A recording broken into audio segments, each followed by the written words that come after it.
yo. Uncle, you ain't really like this, yo.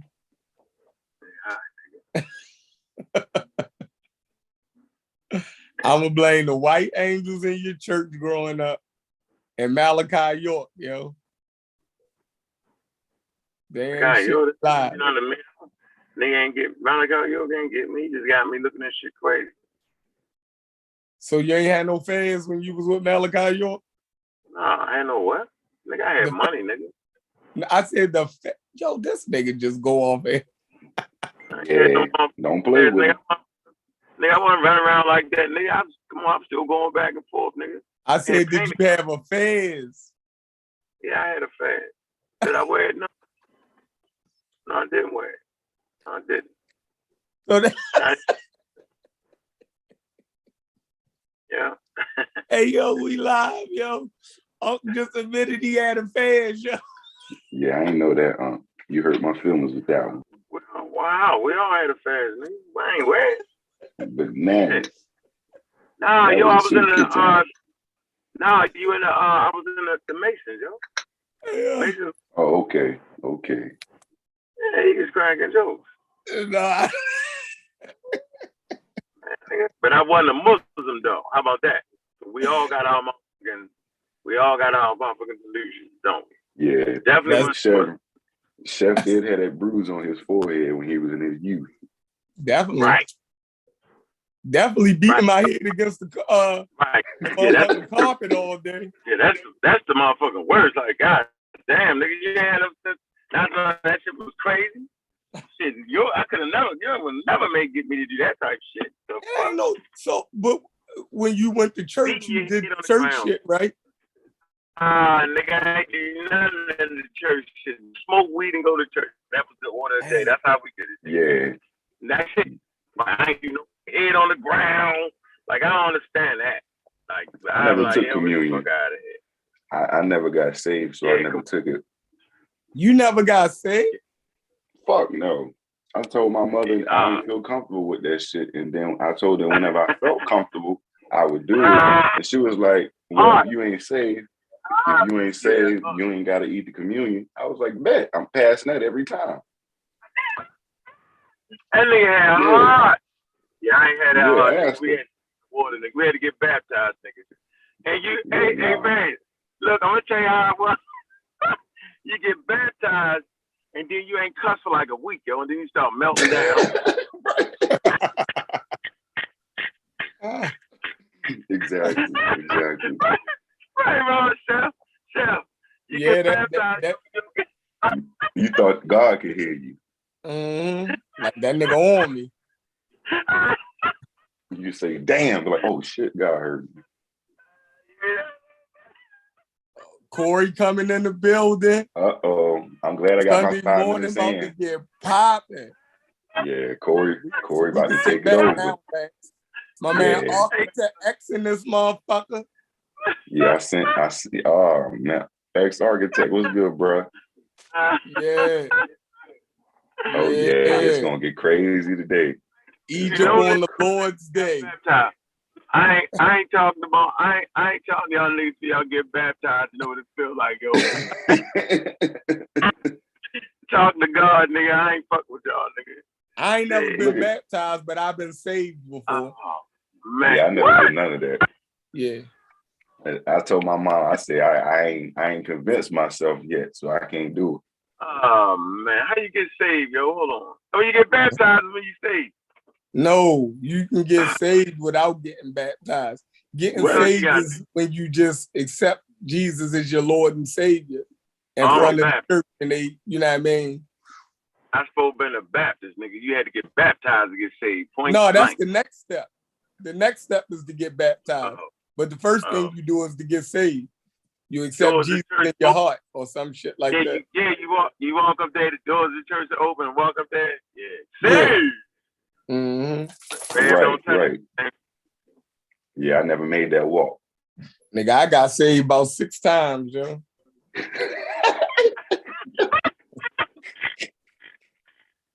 You know, I get emotional, yo. You be at a funeral or something, and the motherfucker preacher say, whoever ain't saved, come on up. It ain't too late. Yeah, man, motherfuckers start walking up. I go up there with them, yo. I never do it at a funeral, yo, because you fucked up, yo. You wild out, yo. The wild guy, yo. That's funny, yo. Oh, man, that's hilarious, yo. That's crazy. Concrete, we just stuck in the matrix. I participate. Look, if I go to the mass jig, I participate. If I go to church, I participate, yo. I'm just a participating type of nigga, yo. The fuck? Yo. If I go to a concert, yo, I'm clapping my hands, yo, and singing along too, yo. I'm just. Oh man. Hey, Chef, you know what I was thinking about, yo? I was thinking about Bucky and them, right? Right. And think about y'all generation, right? Because that's your homeboy, right? Bucky little brother just died, yo. What? Yeah. When, yo? What you talking about, yo? Like a month ago. From what? I have no idea. I ain't even asking, yo. I don't even be asking people shit like that, yo. Yeah, man. Wow, yo, that's some wild shit, yo. Yeah. Wow, that's fucked up right there, yo. When I watched him, man, I raised them little niggas, yo. Damn. His mother was my peoples, yo. I haven't seen them niggas in Pampers, yo. You get my point? Your ass Pampers, nigga. And this is what I realized about your generation. Yo, your generation got wiped out. That's a fact. Yeah, like when I say this, right? You know the niggas, all the niggas up on Rockfield, most of the niggas got wiped out. All the niggas in them areas. Like when you go in the bedroom, yo, they have all these obituaries. Right. Man, tell these man, yo, line, yo. Tell these niggas, yo. So when Chef say, yo, I wouldn't stir nobody towards no crowd, yo, like he has a whole different paradigm than I do. Like it's the most wildest ever. Yeah, your whole fucking dress would be full of motherfucking obituary. That's the craziest shit ever, dog. All them niggas. I mean, Frank. Man, I can just start naming y'all generation, yo. Yeah. Man. And how long Bucky go to jail for? Bucky went to jail for killing He did about 9. He killed Wishmacombie, yo, ain't he? Nah, that was who did Bucky kill, yo? He killed his mother boyfriend. Boyfriend, right. His mother boyfriend swelled up on it and he put that nigga down. Like he was supposed to. You feel? Yeah, y'all generation, fuck talking to him, fuck calling the police. Fuck beating the shooter. Oh yeah. Yeah, Corey, where you at, Corey? Corey sleep. Corey on that bitch snoring. X, where you at, X? I'm here. I just listening. Yeah, Corey, where you at? Oh, what's good? Peace to everybody in the panel. Vance, what up, bro? Peace. I can't call it. Peace. Right. I said peace to the panel. Oh, peace to you. Nigga, you only my enemy, nigga, when you cut me off, nigga. Come on, man. You my man any other time, nigga. Trust me with that. Fuck with you. No doubt. Say no more. Yo, I really want to address that source you put up the other day. That was horrible. Yeah. Hold on, where Reggie at? Yo, we need Reggie. I'm gonna read that whole shit. Corey, where you at? Read that whole source, nigga. Get yourself. I'm gonna read the whole thing to show how, yo, you What either. What up? What's up, boy? Hey, Anthony. Man, I didn't get my telescope yet. Anthony it was supposed to be here on the 8th, but it still ain't here. Anthony wanted to know that. Hey, yo, I appreciate that cash app just in case I didn't shout you out. I shout out everybody I think on that hit me on the cash app, but I appreciate that, man. Appreciate all that. They like your bullshit, yeah. They like that. That's that Midwest bullshit. You know what I mean? That bullshit. What up with it though? What up with y'all, man? Hey, X about to kill I'm gonna kill source. him with his own. No. I ain't talking about Egypt today, man. Hold on, I ain't talking about Egypt today. Now I want y'all to remember something. Look, I'm not talking, you don't even gotta talk about Egypt. I'm gonna just read his source to him. That's all I want to do. Just read his source to him. I'm not gonna kill his source. I'm gonna kill him with his source. Nigga, you don't even know nothing about DNA, nigga. Don't talk to me, nigga. I read read the book. Don't do that to yourself. Don't do that to yourself. Nigga, you don't know what DNA is, nigga. It's cool. We just read your source since you know what it means. You can tell us what it means when they say the things that I've been saying they saying. I know what the source say, nigga. You don't gotta tell me. I got you. Then don't fuck up. I got you, man. I'm not the type to beat a horse when it's dead. You know what I mean? Yeah, go read that source, nigga, and don't get beat up. Now go ahead, break it out, nigga. Break it out, click. Right. Yeah, you want to do it right now? Yeah. Nigga, I'm always here. No, yo, hey, pull up that source, the Oxford one that pulled up the other day. Let's talk about the James Webb. That might get ugly. I'm gonna let you read it, and I'm gonna let you have it. I want to talk about the James Webb. What'd you say? You know they got them first images from the James Webb, right? Yeah, you ain't seen that. Mm-hmm. Yeah. Them stars right there, right? Ain't that one star? What was I reading? That's one star. It's taken from 18 different mirrors. Yeah. Right. They're gonna put it, and it's kind of out of focus too. So once they see, this is what I was talking about one time when I was talking about how they how we see like different things in the galaxy, like when they show like pictures of galaxies or like nebulas, all those beautiful pictures. You know, it's like layered. It's not that's not what you would see. It's not a compressed image. Yeah. It's not what you would see with the naked eye. Light layers. Yeah, it's the different light layers. And then they compress it to give it the focal image that we see. Yeah. Because most of those layers is undetectable by the human eye. So they got a layer. You dig what I'm saying? And that's where we get the colors and all of that shit. That's crazy. I ain't never heard this shit before. That's when the pseudos dive in and say, yo, that's a Photoshop picture of this or a Photoshop It's definitely Photoshop. Right. Yeah, it's in a way, but not in the way they saying. You know what I'm saying? Correct. Yeah. Yeah. That's what the pseudos dive in. Yo, that's not a real picture. Nigga, your eyes couldn't detect it, man. Shut the fuck up. Sit your ass down. Hey, so the one B1, when y'all gonna do the thing, though, yo? Hey, you see the B1A1? Hold on, though. You see the picture, right? I got the picture up. It says segment identification, mosaic. And the B1A1 is the center. That's the center mirror or whatever. And so all of those different mirrors, all those other images is from different angles. You know what I'm saying?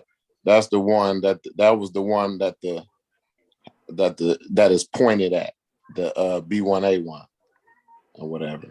That's where the James Webb is pointed at the center. That's where it's centered at on that. And that was the brightest one that they could see so far or whatever.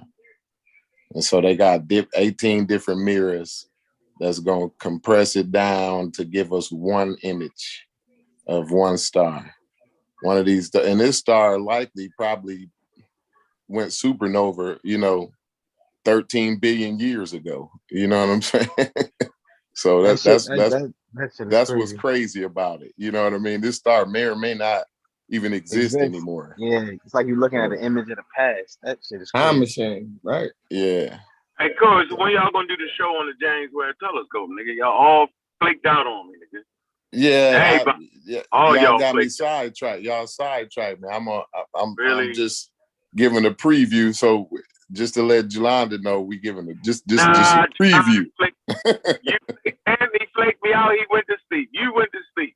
Juju went to I don't know. Y'all went to arguing about Egypt, man. Y'all start arguing about. Nah, nigga, we wasn't arguing on Egypt that day, nigga. Not at all, nigga. I was on there. We weren't arguing on that. Not arguing. Yeah. But y'all check this out. I just wanted the chat to go ahead and check this out. It actually explains, what I was talking about in detail. How it's been about a month or so, and now it's been unfolded, and these cameras and these mirrors ain't even in focus or nothing like that. This is more of a test, if you will. So yeah, they're gonna get it. They focus and they shit. They focus and they shit. Yeah. Like I say, it'll be another 6 months before we can actually get some real, or maybe 4 or 5 months by now before we actually get real detailed images or whatever. They say they got some kind of surprise for us. They kind of keeping it under wraps too, pretty tight. So we don't know what the surprise is, but they're gonna have a surprise for us here in the next coming few months. So I'm looking forward to that. That's what I'm looking forward to. The frontier of the universe. You know what I mean? We gotta start. Like I was texting Vance earlier this morning, man. We need to be working more towards being a type 1, a type 1 civilization. We can't be stuck in Egypt. We ain't even a type 1 civilization yet. Y'all know that, right? Mm-hmm. What'd you say? You said what? We're not even a type 1 civilization, human civilization. Mm-hmm. We haven't even made it to be a type 1 civilization yet. So I mean, they talking about we 200 years from being a type 1 civilization.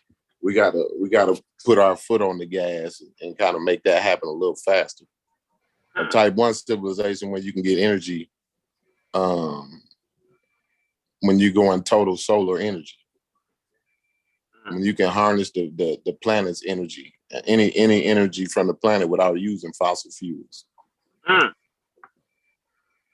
You know what I mean? Yeah.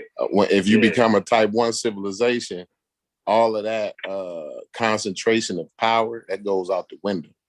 So when you take away the concentration of power, the pseudo shit kind of go out the window right with that. I think it's gonna always pseudoisms only exist so that one charismatic person can maintain or obtain power. Over a few people. Over a few people, right? I said over a few people. That's why they got rid of the kings and shit. Yeah. But that's just one layer of it. The kings, I mean, now we got preachers and priests and these people who know all the, who can tell you about, who got something for sale for you, the ivermectin and whatever else pseudo shit. You know what I mean? The motherfuckers who initiated and all of that. You know what I'm saying? That's what that turned to. So it's more now. It's just it done got worse because it used to just be one king. Now you got a bunch of motherfuckers running around here, crazy. You know what I mean? You got the palm readers. You got what I'm saying, the ancient aliens. You got the ghost stories. You know what I mean? You got all kind of crazy people around here. But once we become a type 1 civilization, all that go out the window. You just look crazier and crazier as human beings advance. Those types of things just look crazier and crazier. So, but anyway, just check out this. This is from NASA's page. I like space.com too. They do a good job of going in and breaking it down too. So just check this page out. You ever seen a special with the boy that reached fusion in his garage, yo? Say it again. The boy that reached fusion in his garage. I believe I heard something. That sounds very familiar to me. It does. You might be able to refresh my memory on that. Yeah, this guy was 13, I believe, 12. And you know what fusion is? Right. Uh-huh. So a nuclear reactor is fission. The sun don't produce fission. The sun is fusion. It fuses atoms together. It don't split them. And it's clean energy. It doesn't leave a byproduct. When you split atoms, it leaves radioactive material. Right. So they're really trying to get you being able to have fusion because it's clean fucking energy, right? And it's get the dude's name, y'all can type it in. In this fucking garage, I think it's white boy 13, yo. He did this shit in this garage, yo. It's crazy. Yeah. It's crazy. I think Michio Kaku, the string theorist, the dude that came up with string theory. Okay. He did something crazy in his garage. I mean, he as a little kid though, I mean, he put the power out in the whole city. The whole city power went out. You know what I'm saying? And then it was so genius. He had scholarships ever since then. You know what I'm saying? Like, but yeah, that's pretty unique, and that's what I be talking about as far as our children, like what we need to be focused on, not Egypt. You know what I mean? Like Egypt don't produce that. You don't get byproducts out of Egypt, bro. Like not today. We done got everything out of Egypt that we gonna get now. You know what I'm saying? We in 2022. That was, y'all talking 3100 BC. All of the benefits and the knowledge and everything that we can build upon from Egypt done been done already, bro. We way past done with that. We got to be moving on. We got to be understanding politics, because politics, is how we allocate the money that we have here in the United States. We all taxpayers, right? So we want to be allocating the money to things like this here, to science and technology, things that are going to advance us as a species, not Black people, not white people, not Egyptians, none of that bullshit. You know what I'm saying? Nobody that worked on the James Webb telescope really gives a fuck about that. You know what I mean? Because it was Indians, it was Muslims, it was Black people, it was white people, it was Germans, it was Canadians, it was Chinese. Nobody gave a shit about Egypt during putting this fucking thing together here. You know what I mean? During coming up with the engineering, the problem solving that they still doing to this day. They still solving problems before they come. They want to figure the problem out before it even arises, so they can have a solution for it. You know what I mean? This is the way we need to start thinking. This is the path that we need to set for the ones that's coming behind us. Everybody want to say, well, you gotta know about the history. It's the history, like, bro, we done that. We know about the history already. We can't dwell in the history no more. Nobody's doing that. We need to, like I said, we need to advance ourselves. We 200 years behind. We're supposed to be a type 1 civilization by now. So I don't know. If anybody else want to add or y'all want to talk about Egypt, y'all go ahead, bro. No, I ain't talking about Egypt with niggas who don't know Egypt. I ain't doing that no more. I'm done. Yeah. It's like me arguing with you over what the fuck a type 1 civilization was. I didn't know. But I just start arguing with you because I'm a professional arguer. This shit is ridiculous. And I could make some points, yo, until a nigga got deep into the subject. I understand the shit I just said was slap fucking crazy. That's what I get tired of. So I ain't doing that. So you know Egypt? Yeah, yep. I know enough of it to No, have you an don't. intelligent conversation. No, Yes, you I don't. do. Okay, you're right. You can't bait me. Depending on who you talking unbaitable. I'm unbaitable. I'm unbaitable. If I ask you, can't bait me. What was the first 5 family dynasty names? What would you say? You can't bait me. What would you say? I'm not talking about it. I wouldn't say nothing. I'll look it up and tell you what the first 5 dynasty names. So you don't know. So you don't know. Anybody can look it up. No, they can't. Anybody can look it up. No, they can't. Yes. What the fuck? You want the first king? No, that's not what I asked you. Oh, now, you can't answer it. We can move on to something else. Right, we can move on to something else. So you tell me what's the first 5? Oh shit. What's the first 5? What's that? What's the first 5? No, I was just showing that you ain't know enough about Egypt to be even talking about it. I do know enough about Egypt. Man. You know what I mean? If that was your criteria. Family line. Hold on. So you saying each family line? But I got a book to tell me though. But I can pull. Look, everybody can get a book. No, you can't. Nigga, you can't go to your damn book right now. You're crying. Yes, I can. I can pull the shit up live. But look, I don't even gotta do that. No, go get it. I ain't saying use the internet. I'm saying go get a book from your library that tells the first names of the first motherfuckers. Why you can't use that? Why you can't use the internet? We all know number. No, I'm saying I got the PDF book right on my iPad. I can pull it up. I'm saying so we going with number first, right? No, listen, you don't know. No, the point is you don't know. Hold on. I got one though. All right, so now I'm 4 now. Am I correct? Yo, this is Baltimore Bobby, man. I'm going his Baltimore Bobby. Yo said I got one. I got one though, nigga. So now what, nigga? You definitely got one. I got more shit than I remember, nigga.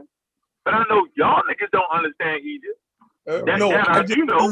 I just proved that you don't understand. But I do know the first 5 dynasties is the old kingdom. Oh, that's not what I asked you. Okay, you want to know the family names? That's not the question that I asked you. You want to know the family names? Am I correct? Yeah. Nigga, I ain't never known the family names. Nigga, I looked right, because you don't know about it. So I'm not talking to nobody. I'm not talking to nobody who don't know the first 5 dynasty names. Well, there you go. I'm not even talking to because they don't know nothing about Egypt. I'm just feeling like 5 straw man arguments, yo, at once. That shit was crazy. That shit was crazy. Yo, I don't even know if you saw that shit. That was crazy. So what? I just don't talk to people about Egypt. Arguments in 1 minute. 1 minute. I ain't never heard no shit like that, bro. He asked you a straightforward question. You asked him a question back, a different type of question every time. I told him I had not committed that to memory. I said, but I can pull it out my library and read it. That's everybody can do that. And everybody can do it. X can't do it. X can't do it. Chef can't do it. You don't got no book, so you can't pull that shit out no library, nigga. Fuck out of here. Can you look at it online? Yeah. Okay. I mean, so I gotta go. Right, so like, this is the digital age, I'm saying first of all, let's get this straight. The conversation we having is really about the peopling of Egypt, the human beings that reside in Egypt. That's where the real conversation lies. So don't get me off track. Now, whether you know if the niggas use the bow and arrow or what the motherfucking syrup.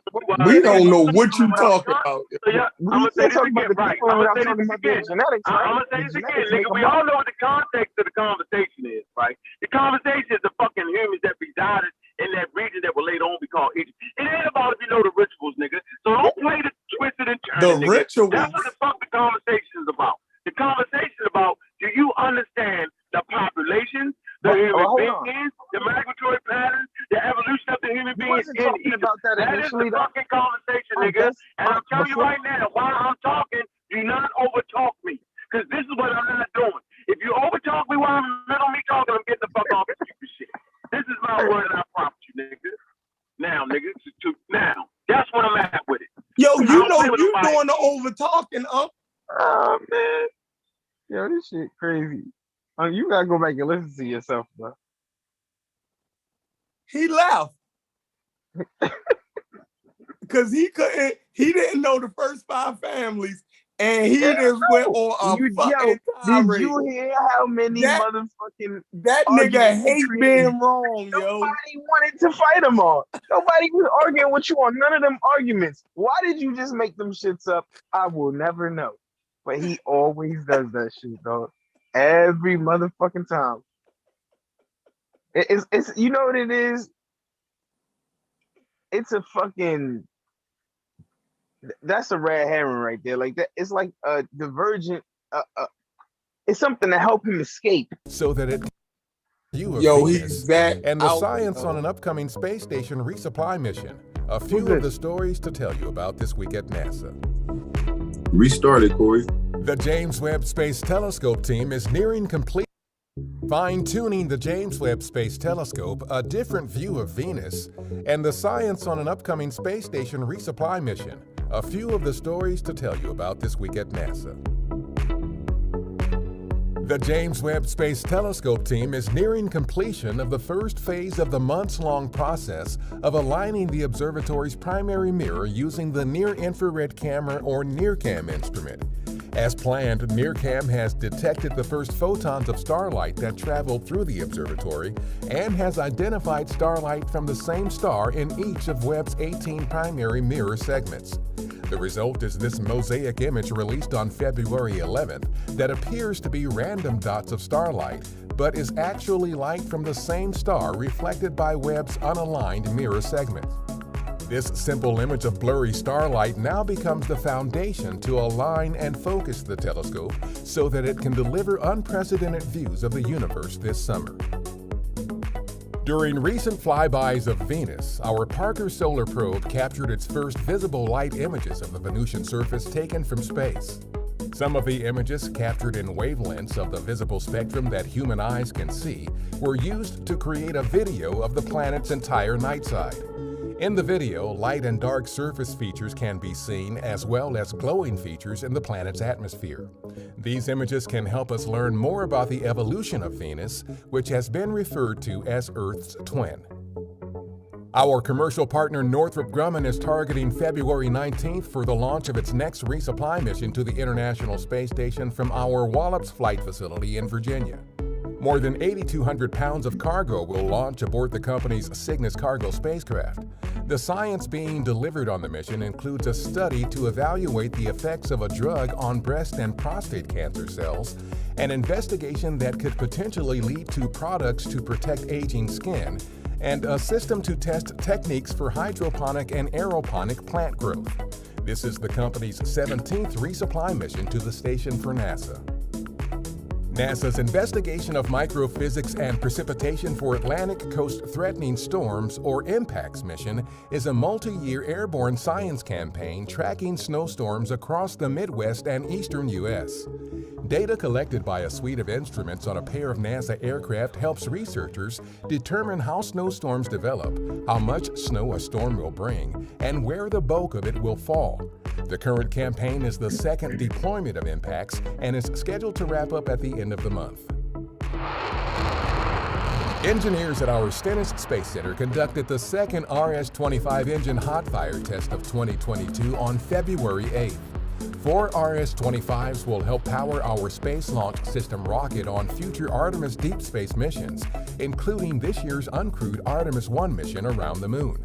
This was the third overall test in the current test series, which began in mid-December. Each test provides valuable data that can be used to help develop the engines. That's what's up this week at NASA. For more on these and other stories, follow us on the web at nasa.gov/twan.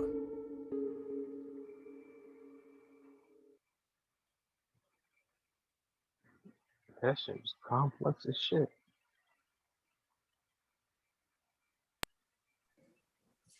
My screen still sharing? Nah. Okay.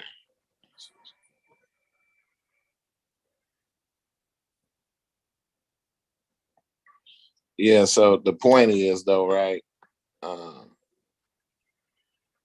When they do these launches, when they launching these telescopes, when they upgrading the International Space Station, and all of these different things, and I talked about politics, right?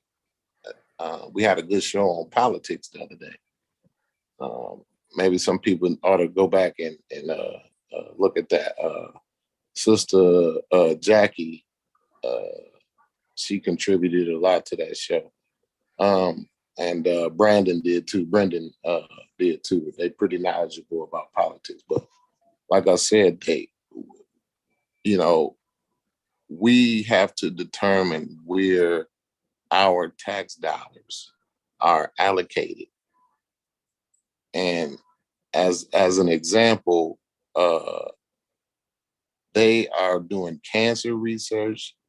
They're trying to figure out how to grow, they're trying to put a what do you call that? A greenhouse. They're trying to put a greenhouse on Mars, yo. Like to feed humanity. Like, this is the shit that really matter. This is the shit that we ought to be making sure that our kids and our grandkids are on the forefront of, making sure that they understand that mathematics is the most important thing to them. You know what I mean? Understanding how to problem solve and in a proactive way. This is engineering. You know what I'm saying? Problem solving, knowing how to identify the problem way before it get there, and having a solution ready and available.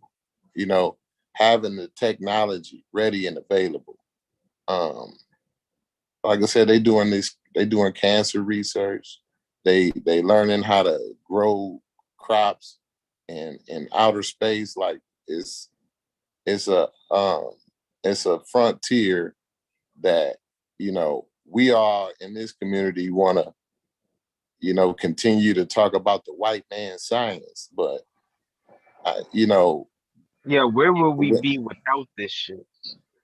Right. Like, when you think about all that, like, most of humanity's advancements were made in the fucking 20th century, bro.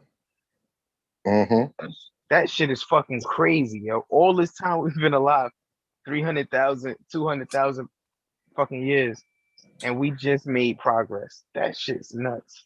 In the last 150 years. That was only in the last 150 years. That shit is wild when you think about that.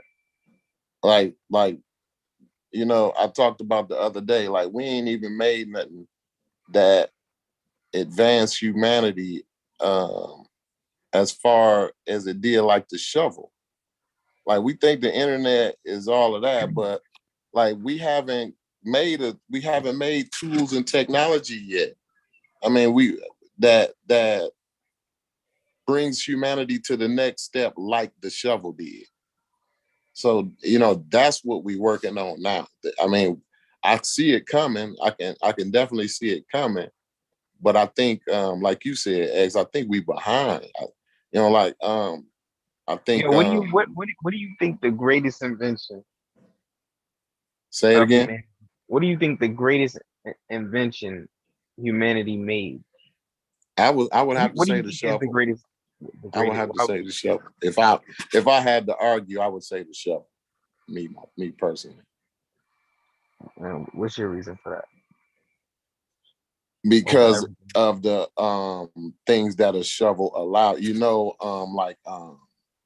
We have nowadays, like backhoes and things they call like earth movers or whatever.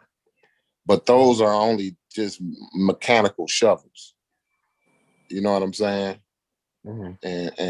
And this is how we build and maintain infrastructure. Without those mechanical shovels, where will we be? I mean, it'll take years and years and years to build one piece of infrastructure, one bridge. They got these dredge. They got these things called dredge boats where they take the material off of the bottom of like rivers and lakes. You know what I'm saying? They dredge them out and get down to bedrock and build structures and water or whatever.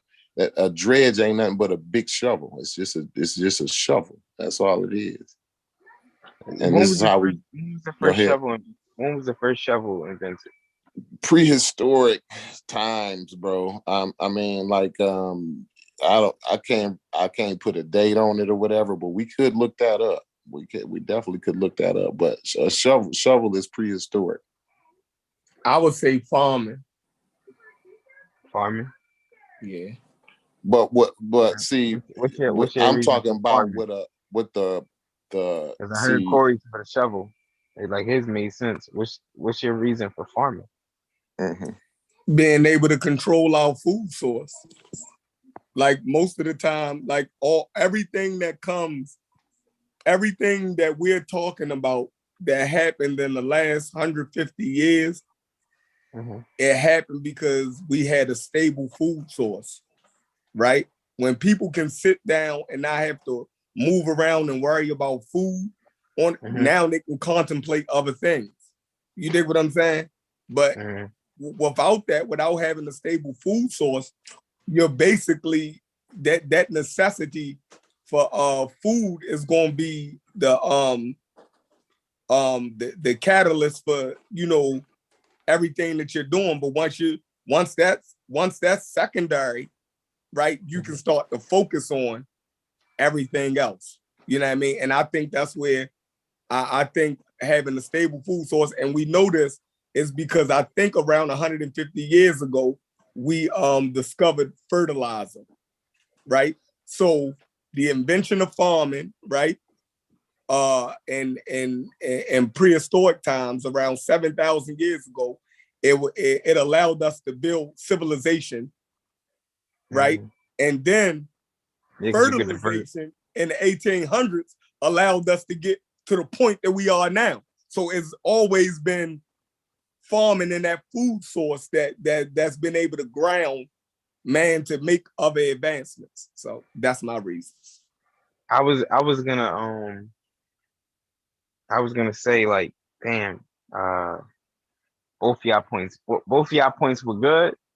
Like, I like both of those. I didn't know about the shovel. Like, I never thought about the shovel. The one you spoke about, the farming, I always knew about that right there. I was like, damn, that was like a huge invention for man too. But my favorite invention of all time definitely goes to the Egyptians, writing. Without writing, we wouldn't even have been able to think to the level that we think now. Because you actually can save a thought and go back to it. You couldn't do that before writing. Yeah, definitely. Writing is definitely a good tool. Definitely. Like, that shit was one of the biggest you got too to humanity. But what about the cost reward, right?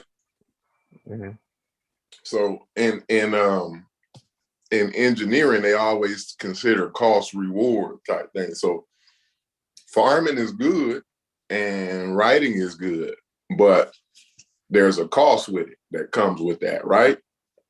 I don't know. I can't really see a cost that comes with the shovel. I just see only a reward. Well, I mean, the cost is energy. Okay.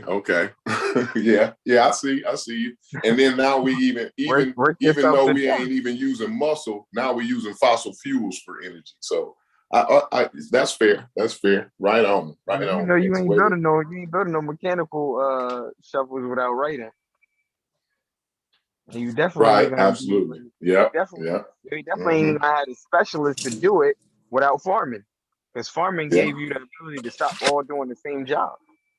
So let's look at some of the costs though with those three things. Now you named you said the energy. You said energy for the shovel, right?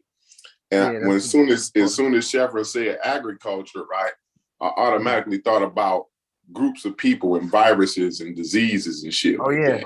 Yeah, it's definitely bringing. What's the cost? What's the cost for mine? Writing. Well, then now you got the ability to control people. You know, this is where pseudoisms come in at. You know what I'm saying? So hey, look, but this is also where all man's advancements come from. Everything it's got a reward. Yeah, definitely. Yeah. Every single thing we do today is in writing. You can't if the shit can't be written, like it just don't exist no fucking more. Writing is everywhere. Definitely. But like I said, you can, through writing, it's a lot of bullshit that happened, through writing, and you know what I mean? So yeah, everything has, I guess every single thing pretty much has a risk reward to it and whatever. So I guess I don't know. I like all of those.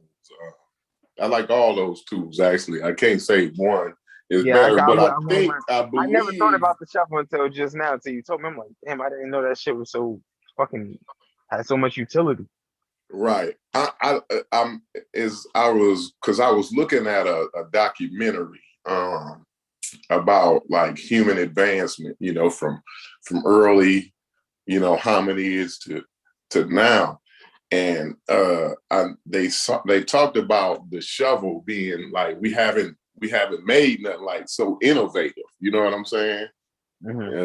Since then, like as far as a tool now, basically, I don't know if I guess writing is a tool, but I'm talking maybe like something hard, like like you have the spear. I mean, you have we got computers now. I mean, we have cars. I mean, like those things as tools, like hard tools, hardware, I guess you would say. You know what I'm saying?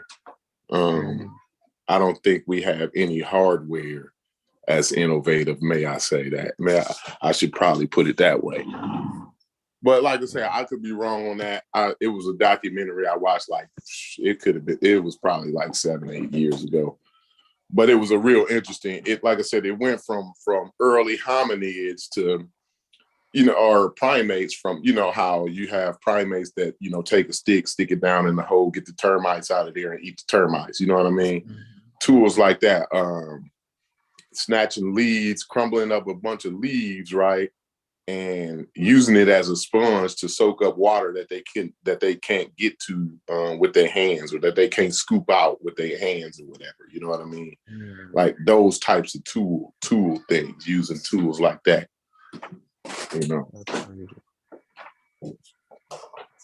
Yo, out of all sciences, which one do you fuck with most? Definitely, I love the most interesting, man, is the astrophysics, man. I really love. It always puts me in awe, in the state of awe. The numbers, the distances, the temperatures. You know what I mean? The phenomena. They always put me in awe. Hey, what scientists are the smartest scientists? Is it physics? Physics? I would say the engineering sciences.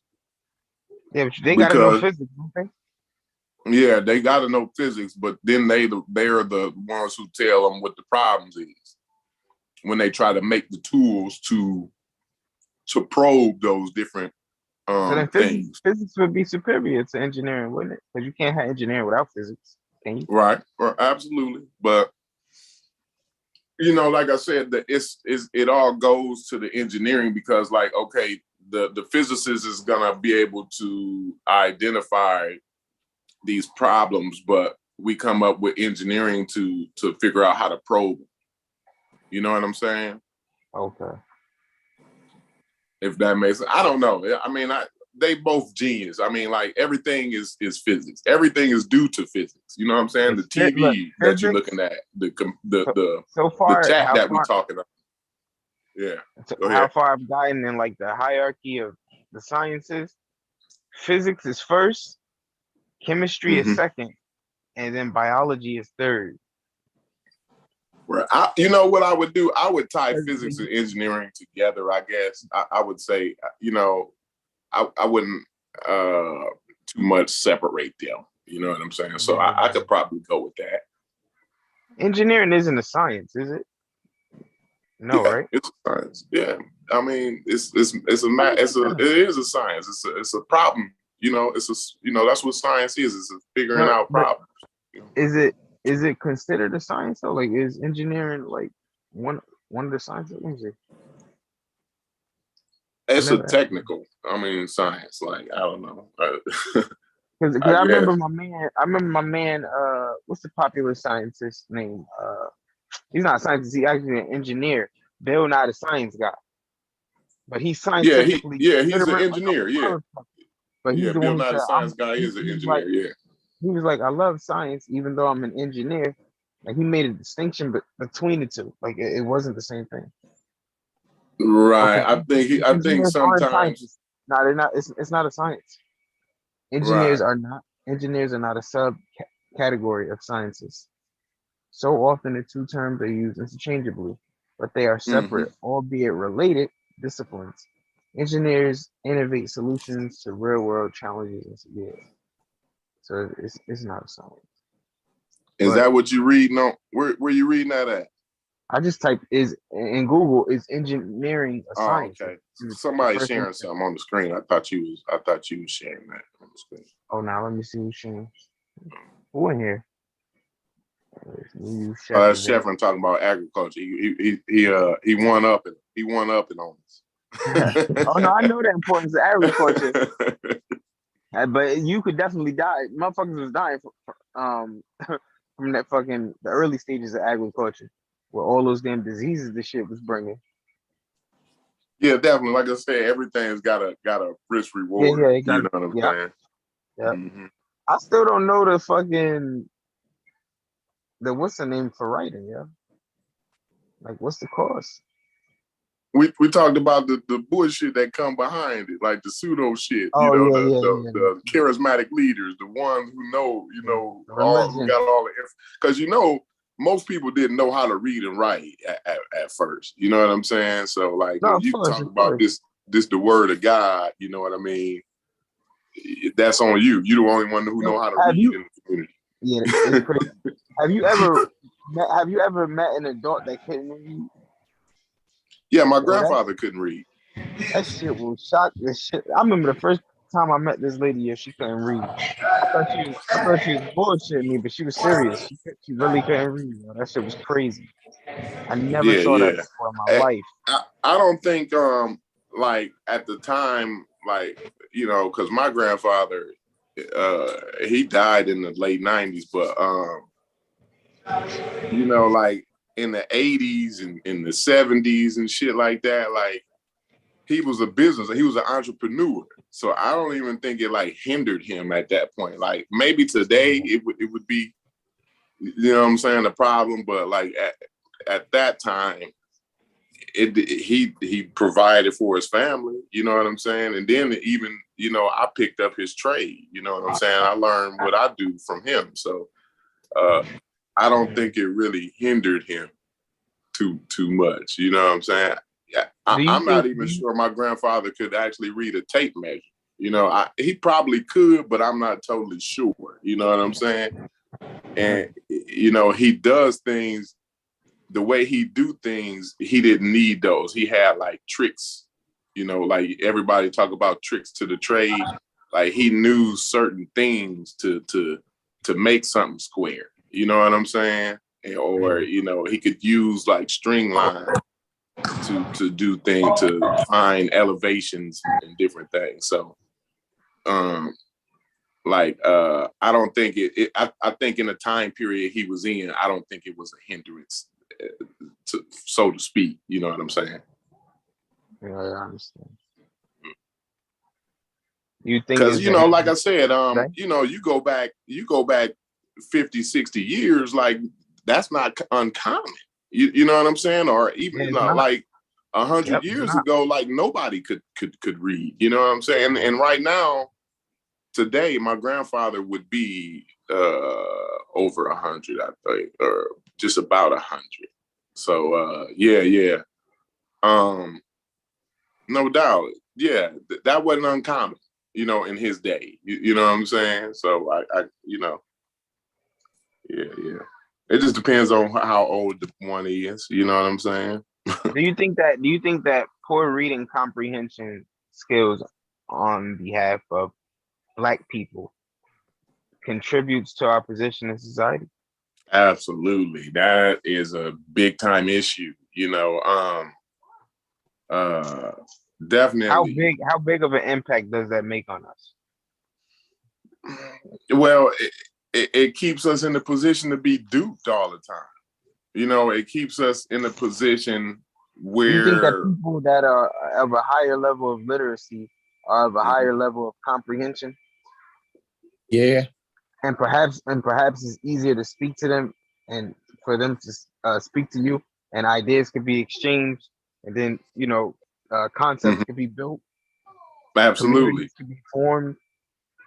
Yeah, because Black people up I there, can give you an example. Education level as a collective, you think that it would empower us? Yeah, and I can give you an example though, X.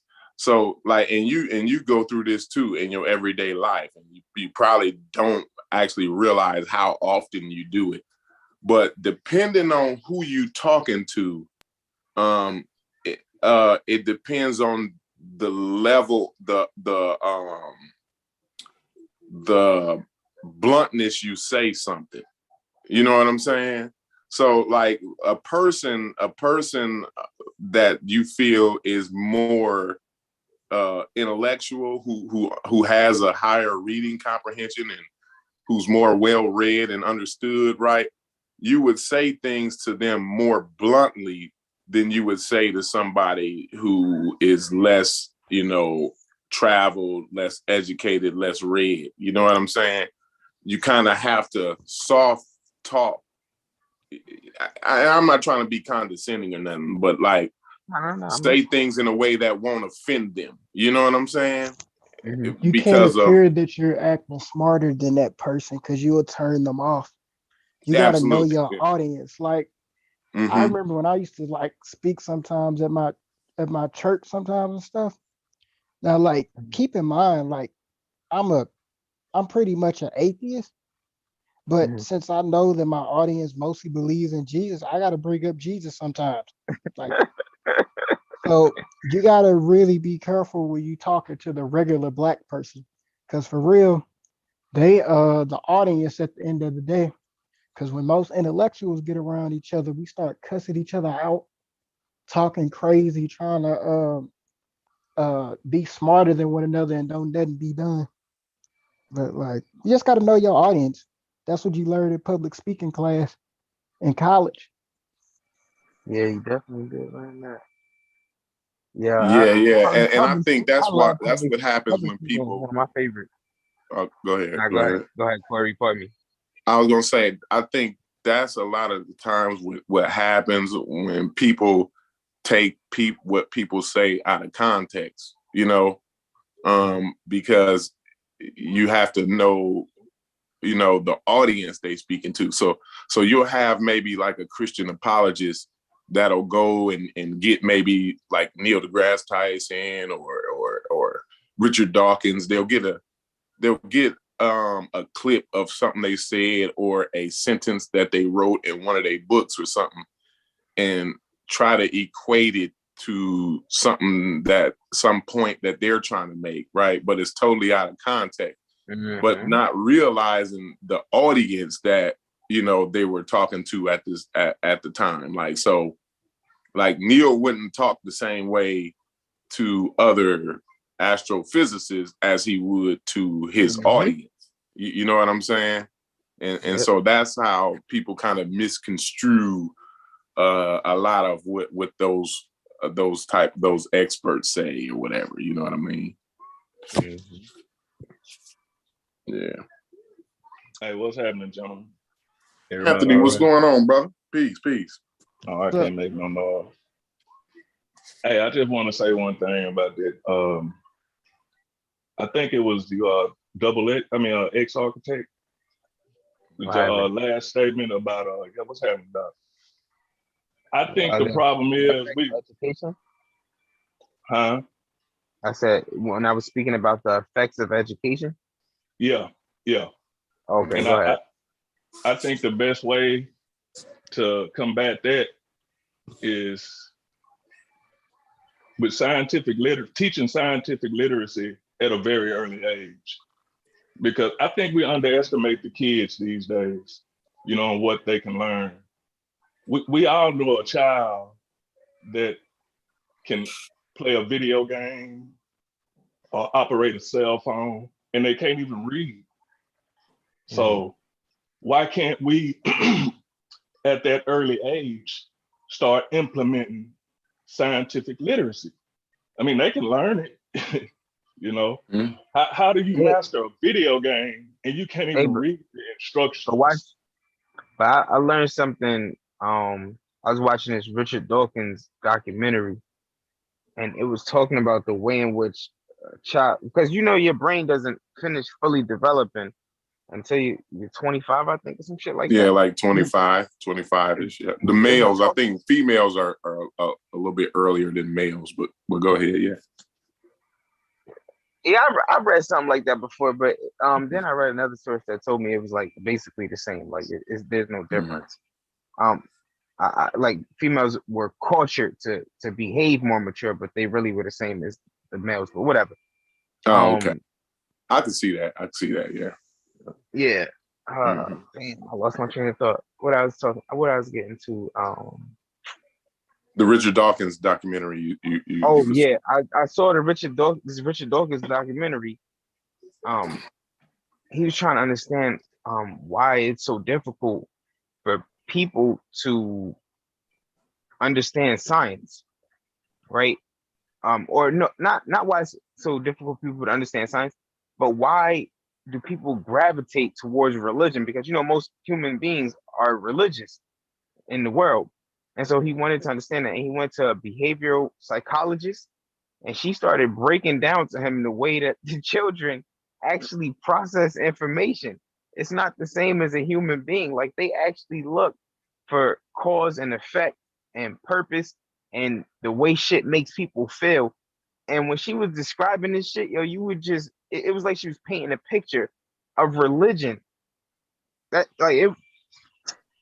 That's crazy that he don't even know that he had to grapple with that question. Because when you think about it, you can't explain to no 3-year-old a 6-year-old that we come from apes.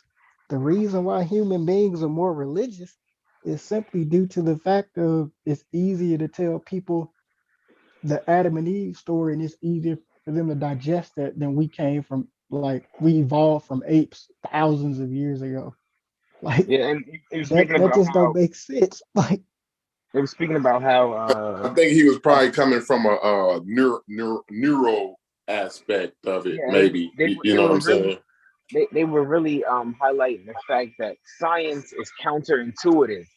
And when you're a child, your brain only is functioning off of, its intuition or whatever. So it's only what your 5 senses can process. Your brain isn't able to think outside of that too much. But damn, I gotta get the name of the documentary. I ain't seen that shit in so long. Like, it was real good though. But it's like people have an actual proclivity to religion. Your mind is formed like that. Your brain. That's how the brain works. So you don't miss no pieces. Yeah.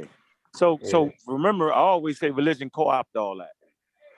Right? And that's what religious leaders do. They take advantage of something that's happening naturally in your brain. That's how the brain works. It's set up. It's set up that way, so you don't miss nothing. So half us right now on this show be dead in the green Sahara. We be our ass be grass. Yeah, of course, because you had to believe. It was an imperative. You can't live without believing at that time. Because it like if it's like a rumble in the grass or whatever, you either gonna think that could be a wind or you're gonna think that could be a lion. You could be wrong with the wind, but if you're wrong with the lion, then your ass is a piece of food. So you just have to believe, man, fuck that. That's the lion. Even if it is wind, that's a lion, and you just got the fucking a tree or some shit. Yeah, because we was, we didn't have all the mechanisms that we got today. All we had was, nature around us and our senses. Yeah. That's it. And science is superior to your senses. Yeah. So remember, the scientific aspect took years. It took eons. Remember, you cannot get to space and all that. You cannot understand where humans come from until you conquer that aspect of your believing. So remember the context of a lot of stuff, bro. Like believing where you came from, your tribe was that tribe that came from here. The Egyptians had the same problem. Everybody had the same problem. So, Charles Darwin kind of shook that paradigm. Remember, he thought literally that the sun rotated around the earth. So it's certain things, it's certain spots humans couldn't get to based off of not being able to get past their five senses. And once we learned that, and once we separated, that's why it's essential to separate science from religion. It's essential, bro. There's no other way to do it. No other way to do that. That dialogue go forever be here, though, the separation between religion and science. That's going to go on. They already did it. No, they already did it, though. That's the point. But it's just niggas on the sideline talking shit, but they already did that. That's why they're able to go to space. That's why they're able to know where the sun and the... You're going to always have a religious population, though. So that man, goddamn, Agent, so we're going to talk at the same time? Go ahead. I mean, I want people to hear the show. No, go ahead, bro. But I'm just saying that there's going to always be a religious population that's going to believe the Adam and Eve story. Then we evolved from apes thousands of years ago. So what I'm saying is, like, yeah, you're right. Like that's already, been talked about and debunked. But there's going to always be more religious people than there is people who believe in the dialectics of materialism. Yeah, but it's better to say it after I finish fucking talking, though. How about that? Because I know what the fuck I was trying to say. How about that, my nigga? I'm not calming down on y'all niggas no more, dog, because y'all take advantage. So I'm not playing it, nigga. I'm not doing that. If I'm talking, I'm talking. But I'm gonna be quiet. I'm gonna let you say. I'm gonna let you talk, X. I'm gonna let you talk, Adrian, because Adrian made a great point, but they had shit to do with the fuck I was talking about. I'm calm though, nigga.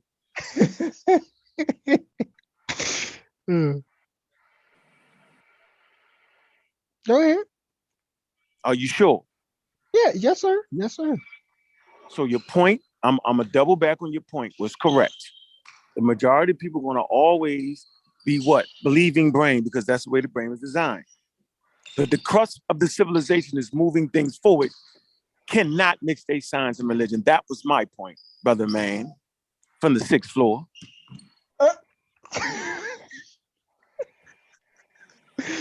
Oh man, you funny, brother. Right, thank you, yo. See how clear that was? Both points was right. Hey, not designed, evolved.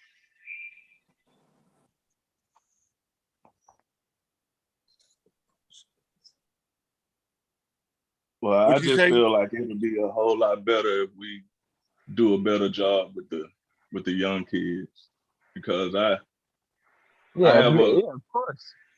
I have a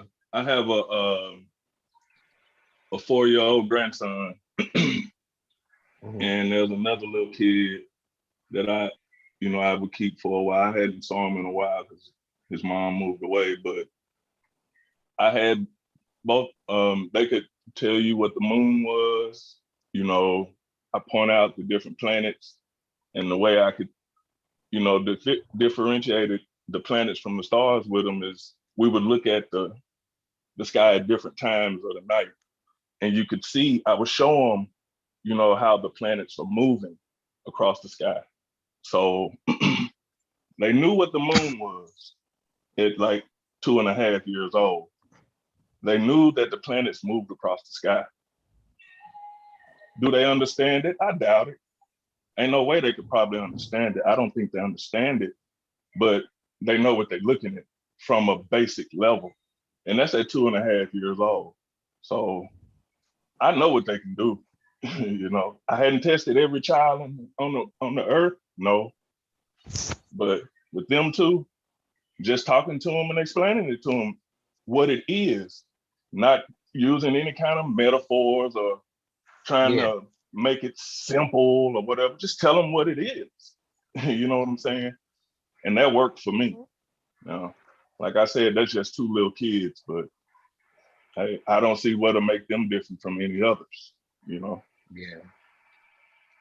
What would the world be like if science actually did replace religion? Man, I wish I could live long enough to see that day, Brother X.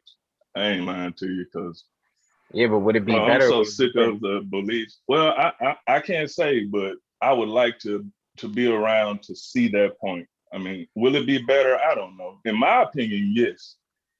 And I say that because when you have a scientific way of thinking, you are actually testing and improving everyday situations. And for me, that's the way you deal with reality. Because I can tell you what I believe all day long, but let me that's say this. just what I believe. Isn't science devoid of one huge factor of humanity, and that's emotion? Science is just, black and white. This is just what it is. It has no feeling to it. Do you think that with our collective subscription to science will become more callous, will become no less empathetic towards one another? No, I don't think so either. No.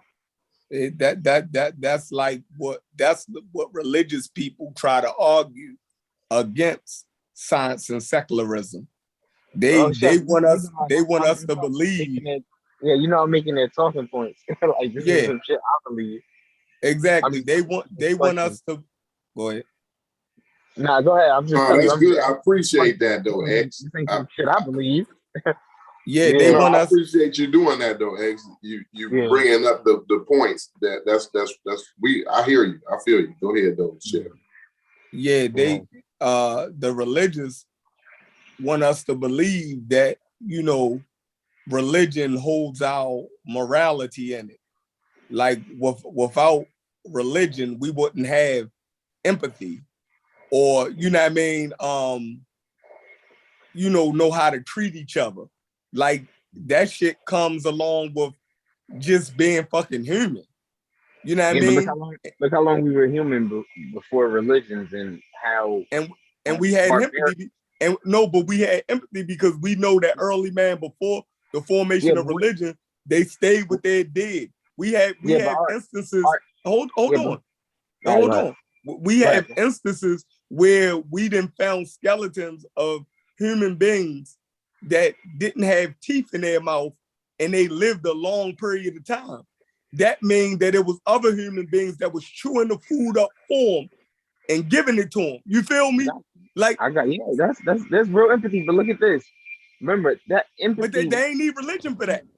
Yeah, but look, the empathy was restricted. It was only to an exclusive group. Once humans started coming together more and more, it's too much. Like, those feelings can't be maintained like that. No. Hold on. Let me explain something to you. We live in America right now, right? You know, when white people were amongst white people used to spend way more with white people. Then when black people and everything started coming into black people's neighborhoods and shit, now it's like motherfuckers don't trust each other as much no more. Once shit starts opening up and diversifying, or just start getting bigger, bro, trust me, like, people, it's not gonna be the same. Like, you could scare people when they don't know much, but once they know enough, that's just not working no more, bro. No, I can agree. I can agree that there's inherent problems. Human beings gonna have to solve problems. Because they used to be killing Christians. Like, but what I'm saying is, human beings are always gonna have issues and problems that need to be solved by human beings. Now, trying to figure out the right way to deal with other human beings, we gonna be trying to figure that shit out until until we go extinct. You know what I mean? That's going. So but just look at it. We didn't never need religion to know how to treat another human being. You mean to know how to treat your closest relatives? Because human beings before religion used to be killing motherfuckers, and there wasn't a problem with it. So what is that urge that happens? Hold on, watch this. Watch this. The Vikings, they're like the way their religion was set up different from like how Christianity and shit is set up. Their religion taught them in order to get to heaven, they got to kill a motherfucker. Yeah, again, you're still talking about religion. Class. That's Valhalla. That's for the warrior class. Y'all still talking about religion though. No, I'm agreeing with you saying. What I'm telling you is that even before religion, Chef, people were barbaric. Like human beings didn't have like the type of behavior that we have right now, bro. People were still killing human beings before religion. That's just human beings. Yeah, that's what I'm saying. No, religion does not control none of that. It doesn't control violence. Serial killers, right?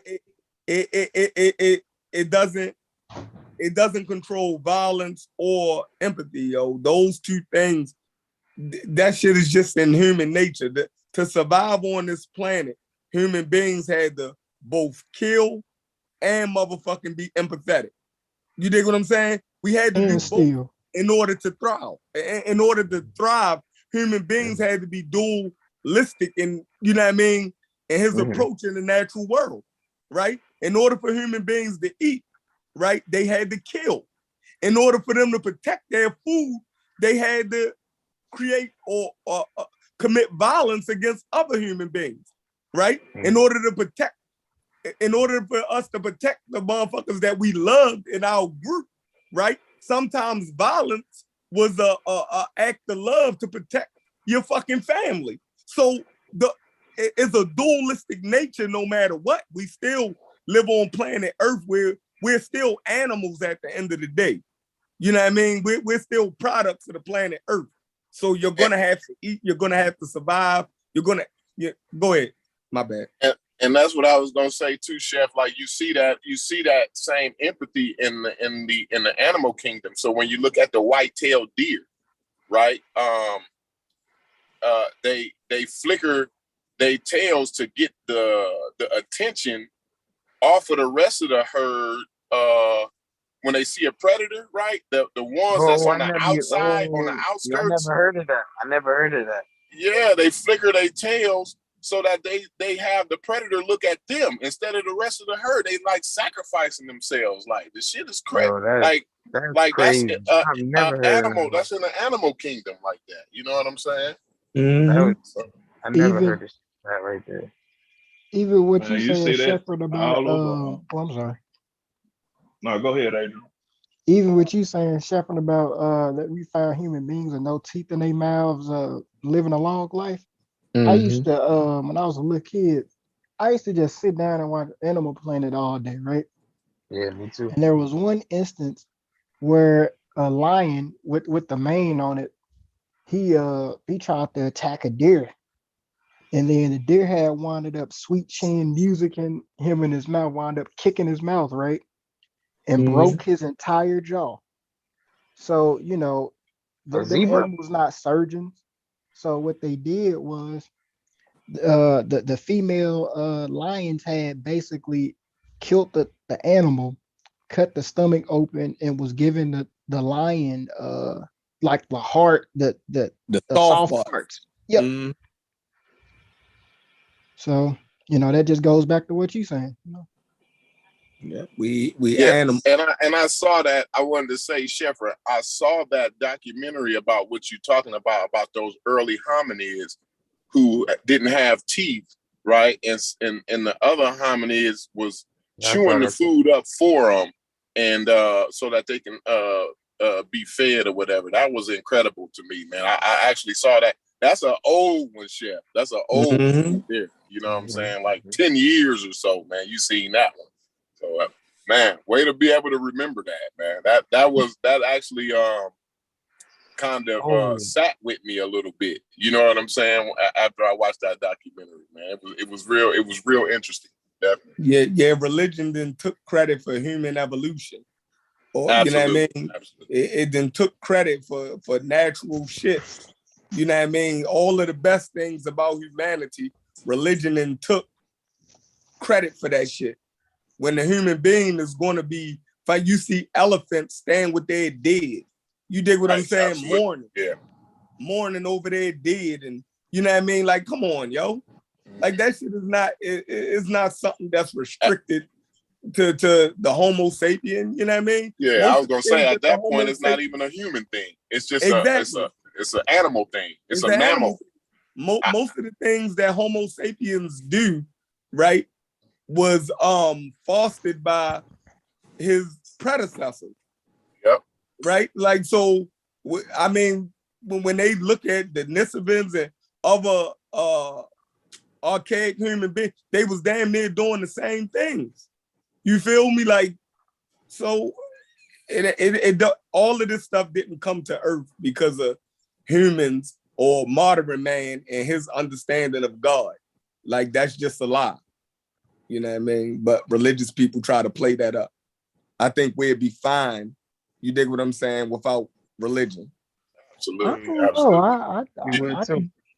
can't agree with that because listen, you there's no way that you can pass on your genes by being non-empathetic. So that's just empathy is just a way to ensure that it's an evolutionary thing. It's a way to ensure that you pass your genes on. You can't be a piece of shit in society, bro. You're gonna get shunned. Even in the chimpanzee communities. Like, you cannot be a piece of shit. They're gonna kick your ass out. You gotta go.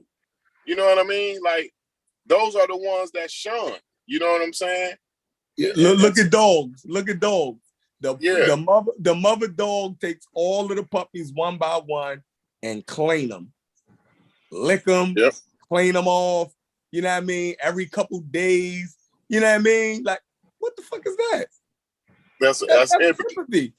Yeah, you gotta be able to pass your genes on. It's just a evolutionary process to ensure that those genes are passed on to the next generation. That's it. That's all we are. You know, that's the main purpose. Like, I don't want to say that's all we are, but that's the main purpose of being here on planet Earth, is to ensure that your genes get passed on. Does everybody agree with the theory of evolution? Pretty much so, I believe. I don't. Thunder on here. Thunder might don't agree. Thunder on here. No, Thunder. We done brought Thunder around. Maybe American Dream. What's up, American Dream? Peace, y'all. Yeah, maybe. So if I can ask a question. There you go. Hey, American Dream. Before y'all go to evolution. Before y'all do that, because I mean, I just want to chime in, and I'm gonna have to restart. No, I'm not Hey, going Chef, to can you evolution. put the link back in the chat, because I got to restart my internet, and then I'll come right back on because it's kind of unstable right now. But before y'all go to evolution, now, science, I believe science has its place, and I don't believe that I think science is understated in society. Most of us already can admit that. But I do reject the notion that religion should not have a role in our present or our future. So, are you religious, Thunder? I agree with you, Thunder. Just relax. Everybody relax. No, I'm not taking anything. I'm just asking. My brother, hold on for 1 second. I told you my internet is unstable, and I got to restart it. I want to get this out. Yeah. So, when you're looking at science and the role it plays, and like I said, the role it should play, I think what you all are doing is throwing the babe out with the bathwater when it comes to religion, right? So you're looking at a couple of bad seeds, couple of bad instances, and just want to throw the whole thing out. And I'm not sure. Well, I am sure that's not I don't believe that's a wise decision, in my opinion. So when you're looking at West Africa, right, and let's just look at the beginnings of religion as a whole. Why were religions invented in the first place? To explain reality. To explain the unexplainable. To explain reality. Hold on 1 second, man. He's ignorant of. These are rhetorical questions. Hold on 1 second. So when you're looking at, that's a question. I mean, you You could come up with those explanations now, but I don't believe that those people back then would agree with you at all. I agree. So yeah, so I wouldn't. I don't know how you could even be as confident and cavalier enough to believe that you have the knowledge that they had. That just they was trying to explain the world though. Again, that wasn't nothing hard to figure out. Like, they would agree to that. But what I'm saying is, did they tell you that, or did you just come up with that? You just made that. That's what they was doing. They don't have made to that shit up. You just made that shit up. But you don't. Why would they have to tell you when that's what they was doing? Like, no, you don't. No. Okay. All right. Actually, yeah, they did tell. Yeah. The Bible. Yes, the Bible. Read the Bible. Yeah. Read the Bible. You think it's the Bible? Explanation. Okay. Let's the do Bible this. Not the only. Let's do this before the Bible. I'm just saying, a Bible is one of the words of religion. Before the Bible, I'm not talking about a Bible, brother. I know you heard me say West Africa. Obviously, we're not talking about no Bible. I'm talking about the God concept. This predates the Bible probably 3,000, 4,000, 6,000 years. So you're talking about origin stories, then, right? I'm not talking about origin stories. I'm talking about the religious aspect of West Africa. That's what I'm talking. Let's start. Everybody stay right there. So what would they be talking about? What else would they be talking about other than their origins? Listen. If you know about I'm learning about West African religions now, and when you learn about them, you could see that they had a desire to invent that, right? I'm telling you, to invent what? To invent the God concept, some sort of religious, some sort of tradition. That's a human thing, not just West Africans. Fine. He just trying no to problem. keep us in one area. He just trying to keep us in one area. Okay, fine. That's I'll agree. So I'll agree there. Our people. Go ahead. So when you're looking at their desire to create their will, there had to have been a void there. That was a scratch that wasn't getting itched by nature. You see what I'm saying? That's just common sense. Some had to be a void. So in other words, I believe somebody, some wise men, some kind of way, got together, came up with the system, initiated the system, implemented it, and then spread it throughout. So what I'm saying, they did the same thing you did. Hold on. Thunder. They asked the question, and the question was, where did it all come from? You don't believe that men were? You believe men were wise at that time? You said, so your inference is that there were no wise men in not wise to our types. They didn't even know. There's different types of intelligences out there. Say it again, X. They didn't even know what your brain's purpose was for. Oh, so you saying that a lack of information makes you unwise? Of course. What? There's different types of intelligences out there. Don't you? Hold on. Don't you? I don't equate wise with intelligence. Ex-architect, how old are you, my brother? Hold on. Let me ask you something. Hold on. How old are you first, and then you can ask me. I don't want to answer that question. I don't think it's relevant. Well, I think it is relevant. Are you in your 20s? Are you in your 30s? No, I don't want to answer the question. It's not relevant. I'm asking your age. All right, let me ask you this. Is a 5-year-old more wise than a 1-year-old? Man, don't let that nigga off the hook, man. That nigga act like I'm not letting him off the hook. I'm doing it right now. So I'm asking you right now.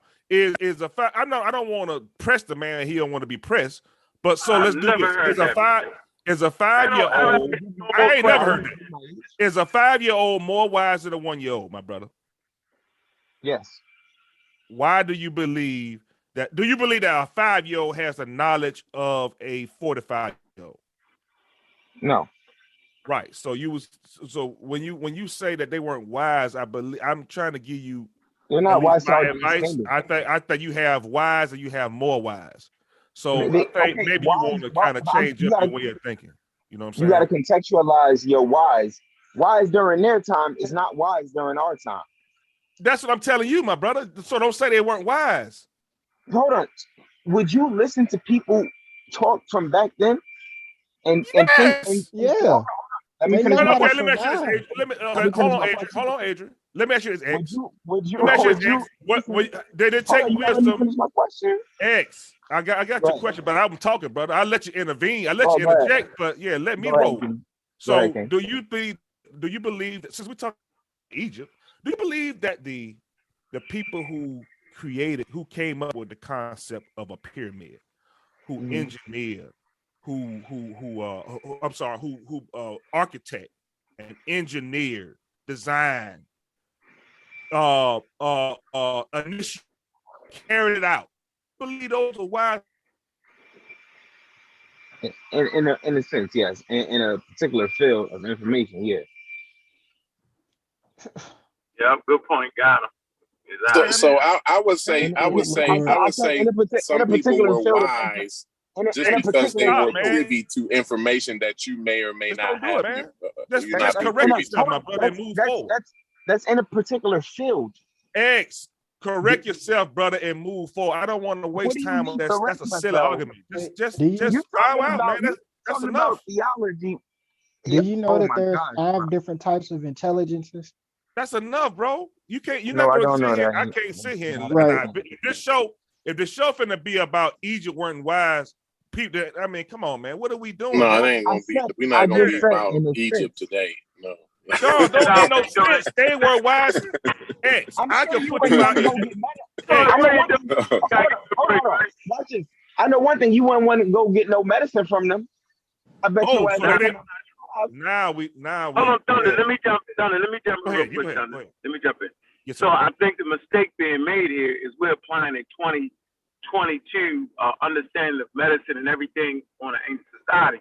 Right. But the reality is, if we was back, we're doing that because what's the name? no, but I'm in the middle of fucking talk. Why you fucking cut me off though? See how you doing it?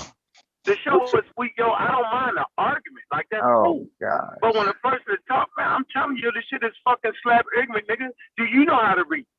See, I don't think you know how to read. Oh, come on, bro. Come on, bro. Like you want you gotta stop that stuff. Yo, we're not doing this type of communication. Now the argument is dope. We can argue, but when another man or woman is speaking, let them get it out. Now we all know how to get a nigga when he go too long. Everybody jump in. That's respectable. But I'm in the middle of 3 fucking sentences and you diving in. Let's let the conversation be heard. I want your voice to be heard, bro. I want to hear the slurs and the jokes. That make the show. But cut niggas off, nobody can learn like that, bro. Because we not letting each other finish thoughts. I'm simply saying applying a 2022 logic to a 3000 BC is stupid as fuck. Because those people weren't intelligent. They were just as intelligent as Homo sapiens sapiens is today. Simple as that, bro. There is nobody that says different than that. Simple. So let's just keep it moving. Go ahead and make your point. Can I make my point? Hey, go ahead. Oh boy got his hand up. Go ahead, American. Awesome. Peace to everybody. The question I actually came in to respond to is whether or not we saw ourselves living in a world without religion, and whether that was a good thing or not. And you know, I don't necessarily think that can ever be practical, right? Like I don't think there'll ever be a time when people will give up you know, their faith or their spirituality. So I think a better question to ask is, can we see ourselves living in a world without freedom of without freedom of religion? So what do you mean by that? Without freedom of religion? Whether people will have the right to worship as they see fit. In which country? Like, you know, my question initially was hypothetical. Would we want to live in a world where there is no freedom of religion? I would. Like over here in America? No. I would. If we want to live in a world I think we live in that world pretty much. If we want to live in a world where there's no believe what they want. In America. Right, but that's a good question, yo. He said live in the world. If we want to live in a world without religion, then we automatically want to live in a world without freedom of religion, because that's the only way you're going to be in a world without religion is if you tell people they cannot have any religion. And so if you want to live in a world without religion, you have to, you know what I mean, be willing to live with the ramifications that come with living in a world without freedom of religion. And because that's going to come without freedom of speech, without a whole mess of other freedoms. Wait a minute. All right, hold on. I agree with. Whoa.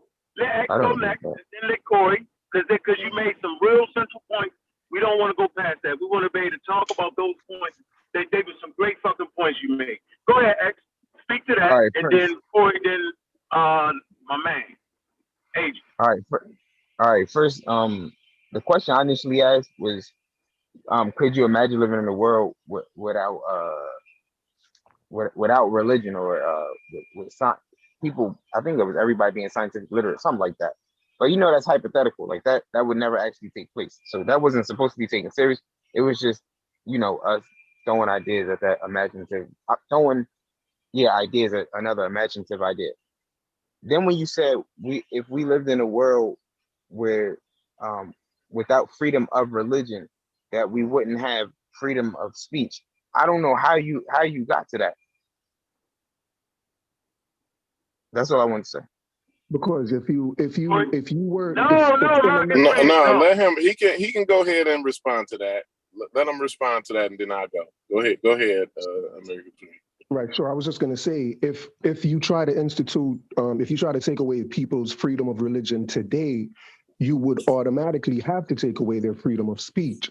It just kind of goes hand in hand. Like people can't be not free to worship as they wish, but they can go out and say whatever they wish. Like you would have to then, the minute you start restricting their religion, you would have to also start to restrict what they're saying in public and stuff like that. So it's kind of like a domino effect where once you take this away, everything else just starts to fall apart. I understand. And so I kind of you're done. What'd you say, You gave up your turn, nigga. You're done. No. Can I ask the second question I came in to ask? Wait, hold on, you gonna mess up the order. You gonna mess up the order. Adrian, I'm trying to answer the initial question here.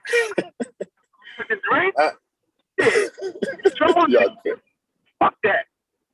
We had you. Go ahead, Corey. Yeah, so I definitely don't want to live in a world where people ain't free to practice whatever religion they want to practice. I think that's I think you're right. That would be kind of taking away people's freedom of speech or whatever, what have you. You know, it leads to other things. But what I will say is I would like to live in a world that we here in America are supposed to be living in, where we actually have a separation of church and state, where religious ideas have no place in the public sphere, as far as guiding policy and in public places like courthouses and state houses and the White House and all of that, the capitals and all of that kind of stuff. I don't think religion has a place there. You know, I think we are not upholding actually what was in the Constitution as having a separation of church and state. And what that was meaning is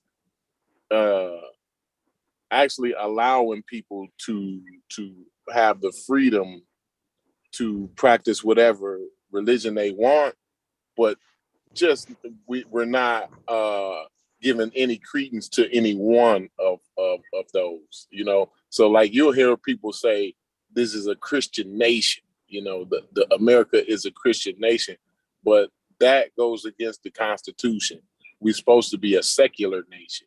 And that's the nation that gets us to the position where I'm talking about. The secular nation gets us to being the type 1 civilization. So that's my answer to the question. Go ahead, Adrian. Okay. And then I'm going to go, and then we back to your American Dream to ask your next question, bro. No, don't skip me, my brother. Okay, all right. Well, then you after me, Thunder, and then American Dream get to get his third question. Go ahead, Adrian. Okay. I actually like what you said this time, American Dream. You had said that that if we start taking, like, we have a world without like religion, that's gonna take away, freedom of speech and stuff, right? Yep, that's right. Okay. I agree with that, because if we look because I like to study, history a lot, and I like studying the events that happened in Russia after the Russian Revolution when Stalin took over, right? He had completely replaced Russian Orthodox Christianity from he replaced that with Marxism, right? But the problem was, Russian Orthodox Christianity is just as old as the Slavic state itself. And stuff started to happen, like when morale was going down. So then what he did was he had brought back the Russian Christian church again, because he found out that that's not practical for Russia to do as a state. Now, there are some countries where, especially like in Asia, like in China, they're like China and Japan, they're pretty much atheists, but they follow like Buddhism basically. So I mean, you're right on the freedom of speech and religion part. I like that you brought that up. Yeah. So I'm through. Okay, so yeah, Adrian, we ain't got no freedom of speech when you calling Malcolm X a homosexual, nigga. You do not got the right to lie on that man like that. That's a mischaracterization of the information, and you slap ass wrong. So on this show, you don't got that lie. Yeah, I'm just letting you know you're dead ass wrong about that. I'm not right. I just use Russian. I'm talking. Let me talk, nigga. Don't cut me the fuck off. You're doing it again. I'm sorry. I might be talking about your goddamn ass. You can get a chance to respond. I'm saying that you're wrong with that, and I'm saying your study game should be tighter than that, and talk to people that's more experienced in that situation. So I'm just saying you're wrong. You ask Chef will give you a clear picture on why you're wrong. Now let me speak about this. So we have clear examples in human history of taking away people's religious freedom. It does not work. United States was based off of allowing people to have freedom of speech, religious freedoms, and all this. Remember, that's why they left from France and England and all that to form this, because of the religious persecution. So when people say the United States is a Christian nation, it's a fucking lie. That's the Christians saying that. It wasn't made to be a Christian nation. Not at all. That's not what their founding forefathers meant at all. So it's never based on that. But do I want a world without no religion? No, because that's part of what? That's part of your creativity, your believing mind. There is space for people's beliefs, right? Like there's nothing wrong with having beliefs. It's the misuse of your belief when it becomes a problem. So I would never stand behind getting rid of all religion, right? Because religion does have a place in this world. Absolutely. Well, who was that? I'm next. So let me. I want to get back. I'm looking. The show is got something to do with Egypt, right? So I want to stay kind of right there. And we were joking.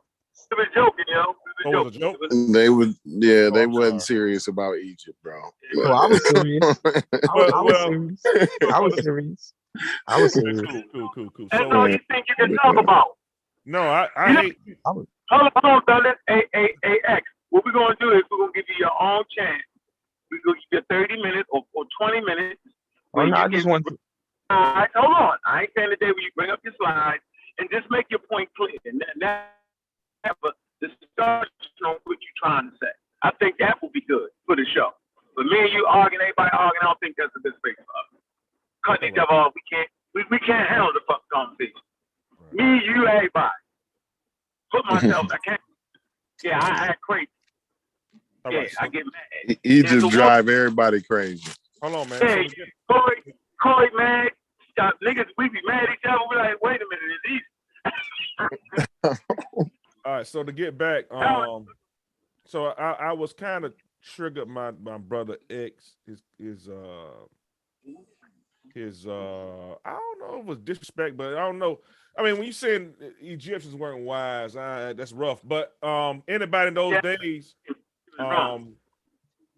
say it again. Yeah, he was wrong with that. They was wise, but they was. I was talking in a particular context. I'm not saying that they weren't wise in every single field. It wasn't meant to be taken in that literal sense. They weren't wise to our standards today. They were good in mathematics. Yeah, it's cool, but oh man, I mean, how can the inventors of these things not be what? I don't know, man. Maybe I think it's a disconnect between my logic and yours, and that's cool. It's no problem with that. But he said it wrong. He said it wrong, Thunder. No, he good, right. Man. Yeah, it's he said that wrong. Yo. Yeah, no one would say that but X though. That's an X statement. Yeah. So another X statement is that Egyptians thought that your heart was your brain. Yeah, they did. Yeah, they were so wise. They're beyond wise, beyond their years. Now they're stupid. I never called them stupid. I'm trying to put things into perspective for you. I said we don't even know how they built the pyramids. We still don't know how they built it. Bro, it's Thunder and Adrian right now. Boy. Yeah, let me go, man. So my brother, and I have said 1,000 times, fuck Egypt. I can't stand Egypt. You know, but I'm not going to disrespect Egypt to that extent. And my fuck Egypt is not fuck Egypt. My fuck Egypt is let's talk about West Africa. That's why I say fuck Egypt, not fuck Egypt. You see what I'm saying? So when you looking at, let's just say, have you ever heard? I mean, things I'm studying now with Egypt is, you know, the teachers of Ptahhotep, right? So I have no clue. I just heard what's the guy? Jabari. I just heard him bring it up. So I went and bought the book from Amazon. And man, if you look at the book, man, I mean, when you're talking about wisdom, that is wisdom, and that's 4,000 years ago wisdom. And this is stuff that we could apply today. This ain't something that's foreign, that should be foreign to us. This should be something that we embrace, and I think we can grow as people, right? So I think. Say it again. I said it's philosophy. Go ahead. Right, philosophy, right. So, do you think that the scientists today are smarter than the philosophers yesterday, Thunder? My brother, this is what this is what you're doing, right? You're saying that. Do you think that the scientists today are smarter than philosophers yesterday? That's all. I got you. I'm gonna say zero. Hell no. Because science today. Let me explain. Now you asked me a question. Let me explain. So I'm saying, did you hear me correctly? Yeah, you said are the scientists today smarter than the scientists of yesterday, right? No, the philosophers of yesterday. The philosophers and scientists of yesterday. Matter of fact, you can throw the naturalists. Are they smart? Yeah. You probably know more about evolutionary biology than no. Listen to what I'm saying. Let me concrete Corey. Let me do this right here. If I drop you in the middle of a desert, a country that is 95% desert, done. If I drop you in the middle of that, how many hours would you survive? I ain't even not very many. Right. So this is what I'm saying. That in itself, their survival shows wisdom.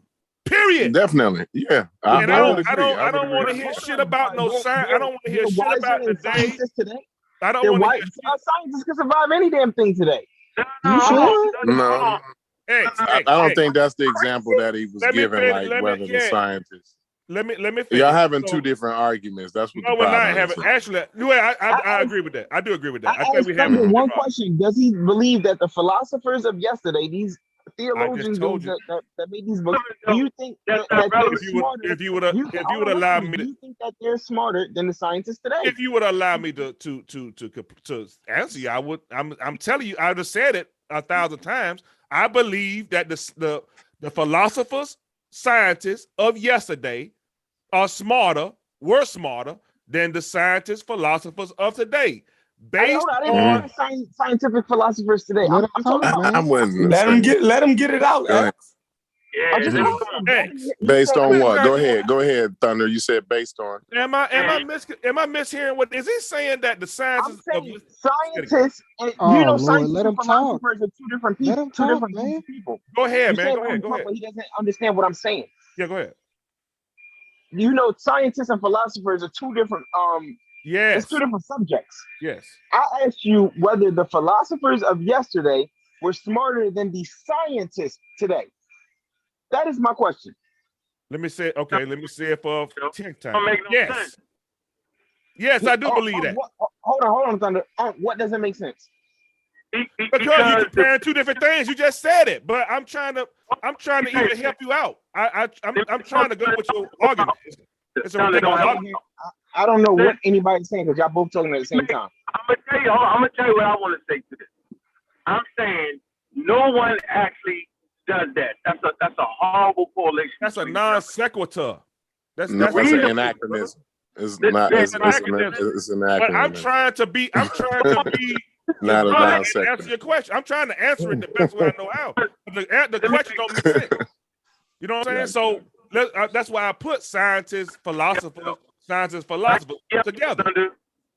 Go ahead, Thunder, fix the point that I'm going to you. So to answer your question for 11th time, yes, I believe that anybody back in that day is smarter than the people of today. The reason being is we cannot figure out how the hell they did what they did. Period. We can't do it now. We can't do that shit right now. 2022. We can't figure out how they did what they did back in that day. So that I know I'm not hearing this. Hey, you just did the same thing Exodus did. It's both of y'all crazy as fuck. One point is, out of philosophy comes science, first of all. So you first to reach the stage of also comes religion to get to the point of what they're calling to be a naturalist. Yes, I agree. Let me finish. And then out of that point, you become what they're calling a scientist. It's stages in human development. I agree. So you can't go back in time and say them niggas wasn't as smart as them or these niggas because it makes no sense. It's all predicated on human. Let me finish, bro. Yeah. It's all predicated off of human invention. And just because you don't know how the fuck they put together the pyramids, so you say, right, doesn't mean that we don't understand building and construction. There's just some pieces that have not been found in the archaeological records that we're missing. Most people think they found everything in Egypt. The truth of the matter is the majority of artifacts have not been found. I'm going to say this again. The majority of ancient artifacts have not been found. And so we piece it together as best we can. So the intelligence is based off of what Corey likes to say. How do we get to the point where we're only using clean energy? You can't call them niggas stupid back because back then them niggas used clean energy, right? Horsepower, the river, whatever the fuck they use, right? So the stupid and dumb, it really makes no sense because the science clearly says that Homo sapiens sapiens at 250,000 years was just as intelligent as Homo sapiens sapiens today. Facts. But not as knowledgeable. Not as knowledgeable. Okay, now we're talking. Now that's a whole. Now, my brother, that's what I was trying to tell you. I said that before. You can't use wisdom just because. Hold on, my brother. Hold on, man. So you cannot use the wise.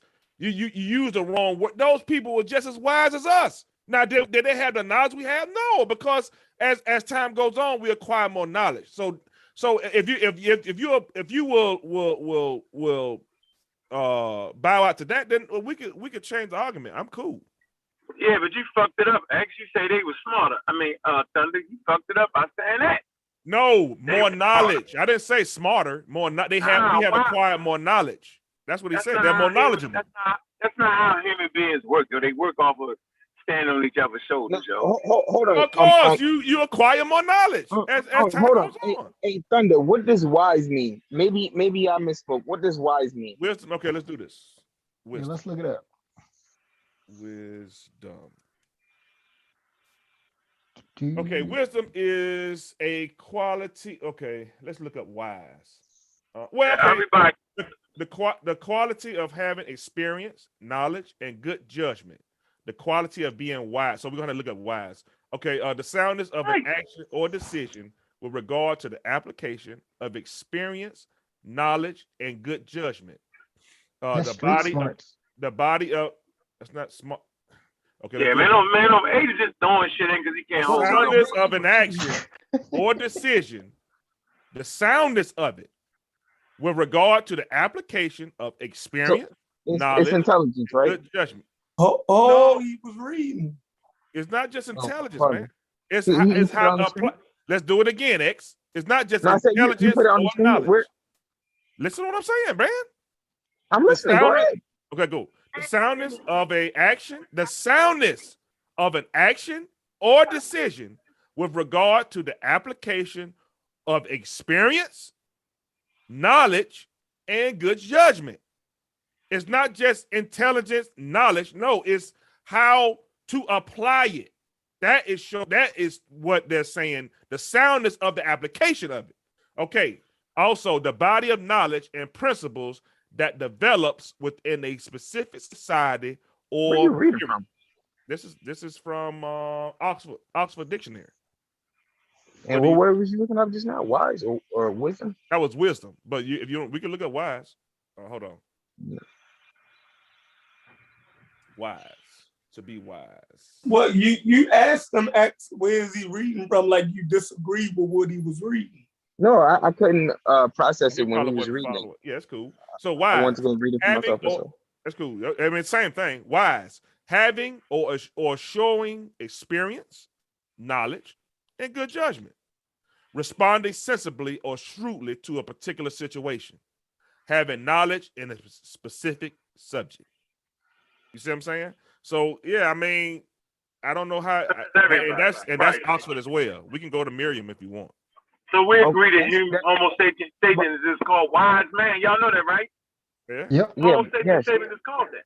It's an embodiment of that. It's speaking relatively. Pardon me. You mean to each culture, right? Hey, no, you're talking about Homo sapiens. Sapien means wise man, right? It's speaking to. We're wise. I guess we're wiser than the other archaic human beings. No, it don't mean that. It don't mean that. I just said I guess. I didn't like. It's talking about his awareness. Yeah, of course. Yeah, basically it means that he's. Hold on. It means that we are aware of ourselves, right? Most sentient beings is aware of their surroundings, right, and other external things. Homo sapiens, had the ability to be aware of his surroundings and to be knowledgeable and aware of his own self also. Meaning, we can look at ourselves, we know ourselves.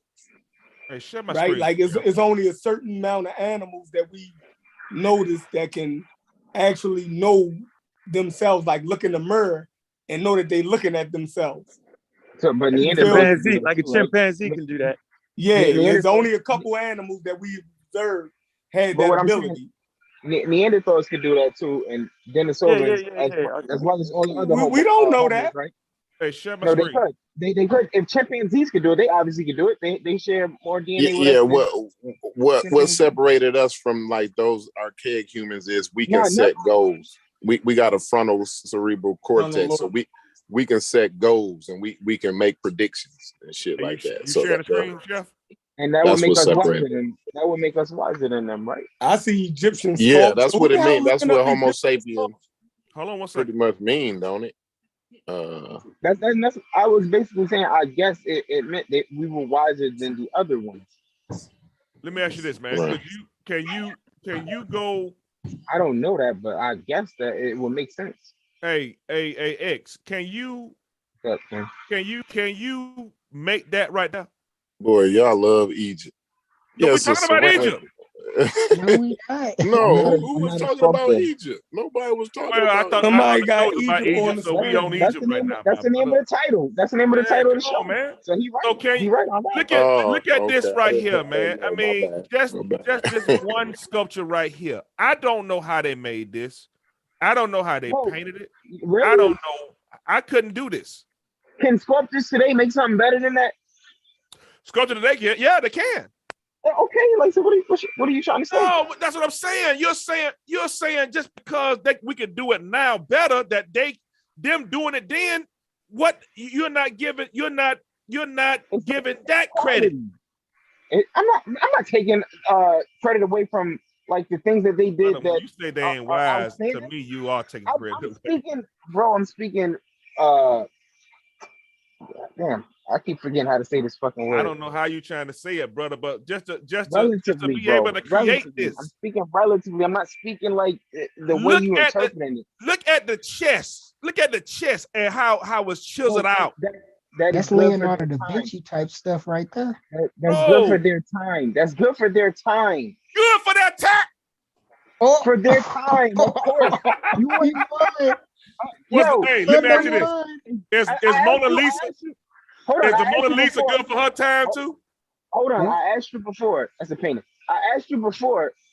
Are the sculptors today better than the sculptors yesterday? You said yeah. No, you said that they could sculpt. You said it. Could they sculpt something way better? I said yes. I'm not gonna say they. Hold on, if you could sculpt something way better, aren't you better? Even if it's just because of technology, aren't you better? If you can make better. No, what I'm saying, you're talking about better. I'm talking about you're saying that these people weren't wise. I'm not talking about better. Okay, let's do this. Michael Jordan and LeBron James. Who better? No, stop using the word wise, yo. I think that's what's fucking us up. I agree. We have more knowledge than those people have. Use the word knowledgeable. We have more knowledge. Yeah, sapien is interchangeable. Hold on. Okay. Hold on. Sapien is interchangeable between wise and knowledgeable. I think the wise part is confusing. It's kind of spooky. You feel me? So just use knowledgeable. Like you have Homo habilis, right? It basically means he used tools, right? Yeah. So knowledgeable. Homo sapien that's what I'm talking about. It just means that we're knowledgeable. We acquire information. Chef, aren't we more knowledgeable today than at any point in our history? Yeah, I would think so. That's obvious because we know more things about the world around us. Yeah, definitely. So why would the people's knowledge of yesterday be something that we would be like shocked of today if we can do the same things they can do? Yeah, because I think Thunder was explaining capacity. Right. He was saying that we have the same capacity as ancient humans had the same capacity as us, but they didn't have the same knowledge as us. Yeah. Like, no, I don't disagree with that. That's what you were saying. Okay, well, that's it. That's all I'm saying. Yeah, I mean, if I dropped you in the middle of a desert, how many hours could you survive? I could survive probably 7, 8. Really? Maybe. See, that's why we got to listen to each other and stop cutting people off. I agree. I agree with that. So you can fully hear a person. Those people were wise, man. They were more wise than me. See, he's saying wise. That when you say wise, I interpret intelligence, like intelligence in a sense where you intelligence is a part of wisdom, man. If you don't know how to apply intelligence, I could get Neil deGrasse Tyson, right? He's the most knowledgeable person about astrophysics in the world, or at least one of them. Yeah. I could ask that nigga how to make this album cover right here, and he wouldn't have a clue. Nah, I wouldn't say that. I wouldn't say that. Well, I would. That's all I'm saying. All right, hold on. Let me throw this in real quick. I thought we understood that the wisdom or knowledge and what we're in the context we talked about. It's a whole human endeavor, meaning you have to reach one stage to get to the next stage. And so you don't just dive out there and start building fucking pyramids, yo. Like there is no record of human beings diving out of nowhere. So watch this. This is the funny part. When you come to Native American populations, right? you'll find these mounds. They're called tumulus, right? And they're mounds. Look it up. Okay, you'll find these mounds in early Africa, right? You'll find them in Nubia and places like that, right? You'll find them in the Green Sahara, these mounds over grave sites. And then you go from the mounds over the grave sites, right? And then you'll get to the point where you'll start putting structures over the not just mud and mounds, but then there start to be organized structures, and they call them mastabas. And then when you get from the mastabas, you'll find them. They start to stack the mastabas. They had these giant mastabas at Abydos, like massive. You be like, God damn, right? I could pull a picture on it, right? And then they say, okay, well, let's stack them on top of each other. And then you'll get a Zosa, right? And he makes the first step pyramid, okay? And then when you get to the step pyramid, then you'll get to the bent pyramid, meaning you don't just go straight from the step pyramid. You got to fuck it up. You got to build it, got to fall down, got to be crooked. The math ain't right yet. Then you got to correct that. And then you get to the pyramids. There aren't any pyramids in ancient America, bro. The only pyramids, the true pyramids, are found in, quote unquote, in the Old Kingdom in Kemet. Most people don't know that. They throw the word pyramid around like it is, but it's stages in development. So you can't say the niggas that built the mastaba was stupid. No, because the niggas that built the pyramids can't build the pyramids without the knowledge of the tumulus or the mastabas. So it all works together. The point is, when writing comes into being, now we can organize our shit, and we ain't got to keep redoing this shit because, okay, we wrote it down. Okay, we tried, it didn't work. We see it. This is what we're really trying to say. That is a collective effort in societies and nations, right, to get to a point. So you never can say we was dumb or we was stupid. That's not the truth. Homo sapiens sapien always finds a way. That's my point. So I don't know why y'all arguing over they smarter, they dumber. That's not reality. That's facts. But yeah, I would not want to live in a society that is void of religious aspects. I wouldn't want to do it at all. And yeah, they tried it. They tried it. Adrian said it. It didn't work. It don't work. That was my point. That was my point. They invented it for a reason. What if you live in a community of atheists? That's different. That's in China and stuff like that. That's different. They're pretty much. They all agree on that. They agree on that, bro. That's the culture. How do you think a community of atheists would be? Fine. They had plenty of communities of atheists. We atheists. We fine. We ain't falling apart. That's fine. That's not a problem. You said everybody. That means you're gonna make a nigga do it. Yeah. No, but that ain't what I meant. Damn, y'all misunderstood me. I told you I'm speaking hypothetically. Oh, what you saying? I was basically saying what I just asked y'all. Basically, everyone is scientifically literate, so by default, we all are atheists. Or we have enough scientific literacy, so by default, we all are atheists. No, that don't mean that. That don't mean no. Being scientific literate don't mean you're atheist. Crazy argument, man. That's crazy. No. What he's saying is, let me. I was just reading this book by Jerry Coyne, right? And he was talking about how science and religion are incompatible, right? Jerry Coyne, you should look him up. That's ridiculous. Yeah, I get your point. Meaning you can't mix them together. Go ahead. Hold on, mix them together, but they are very compatible. Don't make me miss my point, bro. Yeah. All right, go ahead. Don't do that double X on you. Go ahead. Don't make me miss my point, man. So he was talking about how scientists are more atheists than regular laymen out in society. And then he started breaking it down even within the field of science. He was showing how the higher up you get, the more sciencey you are, the more scientifically educated you are, the more atheist it becomes. Until when you get to the top section of the scientists, all of them are atheists. Yeah, but what about Copernicus? Yeah, I saw that same thing. You watch a lot of the shit I watch. Is that real? Not one believes in God. All right, hold on. That's a good point. Wait. That's a good point. But I want American Dream to get that third question in, and then we can focus on that, right? No, hold because that right I wanted to say something. Hold on, but that won't say something to that. Point. But go ahead. I do want to say something to that though, if I can as well. No, you gotta go ask the question you want to ask. You can't do that. What's the third question, burning question you had? Or we too far past the mark for you?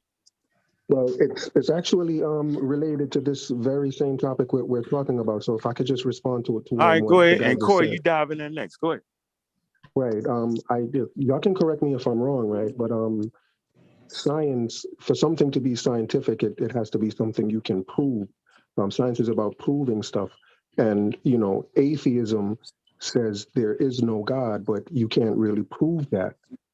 So in my you just have to estimation, be able to disprove it in science. But hold on, the onus is on you let me to just prove finish. that. Go ahead. But So go in my ahead, though. estimation, I just the wanted to position correct of that part. let me just finish, Corey. In my estimation, the position of atheism is not scientific because you're holding a position which cannot be proven, right? And you're saying it's true, but you can't really prove it. So atheism, in my estimation, is not a scientific position to take. Darwin was not an atheist. Yes, he was. And Einstein either was not an atheist. Yes, he was. Either. Both of them were. I agree. It's not a scientific That's not true. I think agnostic I agree. is a better way to define them. That's not true, American Dream, what you just said. Both of those people were atheists. I just got finished watching an interview with Richard Dawkins talking about that.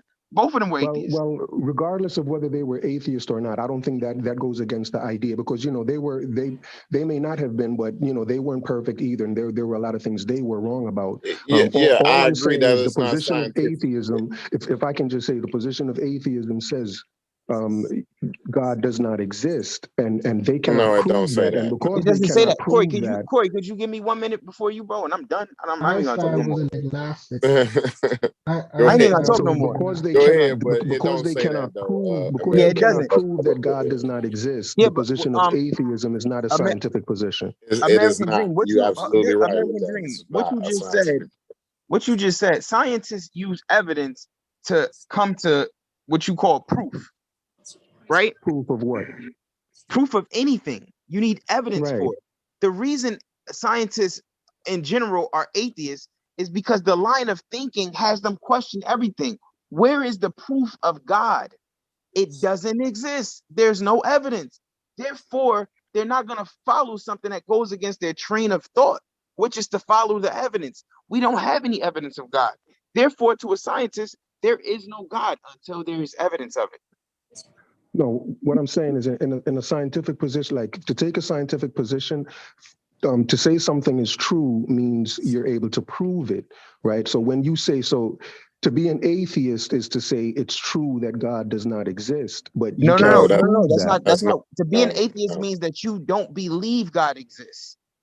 No, whatever, you can try and play with the words all you wish, a statement but it about means a you belief. don't think, you think there's no God. No. And all I'm it telling means you is don't because you believe. cannot There's a prove difference. that. That's not it. That's it not means it. you don't Because believe. you cannot, then y'all would have to tell me what it means to be atheist I and just told you. what it would mean. Well, No, can I take a atheism stab means at you it? Am believe I that allowed God to take a does not stab at it? exist. Go ahead, Corey.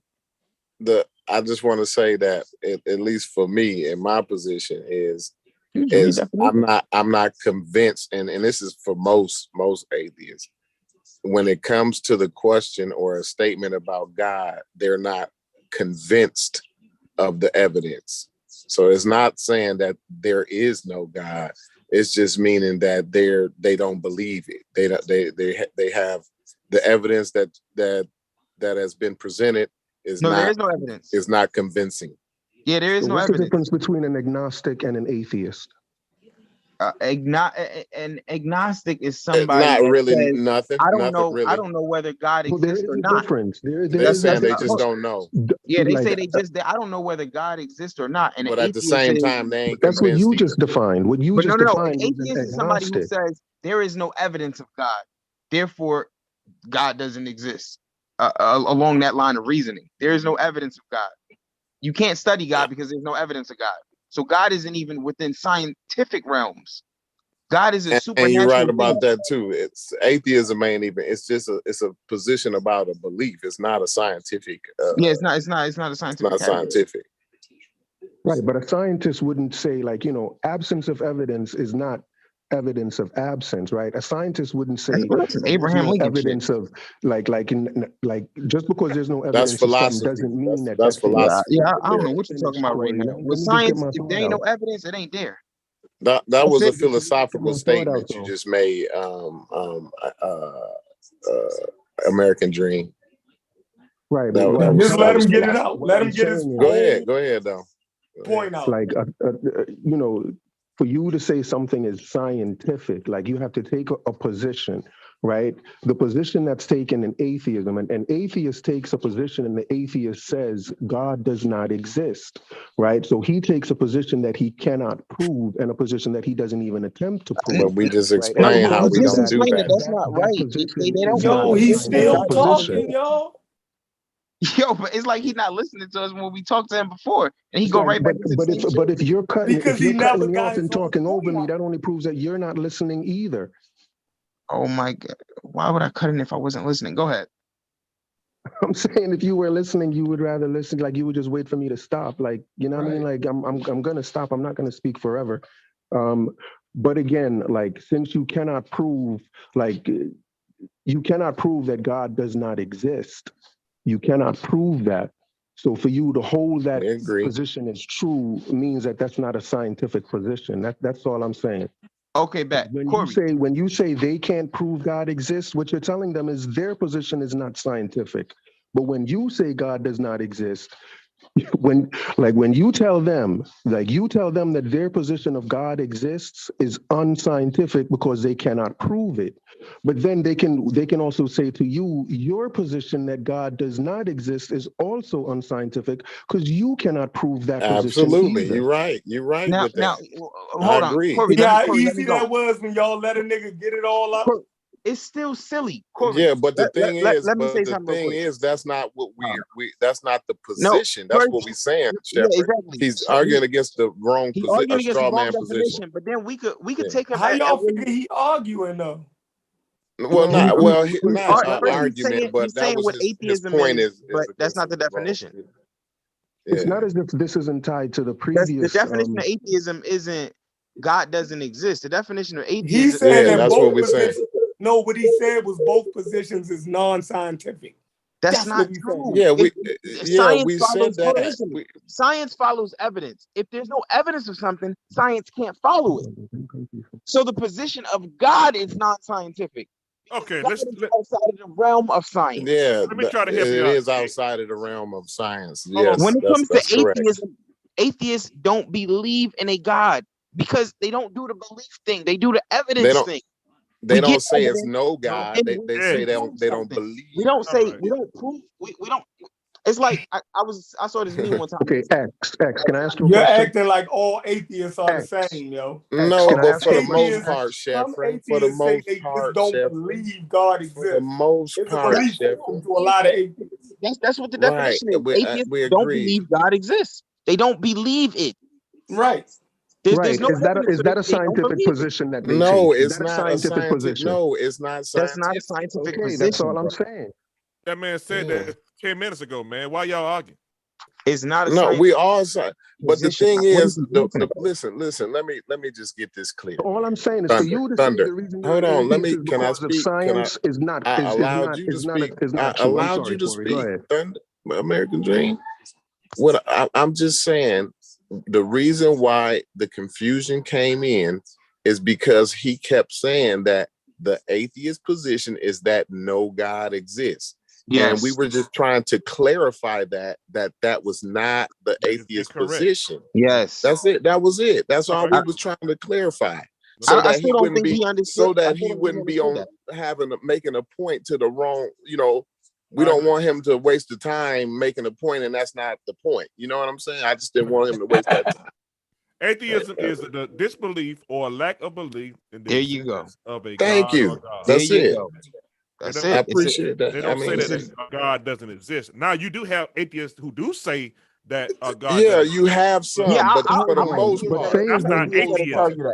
I'm an atheist that'll tell you that. I'll tell you God doesn't exist. You have some that unicorns don't exist. Right. I'll tell you God and unicorns don't exist. You ask me to disprove it, I can't because there's no evidence of them existing for me to disprove it. Right. You don't have. And he already admitted that's not scientific. So like that, we all agree on that. We on the same thing. Yeah. Sure. And the only reason I said it is because, I've heard it said a few times that, or the insinuation has been made that, the reason people should be atheistic is because, being religious is not scientific. You know what I'm saying? But being atheistic is also not scientific. So we have to come up with a better reason, I guess, for trying. If we're going Man, what? Where is he getting this crazy shit from? Is it am I the only person here? Are you trying to be What do you say? contrarian just to be contrarian, brother? This shit not making no type of sense, bro. Okay, this is what. Okay, American Dream. They're saying that atheism. Let's do it again. Atheism is a disbelief or a lack of belief in the existence of a God. Right.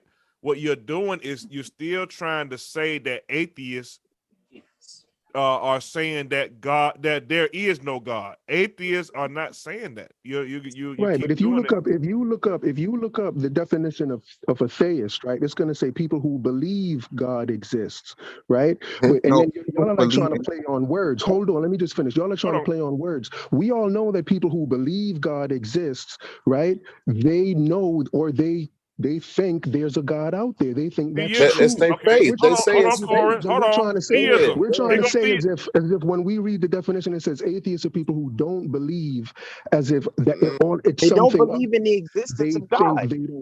They don't even religious. Hey, y'all people got admit one at it's a time. just Good faith. conversation. One at a time, man. Come on. Theism, right? Here's the definition for theism: the belief in the existence of a God or God. Bingo. Especially belief theists in are one convinced God. that God is real. The same way theism is a belief, but theists are convinced God is real. Atheism is also a belief, and they are also convinced that what they believe is real. It's not a belief, it's a lack of belief. No. I told you we was going in circles. It's a belief that God does not exist. Can I jump in for clarity? It's a belief that God does not exist. Hold on. Hey, right there. Before anybody jump in, let Thunder read both of those definitions uninterrupted. One more time. Go ahead, Thunder. Theism. We're going to start with theism. So theism is the belief in the existence of a God or gods, especially belief in one God as creator of the universe, intervening in it, and sustaining a personal relation to his creatures. Okay. Atheism. Atheism is simply a disbelief or a lack of belief in the existence of God or gods. Go ahead, Corey. And so there, God does not exist. No, man, come on, yo. Why you keep doing that? He's right. Montoya had a question. Montoya had a question. Go ahead, Montoya. Whoa, everybody hold the fuck up. Yo. I'm telling you, every time y'all start that banana shit, I'm cutting everybody off. Go ahead. Corey was about to say something. Let the man finish, yo. We're shooting for a better fucking product, man. Knock it off. The conversation is great. The argument shit is great. But the cutting off shit stupefy the whole conversation. Right. Come on, man. Go ahead, Corey. Say what you was going to say. No, because once I heard his response to that, whatever I was going to say is it ain't even, because he's not even hearing it at this point. So it don't even make sense for me to respond. But I'll give my turn over. I'll give my turn to Montoya. He wanted to ask a question. Yeah, let Montoya. Let mental dialogue, man. That's mental dialogue, man. Support that YouTube channel, man. Go subscribe to that shit right now. If you can hear me, go to Mental Dialogue and subscribe to the fucking channel. The intelligent conversation is fucking dynamic over there. I'm telling you. Go ahead, Montoya. I appreciate it. So what I'm hearing is, and Corey, I hear your position, but I will say to you, just based on the definition, I think it's just a lack of clarity between atheism and agnostic. They are different. And when I hear you talk, Corey, I hear that you're probably more agnostic just based on what I hear you say. Because theism... No, I know what agnosticism Let me finish. is. Yeah. Hold on. Before you finish, can I read the definition of agnostic? No, let me just finish. Can I please just finish? All right, go ahead. All right. Yeah, Corey, what he was. It is. I'm just sharing my thoughts. It's okay, cool. Either way. So I'm just saying it sounds more agnostic based on the definitions, because at the end of the day, theism is the belief in God. Then atheist is the antithesis. It's simply you do not believe in God. Agnostic, they basically don't believe that humans can figure out anything, whether scientifically, legalized, anything beyond the human phenomenon. So agnostic, they don't believe or disbelieve in God. They just don't think humans can are able to see above the human phenomenon. And so some of what I hear you're saying seems to be falling in line with that. I'm not saying I'm right. I'm just telling you. Oh, I think I'm both. Theism, I'm almost done. Atheists, they do not, by definition, they do not simply believe. It is a belief system just like theism is. It's just the opposite. My gosh. All right, here we go. No, it's not a belief system. Hold on. Let me do the definition. Can I definition it is. Can I You can call it what you want. Hold on, Corey. Let me do the definition, please. Let's bring science. Hey, Montoya, you finished though? Montoya, you finished? Yeah. I just said. I mean, the definition is the brother read on theme say you do not believe in God or to believe. It literally says that. So I'm just saying. To do not believe means not to believe. Right. So why you not call it a belief system? It's a lack of belief. A lack of. Oh wait, let's do this. Man. How are you a part of a belief? Hey, I just use. That's why I like to use the word convinced. That's why I don't use when I talk about atheism. I swap it out with convinced. It's more clear. Because according to the definition, Montoya and what's her name is right, yo. No. It's not. It's still not right. Definition. Hold on. Muslims have a lack of belief. They have their own. Muslims have a lack of belief in Jesus. I just think. Let me read the definition. Convinced is a more clear word, but go ahead. Right, here we go. Agnostic. Agnostic. A person who believes that nothing is known or can be known of the existence or nature of God or anything beyond material phenomena. Semicolon. A person who claims neither faith nor belief in God. What is atheist versus agnostic? Technically, an atheist is someone who doesn't believe in a God, while an agnostic is someone who doesn't believe it's possible to know for sure that a God exists. It's possible to be both an agnostic, an agnostic atheist, doesn't believe, but also doesn't think we can ever know whether a God exists. Thank you. To be an atheist is not to believe. You don't have belief. So you can't be a part of a belief system when you don't literally have belief. Yeah. I don't believe. I'm not convinced that we'll ever get to. You might be both. Then you might be both. Agnostic theism. Yeah, that's what you are. Agnostic atheist. I think that's the only position anybody could be in. Hold on, Corey. Let me do it. Don't have to be. Corey. Let me read it one more time. Real to be true, I guess. And you need to confirm. You need to confirm if this you or not. An agnostic atheist doesn't believe, but also doesn't think we could ever know whether a God exists. Is that you, Corey? No, that's not me. That's definitely me. That's definitely me. I think that as our knowledge goes, as our knowledge enhances, where God could possibly be gets smaller and smaller and smaller until God is gonna disappear. Period. From being able to exist at all. But go ahead. How can you ever prove God exists? How can you ever find evidence for God? No, you never will. You exactly. Can't find it. Right. Exactly. That's why it's unscientific. But what I will say is that's the definition. Let me say this though. Definition of what he just read, Corey. What you just said. That's why I say you're an agnostic atheist, just like me. You don't believe it could ever be found because there's no. But let me say this. No, I'm not. I'm saying we will get to a position. We're not there now, but we will get to there. We'll get there. Something with no evidence. You are the definition of an agnostic theist, though. Whether God, see, he read the definition of theism. So God he read the definition of agnostic. Hold on. He read the definition of agnostic. Hold on. God actually has action on human endeavors in his definition of theism, right?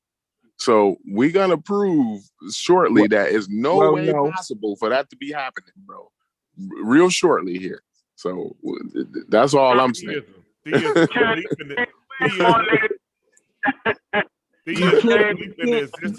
can't prove or disprove God because you don't have any evidence. Yeah, you can't disprove. We gonna prove. Go That's to like you the can't word prove or existence. disprove Let's unicorns. look up the word. Let's look up the You can't word prove. existence. Hold on, watch. You can't prove or disprove unicorns. I got No, remember, science or something has to be falsifiable, right? Yeah, exactly. It's not falsifiable. So this is gonna make it falsifiable when he read the word. When he read the definition of existence, I got you. That's what's gonna make it falsifiable. Existence. It literally can't be falsifiable. Why? Watch this. Existence is the fact or state of living or having objective reality, continued survival, a way of living. Existence is the ability of an entity to interact with. Existence is the ability of an entity to interact with physical reality. There you go. And, but you can't prove. We're gonna find out. We can't find out that everything within this existence, in the existence in our existence, which is our universe, we're gonna find out exactly how that works, bro. Corey, and we're gonna find out that ain't no entity. What we're gonna find out is there is no entity acting on that. Hold on. I want to debate Corey right now. No evidence of God's existence. I want to debate Corey right now on that right there. Listen, like I said, I ain't talking about God. I'm talking about the definition of existence and whether a God can exist or not. Now, all of the rest of the shit is out the window with me, bro. We read the definition of existence. Now, you can come up with some other shit, right? And I'm fine with that, right? But we read the definition of existence. So within the parameters of existence, right, we can figure that shit out, bro. And we gon' figure that out. We on the verge of actually figuring that out, bro. So just wait. And I just want to quickly inject, it was unfair for Victoria and not speak this on what he's saying. I understand why he doesn't fall into the definition. Extra's next. And then, go ahead. I'm looking for something. Go ahead, Montoya. I was just saying, Corey, I respect where you're coming from when you say that's not your definition based on what you're doing now. I'm just saying, you breaking the motherfucking code, yo. Come on, man. Oh, I thought somebody said, go ahead, Montoya. I heard somebody say, go ahead, Montoya. I'm sorry. Yeah, X said he was looking for something. I heard somebody say, go ahead, Montoya. My fault. Then you go, Montoya. No matter what you say, a religious person can always place God anywhere they want. Fact. That's why you can falsify. That's why it's unfalsifiable, bro. And they I'm can always say right now. Go ahead. Right, but you can't place them in existence, though. You can place them anywhere you want to. Hold on. Right now. Anywhere you want to. But it's got to be outside of existence. That's my point right there. Right now. Yeah, but I'm only talking about existence. Okay, hold on. Go ahead. How can you test the supernatural if it's outside of nature itself? There you go. I ain't testing the supernatural. I'm talking about whether God exists or not. God is the supernatural. I'm talking about whether he exists or not, bro. I'm not talking about nothing else. You can go outside of existence if you want to. He can do anything he wants to outside of existence. But how can you test him if he's outside of existence? If you read the definition again, read the definition again, Thunder. Read the definition again, Thunder. Yeah, if you just understand what he's saying, he doesn't concern himself with the only person that ever said that. Like, no scientist will ever tell you like that. I'm not saying my position is scientific, bro. I've never said that. I've never said that. Pardon me. I was about to tell you, no scientist will ever tell you nothing like that. But he's not saying it, though. So he's not saying it, so don't make him say it. Like you're like, but he's not saying that, so you can't make him say it. Right. So existence is the ability of an entity to interact with the physical reality. So I believe, Corey, that God does exist, and I believe that God is interacting with us in our physical reality. Now, that's a falsifiable statement right there. I love that, Thunder. That's a falsifiable statement.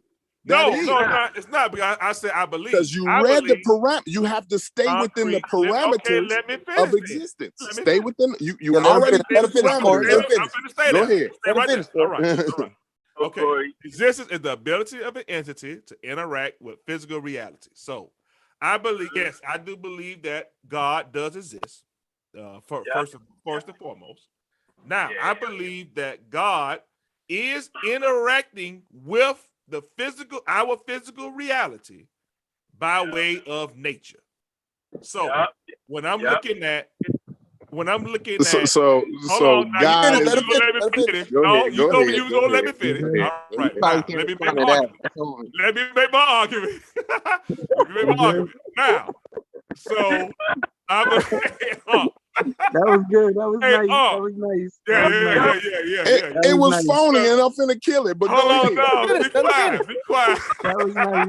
Be quiet. Now, the ability of the entity to interact with physical reality, I believe that God does exist. I believe that God is interacting with our physical reality via nature.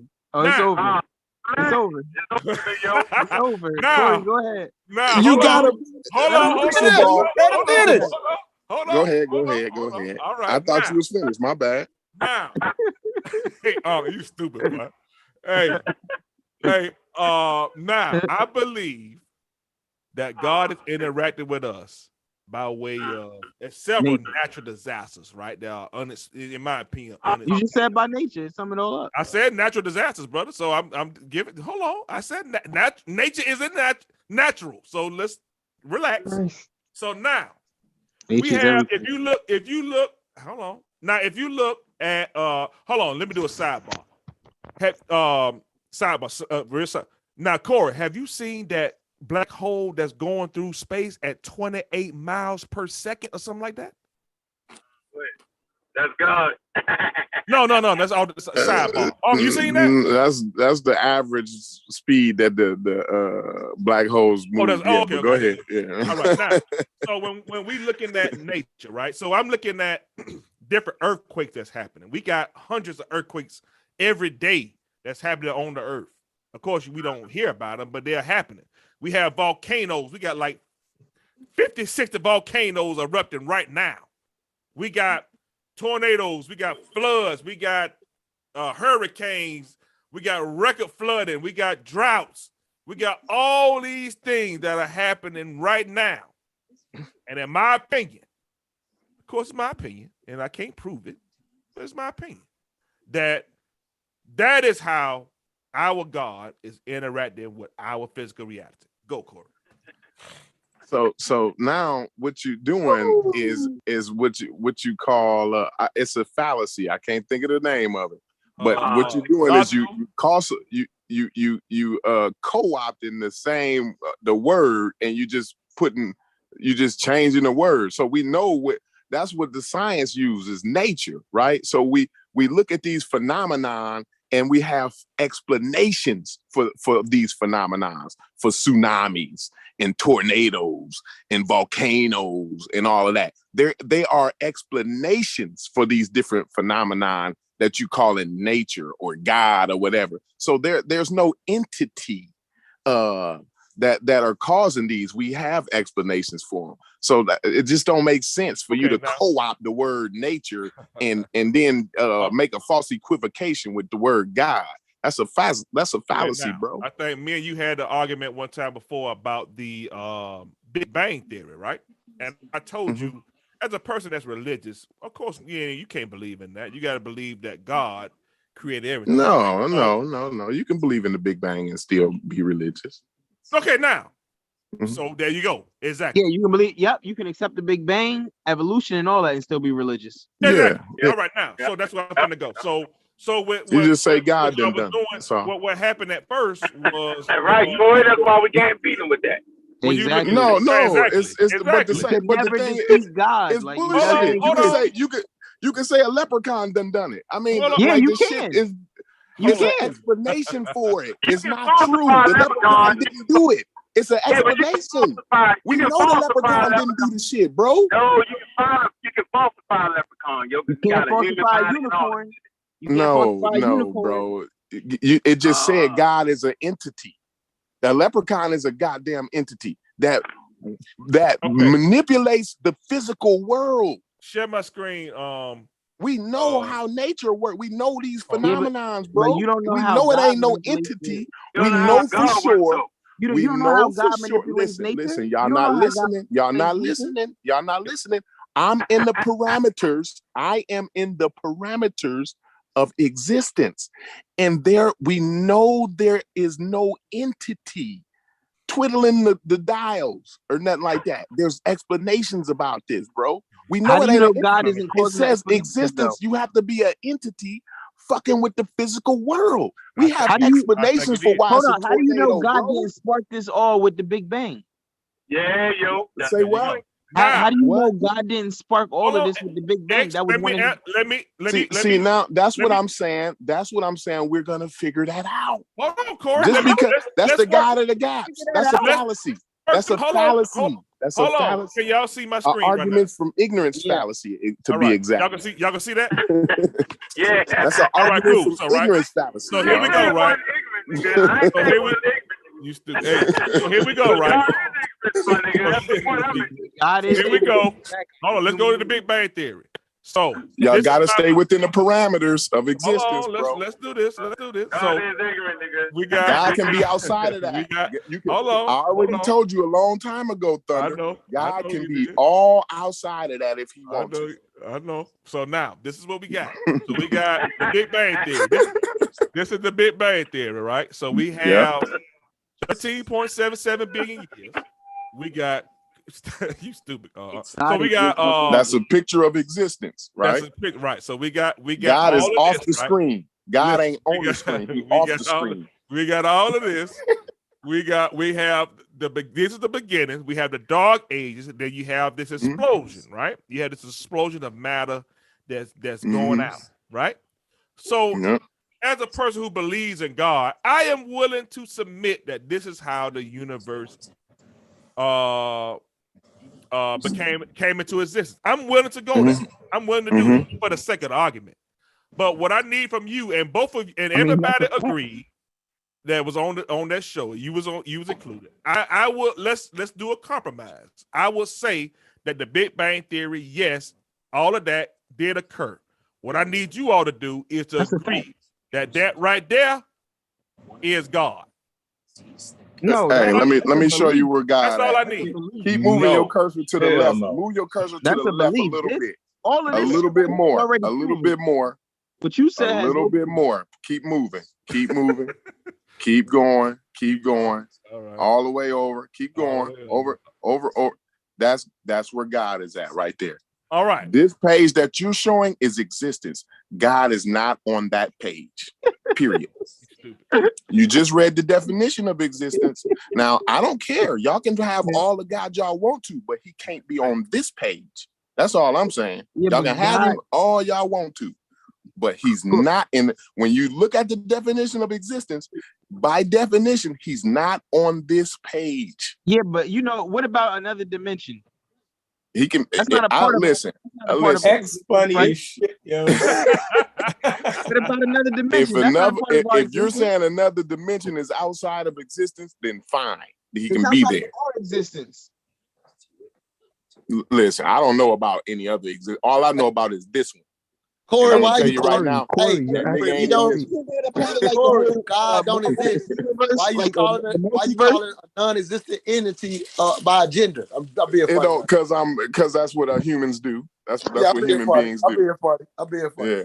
And Corey, why are you assuming that existence? I'm not making any assumptions, but go ahead. Well, let me just finish. Let me just finish. Why are you assuming that existence is just what's on that picture? Why do you think that? Because we read the definition of it, brother. That definitely is what's existence for us. You're acting as if there's nothing else to it. You're acting. It may be. It may be. Let me just finish, this please. one. You're acting. Let me just finish, bro. We in right now. Let me just finish, please. You're acting as if we know everything about existence, or that we will someday know everything there is to know about existence. That's an impossibility. We will never know everything about existence. About this existence is not impossible. About this one. No, about this existence. You cannot know everything about this existence.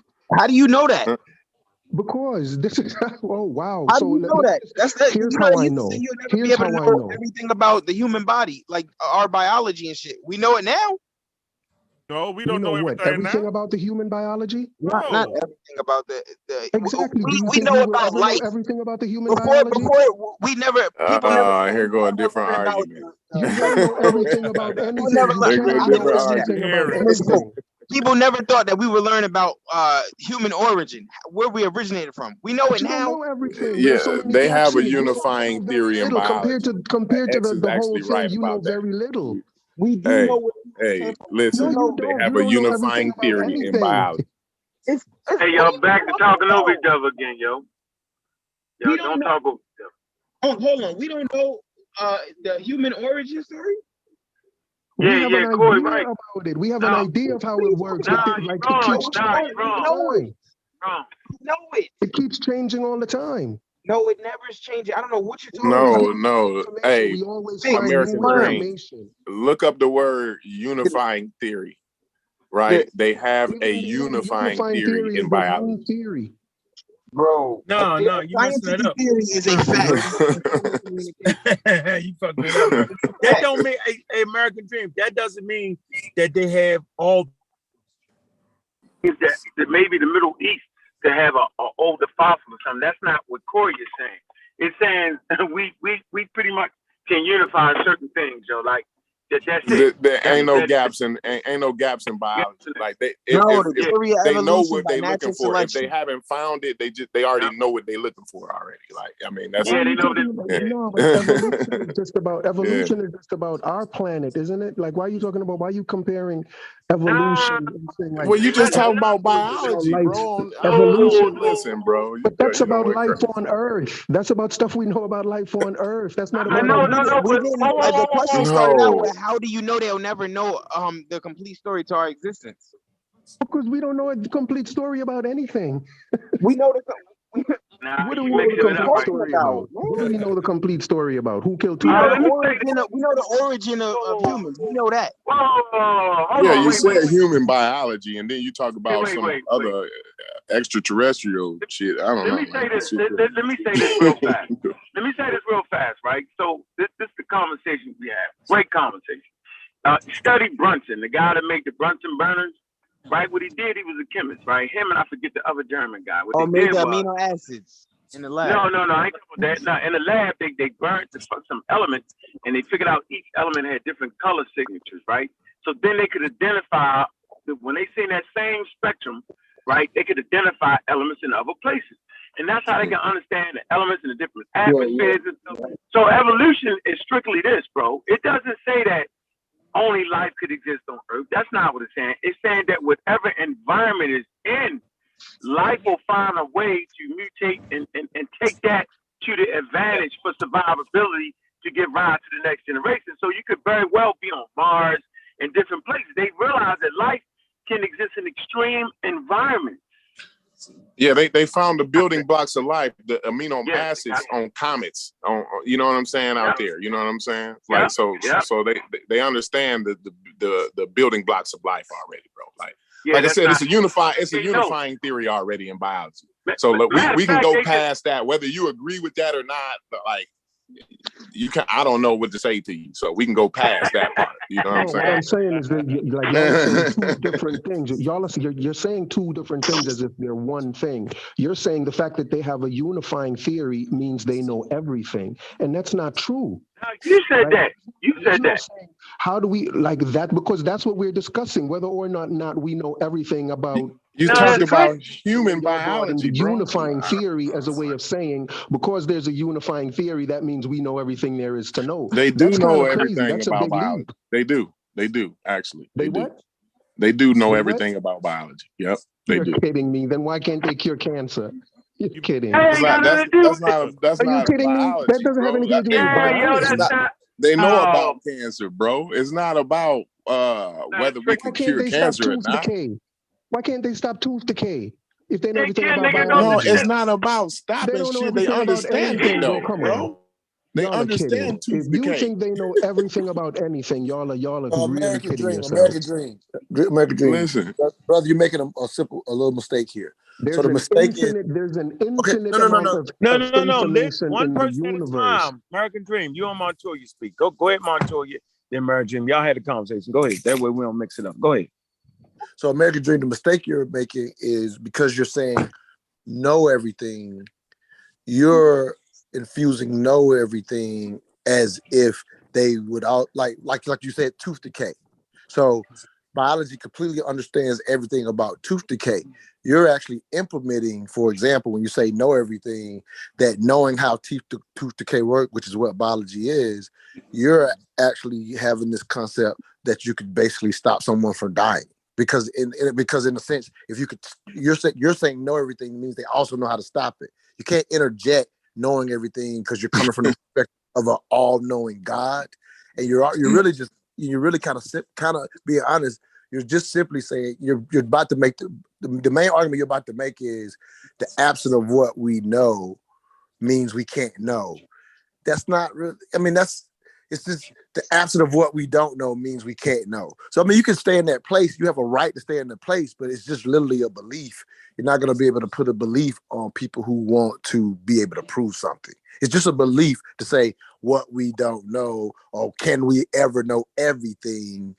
Prove that there's no God that's the angle you're going at, and not be the absence of something doesn't prove something is all I'm really saying. That's arguments from ignorance fallacy. Yeah, go ahead, Dream. Chef, drop the link. Somebody said drop the link. Right, sure. I would say that there's like the only thing I'm responding to is whether or not we know everything, we can know everything there is in the universe, right? And all I'm saying is the amount of information in the universe is infinite, right? There's an infinite, like there are an infinite number of numbers between 1 and 10, right? An infinite number of numbers. Everything in the universe is about infinity. The information in the universe is infinite. No, infinity is not a real scientific number for real. But go ahead. Right, I didn't say it was. What I'm saying is you said everything in the universe was about infinity. Finite number. You cannot put a finite number to how much information there is in the universe, right? And it is a finite number. That's the only way that you can say that we can know everything there is to know in the universe is because there's we didn't say that. Nobody's making that argument. All I'm telling you is that's the assumption that you're making. That's the assumption that you're making. And all I'm saying is because the information in the universe is infinite, we cannot know everything about the universe. And if you cannot know everything about it, let him finish. No, let him finish. Am I the only one being cut off like this? Yeah, you're right, American Dream. But you know, we put you on the show before, so we just try and get used to you, bro. So go ahead. Indeed. What I'm saying is because we cannot know everything in the universe, we cannot say what is or is not there. All right, stop right there. We heard you. So watch this. Stop. You gotta stop. See, now you gotta stop because you be repeating yourself. So watch this. Human beings actually know how to fly. So you're basically saying that we don't know everything it is about flight. That's not the point. The point is we understand how to make machines fly. They have a profound understanding of what it is. That doesn't mean that we're not going to make adjustments and make better things to fly, but we understand human flight, brother. So you can't say we don't. Biology, we understand human biology. That doesn't mean that other things are going to actually pop up. That doesn't mean that, bro. And I think that's what Montoya was trying to say. You're making that mistake right there, bro. So I'm just letting you know. No, we understand biology, period. It's a definition for biology. That's what I said. No, Corey. I said Corey. No, that's why I gave the example of human beings understand flight. That doesn't mean that we might not come up with some more things to it, but we do clearly understand flight. So we clearly understand biology. We clearly understand cancer, right? Just because you understand something don't mean you can stop the motherfucker. But guess what? They do have a vaccine for certain cancers. How about that? So are you saying we know enough to say that that we can definitively say there is no God out there? No, I don't argue with that. That's a you can always move. That's a different conversation. That's the conversation we're having, right? No, that's not. You can't mix back on one. I said we gonna get there. I'm saying we gonna get there to know that whether a God. Let me say this. I'm saying this is my position, bro. Yeah, that's your position. Yeah. We are going to get to a position to know whether a God exists. Now, we know what the definition of existence is. Now, y'all can bring up all of the dimensions and other existences and whoop-de-whoop. I don't give a shit. I'm talking about this one. We only know about one existence, bro. One. And we're going to prove, we have the ability to approve whether an entity is twiddling dials or not, bro. We're going to have that ability, bro. We know what the definition of existence is. So y'all got to use another word. If y'all want to talk about God, y'all can't talk about exist. Y'all got to use another word, bro. I ain't mad at all the other words y'all use. No, hold on, American Dream. One sec, American Dream. But that's the point, though, Corey, that at the end of the day, yo, you can always place God where you want to place him at. And that's why it's not falsifiable. Meaning you can't use science on God. That's the whole point. Impossibility. That's why we don't mix the two. Right? Because you cannot apply the scientific method to God. Impossible. Right. And that's what American Dream is trying to say. But American Dream has mixed that ideology in with biology, and that's what he should not do. That was my point. But go ahead, American Dream. Sure. And I was just going to say that as much as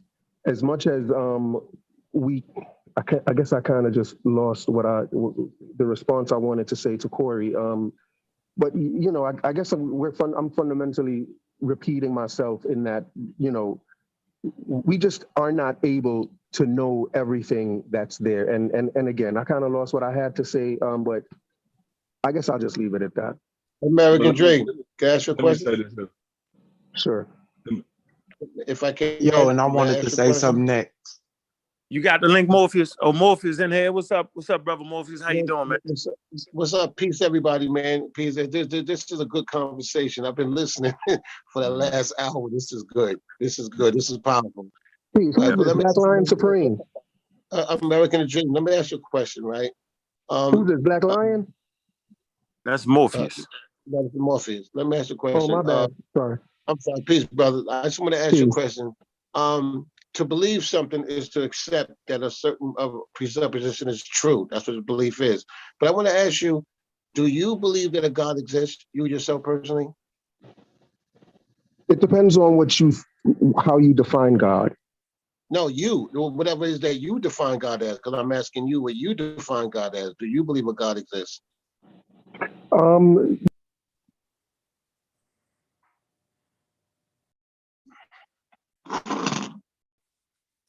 Did he break up or am I? You went on mute. He muted. God muted you out, nigga. God muted him out. Hey, ultimately, what's up, KK? Separate these two is the best place to be. It really is no dialogue. Just keep them separate. That's what I want to say, man. With scientific literacy, scientific literacy. No, you gotta let him answer the question. Let him answer that question, though. Anthony going next. Go ahead. Anthony next. Go ahead, though. He's been waiting for a while. He's been waiting on for a while to say something. Oh, Anthony? Oh, yeah. Anthony got you. Go ahead, American Dream. You on mute, yo. God muted you out. You about to lose your slot. You're done. He hit him. Why you hit him with the damn question like that, Morpheus? You killed him. Damn. Is that all it took? Yeah, and if I can say something, because he came on my show a couple of days ago doing the same shit, and he said he don't believe in a God. Okay, well, he does it. He does this just to be controversial. He's just on here just. That's all. He doesn't. He said he doesn't believe in a God. It's okay. We need a little of that as long as we can talk like grown ass intellectual men and start arguing like grown ass kids. Yo, it's a difference. So I don't mind the arguing, but as long as we all get our points out there, yo, and then don't over talk. That's when everybody gonna cut you off. When you go into a sermon, everybody gonna dive in. We got a clock over this motherfucker. But yeah, if he gonna be controversial, he could be there, but he's just wrong right now in the way he's placing this conversation. Oh, I know. And that's what I'm trying to get him to understand. I mean, I just asked him a simple question. What happened? He God got him, son. Don't answer that. Hey, we're witnessing God in existence, Corey. God got us. Hey, but like it's crazy to me though, right? We can actually sit here and read what a definition is, and then say, well, I don't know, you know, he could possibly put them anywhere, and no, the definition said you can't do anything with it. You can't. If we can do anything with the word existence, then there's no. Why do we have the word then? No, we said God. We Don't nothing say mean nothing. Don't nothing mean nothing. You messed that up a little bit. So what I'm saying is we know what existence is. Right. We know what that is, right? So God is existence. How about this? God is existence. No. Yeah, you can't just throw shit around because that's not even coherent. It is. God is that's existence. Not even coherent, huh? It really is, yo. If anything is anything, shit, the shit ball is existence. A shit ball. Like you can say any fucking thing, you ain't even that wouldn't even be coherent. We have to be coherent. There's a definition. Yeah. That's why we have definitions. God gave mine so we know what the hell we talking about, huh? If we can call anything, then we don't know what the fuck we talking about. No, that's what I keep saying. Now, what you're saying? No, hold on, I'm not done yet. Listen. If we can call anything, hold on, listen. I got go. 3 sentences to say. Can I please say 3 sentences? Go ahead. If we can call anything whatever the fuck we want, then how can we have a coherent conversation? How is there any way to distinguish anything from anything? If we can't distinguish nothing, there's no way to have a coherent conversation. So we know what the fuck the word existence is, right? So we can't throw the word around and to mean any fucking thing we want it to mean, bro. It got a definition to it, right? That's what pseudos do. They throw shit around to make it fit their shit. You know what I'm saying? Like, I said the existence was the river. And it's the Hoppy River and all of the cut the bullshit, bro. We know what existence is. It's not a fucking river. And existence is somebody who is within space and time, an entity who manipulates the physical world, the physical reality, bro. We only live in one of them. It's only one of them so far, bro. It's only one reality. It's only one existence. Now, listen. If y'all can show me a different one, that's fine. But I'm talking about this one here, bro. This existence here. Y'all keep bringing up it may be, it's a possibility, it's another one. I don't give a fuck. Let it be 12 of them. It could be 12 different motherfucking existences, different. I'm talking about this one here that we have a definition for, bro. And ain't no fucking God up in here, and we gonna prove it pretty soon. Can I talk now? Because hold on. So here's the problem, yo. That God is supernatural, bro. It's outside of nature, bro. That's the point. That's why I don't have a problem with that. Don't cut but he's not outside of existence. No, don't dive in, nigga. You diving and helping them dive in. Shit. Let me finish my point. I'm not gonna do the rant. Rant is when you went over 3 minutes. That's a rant. I'm simply saying, right, that when you look at the whole situation, it's clear that etymology of the word, it starts talking about God is supernatural, bro. So if God is supernatural, we can't measure it with the scientific method. It's unfalsifiable. That's why the statement that Montoya made was right and exact. That's why you'll mix the two, because it's all the shit you just said. We're not measuring God. We're measuring existence, bro. No, Corey, let me finish, Corey. That's what I'm saying. You're saying what I'm saying and don't know it. Hold on, Corey. You just said all the shit you just said is why we don't do it. Because it's all the shit you just said. And we already know we cannot measure it. And anybody with any religion and any human being can just imagine this shit because it's supernatural. It's unmeasurable. It's undefinable. It's all these things. That's the point, Corey. How can you prove something that's undefinable, nigga? I could just keep moving it around. That's why we don't. That's why civilization. No, you can't. You cannot keep moving it around, though. Yeah, that's the point I'm making. You cannot move it around. Not up in this motherfucker. Not up in here. You can't. You can move that motherfucker out there around. That's my point, Corey got y'all, yo. You can get his ass out of here and move him around. That's what I'm saying, You actually can't. Not if God exists. You can't. Can And you if we're hear talking me? about existence. Yeah, science ain't touching it either way. As long as he out of here, you can move that motherfucker where you want to move him. But you're not moving him up in here. No, if he's out of put time. that page back up. God if is out of Thunder put that page up, you can't put God nowhere on that motherfucker. Put the page back up, Thunder. We need to get you on a world tour. Show me somewhere you can move. Put the page back up, bro. We know what existence is. Thunder had the picture of existence on the fucking page. Now put God somewhere on that goddamn page. Show me. God made existence. God made existence. Yeah, So now you can talk about all that out. Like he ain't in here. The motherfucker ain't up in here. Who you gonna argue with? How you gonna test that? As long as he outside this motherfucker, that's fine with me, brother. He ain't up in this motherfucker, bro. That's all I'm saying. We have a definition of existence, bro. Now, y'all can talk about outside of existence all y'all want to, bro. I do not have a problem with that. That's what I keep saying. Y'all keep telling me y'all can move him around. He made the definition. Move around within existence, though. What if he made the definition, Corey? What if who made the definition? God made the definition. That's fine. I ain't mad at him. He didn't he didn't wrote himself out of existence. No, he made the phenomenon is he made the y'all can tell me all the shit y'all want to, bro. Like I don't give a fuck, man. Like he wrote himself out of existence.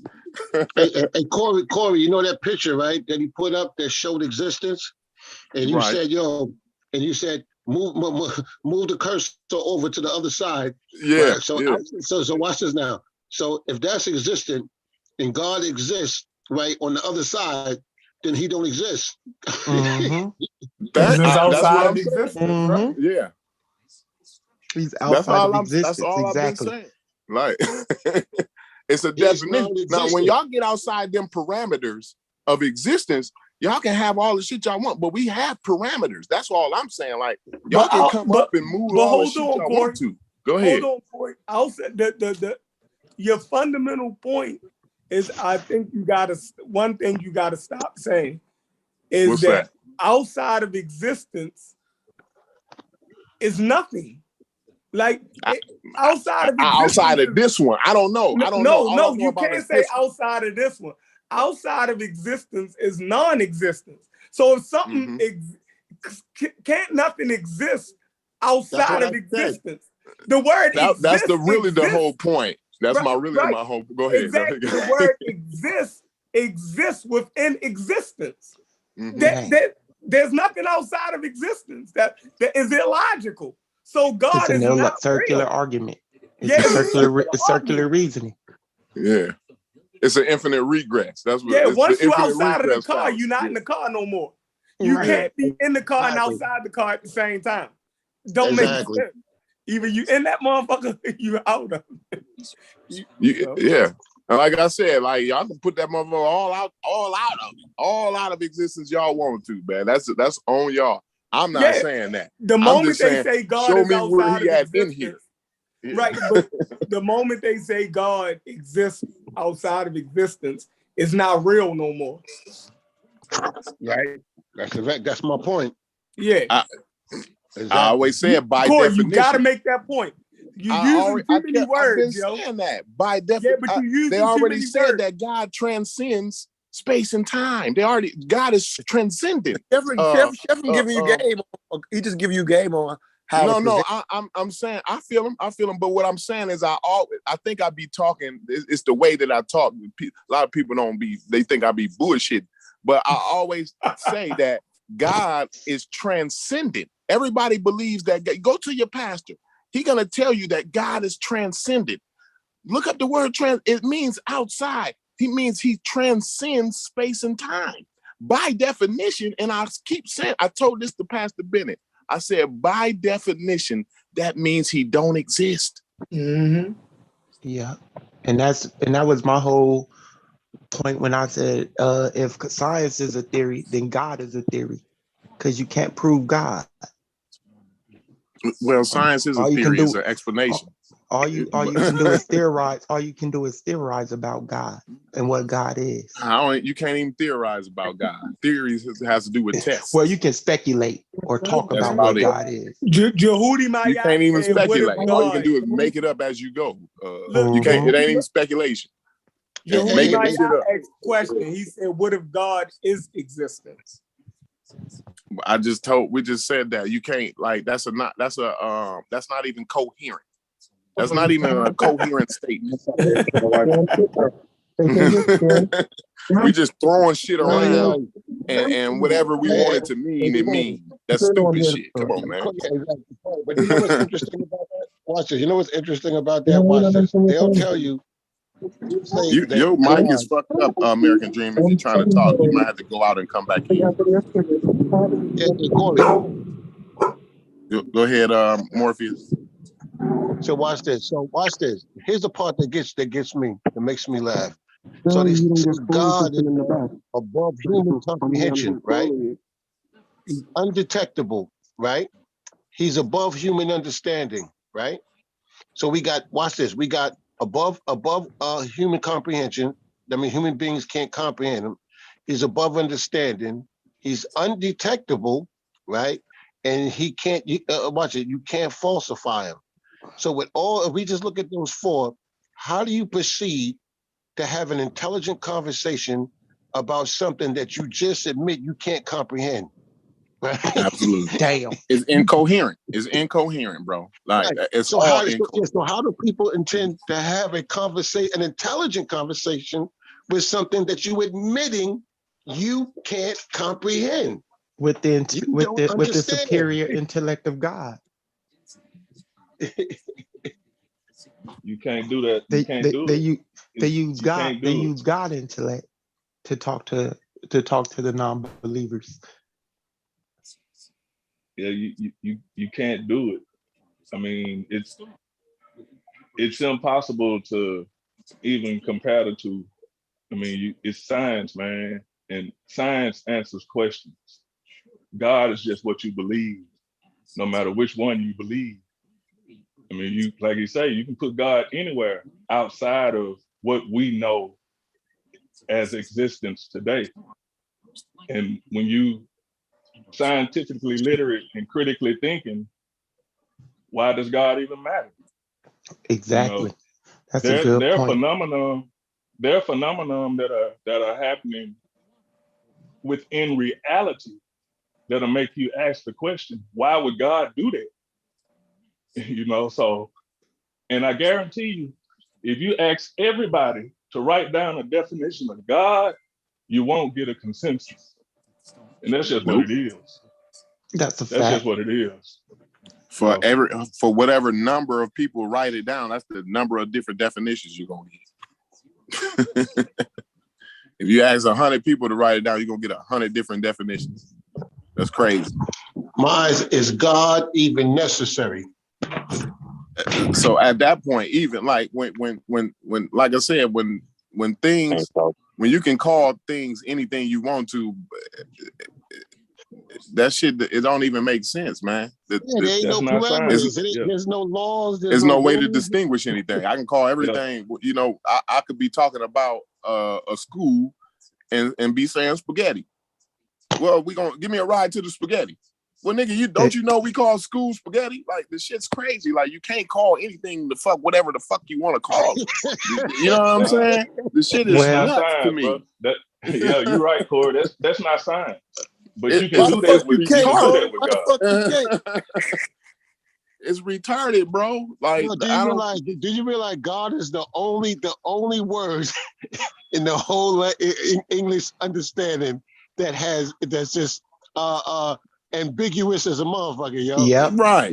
That's why it don't mean nothing. Yep. That's why look up when you can call anything, it don't mean nothing, bro. That's why it don't mean nothing, bro. God don't mean shit. It's because whenever you refer to a God, you got to put it in context of a religion. So, you know, it's contextual depending on, you know, what religion you coming from, what belief system you coming from. God is an excuse for everything you don't know. That's what it is. It's an excuse for everything you don't know. Whenever you mess up in life, you know, that's your excuse. Whenever something good happened to you because of somebody else's, you know, you that's your excuse. You know, that's all it is, man. God is an excuse. I'm gonna pray on it. God is a crutch. Yeah. God has become a crutch. When everything wrong happens, then it's the devil. You know, that's fucking nuts. When you're not thinking about the decisions that you made that contributed to that situation. God is the excuse, man. For me, that's all I see it as. And like I say, when you understand certain things and how they happen, then you ask the question to yourself, well, why do I need God? Right. And you know, that's the underlying question that a lot of us are afraid to ask ourselves. I'll tell you that's why a we question. need God. That's a question. I got two answers that people give. The reason why we need God is so that I can consolidate power. That's why. That's why we need God. You know, if I can keep you in the state of belief, and I'm the vicar or the conduit that can tell you what God wants, and you know, when you're in a vulnerable position, and I can tell you to come and pray and, you know, make you feel better and show you that empathy or whatever, and I can manipulate that vulnerability that puts me in power. That's what God is used for. I've never seen God used for anything else but to consolidate power. And they'll try to use God for morality, and then they'll also use God for like a comforter, like, because you know most people believe that they're going to heaven after they die, and I believe that if a lot of people didn't feel that there was an afterlife, then there would be a lot of chaos on earth. I believe that. You know what I'm saying? I think I don't believe that. I don't believe that. I believe that. I think religion. I believe people would place more value if people knew that this was they only got one time to do it. I think they would place more value on it. Yes, I totally agree with you. I totally agree with that. So check it out. Dismissive about like, because you get another chance. Correct. Check it out. You know what I'm saying? If that's the case, because if you go back, I think one of the main reasons, whenever you look at all the big religions, they deal with an afterlife. Like, humans have always been scared to die. You know what I mean? Especially when you talk about in the context of the present, okay. But in the evolution of man, you know what I mean? Religion was always used as like a comforter for when you die. Like, people never wanted to die and just be gone. So we used heaven and God as a crutch to get over death. You know what I mean? Because death is a hard thing to comprehend. Like, nobody wants to say that it's over when it's over. That once it's over, it's over. You know what I'm saying? But I would like to believe that we could get along without it. Like, I would like it that way, but I think the way that some people are, like, whenever you tell people there's not no heaven or hell, they feel like there is no consequences for what they do, and people become savage. I think the religion keeps those people in society. They keep them in society. Yeah, I think those religions, that religion, keep those people who are chemically imbalanced. It allows them a place in regular society. If it wasn't for that, you know, if we didn't have those thoughts, those religious thoughts to deal with those anxieties that you talked about, the death and all of that, right? Like I said, people, the majority of the people would value life more, and so those people that are more chemically imbalanced would be shunned outside of the society and less likely to pass on their genes. So therefore, the society would become more a better society in that way, where we don't need to have a religion or whatever like that. You know? Can I interject here, please? I was waiting. I never said anything.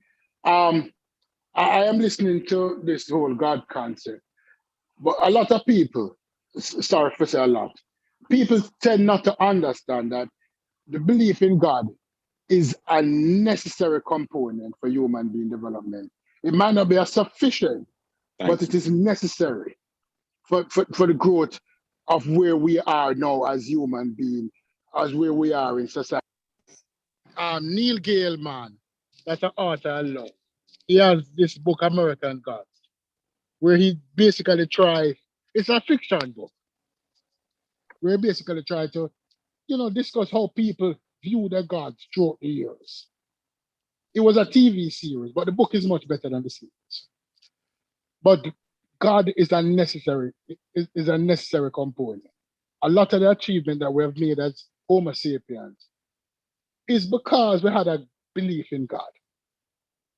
Now, 1,000 years ago, we had 1,000 more gods than what we have today. But as people knowledge increase, we're less reliant on the whole God concept, but we're still reliant on it. May I say something to add to that? And a lot of people also believe that morality comes from a religion or God. I don't believe that. I believe it maybe partially comes from text. You know what I mean? People got it that way and they believe it to be the word of God, but to me it's just all man. But a lot of people believe that if there's no God, then there's no objective morality. There's no real right or wrong. And that's another big issue. It's morality. Can I say something real quick? The whole concept of God has really been something that I can say humans have transformed since we've been on this planet. But this concept of this God that we are talking about now is not the God of the ancients. This God that we are talking about, this Christian God, this Muslim God, this Jewish God, was forced on a particular group of people. And this particular group of people have adopted the God concept, this God concept so deeply that we will argue with each other over who's right about the God concept, not taking into account the harm and the disdain of the other God concepts that the people had. That's my problem with this whole God concept. It's like we totally overlooked the fact that every nation on the continent of Africa had whatever type of God concept you want to say. Water, air, sun, whatever. And the Jews, the Europeans, the Spanish, the French, the British, the Irish, they all went into them people's lands and told them their God concepts is shit. Can I rebut that, please? That is true. But let's be honest. The conversation's over if that's true. There's no rebutting. Hold on. There's no need to rebut. Hold on. Let me speak, please. I never interrupt or disrespect you. Please. No. What we tend not to overlook is that as people invade, they took their gods with them. And society sometimes have room for many gods, and sometimes it don't have room for many gods. That means when the Romans invaded Britannica, there were Jews there. They were worshiping totally different than the Romans. But the Romans brought their gods with them, and it influenced the Jews. When the North Africans or the Egyptians were almost at the center of the earth at that time, they were influenced by many gods, and their gods influences many people. People have relied on gods. They relied on it. We cannot say yes or nay, it's a good or bad thing, but people have always relied on gods. But as we increase in knowledge as a people, our reliance on God is now superseded by our reliance on science. 1,000 years ago, if COVID-19 came about, we would be in the temple or in the church or in the mosque trying to pray this thing away. But today we are in the labs destroying this thing. So our reliance on God has decreased as we become more knowledgeable.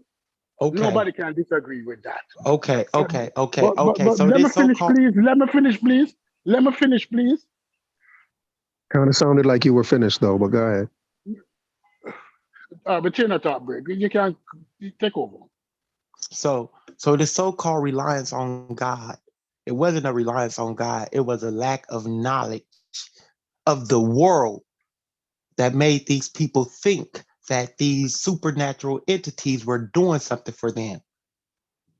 It wasn't a reliance on God. They didn't know how to explain the world, so they couldn't understand a volcanic eruption that wiped out a whole nation, a whole area. So they attributed it to a God.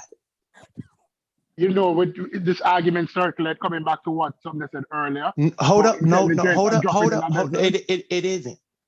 What I'm trying to get you, what people are totally overlooking, and they continually do it to the continent of Africa, where our ancestors and descendants come from.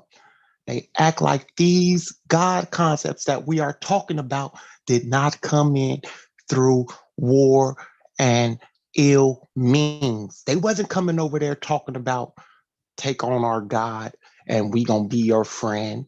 No, they were coming over there. If you don't take on our God, we gonna wipe you out. In the name of this. Nobody said that. Nobody did that. Nobody wasn't always the case, though, Sabio. In fairness, Africa had God. I would say if I can, if I can, I would say that. I seriously doubt that, because I have been doing the studying. Ottoman Empire, Christianity with the Portuguese invasion, the British invasion, and they all came in with the same idea to these people and their land. Yeah, but those people had religion before those people came in. Those people had a value for religion way before that. Hold on. Do I have to take Dr. Ben's quote and throw it at your face when Dr. Ben said, do not go to Christianity, Judaism, and Islam. I thought we all agreed. Dr. Ben was pseudo. No. Dr. Ben. It's been proven that Dr. Ben is pseudo. Hold up, Dr. Ben. See, you see, this is y'all problem. Y'all want to label people as pseudo. And this is the problem I hate with people who don't study. I have with people, I did not mean to say hate. I meant to say I have with people that don't study. Because Dr. Ben and Dr. Clark and those other doctors or elders that we learned from were writing at a time when they were facing extreme racism, extreme prejudice, and trying to get their works published, and they had to adhere to certain things. That don't mean them pseudo. That don't mean they pseudo. That means they used the information that they had to try to help a people that was degraded, tried to have some type of sense of self-worth. No, Dr. Ben was lying about where he went to school. Dr. Ben lied about his degree. That's why Dr. Ben is pseudo. That's why he's pseudo. A lot of people lie about a lot of things. That don't mean he's pseudo. No, that means he was doing what he had to. Exactly means he's pseudo. No. That's exactly what pseudo means. Can I finish? Can I finish? Because now you're trying to talk about. Yeah, you ain't even read the man. I can tell. You not studied one of Dr. Ben's work. So please let me finish. So what I was saying is that he was born in the tribe of as an Israelite. He was born in it. He said it himself. I got the video. He said it's vomit. He said, go back to the old time shit along the Nile. Spiritual system, religions, whatever you want to call them along the Nile. This is what he said. But see, when the Hebrew Israelites say they're Israelites, you tell them they're stupid. And now Dr. Ben says he's an Israelite and he was. I don't understand. Bro, are you listening? Can you stop interrupting me? This is your problem. You're always trying to throw in little stupid points. You be talking a lot, though. If you let me finish, I can finish. You won't let me finish. I was damn near wrapping it up. So the whole thing is, when you disrespect Africa for these religions, you are disrespecting yourself, unbeknownst to yourself, because you are saying that whatever my ancestors practiced, The white man was right. My ancestors were pagans. They were stupid. They were lost. They didn't know shit. And the white man came in and civilized them with Jesus, Allah, Yahweh. That's it. But nobody we're said not just that. talking Hold about, on, we're not hold on, just hold on, talking hold on, about hold on. Jesus and Allah and Yahweh. We're talking about religion. Gods And in whether or not people general. need religion in general. Like whenever we have the discussion about religion, you keep bringing up the white man and then we shouldn't have religion because it's the white man's religion. These are the religions we're talking about. We're not talking about Buddhism. We're not talking about Buddhism. We're not talking about Buddhism. We're not talking about Confucianism. So what are you we're not talking talking about Taoism. We're not talking about.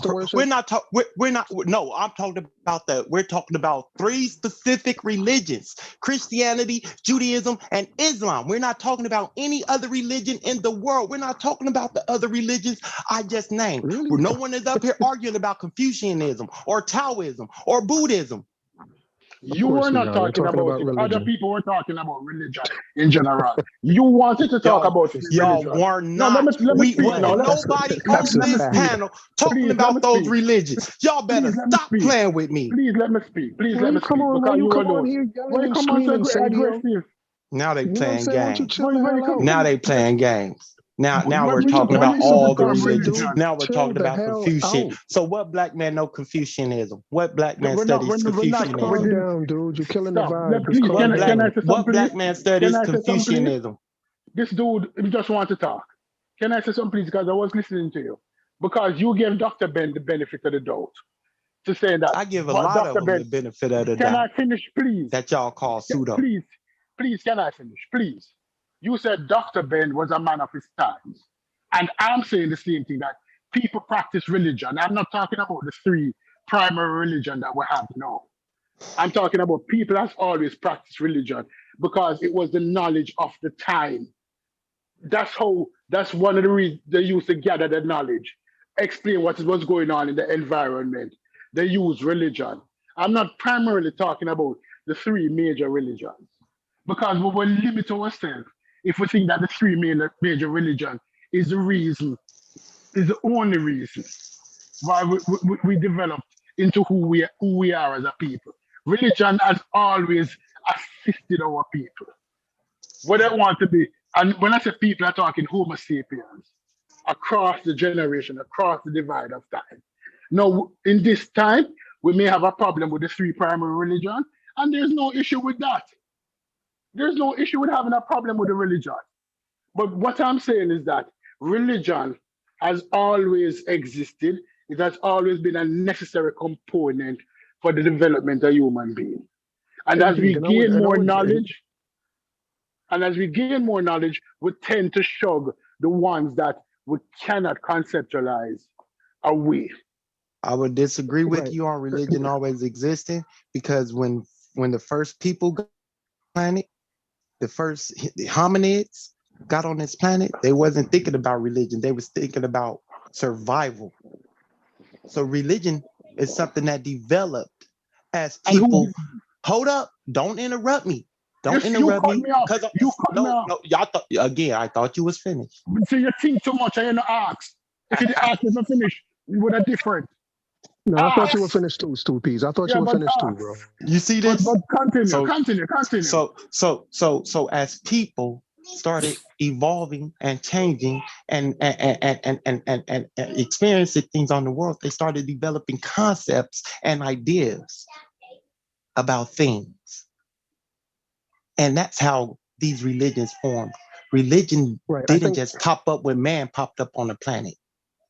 Right, sure. I would agree. I would agree that originally religion was not a response to trying to gain knowledge. I think that the guy that mentioned before that brought up the fear of death, I think that's more along the line. I think that's a better thought to me in terms of just their response to that fear of the unknown. I think religion is a response to the fear of the unknown, and I think that's kind of why it's going to always be with us, because the unknown is always going to be with us, and we're always going to have that fear of the unknown, and the biggest unknown is death, like that brother said, and I think religion has been a response to that. And at this point, I don't know if there has been a better response to it. I don't know if there can be a better response to it. I don't know if there needs to be a better response to it.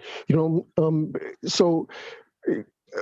I just don't understand, again, which is why I always keep asking the question, what are you going to replace it with? I don't know if y'all watch the debate between Vocab Malone and Chris Harris, right?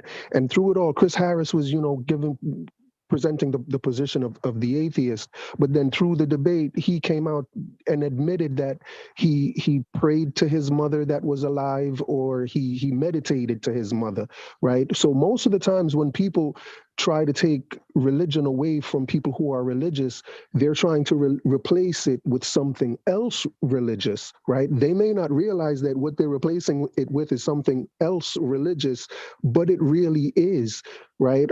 So which is why I think freedom of religion, I think, is always going to come down to freedom of religion. I think the main reason why people should be allowed to believe what they believe is because of the concept of freedom of religion, because religion is a byproduct out of the fear of death, like that brother. I think that's a great argument, and I think since that's going to always be with us, then I think religion is also going to be with us as well, and we have to allow people to be free to kind of respond to that fear how they want to, because let them do that. Why would we take that away from people?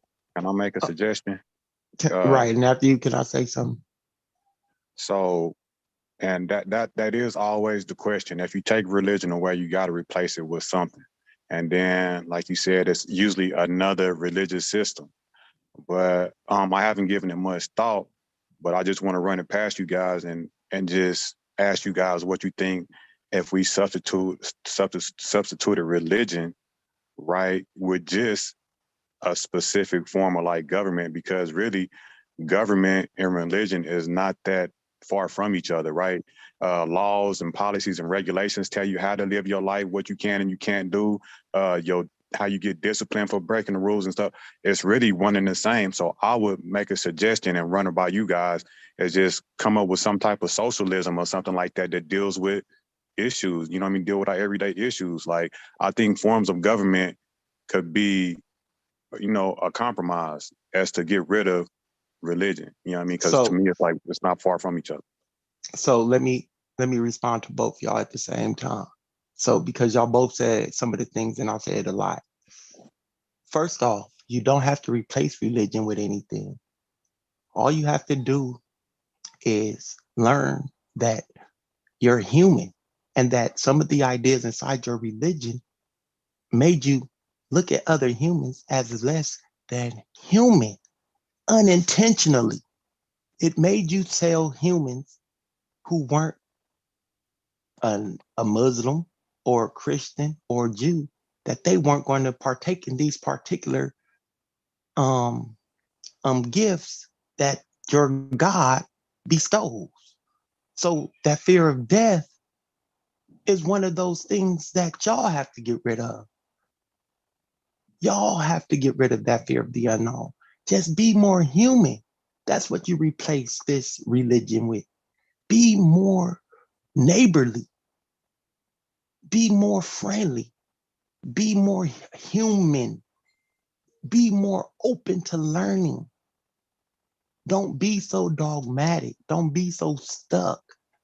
Don't be so quick to judge, because they're the ones who judging the non-believers. The ones who don't believe in a specific way. May I speak to that? Hey, I want to speak to what you said to due diligence, the first part, but go ahead. I think you keep contextualizing the conversation with the three religions. I'm talking about all of them. I'm talking about all of them. All of them. Whatever religion you want to adhere to. Confucianism, Taoism, Buddhism, whatever one. See, then I would have to disagree with the statement that you said that those religions kind of make you look down on other people, because those last few that you worded doesn't. How do you know? Have you practiced them? No, I've studied them. I've studied one of them, and it actually does. Which one? Krishnaism. Krishna is the supreme God. Krishna is the supreme God. And if you don't believe in Krishna, then hey, you're outside of the Krishna faith and you can't go to God. You can't get in. You're a pagan. Yeah, I understand what you're saying, but it's one thing to believe that people are not going to make it into your heaven or to the afterlife, and it's another thing to look down on somebody and kill them for what they believe. I thought you was making that distinction, but I don't want to nitpick at what you said. I understand what you're saying generally.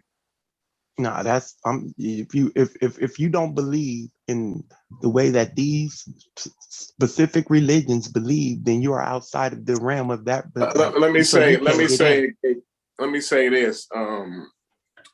I kind of can agree with both of y'all. I can hear what both of y'all saying, and what I will say is that it can cultivate, religions and these groups or whatever. It can cultivate being unempathetic for people. It can cultivate that not caring. It's not me. Right. Yeah. Like we can look at them as the others. I'm not saying like all religions do that, but in general, just in general, it gives you that excuse to say, well, those aren't me. Even being like, oh, we're American and they Russian. You know what I'm saying? Like that gives an excuse not to see them as humans, so to speak. You know what I'm saying? Or as other. You know what I'm saying? And so I hear what you're saying. We do need to work on being more human, and that was kind of what I was talking about earlier. Me and X and Sheffrin. That was kind of the way the conversation was going. Let me speak to what you just said, because go ahead. You proved the point, right? Because humans are going to separate themselves in groups, and like you said, whether it's nationality, whether it's by race, whether it's by how you look, what kind of group, like let's say you in the NAACP, politics, you always going to group yourself with groups of people. So we can do away with religion and people still are going to, the whole nationalism thing, you know what I mean? Like we always going to have that. People are going to fight going to find reasons to fight. So we can't just put it all on religion, because politics, it's a lot of stuff in there. But that doesn't invalidate the point that you guys are making, but I'm just saying that we always going to have that. Taking religion away is not. Yeah, that's tribalism. That's right. peopleism and tribalism. If I can add to that, right? Go ahead. If I can add to that, just to respond to your question of, whether we can replace religion with some form of government, I would say no, because a government does not respond to what religion is respond to. Like religion is responding to that fear of the unknown, and I don't see how you're gonna create a form of government that responds to that. Government is not made for that. I think the best form of government is one in which there's a separation of state and religion, right? And so, I wouldn't replace religion with a form of government. A form of government that has no religion kind of becomes like tyrannical. And so for that reason, I wouldn't necessarily say that. I think that the best way to go is to have a government in which there is freedom of religion. I think it always comes down to freedom of religion being the best standard. Like anything outside of that is kind of like a made up fantasy world that we're going to live in. And it's going to take take some type of despotic, tyrannical rule to get rid of religion, and because of that, I disagree. I think because you don't have to get rid of religion. You don't have to get rid of it. If you teach scientific literacy, that's gonna force you to keep it separate. So you don't have to get rid of it. You can believe what you want, but when you are observing and testing to come to a real conclusion in reality, you're gonna understand that your religion ain't got nothing to do with that. Now you can sit up and say that was your motivation all you want. That's strictly up to you. But when you do observations and you come up with a real world conclusion, that scientific method and paradigm and way of thinking is gonna force you to keep religion separate from those observations, because you know the God you believe in only exists in your mind. And you know that, and you can't get around it. Ain't no way you can get around it. But when you testing, when you're observing, you know you can't do that with no religion. I don't care which one it is. Now you can think what you want to think, but you can't disprove or you can ignore the information all you want. You can ignore it, but it's there. Ain't nothing you can do about that. Yo, so let me ask you this. Let me ask you all this, right? How many of y'all here are functioning without religion? Me? I'm functioning I feel like pretty well. Me?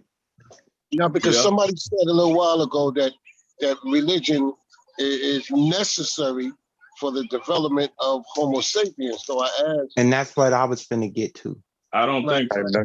Let's expound on that then. Right. What's this? So the question is, we have people here on the platform that's here, right? That are to my understanding, maybe non-religious, right? And they seem to be functioning pretty well in society, to my understanding.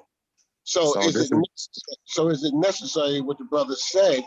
Can I answer that? Let me go ahead and speak to that. Please. I was the one who brought it up. Let me speak to it, please. Stupid, what's up, my brother? It was a good question. It was a good question. So, but I was asking, right, Stupid, I was asking because I think a lot of people on here are not religious, and they say, like I said, they seem to be functioning pretty well. And then all right. Let me use a scientific way to answer that question. And if you don't mind, let me address it after you, if you don't mind. I wanted to speak, but hold on. I brought it up, so let me speak, please. I was the person who said it was necessary. I didn't say it was sufficient. I said it was necessary. Two total different things, right? But this is what I'm saying. Although we can point out specific people who are non-religious, we are operating in a herd. A herd, meaning that you exist in a society that is religious.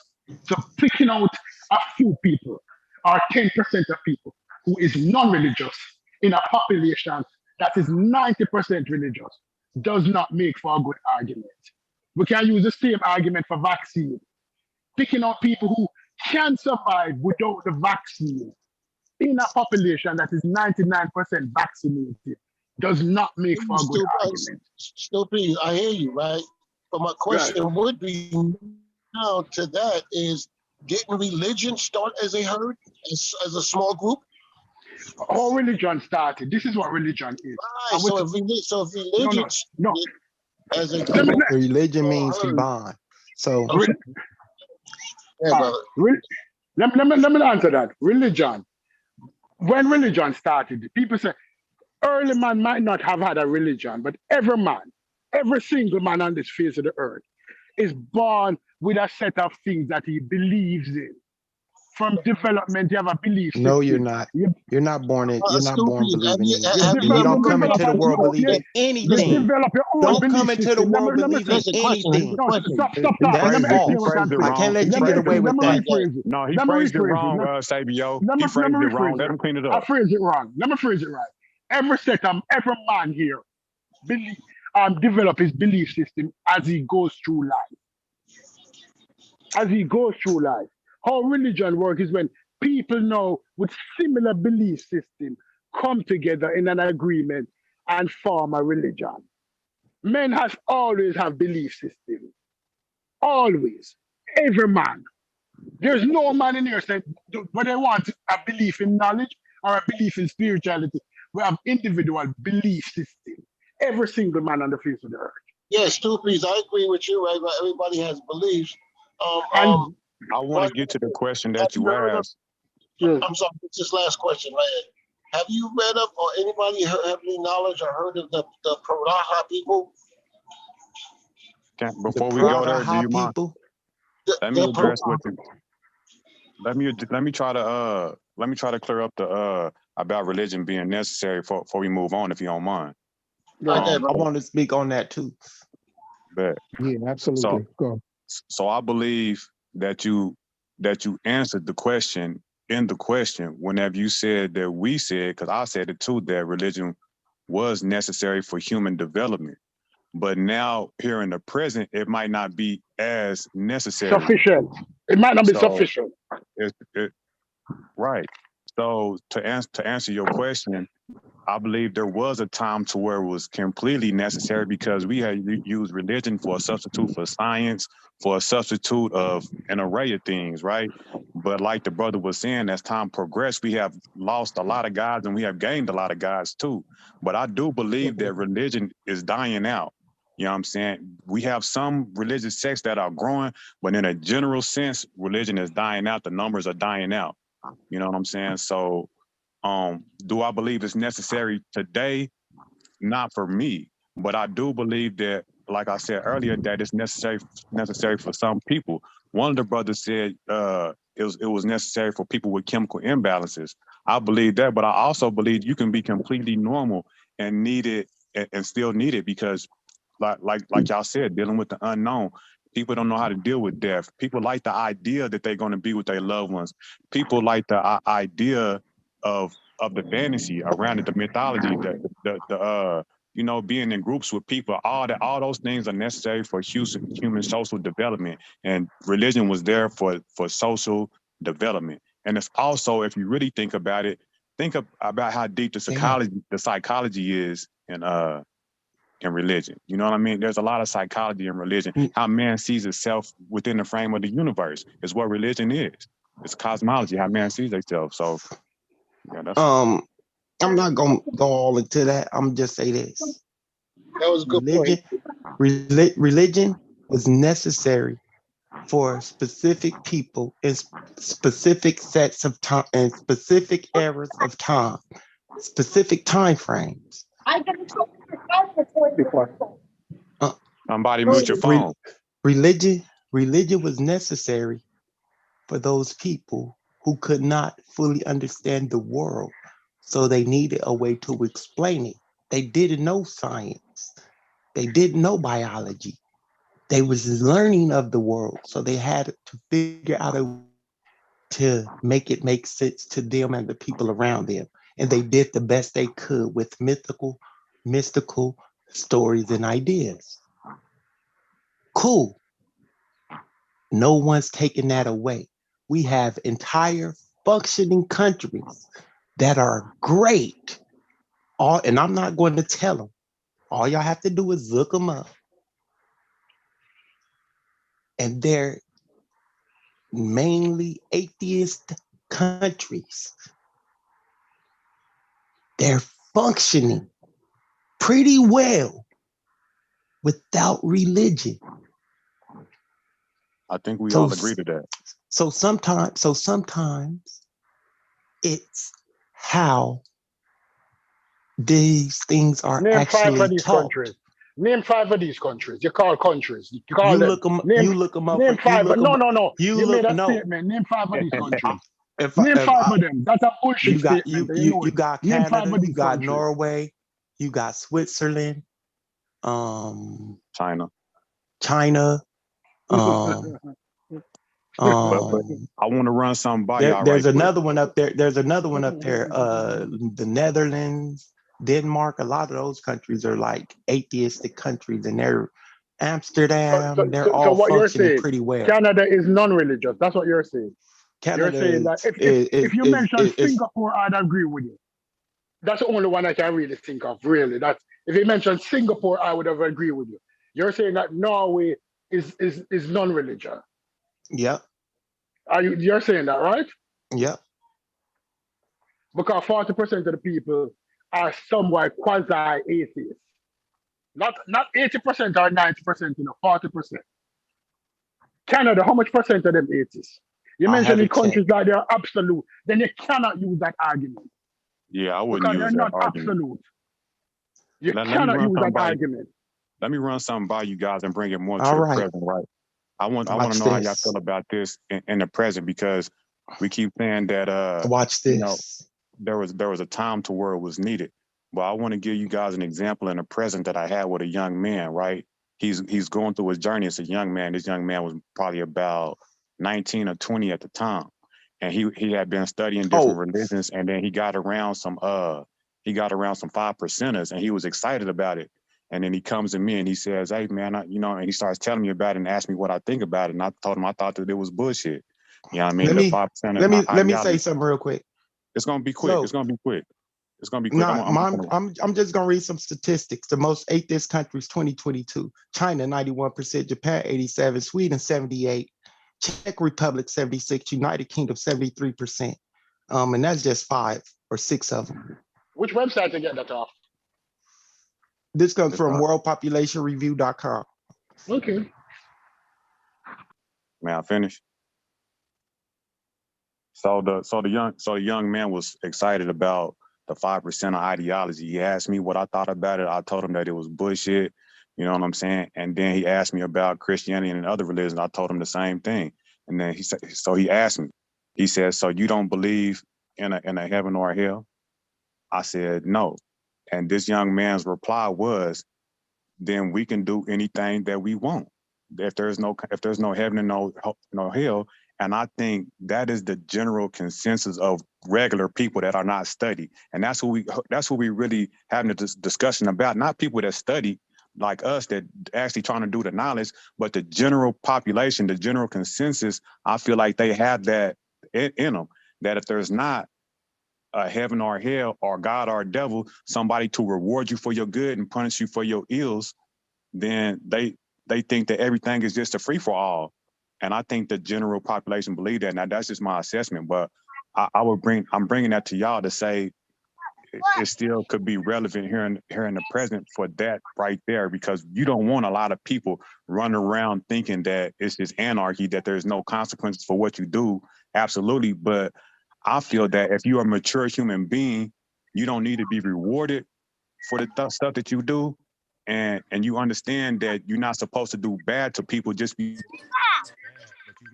So, okay, so what do you think morality comes I like to, can I say something to that though? Because I've been listening for a minute, but I think that's just a religious argument. Without religious, y'all gonna be going crazy. I mean, without the thought of some sky daddy that's gonna spank your ass when you don't do right, you're gonna go over to your neighbor's house and start to chew on his baby's face. You know what I'm saying? Like, that's what religion wants you to think, bro, which is crazy. Nobody on this panel believes in God, right? None of us are compelled to go across the street to our neighbor's house and start chewing on their baby's face. Like, and there are consequences. You don't make it in society like that. Somebody gonna fuck you up. Somebody's gonna fuck you up. And most people don't want to be fucked up, bro. Most individuals don't want to be fucked up. And so that's what I talked about, weeding those people whose chemicals are imbalanced. Religion allows those people to stay in society, bro. That's what I'm saying. Like, without religion, those people look slap fucking crazy. Those people who chemicals are imbalanced. You know what I'm saying? Why do they have to be imbalanced though? Corey, let me ask you this. Because normal people don't be compelled to go just chew their neighbor's face off. They don't get the no. That ain't normal. So the question, Corey, we're not saying that. But I'm saying, can somebody with a normal mindset still believe in religion and be normal? You know what I mean? Why do they have to have a chemical imbalance to believe in stuff that's irrational? I know that it's irrational. I'm saying they can't be normal, but the argument you made was that we wouldn't, if everybody knew, if you saying everybody knew it wasn't no God or no afterlife or whatever, that people would be out of control. They wouldn't have no empathy for one another. But I'm saying that's slap crazy, and that's a old religion. That's one of the first religious arguments. When people start trying to make sense out of shit, that was one of the first things religion said. bro. Right. The So first Corey, let me say this. Hey, Corey. That was not my argument. I was giving you an example of how it happened in real time for somebody actually thought like that. I don't believe that. That's not my argument that I'm giving, but I did have a discussion with a young man. That wouldn't happen. Go ahead, Morpheus. Go ahead. Yeah. So that, I hear these arguments also, but it comes down to the morality and morals, and where does morals come from, right? With the morality argument, you know what I mean? Yep. That's all. That is definitely the morality thing, and like I said, morality comes from us, from humans. We make it up. I agree. You know what I'm saying? So we don't need a religious, because that's made up. We made that up too. So I mean, like, we don't need that. We don't need a religion to come up with reality. You know, we know it's not no good. That's where the fallacy is. That's where the fallacy is, because a lot of people think that morality comes from God. Religion. Religion, you know what I mean? Yeah. This is what I would say. Religion co-opted. Go ahead, Stu Pease. Religion co-opted. This is what I would say. From birth, every individual in here signed an unwritten social contract in order to exist in the community that we live. Right. Because we don't live as individuals, we live in a community. And Absolutely. we sign an unwritten social contract. And the contract is dictated by the community in which we live.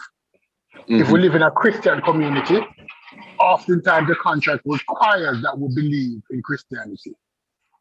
If it leads our behavior, we get our morality, our morals from the communities that we live into, that we were born into. It has nothing to do with religion. It has more to do with the community. If certain behaviors are not acceptable by the community, you will be labeled as an outsider. And the community will find a way to put you away. That's why we have jails, that's why we have laws. No, that has nothing to do with religion.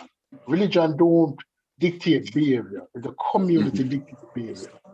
100 years ago, it was okay as a community to burn women who you view as witches. We don't think that way anymore. The community don't think that way anymore. That is what it is about. Religion has nothing to do with your behavior, but it's an unwritten contract that you've signed from birth. That's a listen. In order for me to exist within the community, I must behave and operate under a certain status quo. And if I do, this community will not want me. Am I lying? Nope. You're telling the absolute truth. And because humans have developed to be a social species. We are a social primate. And so you can even look at yourself. Touch your face. See how soft your face is. If some bashes your ass upside your head, it's over with. All you got to do is get bashed upside the head the wrong way, and that's it. One time. You know what I'm saying? So human beings can't survive on their own without other human beings in the frontal cerebral cortex. You know what I'm saying?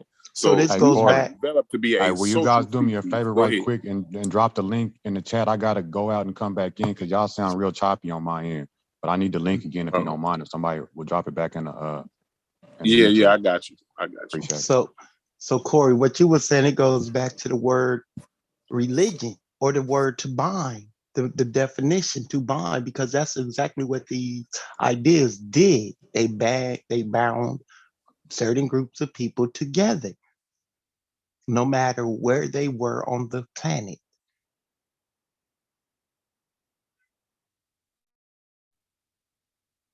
That's what they did.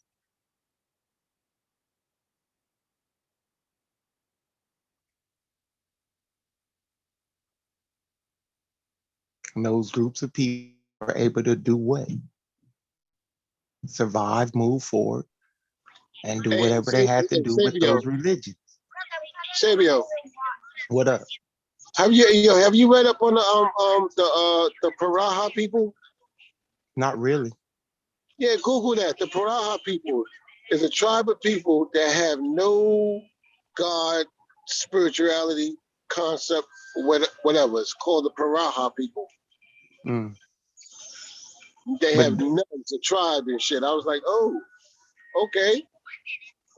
But yeah, when I told some people the other day that I was talking to some of my ancestors in Africa, and they said that their great grandparents had no God concept. They got mad at me and cussed me out. But this is what they're telling me. Like, how can I tell them they're wrong? And this is what they're telling me. You can't. They cursed your ass out, huh? They cussed me out.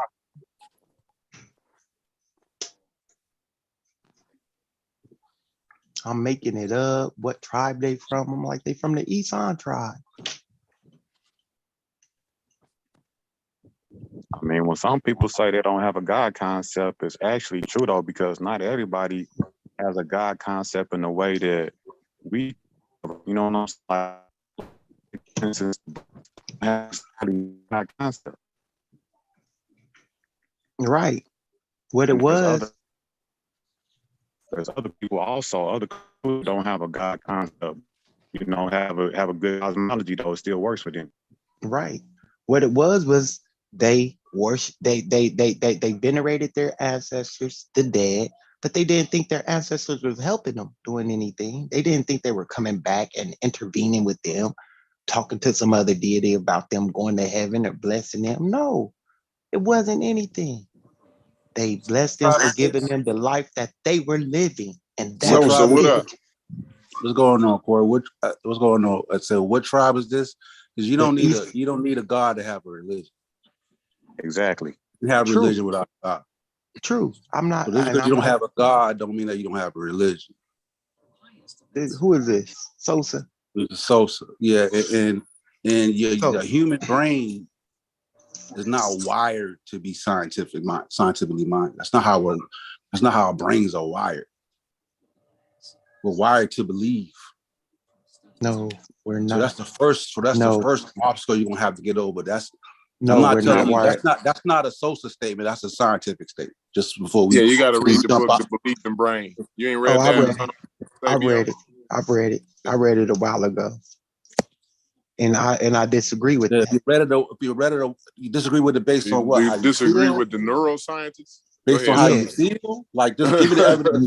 Give me the evidence that shows. I love when people disagree with the neuroscientists. I love that shit too. I love it too. So go ahead and break that down. And it's gonna go back. And it's gonna go back to what I said earlier in the conversation. No, don't use. I don't want logic. Give me the scientific breakdown that refutes what they're saying in neuroscience. Because you weren't born believing. That's logic. That was the only way you survived was believing, though. Tell you the truth. You develop believing through what? Social interaction. You're still using logic. You can't. No, through the mirror neuron. You know, you got mirror neurons, right? Yes. And through those mirror what neurons helps you believe. Have to be learned. They pass down. They pass. Exactly. So those. So you're born with those mirror neurons, right? don't you know you're born with that? But so like most of the time, like if your mama's scared of snakes, most of the time, I'm not saying every time, but most of the time, you're gonna be born scared of snakes. Whether you know what a snake can do or not, you're gonna have some fear about that snake as a baby, bro. Like through your mama passing that. As a matter of fact, fear of snakes and spiders. I don't disagree with any of that. Snakes and spiders is if we're gonna talk like that, then that don't have nothing to do with belief. Then what does that have to do with belief? If that's the case. No, it's not. It's to do with belief. It's the way it's passed down. That has nothing to do with belief. No, listen. Your brain is built to believe. It don't have to be a learned thing. It's passed down through your mirror neurons. So you don't have, your mama don't have to teach you that if something ruffle in them fucking bushes, bro, you just believe it's a fucking tiger in there. Nobody has to teach you that, bro. But see, that's called the believing brain. But see, this goes back to the development of the brain again, and through, like I said, the ancient they weren't believe they had to develop that belief of something in the bushes because they didn't know anything about the world. So as we I don't know what you no. So I agree. You just making shit up. No, I'm not. No, what's the I'm argument? not. I'm not even clear what the argument is. Like, what's the contention? I said that the human mind is wired to believe, but not wired to be scientific thinkers. He disagreed with that statement, and he's supposed to be showing that scientifically, but he's doing a lot of damn logic psychobabble. He's not going to be able to prove that scientifically. He can believe what he wants, but he can believe it. Yeah, he believe it. Right, because all the neuroscientists say all right. I should go get. I don't feel like going through it. It's all good. A lot of shit I got a psychology book. I got a psychology book that says exactly what I'm saying. Go get it, bro. That beliefs are developed through what's the name of the book, interaction. It's a psychology book. It's psychology. No. What's the name of the book? Essentials of Psychology. Okay, go get that when you talk about that saying what you're saying, because I'm very interested in that shit.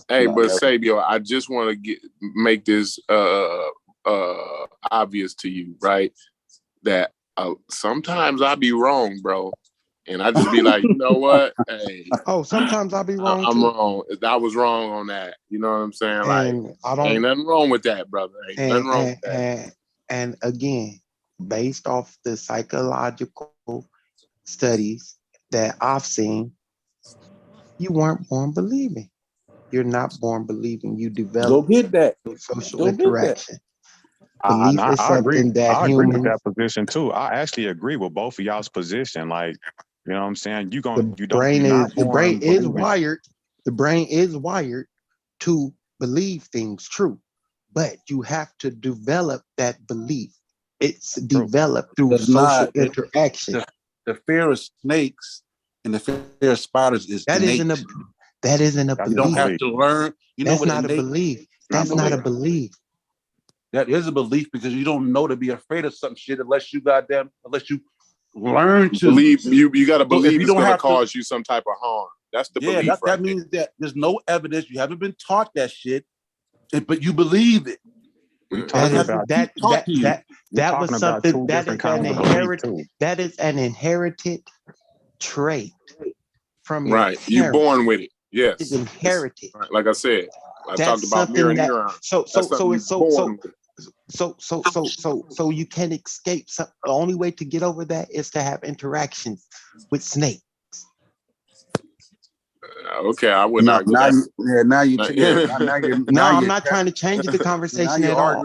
No, I'm not. Like you agree. No, bro. Just say, bro, you're right. No, because what we're talking about now, you're talking about traits and genes and shit like that. Belief comes from the brain.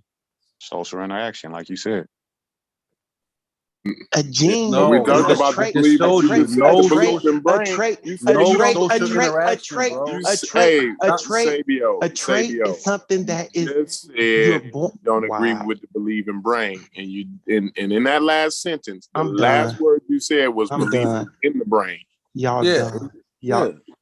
It's in the brain. Sabio, just go get the book, bro. Go get that book. It's something that you're born with. Y'all just said that. Go get that inherited. Book. The belief doesn't happen until what? You have interaction. No, we just know what it is. Damn, why you keep saying that? But you said it was in the brain. So I know somebody. So I know somebody. I know a lot of people who were born with who had fears. And their babies, children didn't have those fears. I didn't say it was 100% of the time. I said most of the time. So see, sometimes. Most of the time. Those fears, it isn't a belief. The belief has to do what? No, the belief has to be. Right? What they do is they got a test that they do, right? And they run it up, and I think it starts at about 6 or 7 months, right? They show flashes of images so fast that you can't pick it up consciously. You can only pick it up subconsciously. And when they show images of snakes and spiders, the baby brains light up without ever experiencing a snake or spider in their life. That brain, nothing to do with belief. That is what I'm talking about. Why you you don't understand it does have to do with belief. Why do you about keep making that cognitive statement? behavioral therapy. Like, why do you keep making that statement, bro? Y'all are conflating belief with social interaction with causing fear. What is it called? Fear of flight type stuff.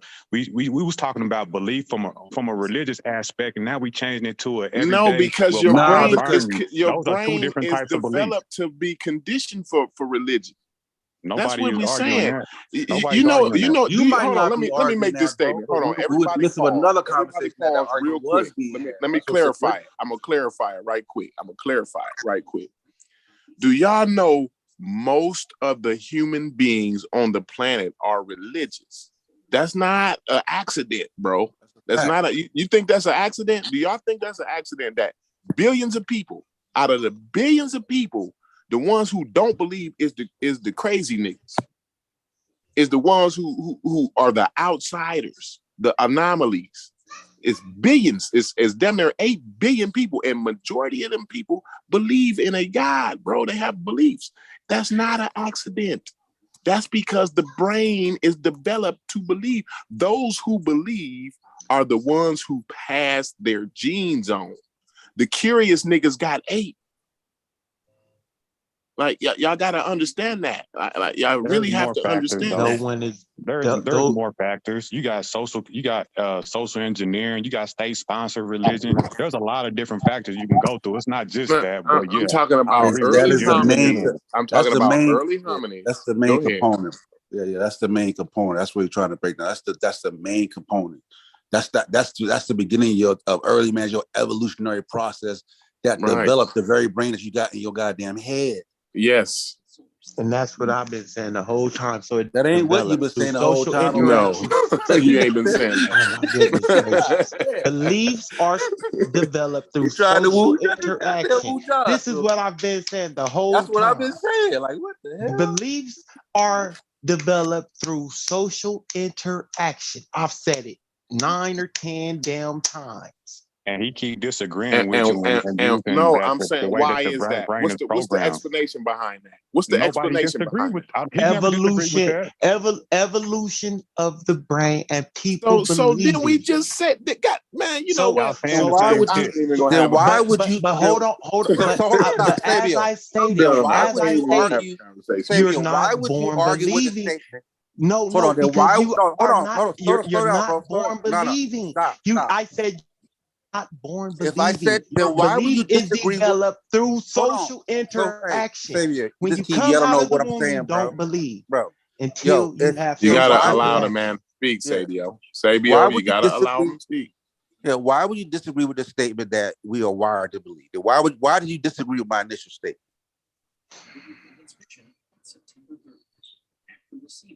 Because.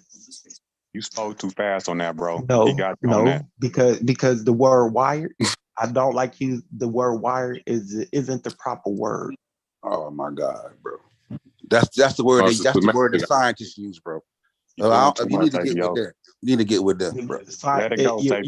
Your belief is developed through social interaction.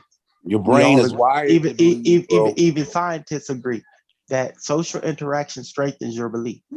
Nobody said it doesn't, bro. Nobody said it don't. That's what I'm saying. Go get them books, bro. Go get them books so we can examine shit.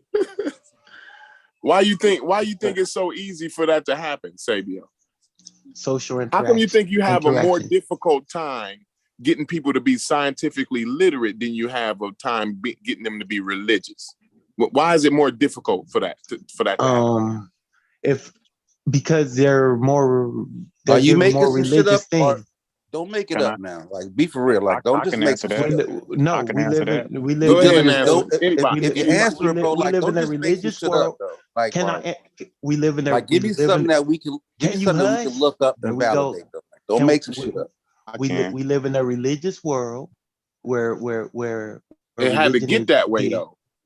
Through what? Social interaction and development of the religion. Through what? Conquering and things like that.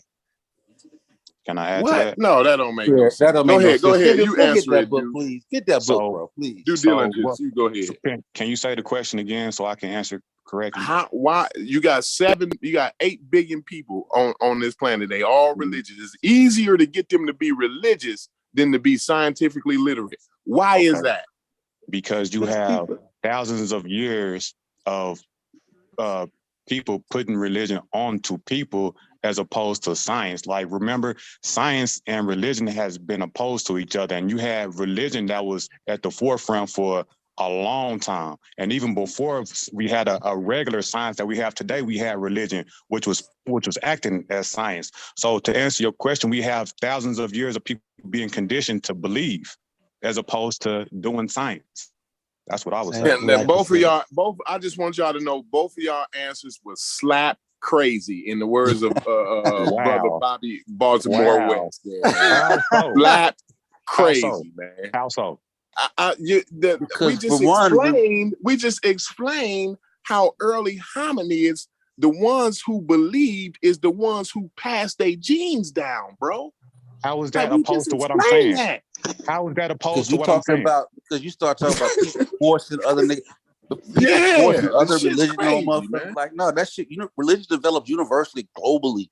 Niggas ain't conquering niggas and putting religion. Nah, right. Like, niggas they conquering and changing them. They change their religion. Yeah, right now, a group of niggas in a forest. Show me a hominid religion. Exactly, because they keep confusing belief in the religious aspect with belief dealing with fire and shit like that. They don't know how to separate the two. It's not a. I said the believing. I said the brain was developed belief, like not. This is what we gonna need to pick up a book. Not practical belief. Y'all keep interchanging the two. Show me a hominid belief as opposed to practical. How is that a good question, Sabio? How is that a good question? Explain to me why that's a good question. You just said the ancient hominid brain developed beliefs and religion. To believe, right? Exactly. So show me a hominid. They didn't have a organized religion, bro. It was they was early hominids. They wasn't Homo sapiens, bro. Come on, man. Is you serious here? Show me early hominid religion. Y'all crazy here, man. Y'all conflating belief. You don't know the difference between practical belief and religious belief. It's two different things, and you conflating the two. It don't work. That's why you don't get religious belief without practical belief, Corey. You don't get religious belief without that. Yeah, you can't. Otherwise, religion falls to the wayside without the practical belief. That shit is dropped aside. So we had one before the other. If we talking about early humans, we not talking about a religious belief. You talking about practical belief, right? Fine. That's why we was talking about the brain was developed to believe, bro. Right, I mean, what are y'all saying here? Nobody was talking about practical belief. We was talking about religious belief, and now you bring in listen, aside the argument. Listen, if y'all don't know that the fucking handyman didn't have a fucking a religion, then you crazy as fuck here, man. Come on, man. Cut this out. I said the ones who believe. I didn't say the ones who had a religion, bro. You gotta listen. Y'all gotta listen carefully here. The ones who believe, the early hominids, those are the ones who pass their genes on, brother. That's what I'm saying. That's why you got the brain you got in your head.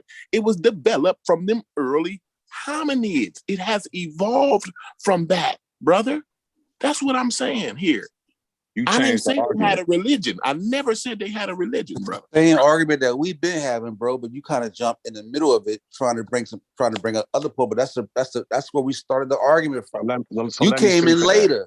Can I speak? Yeah, maybe that's the problem. Maybe you came in late. Okay, let me speak to it then.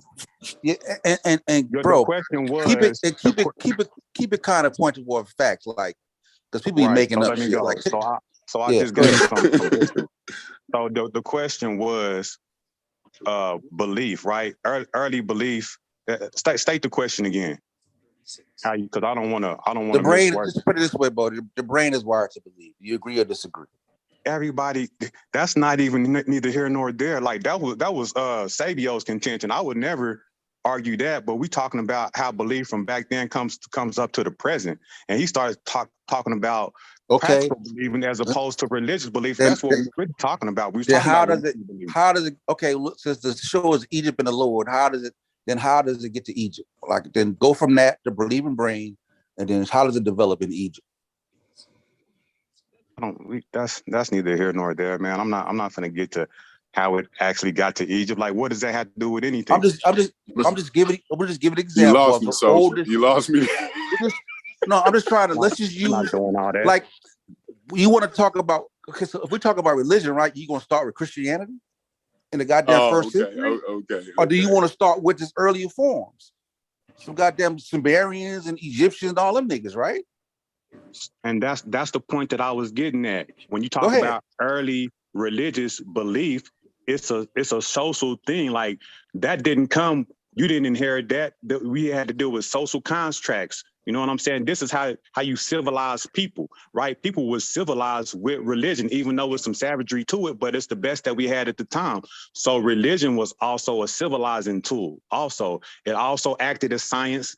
It acted as a lot of different things. It acted as psychology. You know what I'm saying? So it's not just one thing. In the beginning. Yeah, I don't so what do you I'm trying to figure out what do you disagree with? I think he's still on the, because I made a statement earlier. I said that I haven't seen religion not used to consolidate power. And I would concede to all that he just said, right? But the ultimate use of it, the ultimate goal or the ultimate result, I don't give a fuck what the goal may start out being, but the result of it is the consolidation of power and resources. So let me say something. Let me say something real quick. But based on the premise that you organizing factor to keep everybody on accord. Let me say something real quick, because I don't know why we like, I guess it's because it's the right thing to do, but sometimes we allow words to be taken to places where they don't need to be. And I guess the best way for me to say that we are not wired to believe is we are wired to think. We are wired to use our damn brain. Fuck. That motherfucker, that brain is going to work. I'm just saying. No. Stop interrupting me, Sosa. Sosa, you've been talking off your opinion and off your ass too. Stop interrupting me, bro. Stop interrupting me, bro. We can source up what I'm saying. We ain't even built. We built to be outside on the savannah. Come on, bro. Come on, bro. Come on, you know come on. Like, we ain't supposed to be in the house and shit like this. Bro. You see this? You see this? Now, because I said it in a better way than believe. It's contingent, because the brain is wired to think. It's going to think. It's going to have thoughts. It's going to do what it does, because that's what the brain does. So because we develop these beliefs through social interactions and people making up shit, doesn't mean we are wired to believe. That means the belief developed through the active action of our brain activity. Plain and simple. Sabio, let me ask Sabio, do scientists say the brain is wired to believe, or did I just make that up? Scientists also say there's scientists who believe God exists. No. There's scientists who believe God exists. There's scientists that say God exists. There's scientists that say the slave trade didn't happen. There's scientists that say the slave trade didn't happen. You see, now you talking about slave trade. But goes the link in there. But you see how he just dismissed what I just said. I asked you a question to try to go to what some scientists say. Some scientists say it. Some scientists don't. There's some scientists who is a consensus, bro. In the consensus, bro, because you're making statements. You're making statements too. And see, I don't know why you have such a problem with me. I don't believe you either, and that's the problem. I don't believe you read the shit that you read, bro. You be making shit up all the time. No, I don't. And I'm calling you on that. But we've been having a good show so far. I don't want to talk over each other. Let's not run over more than you think. Get the book. I'm not getting nothing. You don't run me. That's your problem. Go get the damn book, man. Why I gotta be like that though? Why I gotta be like that? I said, listen. We just want to know. Say that. Some scientists say Twinkies is better than Hostess cupcake. Some like, bro, exactly. Just answer the question. So it's all on your opinion. Like macaroni cheese or real macaroni. They like crab. Like, come on, bro. Read and believe brain. Read and believe in brain. I believe, and because he said that, and because he said that we're wired to believe, I'm just supposed to run with that. There's other scientists who say otherwise. They on the fringe though. Yeah, get that, bro. Oh, so they're on the fringe. Yeah. Yes. Mm-hmm. Go get it. I mean, that's just the truth. Okay. Every time I notice I just said, your brain is going to work. So because let me say this about this community. Because we have people that come on this panel, because we have developed religions and beliefs through social interaction and experiencing the world, that don't mean we are hardwired to believe. That means we are hardwired to think. Okay, Fabio, let me get a chance to say something now. That's it. Okay, all right. Now let me say something. You know what I've noticed is that it's a lot of people in this community that will say, "Oh, it's some problem with the experts on something." Like some motherfucker who I don't even like me. I don't like myself, all the experts. I don't agree with all the experts. Some of them I agree with, some of them I don't. I'll let you get your statement out, right? But take me, right? I build bridges and shit here like this, right? Like nobody who does some other occupation, right, is gonna come up and talk about what they disagree about my structural integrity, whether my bridge has structural integrity or not. Nigga, you just got through clocking out at fucking Walmart. Now you're gonna tell me about what structural integrity is. The shit baffles me. Like, I don't know what you do for a living, Sabio, but how are you gonna sit on this panel and say you disagree with the majority of neurologists in the world is batshit crazy, and we got to cut this shit out. That's what I'm not saying I disagree with most of them. You know what? I'm You know who else do shit of like that? You know who else do shit like that? Asar Imhotep do shit like that too. He talk about how he disagree with the linguists. You know what I'm saying? It's like, bro, you said you went to school for computer science or some shit like that, bro. Like, shut the fuck up. You know what I mean? Like, the shit is batshit nuts crazy here. Why don't you go and write a paper talking about how you disagree with the experts here? You know what I'm saying? That shit is nuts to me, Sabio, because you can't do nothing but talk me to death. That's all you can do. And that's the same thing y'all can do is talk me to death. No. Yes, we can show you the tests that have been ran to prove what those neurologists are saying, brother. All right, that's cool, and I can show you tests that say the same shit y'all. Well, show me. Opposite shit too. Show me. All right, I'm gonna go ahead and get this. I got this book right now. Okay. So let me find the chapter. It's because I haven't looked in this book since I used it in college. And it is what is psychology? Essentials. Mm-hmm. And it's going to prove that our brains are not wired. What it's going to say is that your beliefs are developed through social interaction. Nobody disagreed with that, Sabio. And that we are not born believing. That's what I'm actually looking for. Oh, I gotta see that. I need to see that part. I think you misinterpreted what he was meaning by that. I'm willing to bet my bottom dollar on that. Let me find the right chapter. So you already admitted that it wasn't going to disagree with what I said, that we was already hardwired to believe, right? You already admitted that much, right? Hardwired is not the right word. I don't like what word would you be comfortable with using? Our brain has a tendency to believe. Well, fine. The brain was developed to believe. How about that? Yeah, the brain was developed to think and believe. Exactly. Well, fine. I ain't mad. Through Like observations and life. Like. So at this point, then now, why are you pulling this up again to prove what again? Here it is. The cognitive perspective explains behavior with an emphasis on thoughts and interpretations based on memory, expectations, belief, problem solving, and decision making.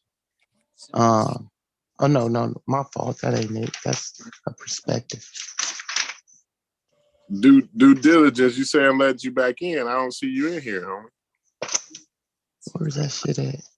And then I think Ngozi said put the link in there. I did put the link in there. It's talking about the baby's brain and how it works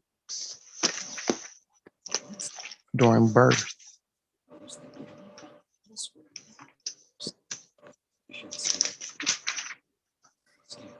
I would have to go through this whole book. This is a whole study book. Nothing in that book is going to overturn neuroscience and neuroendocrinology. Ain't nothing in that book is going to overturn. You're talking about psychology, and we're talking about neurology. So it's already two different fields, right? Right. So obviously, psychology is based on the neurology. Right, so they got to get their shit from the neurologists, right? Right, yeah. Right. So I don't know how a psychologist is going to then come in and overturn neurology. Shit's batshit crazy. That's another. I'm not saying they're over. I'm just saying they're saying it differently. Maybe that's it. Maybe just because I don't like the word. All right, we can move on because I don't like the word. I don't even know why. What's the contention with the word hardwired? I mean, I just don't like the word because it makes it seem like there's no active participation in the brain. Like so we make it we develop it even farther as we go along. Like we develop organized. I guess that's my hold up with we the develop word organized religion, and I haven't really talked about it real deeply, but when I think about it, like hardwired, I guess it would be because it's like there's no participation. Like we just come out believing in everything. You better believe. You was made to be out on the savannah, brother. You wasn't made to be where you at today. That's not how you develop. So you couldn't just believe everything. You had to learn. You better fucking believe it. You better believe what your granddaddy tell you. You can't be like me and be like, yo, I gotta see myself, granddaddy. You cannot be like that on the savannah 196,000 years ago. If your ass, listen, Sabio, hold on, Sabio, you cut me off. You cut me off. I agree. Sabio, you're cutting me off. If your ass don't do what granddaddy said do, and 196,000 years ago, if you didn't just believe what granddaddy said, boy, your ass was fucking grass. Exactly. Believe me. So that's the so that was passed on. So no. That was passed on. That's how those were the ones who passed their genes on. The what? The curious niggas ended up getting fucked up. The niggas who believe are the ones, listen, Sabio. The ones who believe are the ones who was able to get somebody pregnant and have their believing kids make it to the age of reproduction. I agree. That's why all I'm saying is that it's through interaction. No, it's not through interaction, bro. It's not through interaction. It's through evolution. It's evolutionary biology. Interaction, evolutionary. When you on a evolutionary savannah, biology, is you interact. When you're on that savannah, the most dangerous shit you're gonna be goddamn some snakes, some spiders, shit like. So when you hear that wind, or it sound like a snake, nigga, believe it's a fucking snake and get gone. They ain't got time to figure that shit out. This was my whole point of talking about the ancient people when I said they had to do what? They had to experiment and then develop beliefs because they didn't just know shit. They had to develop that idea to know and believe. Homo sapiens, like they got that from the early hominids. You think the early hominids didn't know better than to go looking through the bushes for a goddamn snake? They had to learn through what? Because some hominids got what? Ate by looking through a bush. There you go. So now it's just believe. That's what I'm saying. So it's developed. So it's developed. Exactly. Okay. So it's a developed trait. It's an evolutionary. That is still. It's an evolutionary trait. It's developed. Right. I guess, Xavier. I don't know, man. It's an evolutionary biology, bro. It's the way evolution works. It's the way biology works. But I just, like I said, it's just the word. We could use a better word than hardwired because it makes. We're just using the word that the people in the field. I understand that, but it makes it seem like there was no interaction with the world. And I know we just went through that, but that's why I say the word hardwired. No, because you already know humans didn't just pop out of nowhere. So obviously, you develop, right? Like it's evolution. It's an evolutionary thing. Like it's the shit's crazy here. What you talking about? We all know humans didn't pop out of fucking nowhere. So like, nothing pop out of nowhere. Believing. And they didn't just pop out believing. No, nothing popped up. That ain't how shit works. Like nobody said anything pops up, bro. Like we already know that's not how anything works. That ain't even what they mean by hardwired. They don't mean just popped out of fucking nowhere. That's not what that means. If that's what you thought. No. I'm just saying we just didn't pop up believing. See, you just used the word pop. There you go. Oh yeah. Or just grew up, or just. Right, that's not what they saying with hardwired. Right. They're not saying we just popped up believing shit, bro. That's not right. And that's why I gave the example of the testing to this day. A baby with no experience of a spider or a snake, if they show it to them and to where their conscious mind can't see it, but their subconscious mind see it, that fear, that the amygdala, which is that fear response of your brain, it lights up because that shit is in there. They don't gotta see a snake. That shit is in you as a baby. That's why I brought that was the initial argument that he made. Like the goalpost to move way out the way now. You know what I'm saying? We had an 80-yard field goal. Yeah. It was a chip shot. Now we got that 20-yard line. Mom.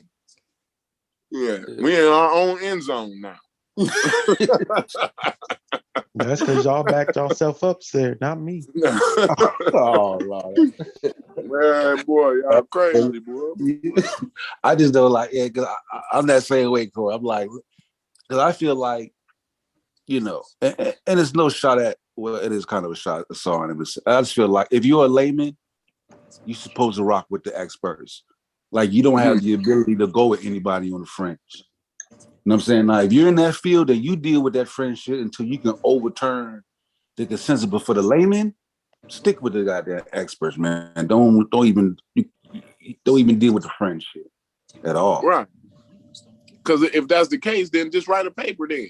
You know what I'm saying? Like the shit's crazy here. I don't agree with them, but because I thought about it while I was bagging groceries at Walmart. The shit's batshit nuts crazy to me, man. No, it's actually something we talked about in class, in my psychology class, and it's something that we talk about a lot. It's hardwired to believe and shit like that. And it's like I say, it's just I don't like the word hardwired, I guess, because so even your psychology professor uses that word, but you disagree with him. No, so why no, the he hell? didn't. No, He know what he's talking about? No.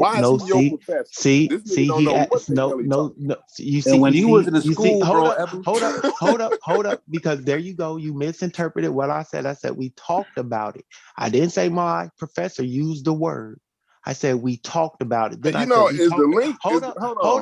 I think the link is no. This has got nothing to do with it. I think the link is fucked up or something because I keep putting the link in there and everybody keeps saying put the link in. Like I don't know. You used the link, didn't you, Sosa? Yeah. I got it. And like you know, general psychology is not going to really give you everything you need, bro. Like a college, you got to. No, I know it's not. And evolutionary psychology is new, really. It's not. You're not gonna. You wouldn't have been taught evolutionary psychology when you was in college, Xavier. Who like all? How can you say what my professors was talking about when I was in college? Because was you with me in college? When were you in college, Xavier? And I'm gonna tell you when. My last years in college was 2014. Right. And you took an evolutionary psychology class? And you took no, I did not. But we talked about the evolutionary development of the brain in my psychology class. And what was the book you had on that? What was the book on the evolutionary development of the brain? Because deep in there's all branches of psychology. When you talk about child development, you talk about you know what, Sosa, you the host, man. You gotta let everybody in, bro. Oh yeah. Oh shit. I'm seeing this shit. My bad. Everybody come back in. Come back in, everybody. Come back on in. Sosa was the host. I just look, it's like four niggas. Like, hold on, I keep putting the link in this motherfucker. Y'all keep telling me there ain't no motherfucker in there. Nah, come on. So first of all, niggas in the goddamn Trump. That was my bad. So first of all, there was no book that we read or had. We talked about it. And we also talked about it in my biology course. We talked about the evolutionary development of the brain. We talked about it temporarily. We talked about it briefly because I guess it was a new field. Hey, Sabio, let me see if I can get Corey to concede. What's a new field? What's a new field? What y'all talking about real quick? When I was in college, evolutionary psychology, it was a new field because it was briefly mentioned in my biology course and my psychology courses, briefly touched on. We did have no studies on it. We didn't do no papers or write nothing on it, but they talked about it. What year was this? What year was 2014, 2013, 2014. What about the brain though, brother? So about how it developed, about how the changes of the brain and how certain that's it. Can't really talk about too much because that's all we really touched on. Y'all touched on it more than I got in my college courses, honestly. That was the Let point. me see if I can get you to concede a little bit, Corey, because you make this statement that the brain is hardwired to believe. And then Sabio, okay. Oh, go ahead. Fine. So Sabio is saying that we learn to believe through society. So this is what I would give this to you, Corey. You refine your beliefs through society, but go ahead. So whenever you talk about the brain being hardwired to do that, it is through social interaction with people. The brain is just the brain develops synapses and stuff like that. So whenever we're talking about the brain being wired to do something, it's because society has programmed it to do such. Through experience. We already gave you the example. You ain't never got to be taught about a snake, bro. If your mama's scared of snakes, it's likely you gonna be scared of snakes. That's not you don't have to learn that. That's just passed on through mirror neurons. Yes, but that's one small example. But there's a lot of stuff that you believe that you have to learn. That's like how your brain is hardwired. 90% of what you believe is learned. Whoa, y'all talking. Hold on, y'all talking over each other. Is it more belief? Who is that? Keep talking though. Who is that? Somebody talking over me. I know, but who are you though? Just curious. Well, who are you? I'm in the middle of a conversation. At least let me finish what I'm saying. My name is Brother Motherfucking Unk. That's who the fuck I am. Now, who the fuck is you, bro? I just asked the question. I wasn't even getting slick. Nigga, I'm that dude. I don't give a fuck what you talking about, man. I'm trying to continue the conversation. Get your slick ass off since you don't understand protocol. I'm trying to continue the conversation. Ain't no anyway, nigga. You lucky I don't got to control. You tripping, I'm lucky what? Are you gonna do what? Nigga, you tripping. I'm not gonna do nothing tough, nigga. I know, so shut up like you finna do something, nigga, dumbass I'm gonna put your ass off this motherfucker. Your mother bitch. Do what you gotta do. Nigga? Now, nigga, we got it straight. Nigga teaching now, scientific your mother a whore, literacy nigga. and not even literate. Now we straight. Your mother's a whore. Your mother's a fool, nigga. Now what? Now we there, so now what? Said I wasn't trying to be tough. I was just trying to get the decorum back. I'm not a tough guy. You is though. I'm not. We on YouTube. Exactly. Exactly. Right. So I'm just asking you not to talk at the same time. You had great points, but two people are talking. It wasn't me. It wasn't me. It was you and Corey was talking at the same time. Damn. Shit. Now, one at a time, bro. Or we can continue with our extraordinary slickness. Now we know each other. I'm the nigga with the button. Y'all crazy. Yeah, I got the button, my nigga. That's who I am, nigga. I'm King side. James around this motherfucker. I'm King James, nigga. You the fool. Yeah, you're right. I'm all above. You Right. bringing this baby down here. Right. So go ahead with your point, and y'all go back and forth one at a time. It's a good conversation. I mean, I said what I had to say. I don't know if you heard me, Corey, but I was trying to make a point. And I was trying to get you to concede. Yeah. So your point, I heard your point. Your point was that you were trying to pull what Sabio was pulling, but Sabio had already. I don't know if you heard it. He had already conceded to what the point I made. But let me make it clear to you. I understand what you're talking about. You're saying that people developed their beliefs through social interactions, right? No, that's not true. The brain was hardwired to believe. What they do is they develop the kind of belief, like what they believe in, how they believe. You know what I'm saying? The extent to what they believe. That's determined by social interactions. Like I said, you was made to be out on a savanna, brother. You weren't made to be where you at today. Here, you know what I'm saying? You develop your instincts from earlier hominids, right? So those earlier hominids had a believing brain, right? And those who believed are the ones who passed their genes on. The curious niggas, all these niggas that's on the panel today, that's asking these questions and shit like that. Them the niggas who got ate, brother. And so we don't have those genes from those people. Our brains, the brain that you got in your skull today, is developed from the earlier hominids. That brain is made to be out on the savannah believing, bro. Well, Corey, let me ask you this question, because normally, can you hear me, Corey? Loud and clear. Go ahead. Yes, sir. Normally, the people who say that the brain is hardwired to believe are people are neurologists normally, but go ahead.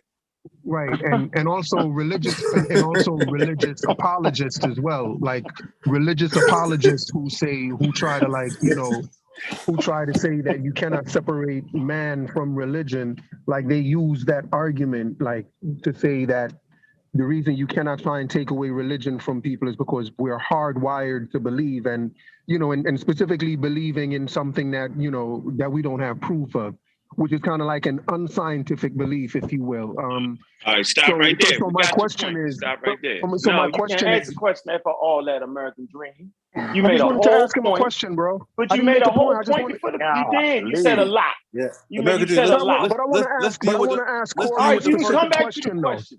You can come back. Let me add on to what Corey was saying. Let me just ask him a question. Hold on, bro. But you kind of dove in though. Before you started, I just let you dive in. Hold on, American Dream. You dove in. I didn't want to cut you off. Then you made a whole point. Now you want to ask a question. Hold on, nigga. You can't ask that question yet. Let me get back to what Corey. Let me finish what Corey was saying, so we can have clarity to this whole situation. It's in the genes. We house a Stone Age brain. What the brother Dew was talking about, he's talking about the co-option of these things. So we wasn't designed to believe in a particular thing. That's not what it is. We were just designed to believe in everything.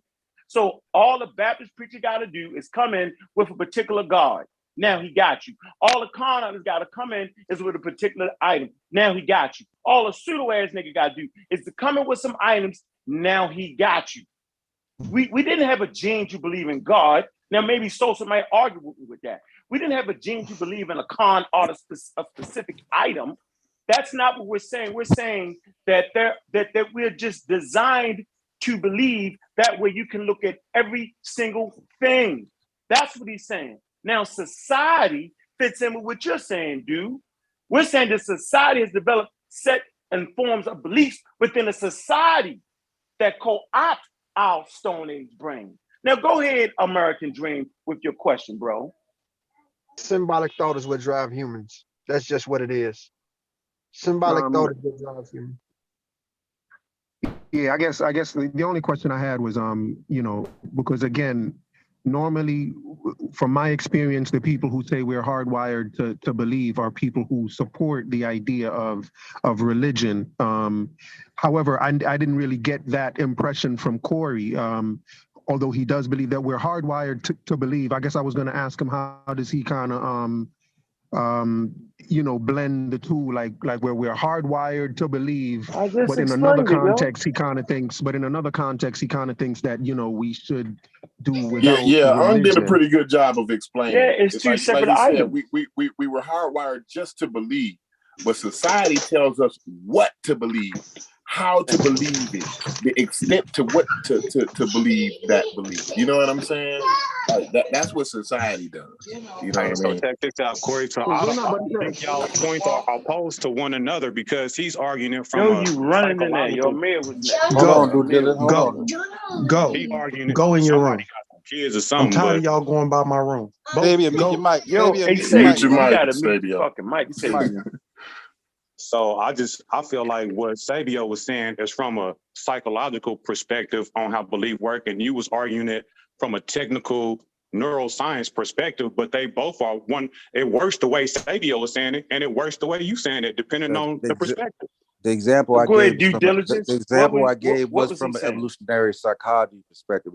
It's no different than what Corey is saying. That's why I gave you the evolutionary psychology perspective, and I gave you the actual test that they done on an infant, on the babies. You know what I'm saying? So you can sort of validate the statement. You know what I'm saying? That's what the test done through neurology validates the shit that goes into the psychology books. So you don't have to teach a 3-year-old kid to have an invisible friend. No one sits down and say, "Hey, 2-3-year-olds, have an invisible friend." No, they don't. They have invisible friends that they're actually talking to. How is that possible? Later on in life, the preacher and the Baptist minister or the shaman co-opts that thing that's already happening naturally. So God becomes your imaginary friend that you actually talk to and have a relationship with, because this is how we are wired. This is so clear in what I'm saying. Once again, you do not have to teach your 3-year-old or 4-year-old to have an imaginary friend. They do it, they talk to them, they literally have a relationship with it. Why?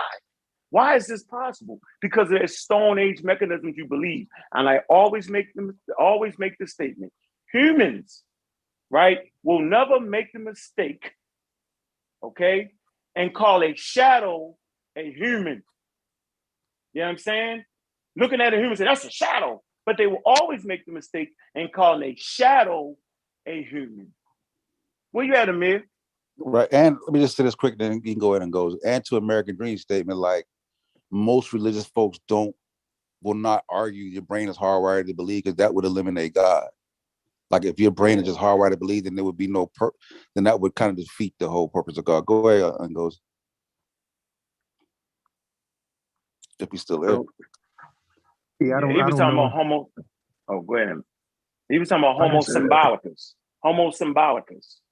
That's what we talking about. What 190,000 years, 160,000 years, the pinnacle point where they first discover symbolic thought and a fossil record.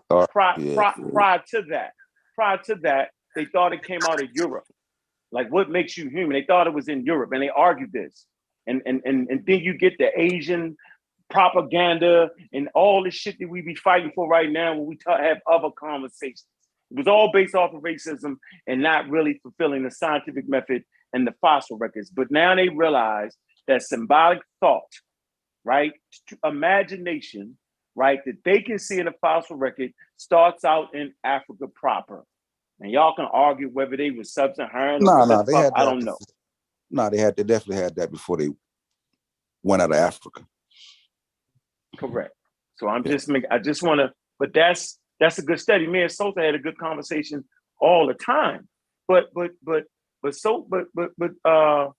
Wishmacomet can't come in and say that it's something other than that, because that's what the studies are. Like they literally got good. They kind of understand it now, right?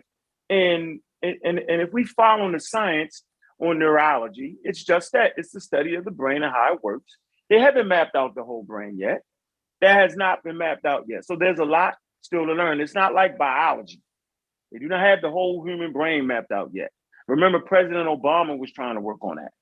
So that's just a little sidebar for the conversation. Go ahead, American Dream. You was going to say something. Yeah, I was going to say something. I don't know how relevant it's going to be now. You know, again, just I don't want to keep repeating myself. But I guess fundamentally, I guess what I'm saying is that if we're hardwired, like we keep saying we're hardwired to believe, and I get that, but we're not hardwired to know what to believe in. Like someone has to tell you kind of what to believe. There are certain hard wirings in terms of believing, like kind of like instinctual things. I don't know if we even want to consider those beliefs or even just thoughts themselves. Like a belief is a thought, right? So we're hardwired to think. We're hardwired to believe. And I don't know. I just feel like because we are hardwired to believe, I think it's kind of crazy to say that we should get away from belief and become more scientific. I never said that. I never said that. I never. No, agreed with that. I think from he's asking at the core, because I think you think that the idea that the brain is hardwired to believe is in conflict with the idea that we should do away with organized religion. That's what you're saying, right? Correct, because I think it does. Or religion is a response to that believing mind, or and when we say belief, I think the main belief that religion responds to is that if fear is a belief, like the fear of the unknown, the fear of kind of like survival, and I just think that we're kind of, since religion is that response to that, I don't know what else is a better response to that fear of death, and whether or not people can or will or should get rid of that, because I think people need something to kind of quell their fear of death, like that brother said earlier. I think that was quite profound, and I just don't know if what we're offering them, the other stuff that we're offering them, are absolutely religious as well, but they are not religious enough to quell people's need to get away from their fear of death. Like the stuff we're offering them, like meditating to our ancestors, that doesn't do it. Freeze, American Dream. So you do know when you walk to the edge of a fucking cliff, yo, it's the reason why you just stop and don't walk off the motherfucker, right? It ain't got nothing to do with you understanding religion and all that. None of that shit. You wouldn't have to know about none of that shit. Walk your ass to a 50-foot cliff and you'll start to feel a certain way, yo. You're hardwired for that. So you actually have people that live amongst us, right? That are fucking daredevils, because that mechanism ain't fully in place. And then on the other hand, you got people who fear every fucking thing, that they shit is going quacko because they do too much of it. They afraid of everything, scared to go out the house, scared of germs. They're actually called syndromes on both ends of the spectrum, right? Some people are just fucking, they just do daredevil shit. You're like, wow, why would you try that shit, right? So it's basically those who survived the longest is those that had a good balance with that shit. Nigga, we just walk into the cliff, nigga. Don't do too much. Okay, I'm gonna take my time at the cliff now. Some people are afraid of heights, right? But we're automatically afraid of heights. You get what I'm saying? We didn't need religion to tell us to be afraid of dying. Guess what? Hold on, I'm gonna end this point. Human beings cannot envision their own death. None of y'all niggas on this motherfucker right here now really believe you're gonna die. You really don't believe it. You really don't think that. We can't see our own death, bro. That's why they create religions that say you're gonna live forever. That's why we don't take out health insurance. I'm saying that you can't envision you dying. What does that mean? That's a reflection of the fear of death itself, Unc.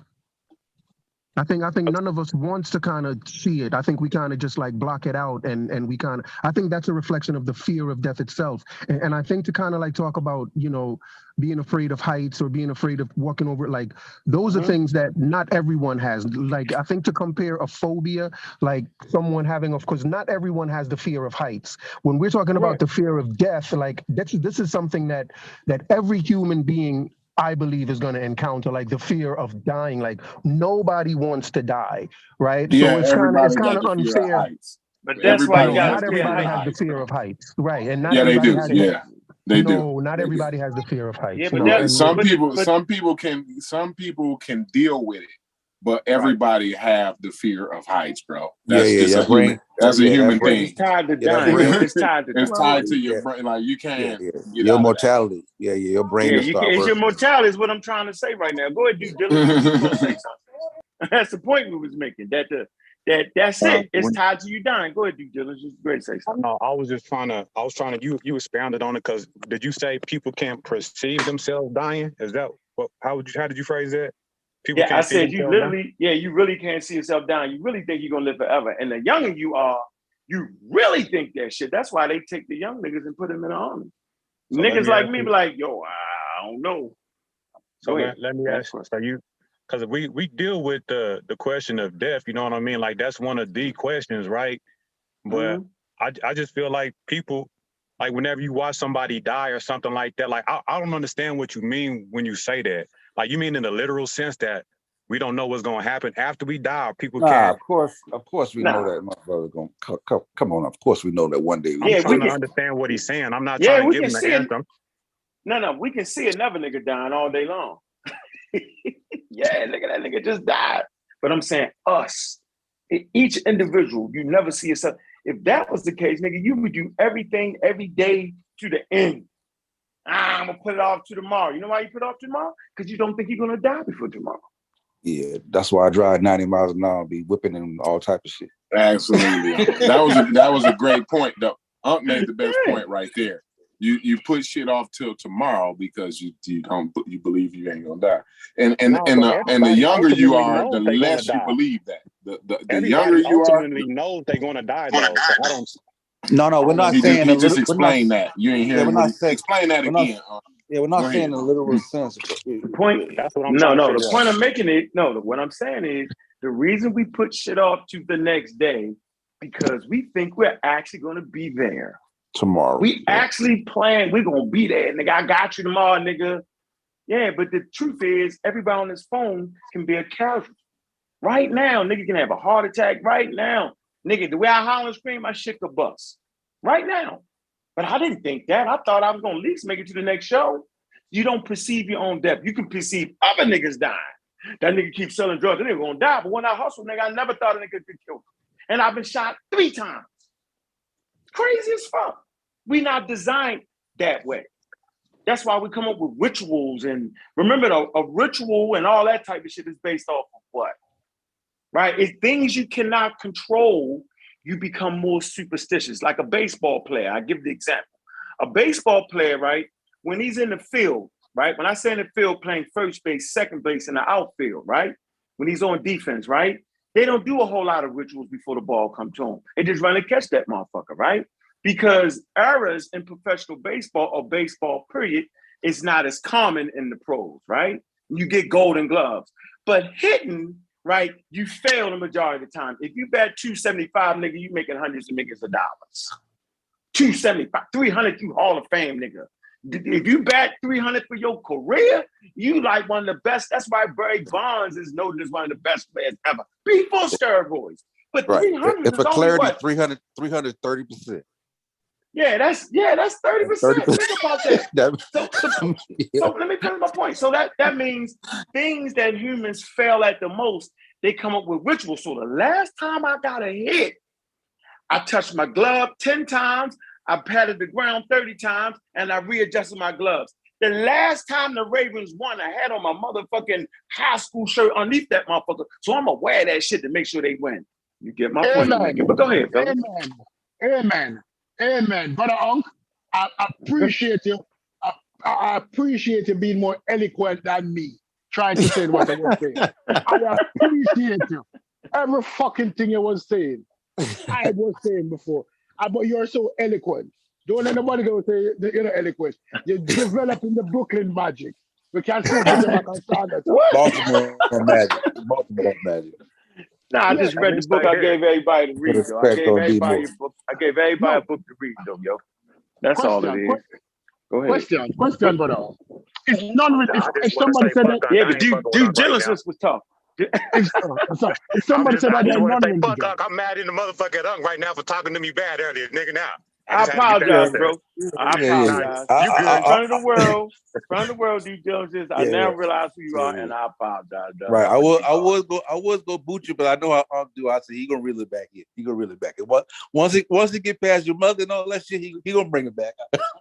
Unc always cuss me out one good time. You know what I'm saying? It's gonna come. Yeah, you in there. Go ahead, Stu. He's about to say something. I got a question.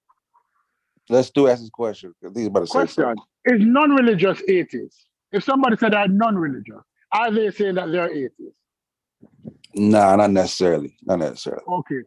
The reason why I asked that, somebody brought up some countries, and no country apart from Japan and apart from China have 30% of people who say that they're confirmed atheists. Let me stop at that. But they sometimes, even though they don't, like, in the mainstream, they still practice their little folk religion. Like a lot of them do. Like if you read the sources or you go to the Wikipedia, they'll tell you that most of them still practice their little folk religion. Thank you, and I thank Unc for coming on and shining a spotlight that people can understand in layman terms.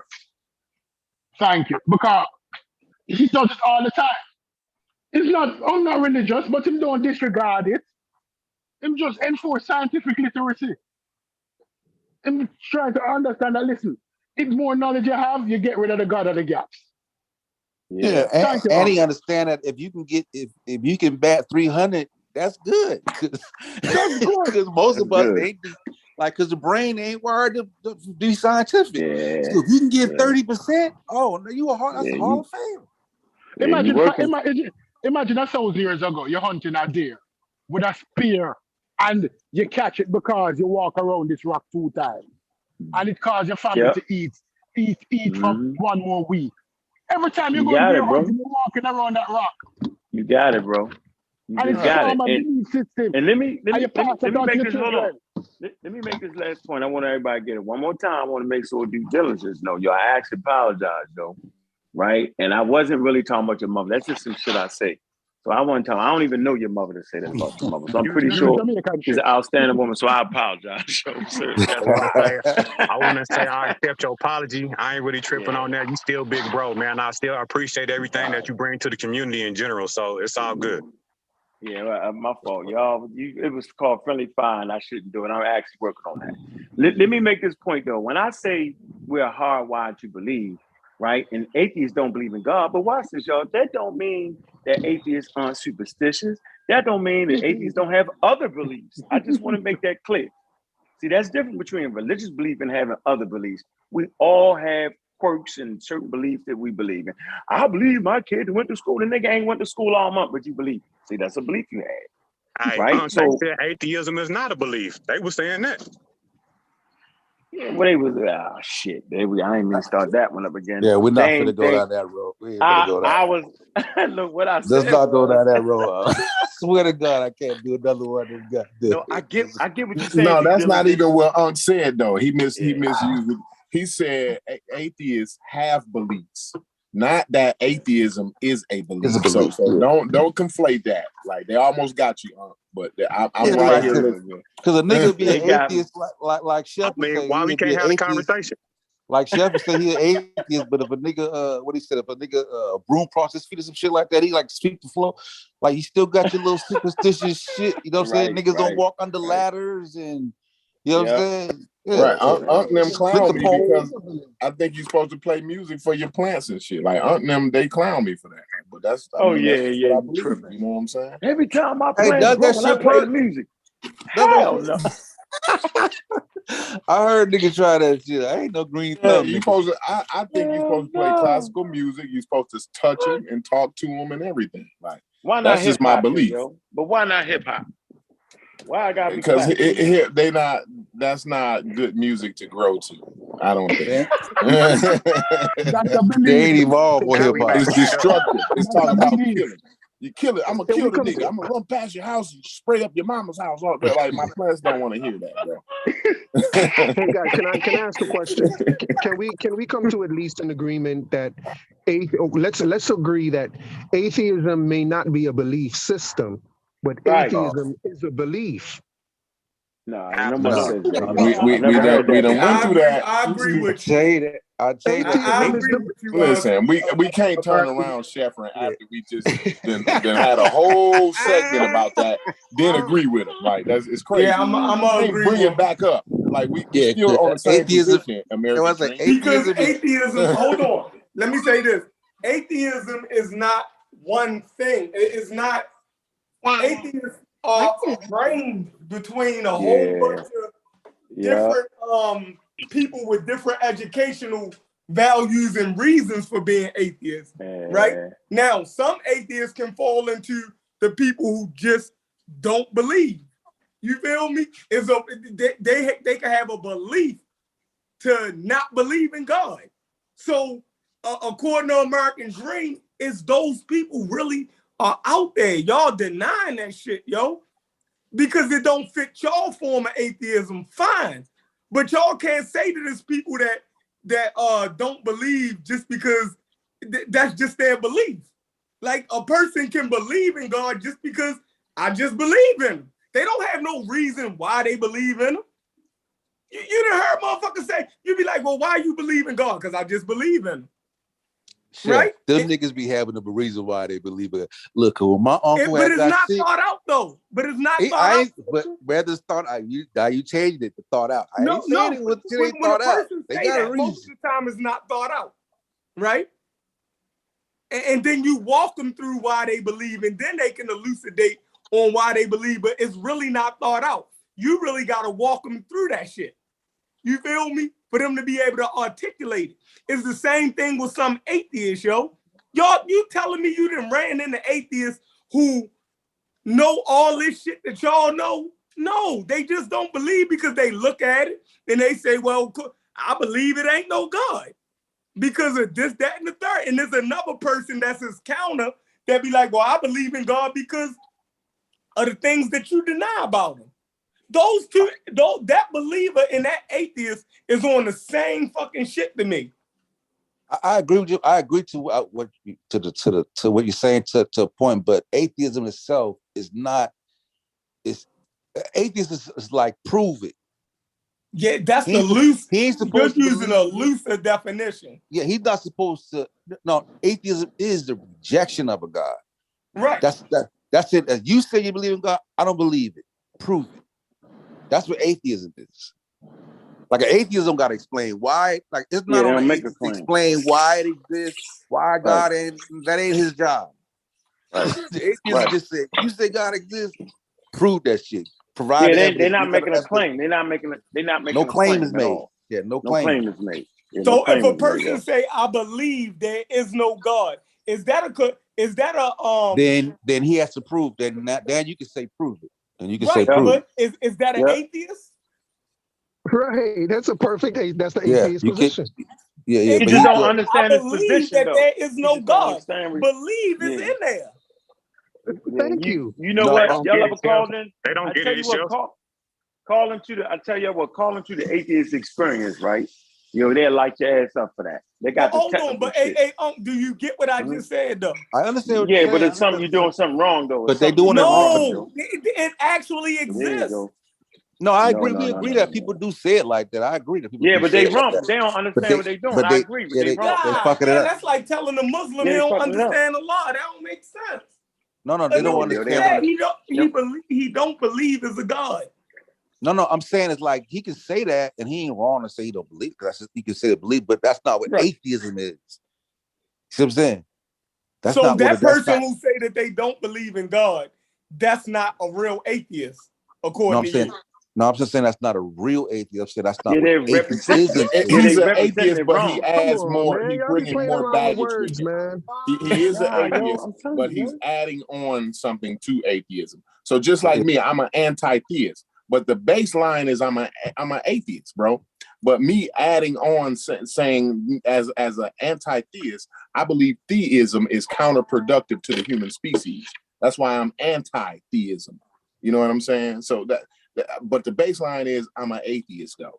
So that's hopefully that can answer a few questions or whatever. I feel But like we can always go back and pull that definition up again. It's clear. The definition is clear. If we look at atheism as it's a position, right? I take the position that there is no God. That's because you can't. No, we came clear. We had that discussion earlier. Yeah, Okay, I well, tell you at that. least Somebody let me get it out of my mouth. please do me the At least let favor me get it out of my mouth. Yeah, and pull that up. No, because you started out wrong. And just like we did with American Dream, I don't want you to waste your time continuing on down the road. That's not. Tell me what I'm going to say. If you know what I'm going to say. Listen, atheism is the rejection. Somebody makes a claim, you reject the claim. The atheist does not make the claim. See what I'm saying? It's a position too. Yeah, the position is held from the rejection.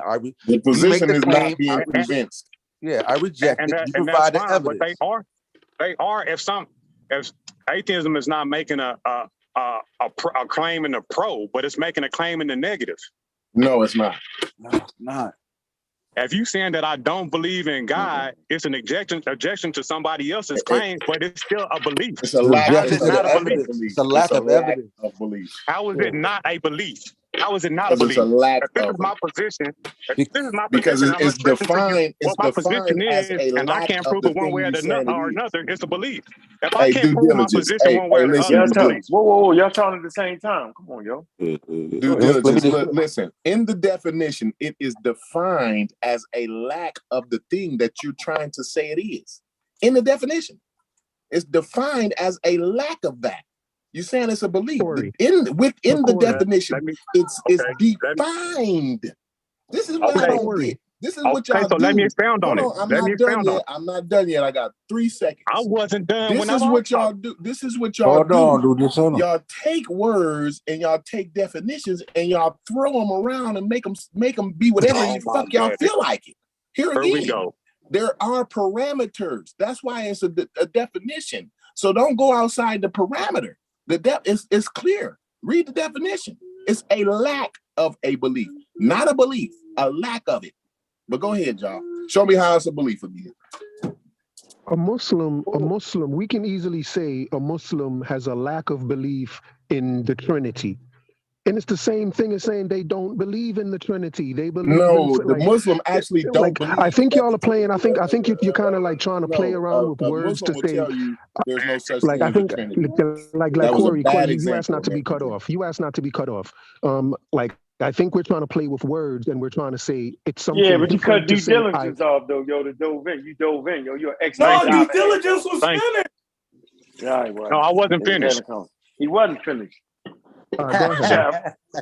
Chef. I was saying if we look at it from a position, like let's not forget what the definition, but the definition is what it is. But if we look at the practical application, if I say I'm an atheist and this is my position, right? And if somebody was to analyze my position, I can't prove my position one way or another, and I can't disprove the claim that the religious people are making. So it is a belief. And that's why I told you that it's a belief. And that's why, but due diligence, I just explained that it's not on the atheist to prove anything. That's what I'm saying, though. Listen to what I'm saying, and I would appreciate it if you just let me get it all out, bro. We might be all right. And I heard everything that you're saying. I listened to the end of it, but in the statement you said that an atheist can't prove it, right? Did you not say that? You said the atheist can't prove it. Or disprove, but it was in context. I understand what you're about to say, but if you just hear me out, because you're getting hung up on that part, take it out in context.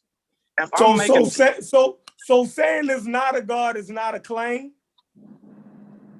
If he said that's what they saying. That's not the That's what they atheist saying. position, though, that's not the- Sheffrey. that's Go not ahead. the- No, not- That is hold the on. atheist position. If an atheist come up to me and say there is no God, didn't he just claim something? Yeah, Yeah, then you he's can an say prove atheist, it. but he's adding on to it. Just like Yeah, I he just fuck- said. Just Chef, like an I he's had. fucking it up, Chef. That's what I'm saying. Yeah. We Yeah, agree you with fucking that up, Chef. statement. You're an He's fucking it expert up. auditor, Chef.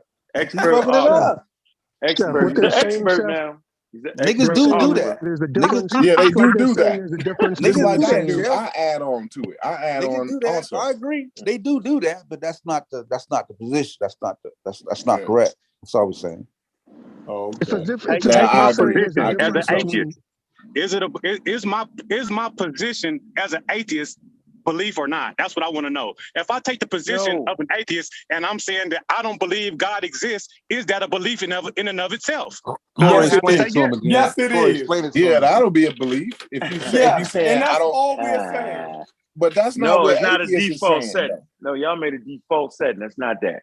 No, What he atheist say it has again? a What did he belief. say? What did he say? Say it again, brother. What'd you say? I need to I be clear. said if I'm Due diligence. an What you atheist, believe in, though, dude? What you my believe goodness. in, though? Real quick. Marcus Garvey. It don't matter. It don't matter. Go ahead. Say that again. Say that again. Due diligence. If I hold the position that I'm an atheist, Y'all is Come too on, crazy. dude. Y'all. What would he say? Due diligence. Yeah, like it. Something else, boy. if I'm an atheist and I hold the position, if I'm an Are you atheist, atheist, though? Are you atheist? and my position is What you I do believe in, yo? not Come on, believe in God, that is a belief in and of itself. If I am saying that I'm an atheist, and what an atheist is, I'm saying that I don't believe in God. You said that is the a words. belief. I do not believe. I do not believe. And that's So okay. at the same time, that means you So do I got believe. you. Oh my goodness! I That's don't what know you're what trying else to to tell say. me. Yeah, like You we get getting hung up on the grammar. Nah, I'm just You're saying, not listening bro, to like, the practical application. If I'm a non-believing atheist, that is a belief in a system. We have these constructs, right? And we have religion, right? And I'm saying I'm What outside is of the atheist religion believing that in? it's not valid. What is he believing in? Excuse me? What is the atheist believing in? Atheists can believe in, I don't know. That's a real general question. What do you mean? What we talking about? based on your Atheist example. is the claim. Atheist is the claim of what they don't believe in, not what they do. So I don't even know what you mean by asking that question. I appreciate you, brother. All right, let's move on. You just killed yourself. Go ahead. Yeah, let's move right Atheist there. Let's move right believes there is no God. That's what they believe. That is it. That is the only belief. That's it. That's why I said it's a belief. It's not a belief system. There is no other belief that comes. Let me just say this. There is no other belief that comes along with that. It's not as if they say there is no God, there is this. There's no, they don't believe. The only thing they believe is that there is no God. There's no system that follows that. They don't say what there is. They just say there, and that's the only belief, but it's a belief because they can't prove it. The statement is based on the statement is based on evidence. The evidence provided, bro. Based on the evidence provided, I lack belief in that statement that there is a God, that God exists. And another way of saying that is, I don't believe that. I don't believe it. Or if I say to you, if I say to you, I lack belief in the fairies, in the tooth fairy. I lack belief in the tooth fairy also means I believe there is no tooth fairy. Like it's the same thing. I'm not sure why y'all are playing with the words like that. Well, let's just move because I think so. You just flipped it. You just flipped it though. Hold on. Let me tell him what he did. You just flipped it and said, "I believe there is no tooth fairy," instead of saying, "I don't believe it's a tooth fairy." Like you're trying to put us in the position to make a positive claim, which atheists are not making a positive claim. They're saying the same exact thing. It's the same claim. I don't believe in Jesus is the same as I believe Jesus doesn't exist. It's the same claim. I'm not sure why y'all are thinking. No. You said I believe there is no Jesus. Yeah. What I said was for me to say that I have a lack of belief in a tooth fairy is the exact same thing as saying I believe there is no tooth fairy. I don't understand why we're playing around with the words like that. It's a belief. You believe that thing doesn't exist. A lack of belief means you believe it doesn't This is why exist. they don't want to do it, because they claim to be atheists, and if they say that they have a belief, then they believe that they can't be atheists, but that's not true. All right, so due diligence, what's your foundation? Because you kind of I've already admitted that atheists have beliefs. No. I But believe that you can talk to your plants and they grow Let's better, get bro. due diligence. What's your position? Because you're saying because we, and like you kind of like leaving yourself out the bunch. So just for clarity, what's your position? My position on, I'm sorry, I couldn't hear you. My position on Your what exactly? position on Yahweh, man. Yahweh, God. YHWH. I'm agnostic. Okay. Yeah, that's my position. All right, so that's the belief. Agnosticism is absolutely a belief. So you know that the baseline for agnosticism is atheism, right? Meaning you ain't convinced. I'm not arguing. Meaning, brother, that you're not convinced. When a motherfucker get to talking to you about Jesus and Yahweh and the rest of them crazy motherfuckers, right? That means you're not convinced of it. Yeah, am I arguing against atheism? That's the baseline. Why are y'all making my argument against atheism? I'm not arguing. We trying to define what it is or is not. That's what we doing. I'm not. We could just look at the atheism.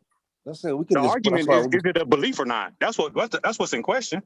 Is atheism and we defined? looked at the definition, and the definition is atheism said defined no. as a belief? Is atheism defined as a belief? That way we could just. Is it? Excuse me. Is atheism defined as a belief? According to the dictionary, I don't know.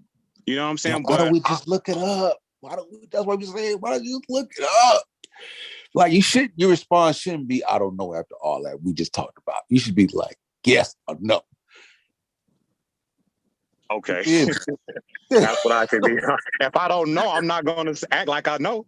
But if you don't know, you can't argue for or against. You got to have at least an understanding. You know what I'm saying? Like, that's fair. And I already gave my understanding. Whenever you look at it in a practical, I mean, you keep asking me questions, and then when I try to expound, you won't even let me expound. I'm saying get the definition, bro. Just get the definition, then let's work from the foundation. I'm driving, brother. I can't get no. I'm driving right now. Oh yeah, we done done it. So we done done it. We done this whole. But I can say this though, and we can look at it practically. We can use logic, and we can use reason to deduce answers too. So even though I don't know the definition, because I'll give you an example of where definitions fall short. Me and Thunder was having it's gonna be short, man. Come on, bro.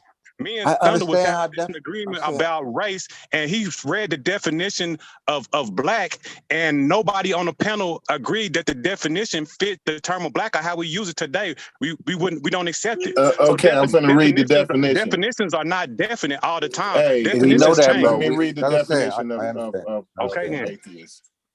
This is from the Dictionary of Oxford. It says, it's a noun. It's the disbelief or lack of belief in existence of God or gods. That's the simple thing, right? Non-belief, non-theism. Those are the words that go with atheism, right? Doubt, being unconvinced. All of these things I just said, like you could just look this up, right? They equate it with heresy, irreligious, skepticism, disbelief, unbelief, non-belief, non-theism. Like what more do we have to say here? Right. You hear them say that shit. You hear them say that a lot to be like, you know what? I'm skeptical about that shit. You know what I'm saying? That just be like, nah, I'm skeptical about that, bro. Like, nope, I'm not convinced. That's it. I don't believe it. I don't believe it. I don't believe it. Just what Uncle say. I don't believe it. I don't see why it's hard for y'all to understand. If I'm taking a position and I say I don't believe something, right? How you can't understand that that's a belief in of itself, right? Because you taking a position. You saying this is my belief that I well, you don't have believe to in. Argue with the people who made the word up. I mean, they clearly got a definition. Because like I want you to just answer the question though. You know what I'm saying? I'm not arguing with nobody. I want to know y'all's logic. Like if I take a position, I mean, my logic is going with the definition. That's the logic. They got a definition for it. If we want to call everything anything we feel like it, then we can't have a coherent conversation. If we make atheism whatever you want it to be, hold on, brother, hold on. If we make atheism whatever you want it to be, then there's no meaning of atheism. We don't have a meaning for it because it's whatever you feel like doing. It's you using your logic to define it and your common sense and all of this type of shit. You know what I'm saying? It's a fucking definition for it. So like we have to. I mean, like I said, everybody can add on to it, just like I do. I'm an atheist, but I'm an anti-theist.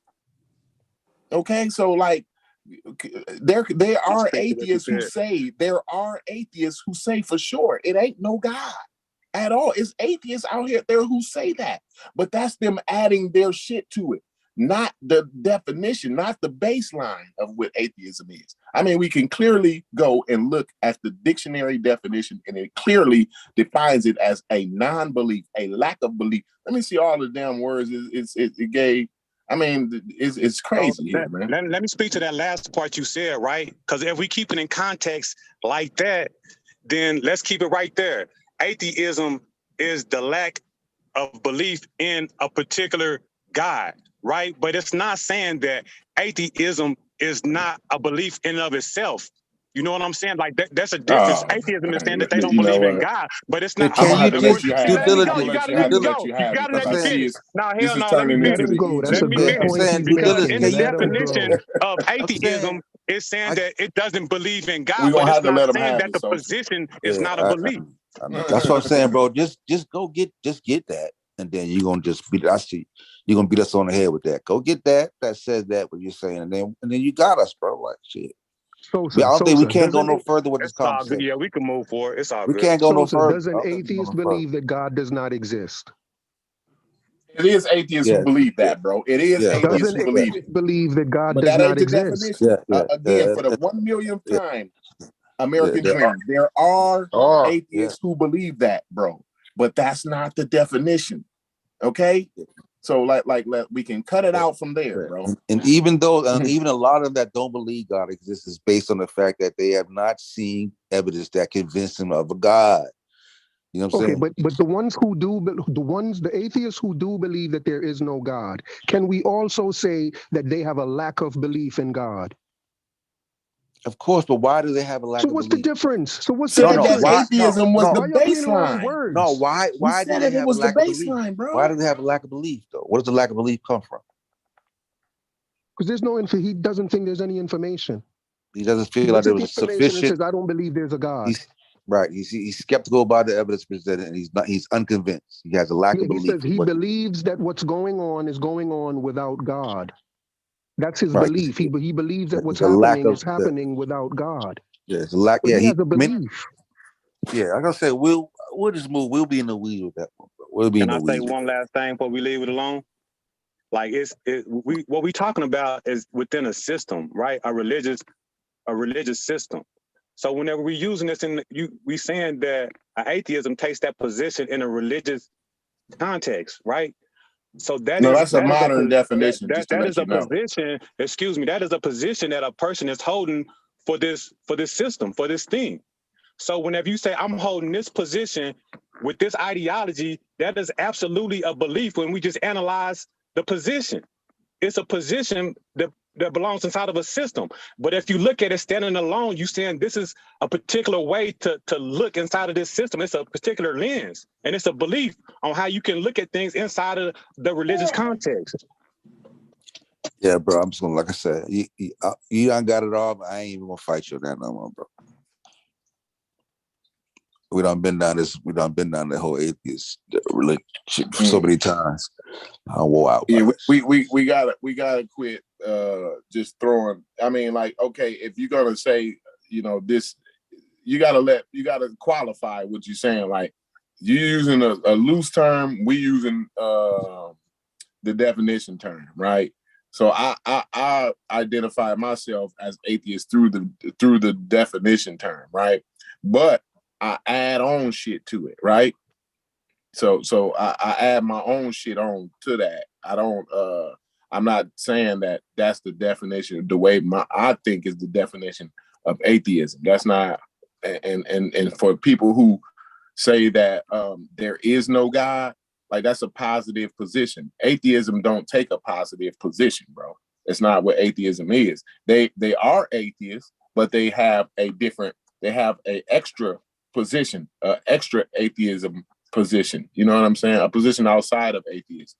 So just hopefully that explains a lot of that, you know. Yeah, Super Bowl cranking about 3 hours. Who y'all got? You know what, Sosa, man, you know how much I pay attention to the Super Bowl and football and shit like that in sports. Okay, I couldn't even tell you. You can't just I throw couldn't even football tell in you the who Super Bowl. How I paid it in the football and then the Super Bowl. Yeah, I couldn't even tell you who in the Super Bowl now. I couldn't even tell you. Yo, I'll tell you this though. The sub-Saharan Africans look good, but I'm going for Egypt, man. I think Egypt gonna point them out by about 7. Egypt, they're gonna have pyramid football. Hey, peace to the panel, y'all. I get it, y'all later. I appreciate y'all letting me on and dialogue with you guys, man. I appreciate it. It's fun every time. Later. All right, peace. Egypt got the pyramid football. You can't even kick that shit. Kick no field goal on pyramid football. Egypt, Egypt. They love Egypt.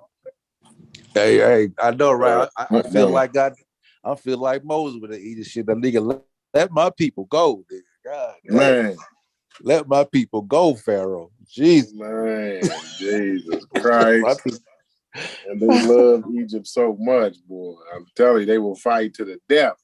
Everybody get illogical and everything when it comes down to Egypt, man. Hey, but you know, but tell you, we in the wrong space though to fight Egypt though. Like we don't got the army. You know, we don't got the army to fight Egypt.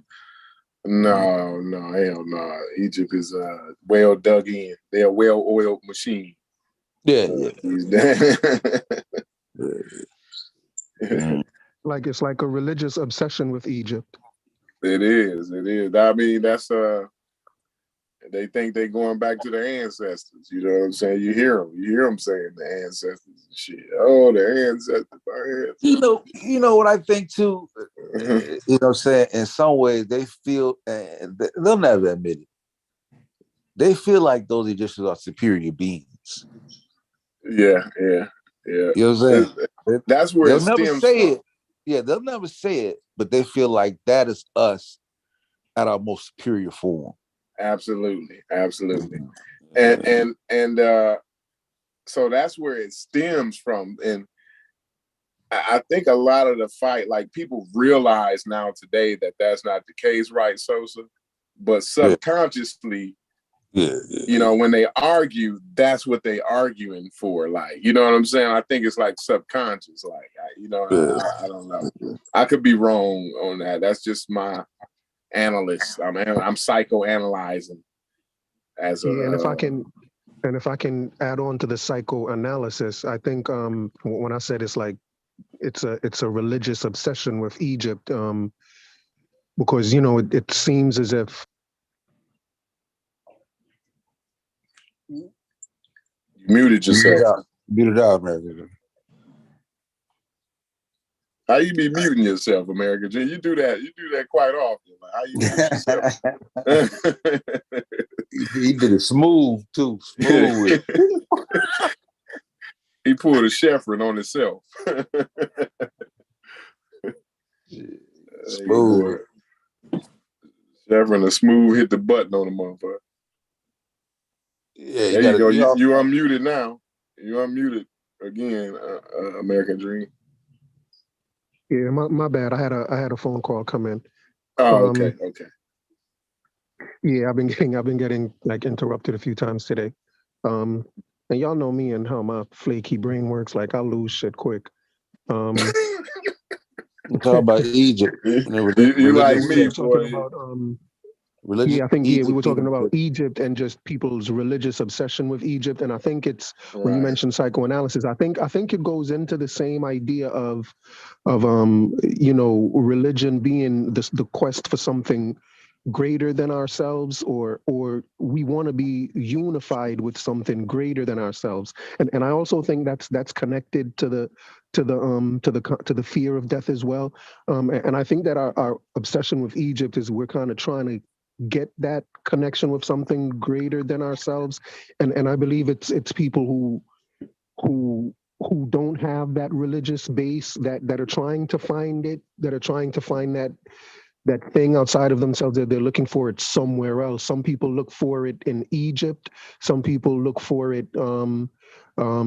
in just blackness in general, in this kind of created idea that black people are one people, and that there was a time when Africa was all one country run under one government. And they create this myth of this special thing that they used to be a part of. And I just think it's that same quest for, it's that same religious quest. It's the same thing that people are looking for when they search for religion, which is why I'm always seeing that people are always replacing, even though they say people don't need religion, they always replace it with something religious, like where it's based on something that's not proven, like it's just something mythical or fantastical for them to kind of look towards. Yeah, as we said, I agree. I agree. 100%. That brain. And I think too, because when you look at Egypt, right, like it's always been seen as like the crown jewel, the marvels. How did they build the pyramids? They couldn't have had regular tools. You know what I'm saying? So they've been painted as like almost an anomaly, a superhuman type race. Everything is draped in mystique. It's just, you know what I'm saying? It's like, and the people, we feel a need to attach ourselves to that. And plus, you gotta consider so the conditioning that we already coming from. So most of the people who identify, just like American Dream said, most of the people who identify with the black consciousness, the Egypt lovers, they're being detached from Christianity or Islam, right? And now they're searching for the truth per se. You know what I'm saying? And so this is the kind of mystique that the Egypt lends them. You know what I'm saying? And the greatness, being a part of like American Dream said. I mean, you pretty much laid it out pretty good. Like being a part of the greatness or whatever. So I just think that and black too. They already conditioned already. And quote unquote black. It's like not only can we leave religion, we got our own shit, and it's quote unquote black. Best shit no doubt mankind has ever created. You know what I'm saying? It's like, and then when I consider like those things that we want to, because if we think about it, right, what they're actually asking people to do is to replace our unity under God with our unity under blackness, right? And in my estimation, I think a unity under God will always be more powerful than a unity under skin color. Like that is so kind of like crazy to me, because I don't know if that's gonna do for people. I don't know if a unity under blackness or a unity under some foregone ancient past is gonna do for people what people want to be done for them in terms of just quelling their fear of the unknown. And I go ahead. I want to say I think it could keep going. I hear what you're saying, but I think you could keep it going by doing what a lot of them do is say that, well, they took our greatness and we was able to have the Kundalini energy, and since we was enslaved and we started to speak English and we don't have our normal tongue no more, now we can't do the Kundalini energy and we can't levitate the bricks, because that's how they built the pyramids. They levitated the blocks and they put them up there with the, you know what I'm saying, with the extra energy that they had and all the rest of the shit. Like, as long as you keep that going, right, the Black Power movement will continue to be long and strong. People, most people are getting out of religion today. Religion is falling off today. is having a hard time holding on to the people. And whether it's white people or black people, they all leaving. And you know what they going to? They going to QAnon. They going to the crystals and the healing, the Kundalini energy and all of that. That's where they going. You know what I'm saying? This is where all of those religious based minds are they leaving the church and they going to Scientology, they going to Black Power, they going to Egypt, and you know what I'm saying, things like that, QAnon and the rest of them, you know, all the rest. You know. Right, and absolutely, and what you're saying is so true because you know I think the Black Power movement from the early '60s, maybe even the late '50s, I think the Black Power movement is responsible for, you know, Black people's quest to try and find their history in Africa, and you know, even having African attached to their name as African American. I think that was may be seen as a part of the Black Power movement as well. I may be stretching a little bit, but I think the Black Power movement, like, you know, because people talk a lot about how Black people in America have kind of are trying to find their identity, and they're going to see if they're Israelites, if they're this, if they're that. And I think that the Black Power movement is responsible for that kind of like where they don't know who they are, I think, and for them searching in Africa for who they are. And I think that for that reason, in my estimation, I think the Black Power movement has failed Black Americans, and I just don't know how you guys would even respond to that. But that's just my estimation right now. I can't think of anything positive that has come out of the Black Power movement. Well, plenty positive come out. Now I can like I look at. I'm not necessarily in line with the Black Power movement of 2022. I think a lot of that shit is just, people holding on to the bunch of nostalgia. You know what I'm saying? Like it's not progressive, it's not forward thinking. But you know what I mean? It's just like, you know, nigga, the 8-track was brilliant in its time. You know what I'm saying? The 8-track tape. But you know, but shit, you know what I mean? But but eventually cassettes came on, and you know what I mean, and you get the, you know what I mean? But I don't think the Black Power movement has evolved properly with the times. You know what I mean? But a lot of good came out of the Black Power movement, though. You know what I'm saying? From the 50s to the 60s. Just, you know what I mean? You're not going to get 100%, you know, all the things you want. You know what I mean? Hey, so you gonna hold it down for a minute? They just delivered my brand new trailer. I got to go and put it in the back real quick. So it's gonna take about 20 minutes or so. You got it? Yeah. You can drop the link in the chat if you can. Yeah. Well, if you want to come in, it's all good. You the host or whatever, but I'll drop the link again in the chat. Yeah, I'll drop that in the chat for y'all. Yeah. But I got to get out of here soon myself. But I just wanted to say, you know, I think the Black Power movement can kind of be seen as a betrayal of the civil rights movement. I think where the civil rights movement was more trying to get Black Americans their place in America and to try to kind of, you know, instill their position as Americans. Like the civil rights movement was about recognizing Black people as Americans, whereas the Black Power movement was trying to take Black people away from being Americans and trying to give them a different identity other than American. And I think that if we want to really talk about why Blacks have not been successful in America, I think that would be probably one of the main reasons why, is because the Black Power movement has taken them away from being American, and I think that more than anything else has been detrimental. Man, we're like, come on, man! I haven't heard you. Like, why ain't you been talking like that before, American Dream? See, this is what that's how I always talk. I'd be like, I'm rocking with you because like American Dream. I ain't never agreed with you so much on that, man. Like, my name is American Dream. My name is American Dream. That is absolutely, in my estimation, that's along the lines of everything that I've been saying. I think it's been a hindrance. Like I feel the same way. It breeds racism. It has. You know what I'm saying? And we stay stuck. You know what I mean? We stay stuck. We don't move forward. And it's worse than that, Sosa. It's worse than that. It's like, you know, I was in college in the early 90s. I'm gonna try and gonna give away my age and stuff, but I was in college, you know what I mean? I went to college late 80s, like in 89 is when I started college.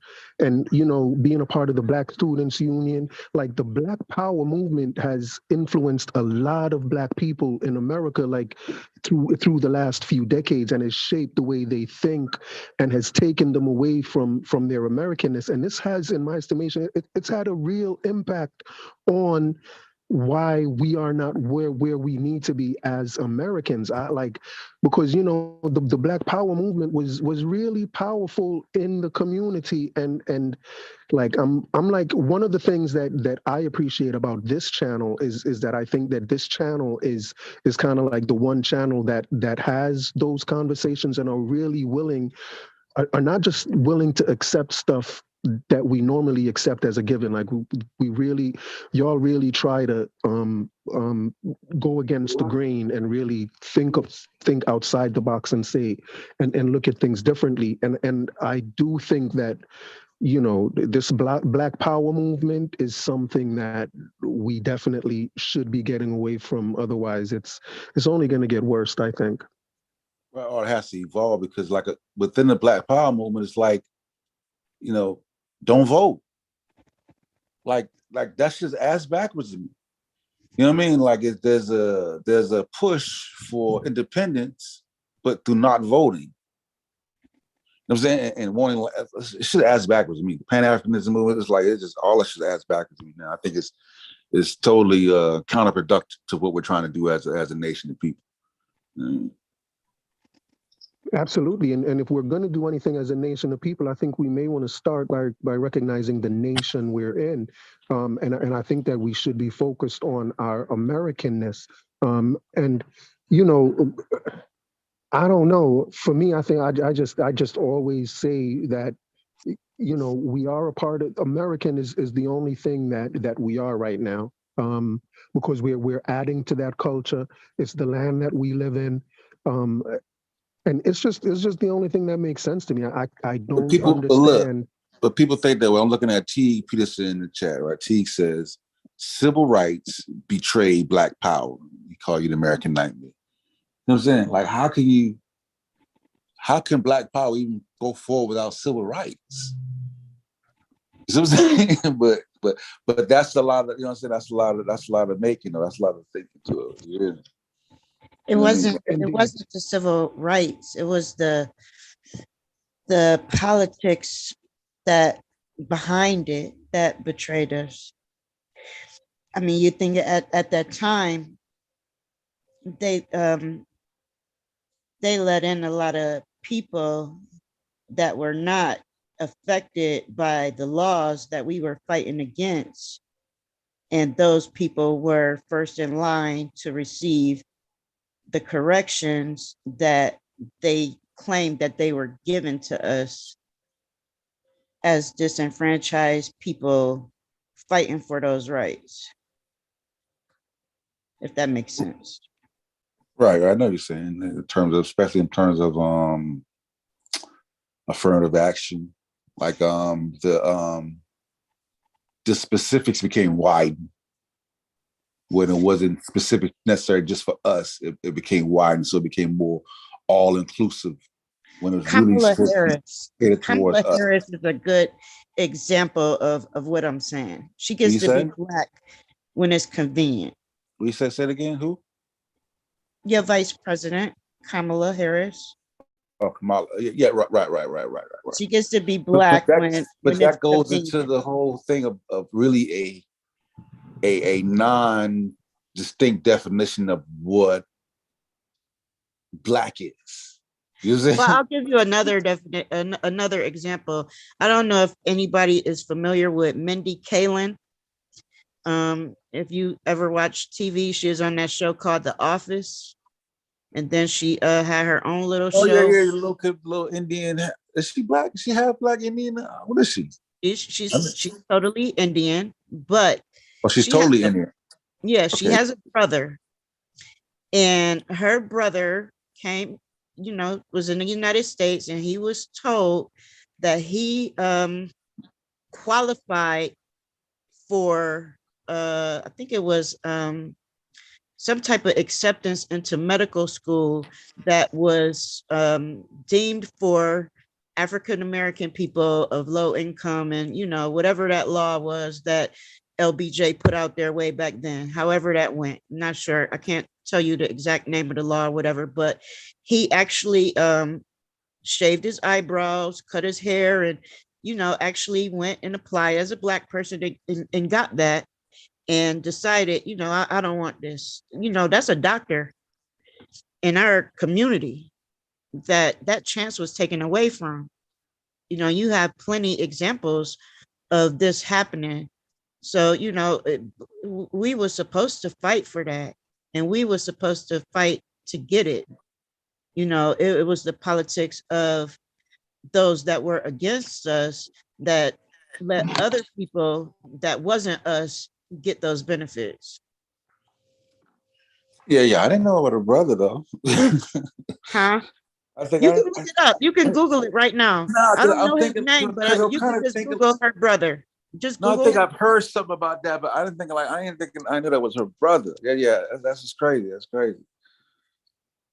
Cause that's what I'm saying. I thought she was completely Indian, but you know what I'm saying? There's a kind of a slippery line of where, what's Black, you know what I mean? So well, what's African American? Just looked Black. He looked Black, and he told the admission person he was Black, and he put it on the application. He showed and up. it made it, and it became more of a it was centered. A lot of it became centered around the term minority. You know what I'm saying? Because remember, we were using a minority label. You know what I'm saying? And so that allowed other minorities, right? Be it white women, right? Right, and other underclass to benefit in ways that should have been more specific. That was ultimately designed to be more specific. Women. Some people might get mad when I say this, but I mean, you can use all these people that came here from different African countries and different countries in the Caribbean. Yeah, you would have started real beef. Yeah. I know what you're saying. Yeah, I know what you're saying. Because under the guise, they wasn't, here in this country fighting and dealing with the civil rights that we were dealing with, or the lack of civil rights that, we were dealing with. But, when the gates opened up after the civil rights movement, they were allowed to come in and benefit from the things that we fought, protested, and got bit by dogs for. Yeah, I feel that. That just and some of those things that they took advantage of, we wanted them to take advantage of, like the right to vote, because we want everybody to have the right to vote. Because it's not as if someone a Black person who came from the Caribbean in the 60s, it's not as if they were allowed to vote and Black Americans were not. Like they were all kind of treated the same. So, but there were also, so they took advantage of things that we want everyone to have advantage of.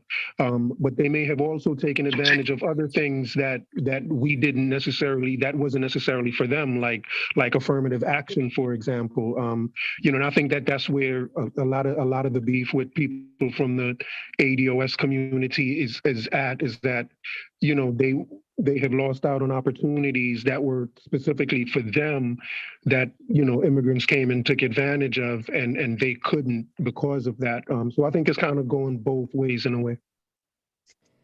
Well, if you listen to, or if you look up the story of Mindy Kaling's brother, he was advised to do that by an admissions officer. So this is like a calculated scheme against us.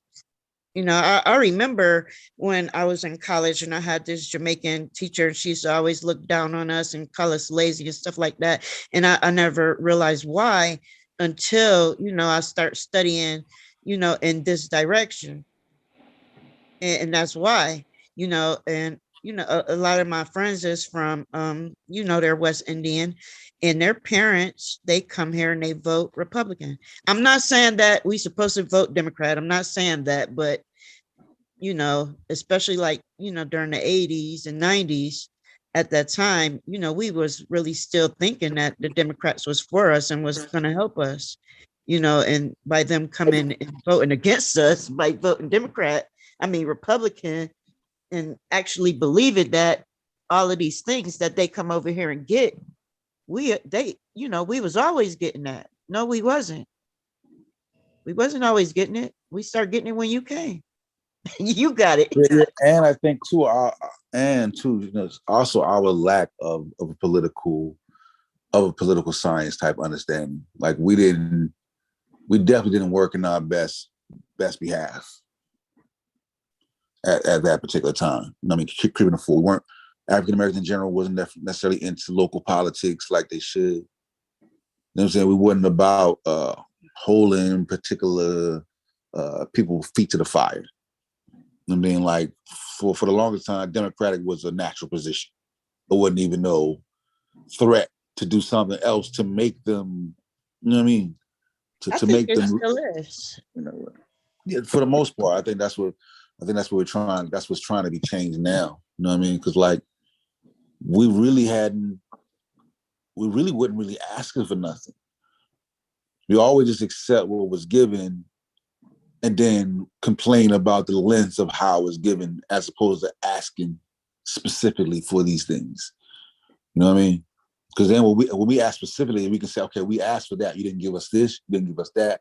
You know what I'm saying? As opposed to saying, this ain't good enough.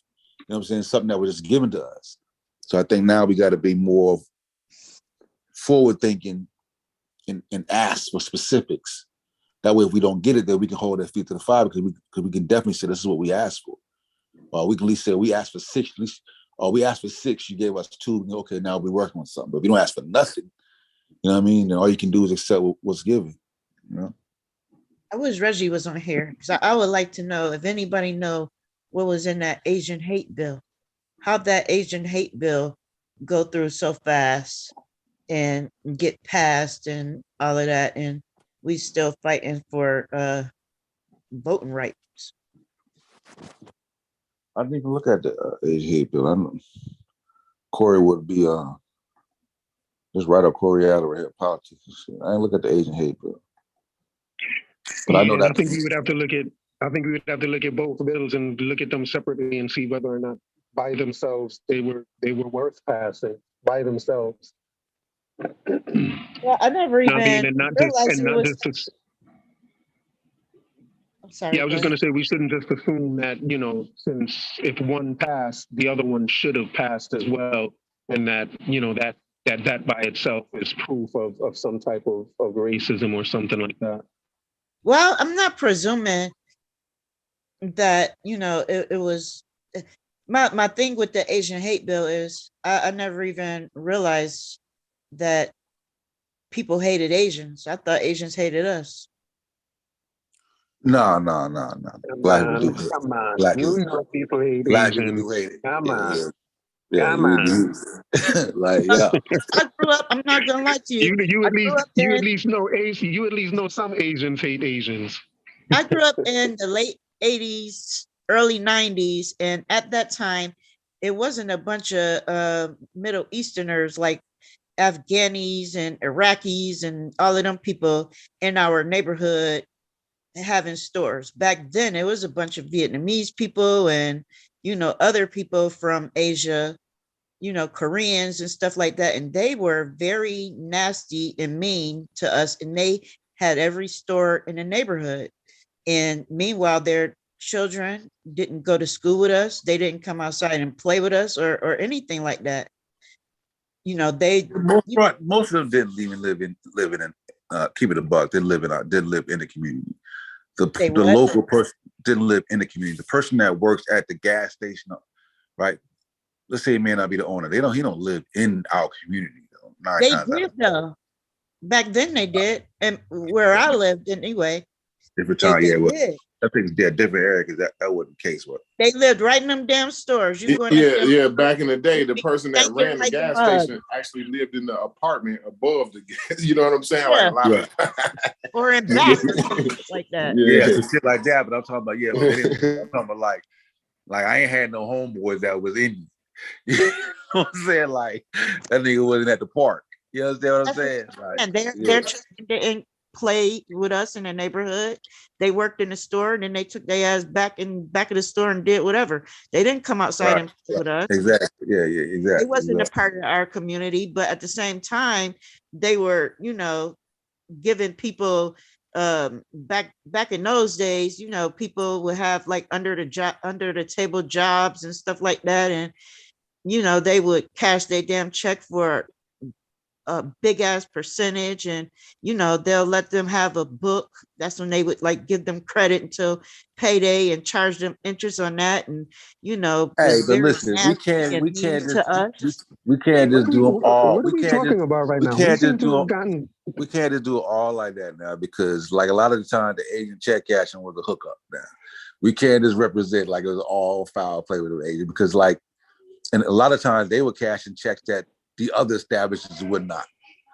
So they were taking it out of you too. They didn't because they were taking a chance on Negroes at the other place where they would take a chance on. And sometimes they took L's. So you gotta charge a little bit more because of the nature of what's going on.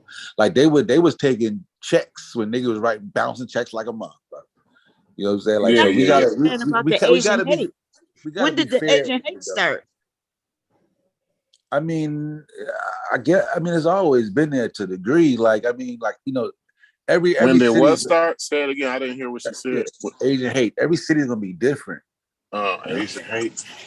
Asian hate. Like, there's always like I put it this way. There's always gonna be some hate. Yeah, because you're talking about put two different cultures. I don't know, put two black cultures in the same set. The niggas gonna clash. You know what I'm saying? You like the whole cultural differences there, so it's gonna be some clashes. You know what I'm saying? And there was some, and we can't act like niggas didn't rob liquor store. Gas stations. I remember when that shit was a goddamn endemic, robbing gas stations. Oh man, I know niggas get murked left and right. Like one of the most dangerous jobs you can have coming up when I was younger is the late night shift at a damn gas station. Oh yeah. That's before they put up the bulletproof glass and stuff. That shit was just wide open. You know what I mean? So, yeah. Oh man, Quillet. That was just something that I'll look into, and maybe next time, when Corey do decide he want to do another political show or something, we leading up to the Super Bowl, sis, man. We ain't hiding from nothing. Shoot, we're just talking. Yeah, what time is it? What time the Super Bowl starts? See, that's how much I know about this. It's another couple hours. All right. I'm actually gonna watch it.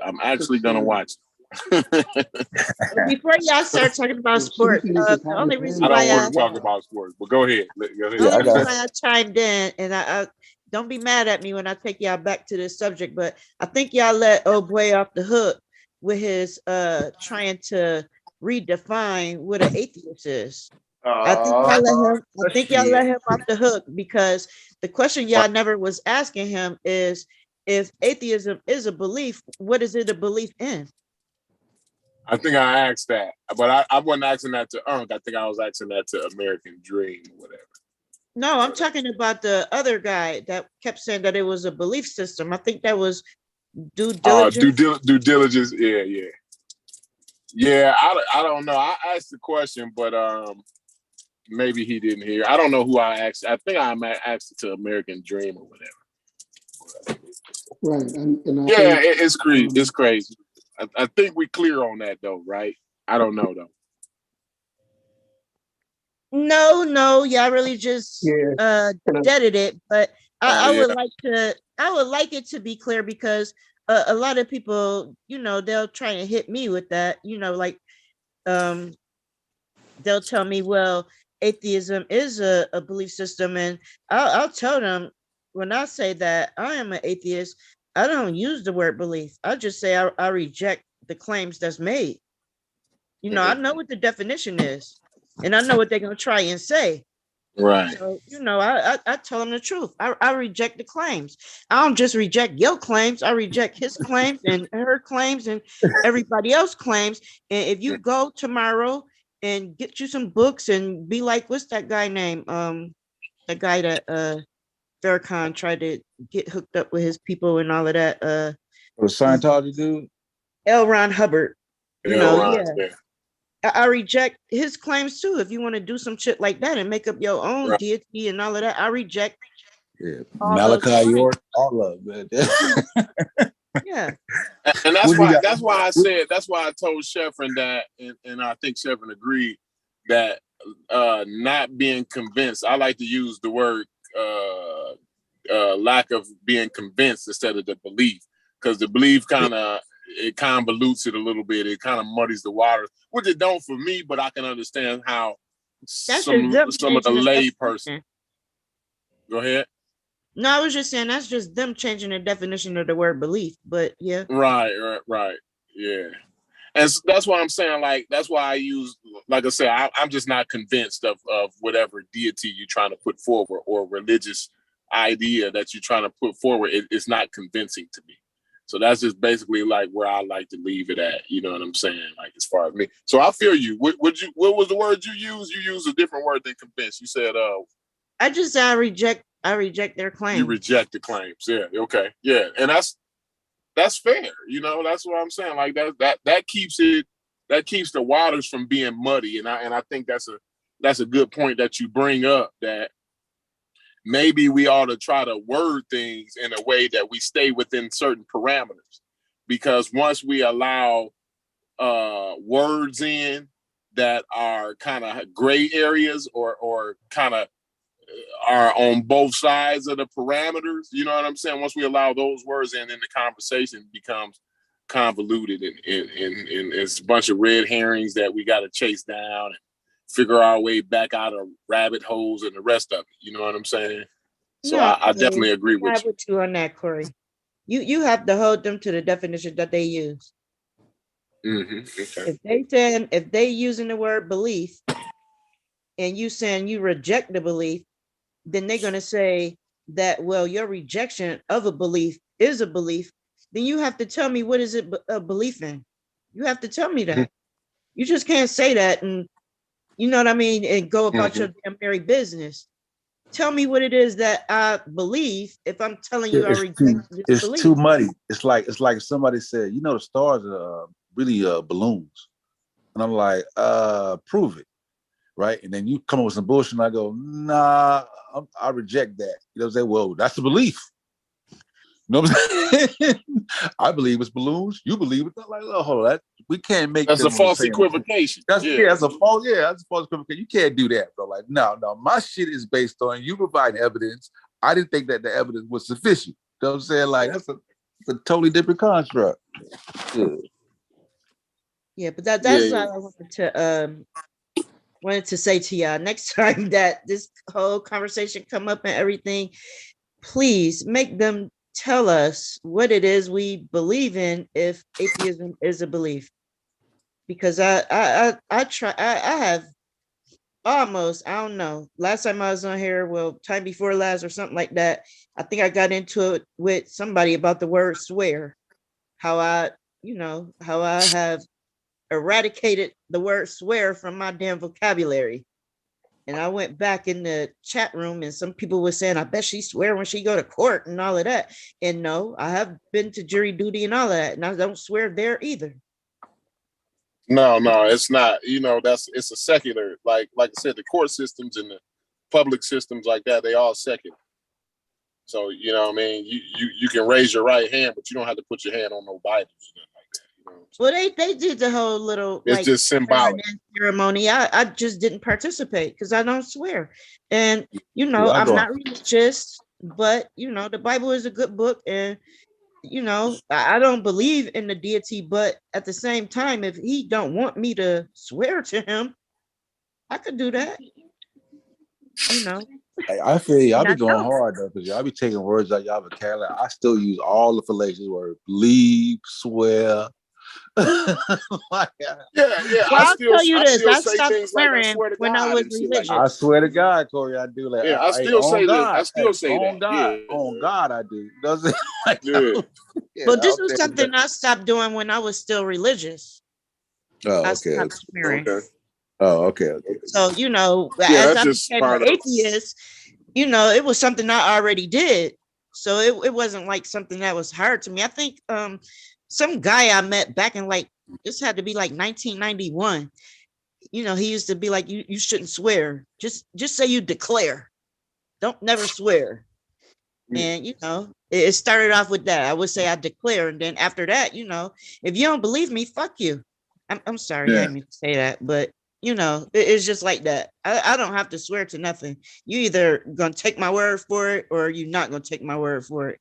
But I don't have to swear.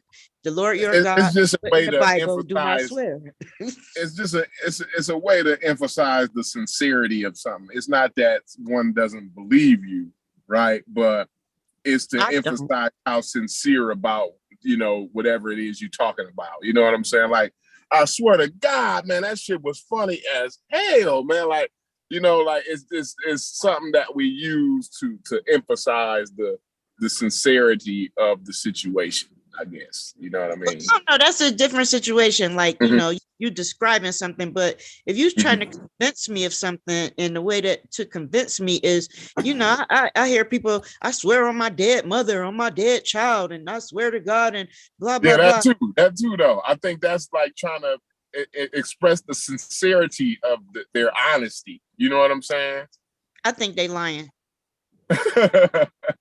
They could be, but like I'm saying, they're trying to convince you of their sincerity. You know what I'm saying by saying that. You know what I mean? Yeah. I swear to God. Now I swear to God Almighty Himself. That guy. Yeah. Him. That's how serious I am about it. How many dudes come home at night? They come home in the morning. Of that, though. They come home in the morning swearing to God they wasn't out cheating. Come on now. Oh yeah. I ain't saying they upright. I ain't saying they righteous. I ain't doing that out there. But I still, like I said, I'm still guilty, even though I don't believe, right?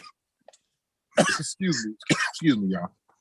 Even though I don't believe, I'm still guilty of, man, I swear to God, I you know what I'm saying? When people be, my wife might be like, yeah, right. My wife don't believe a word that come out of my mouth. I'll be like, yo, I swear to God, man, I swear. You know what I mean? Like, that's just, I don't know. It's just a habit, though. You know what I'm saying? Swear to God has no value to atheists. Like, no, it don't.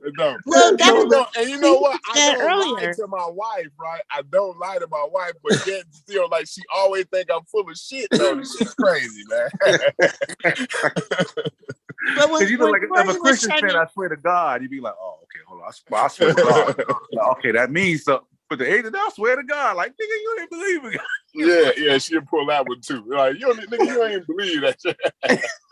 When Trey was talking to the guy earlier, and he was trying to explain to him that, is different levels. I can't remember exactly how you formed it, what you said, but when you was trying to explain to him that is different, levels or whatever to atheism, and I think that it was good that you told him that, not only do you consider yourself atheist, you consider yourself to be anti-theist. See, I do consider myself to be atheist, but I'm not anti-theist.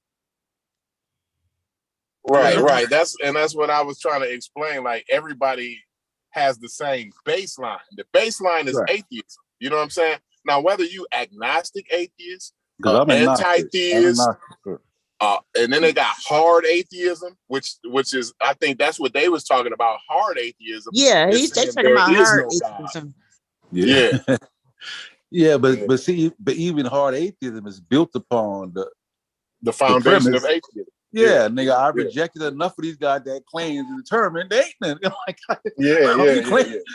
how many claims I gotta hear? Well, the hard atheist is going to step further, and they're actually saying that, a God does not exist. As an atheist myself, I don't say a God doesn't exist. I say that the God that you claim, that you present to me, I reject. It's not convincing. Yeah, that's basically what I say. You know what I'm saying? I'm not gonna say he don't exist. I don't know if he exists or not, but I don't. It ain't your position. I'm saying as of now, for the time being. That's what I'm saying. I'm saying just for the time being, we don't know. But we do know the definition of existence, and we're gonna figure all of that shit out in the near future here. Believe me. Near future. In the near future, we're gonna figure all that out, bro. That y'all missed the beginning. Y'all had a James Webb conversation or something? Yeah, we had a little bit of a discussion. We talked about I came in right when I started listening. Y'all was like in and out of it. Y'all was at the existence, non-existence period when I came in. Yeah, we had the James Webb. I had shared a one of the recent things that NASA had put together about the images, about the 18 mirrors and how those mirrors took 18 different images and they're going to compress that down into one image. You know what I'm saying? And then we'll be able to have and really, I don't even think they're going to really work with that image. I think that was just a test right there. So, because it's all out of focus. I don't think it's really nothing they can do. but I could be wrong. They probably can do something with it. I don't know. But it was overall it was just a test, though. You know what I mean? They're probably like, nigga, we spent all this money, and this is the best picture y'all got? You got to be shitting. That's what they doing. That's one star, but it's 18 different panels, and that one star, you know, they're gonna line all of the mirrors of the 18 different segments. They're gonna line them all up to where you're gonna see one star. Absolutely. So it's basically what they're doing is using that star to get it in focus. That's basically what they're there doing. You go. Yeah, that's a better. Everybody can use their words a lot better than me. Man. I appreciate that, man. Yeah, that's a great explanation right there. That was a hell of an explanation of it. Yeah. Yeah, and like I said, they're gonna compress these images down to make one image, and we'll have to see. And even those, like I said, those are out of focus. Those, you know, once they get it up and get everything in the focus, even those 18 different images, those should be better focused than they are. You know what I'm saying? It's just it's gonna be one. It's gonna be one image. You know what I'm saying? See, it looks like. It right now, like you said, it's just out of focus. Once it comes, once it gets into focus, and what they're doing, they're using that image to work each one of those mirrors to where all 18 will work as one. Yeah. So when they get it in focus, it's gonna, while they're getting it in focus, you know, those dots are gonna start disappearing, and then you're gonna get one single image in the middle. It's 18 different panels working on one star. Yeah. Basically, so you try to same star. Basically, you try to make 18 panels in a one eye. Yeah, exactly. 18 eyes. Exactly. Yeah. And they're using like that one star. They're using that one star as their focal point. So it looks like 18 different images right now, and that's because it's on 18 different panels, but they're using that one star to focus it into to get those 18 different panels aligned, and you know that's what's gonna take up until 6 months. You know what I'm saying? When they can send you an image now, but that's what you're gonna get. You're gonna get that one image in 18 different frames or 18 different, you know, shots. But in the summer, those 18 different shots will be condensed down to one, like you said, Corey. They'll be condensed down and focused into that one single shot. So they getting them 18 panels to work as one. Hey Sosa, is you seeing the chat? Like, hey, Brendan was like, "What's up, Sosa? You the red herring enabler." But I want to say to Brendan, you letting Sosa bring you down with him, Brendan. I'm just letting you know that. I reject the terminology down, Brendan. I'm bringing you up with me. I'm bringing you up. You going down. You letting Sosa take you down, Brendan. Don't let Sosa take you with him. Brendan too diplomatic. God damn, like Brendan is extremely diplomatic. I'm like, shit. I'll ruffle some feathers. You know what I'm saying? Y'all crazy, man. Y'all crazy. But yeah, man, I appreciate that explanation, Anthony. That was definitely clarifying and everything. But yeah, this summer, man, and they keep saying they got some kind of, because the images we're supposed to be seeing this summer, like around June, July, somewhere in there, right? But they keep hinting that they got some kind of special surprise for us. So I'm study curious about that. You know what I'm saying? They're gonna have a special surprise for us before then, So and they keep saying it even after these images, so I thought, okay, this is a surprise. They giving us some kind of rough images early, but that's not it. So I'm still waiting to see what they got in store for us. Yeah, me too. I read that as well, but like I said, I'm wondering what it could be. And they use a lot of computer simulations, to, I guess, get a idea of what it is that they want to check out when they build these instruments and stuff. So I think they know a whole lot more than they let on, but well, like I said, I think they have an idea, like you said, and they make these predictions. So with this telescope is going to do, or this observatory is going to do, is allow them to actually make those predictions come to fruition or whatever. You know what I'm saying? Yeah, most of the time, that's the case. You know what I'm saying? Yeah, I'm with you. Yeah, I agree with you. But I'm curious to know what it is. Yeah, the surprise. Yeah, I'm on the edge of my seat. You know what I'm saying? Like I said, I'm just a geek in this field, man. I'm just, I'm excited. As like a football fan is about the Super Bowl, like this is the ultimate Super Bowl here. You know what I'm saying? No doubt. This the Super Bowl where your two favorite teams is going at it against each other. You know what I'm saying? Like it's that exciting. Oh yeah. But they talk a lot about Webb, but they got a lot of other stuff, man, that they got in the works. And oh man, I played. Did you see the video I played earlier? Yeah. But tell me this though. What's the bottom line? What's going to be the ultimate significance of the James Webb? Like population stars, the early population stars. So as far as how far can we see now in terms of the earliest population stars? Like I think it's like 12 billion, right? It's over 12 billion. Well, they got yeah, correct. It's the oldest galaxy, as far back we can see, is 600 million years after the Big Bang, and we have a galaxy at that point in time, and you look all around, no matter what. So just for clarity, so before the Big Bang, 600 million years we can see a galaxy prior to. No, after the Big Bang. After the Big Bang. So 600, okay, all right, 600 million after the Big Bang. And that's like a millisecond in universal terms. You know what I'm saying? Yeah, exactly. And they have that that galaxy. If you want to check it out, the name of it is GN-Z11, and it's the most distant galaxy that we've seen in the universe, and it comes around about 600 to 700 million years after the Big Bang. Now they trying to figure out, because you have a galaxy which consists of stars and dust, and you also have a supermassive black hole.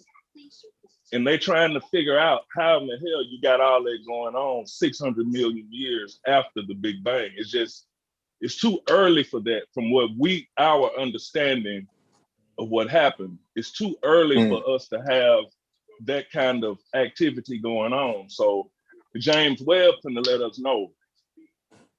Right. And then, like I said, go ahead. Yeah, James Webb is going to let us know when and how they're hoping that James Webb would show us how those first stars formed, how those first galaxies formed, and how you got those supermassive, they're actually called ultramassive black holes, Corey. They don't understand how in the hell they got so big so fast. So that's what James Webb should help us understand that.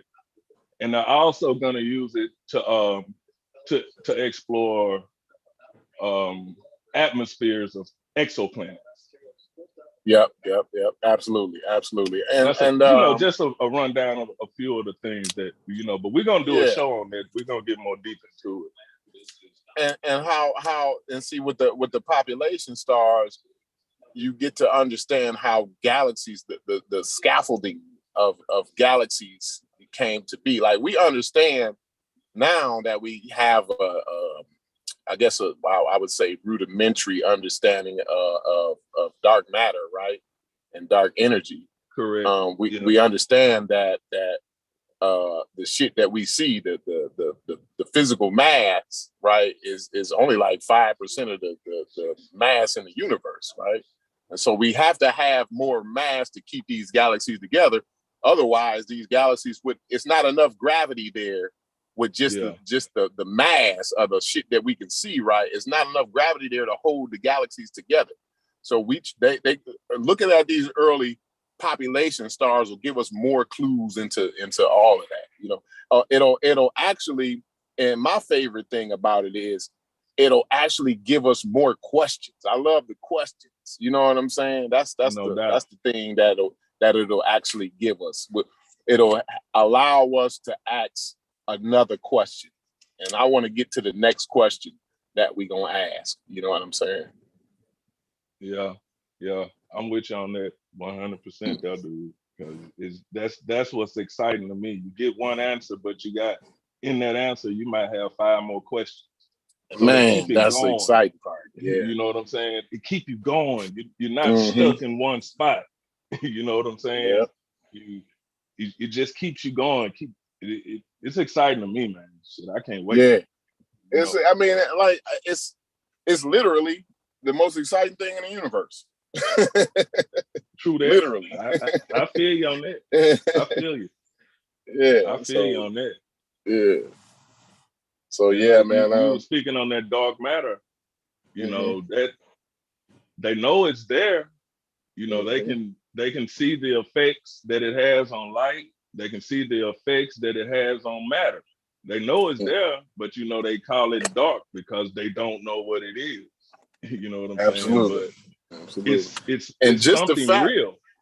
Yeah, just the fact that they know it's something holding the galaxies together. You know what I'm saying? Because it's supposed to fly apart. Yeah, like the math tell you it's supposed to fly apart. You know what I'm saying? And then you see the lensing, the gravitational lensing, and you know what I'm saying? You actually look at the shit that you thought, like, wow, man, the shit is crazy, man. It's exciting to me, man. But it's exciting though, dog. It's wild. Like you say all the time, man, you can't imagine the things that are actually happening out in the universe. Yeah, the human imagination is nowhere near what reality can show you. You know what I'm saying? You can't even imagine the reality of this universe that we in. But I heard y'all talking about politics earlier today. If you're anything like me, if you can believe in God, I can believe that all my tax dollars going to NASA. You know what I'm saying? That's for my tax money though. Right. Every tax dollar I pay go to understanding the universe. Y'all can say y'all money to Israel or whatever, but mine going to the universe. Yeah. We should get to choose where our tax dollars go. Definitely. Yeah. You know what I'm saying? I've never even looked out though. That's my thing now. Like, I gotta experience that though. I've never even looked out into space through a telescope. You got to, man. They said mine was supposed to be here on the 8th. That mug still ain't here yet, man. Yeah, but I'm gonna set something up to like go to like I'm gonna set something up like to actually go to an observatory. You know what I mean? And actually. Oh yeah. You know what I'm saying? You got to go down to New Mexico or something down there, man. You know what I'm saying? So, I know that shit damn blow my mind. Yeah. Oh man, just to see the size of them, the the engineering that goes into making some of that. You know what I'm saying? Because I remember like living in the city, right, in Charleston, and then I would go visit some folks out in the country, and the amount of stars would just be baffling. You know what I'm saying? Like, holy shit! Like, because if you live in a city life, for decades, but like you don't even pay that shit no mind. Yeah. So you go out in the country, you'd be like, nigga, holy shit! Like this whole sky is littered with, like, because when you go out in the country, right, it's dark, but them stars light the sky up, bro. You know what I'm saying? But you don't see that, like you don't experience that in the city. You got to go out. I told my wife, my wife's grandmother, she lived in Arkansas, Wilmer, Arkansas, and we, I used to drive her down there. We ain't been in a few years, but man, I took a drive one day. It was dark out. It got dark out, and I drove to the local Walmart down there, and I was just the rental car I had a sunroof on it, man.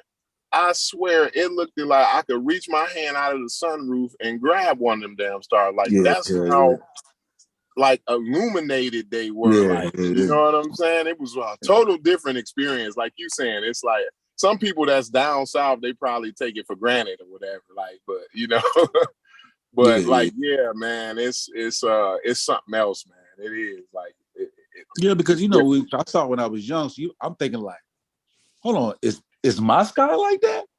You know what I'm saying? Because I'm thinking like my sky don't look nothing like this shit. You know what I'm saying? Like shit. Yeah. And it's days I can see the Big Dipper and shit like that. You know what I'm saying? So I could see those same bodies, those same what do you call those? I don't know. The constellations. The constellations, yeah. I could still see them same constellations down there. So, but they was like more like right there in your face. Like you couldn't, like if I was there, like here, it could be days that you could see the Big Dipper, but I wouldn't even notice it. Like, but like out there, it's like it can go you can't notice it. You know what I'm saying? Like, because I used to be like, as a kid, I used to be talking about, they can look at the Big Dipper and all these different stars. As a kid, you look up at the sky and be like, how the hell you see that? You know what I'm saying? Because you're in the city.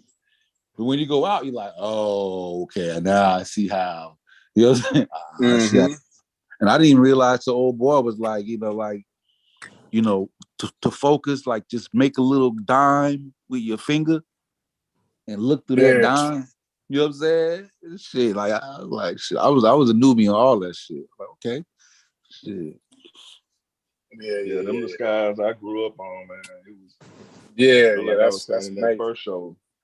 Yeah, but being in Shreveport, it's a small town, and moving to Dallas, it kind of disappointed me, man, because I couldn't really see nothing but the brightest objects. Right.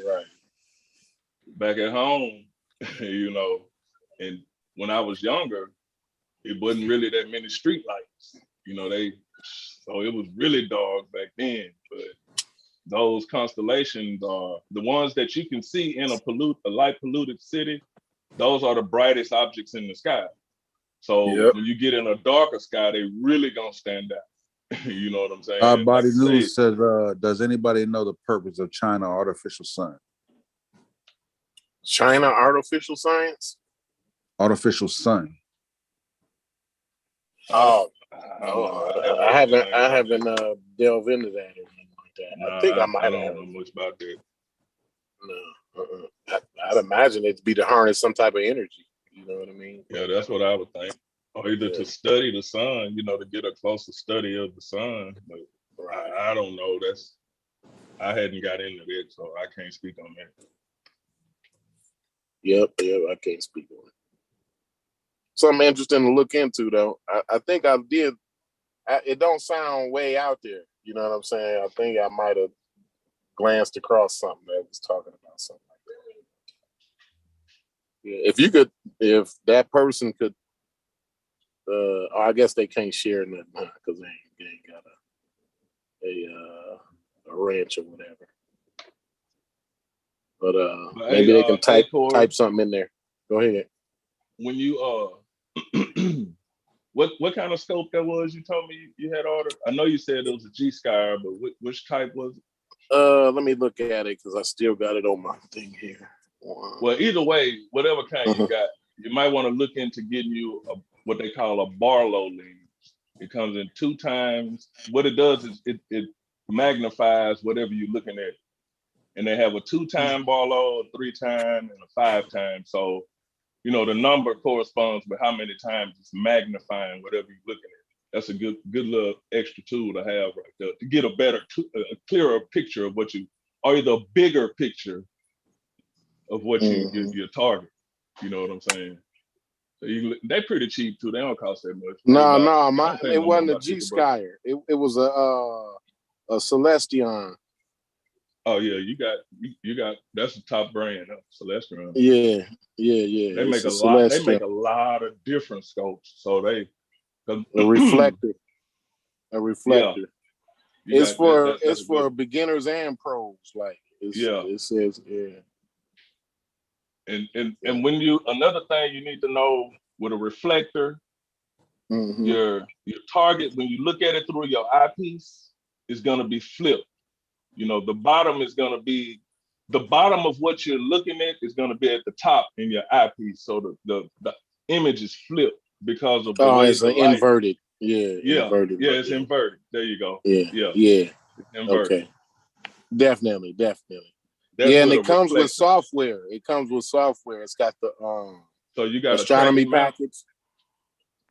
Yeah, it's got a motor with it, like, you know what I mean? Yeah, I don't know. So you got a tracker, So the one you got, you'll be able to, you should have a handheld controller. You just punch in what you want to go to, and it'll right. Yeah. See, I would advise anybody. Well, this one I don't think this one has the controller with it. That one is a little bit more expensive. This one you put it, you plug with your computer or whatever, or your smartphone. Yeah, I got you. Pretty much the same thing. Yeah, it's gonna guide you to it. Yeah, and I would advise anybody to, that don't really know the sky. Well, anybody, man, if you're gonna buy one, get a tracking system on. It's just much easier. So I did good. Yeah, no doubt. Yeah, you did good with the brand with the brand and the system. I'm seeing the China joint. It looks like it is it's a fusion reactor. That's what it is.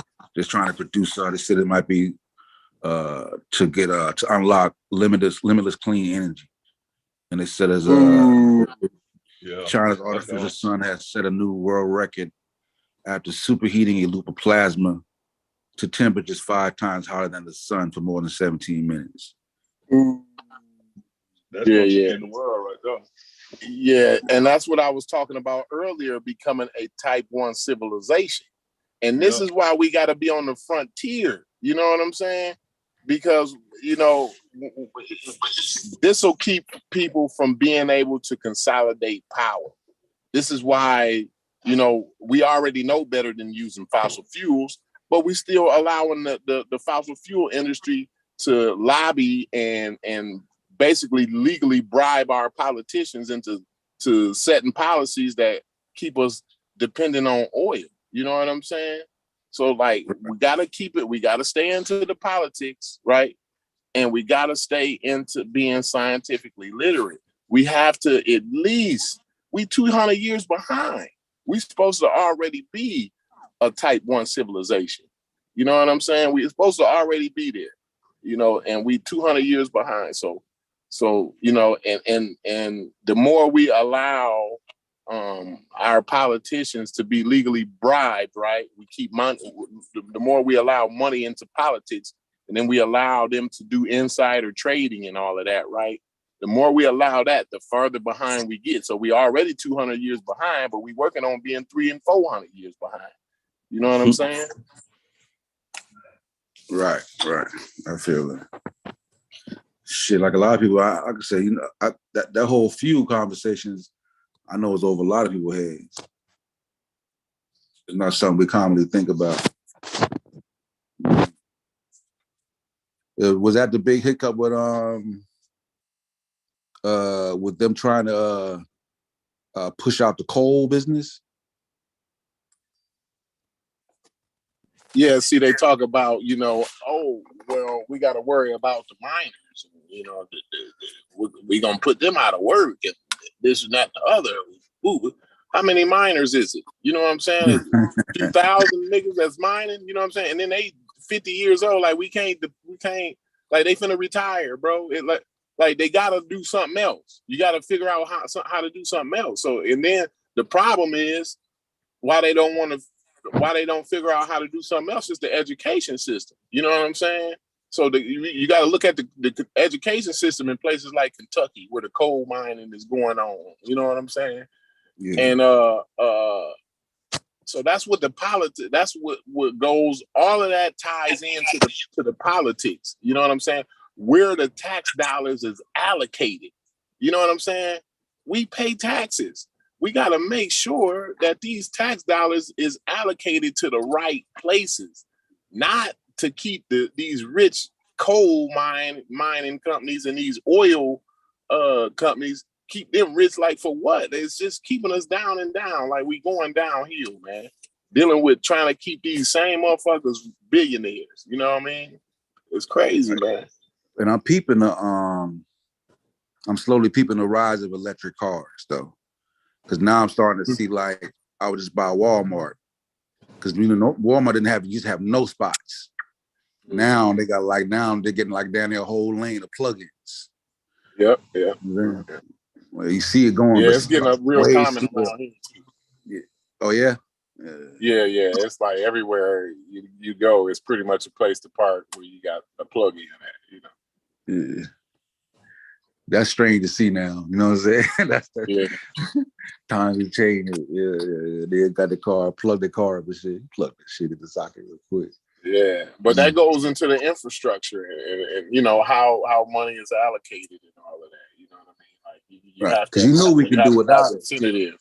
We could do without it. I got a guy there. I just recently got a damn. I bought an Ion Q. Right, it's a hybrid. Right. Say you're like 50-something miles per gallon. Yeah. You know what I'm saying? I'm like, y'all know y'all can do it. You know what I'm saying? Like they know they can do away with this shit. They just teasing. You know what I'm saying? Just slowly, just a little bit here, a little bit there, shit. I mean, like even my Jeep, like I get like 30-something miles to the gallon. Like before, I used to have the same style Jeep in 08, right? Yeah. And that one used to get like 15 miles to the gallon. You know what I'm saying? like I got that Explorer. I swear to God, that was about 15 in the seat. Every corner I turn, I go to the damn gas station.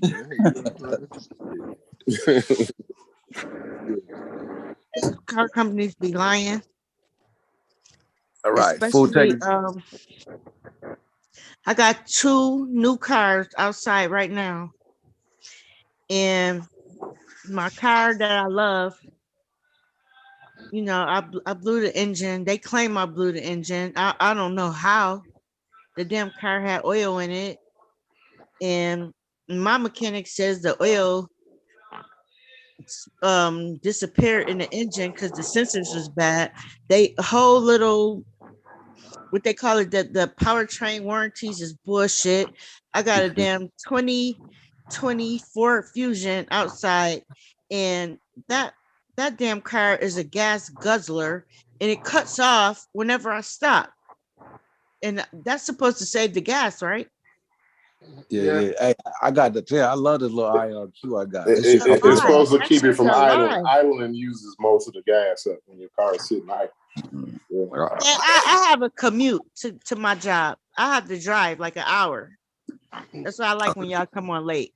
The secret is, let me tell you what the secret is, though. The secret is how you drive. So if you do 65, you good. You know what I'm saying? But if you're doing 75, then you ain't.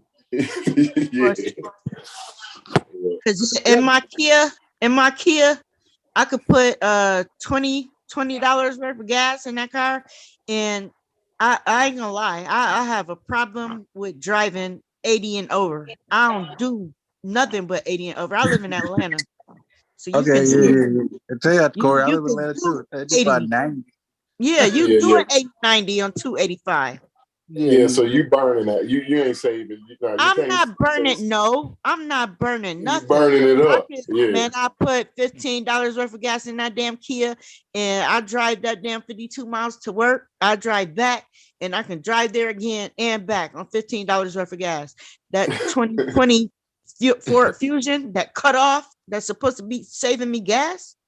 I only No, can because drive it's a to work. four-cylinder. I Listen, only it's can drive a to work. four-cylinder. I Yeah, can't but even hit 80. no, let me tell you why. Because in the Fusion, it's a four-cylinder. So when you push it to 80, you push it. You're using everything, so it's wide open. That other one probably is six-cylinder.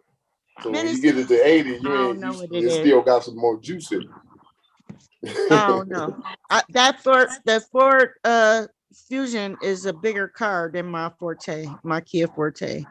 My Kia Forte is a 2019. I always thought it was a 4-cylinder. I never even. It's I a don't know. four-cylinder. The Kia Forte is a four-cylinder.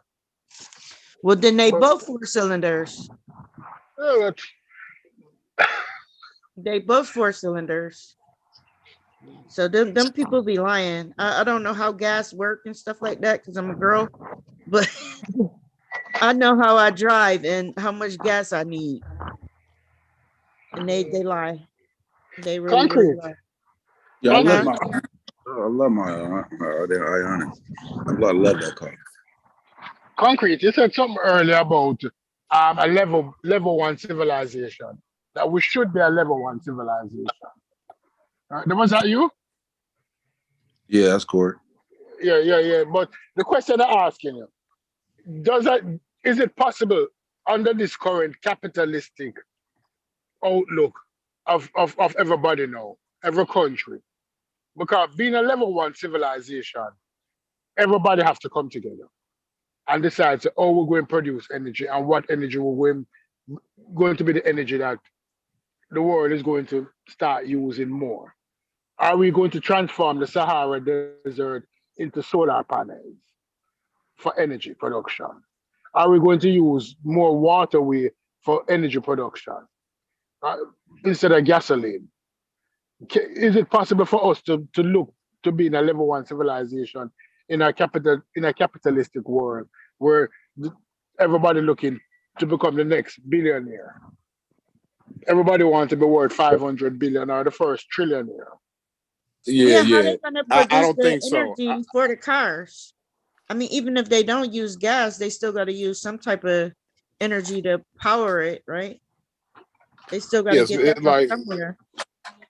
Yeah. So, like, to answer the question though, I don't think just being the way we going is we starting, or we are pretty much a purely capitalistic society.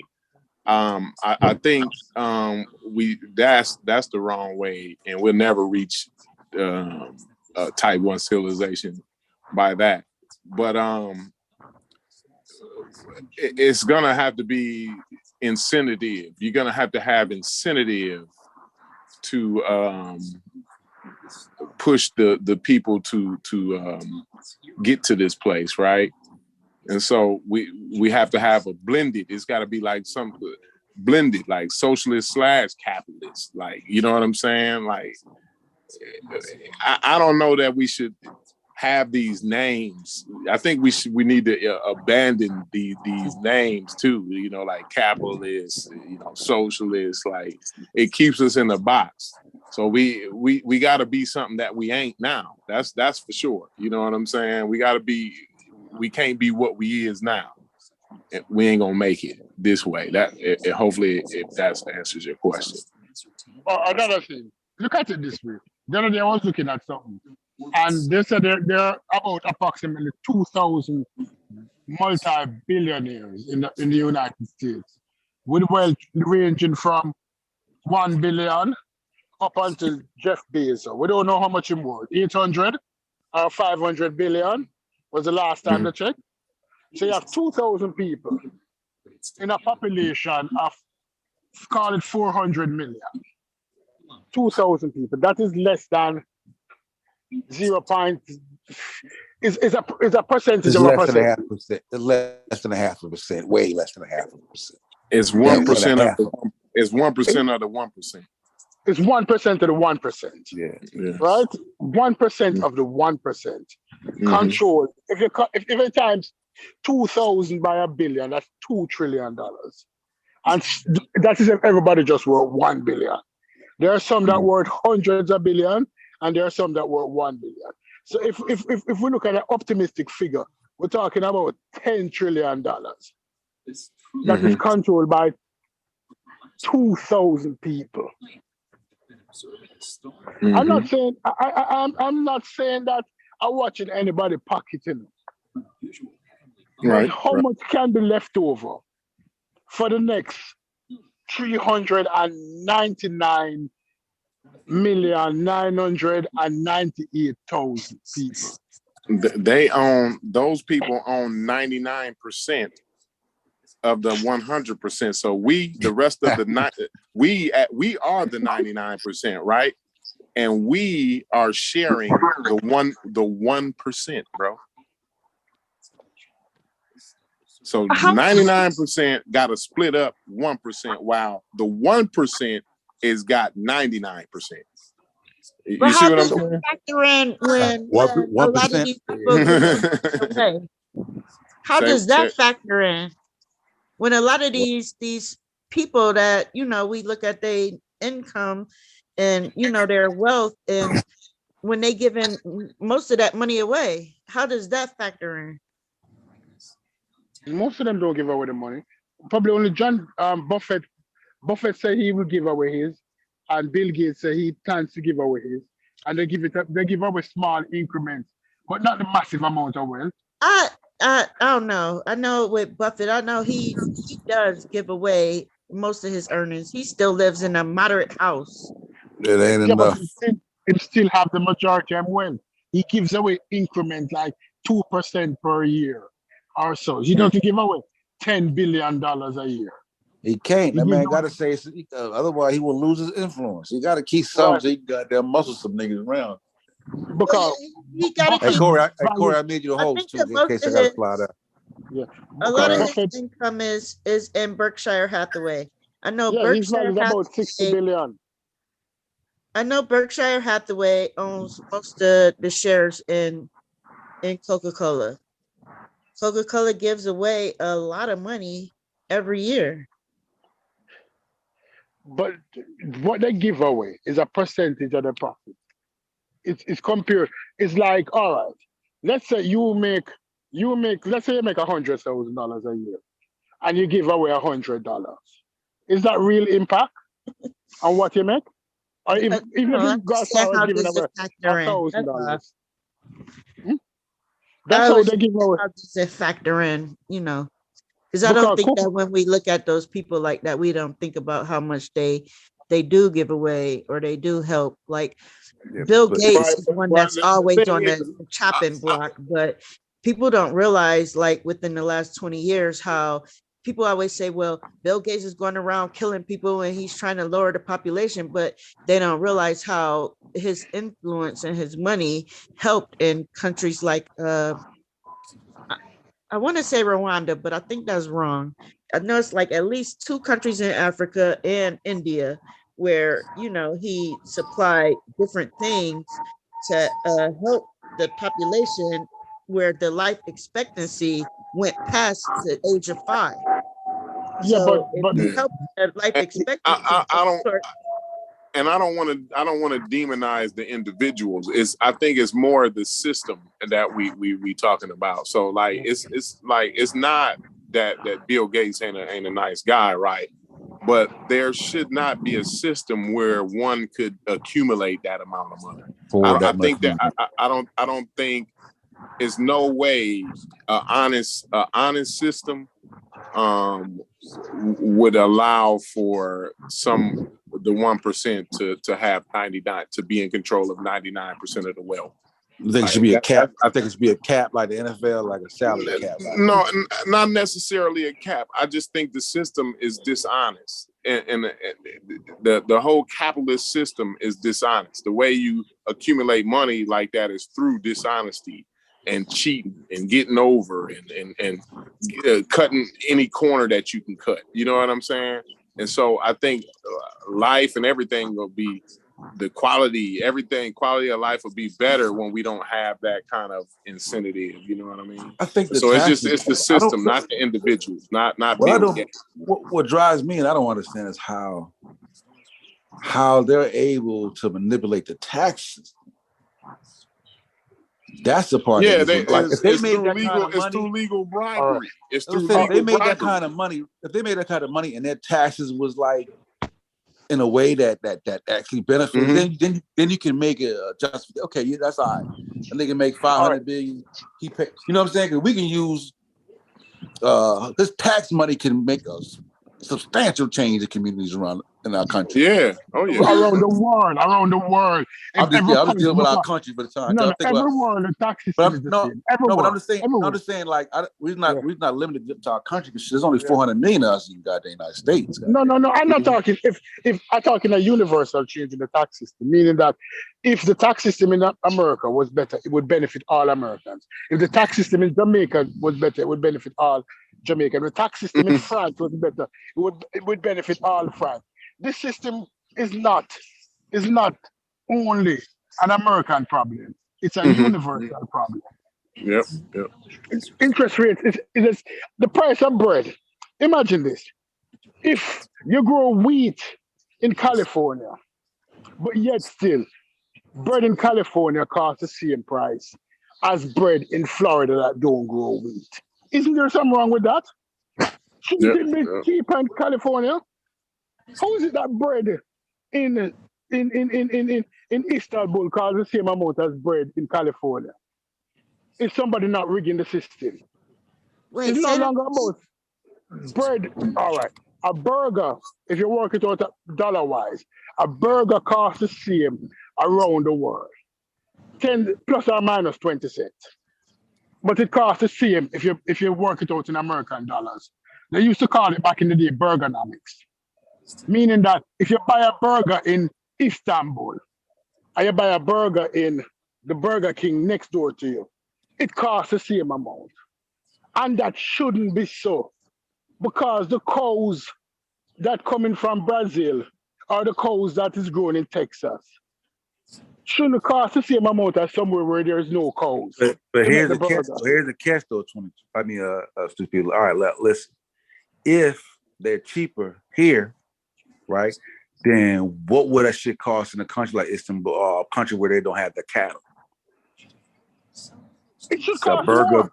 They wouldn't be able to even buy a hamburger. But it should cost more. No, but then it would be market driven. It would be market driven. At that point it'll be market driven though. Yeah. But what's happening now is that somebody's controlling the market. That's for the price of burger to be the same everywhere. But like concrete, let me ask you a question. This is completely different. Let's say you started a concrete factory. You had 10 workers in the beginning, and these workers work with you, and you pay them every week. Every Friday you pay them when they're supposed to get paid. But they allow you, because of the commitment to the job and everything, they allow you to reinvest in your company because you could rely on these workers. And so your concrete company moved from valuing $100,000 to 10 years time valuing $100 million. Let's say you get up one morning and you decide to sell the company.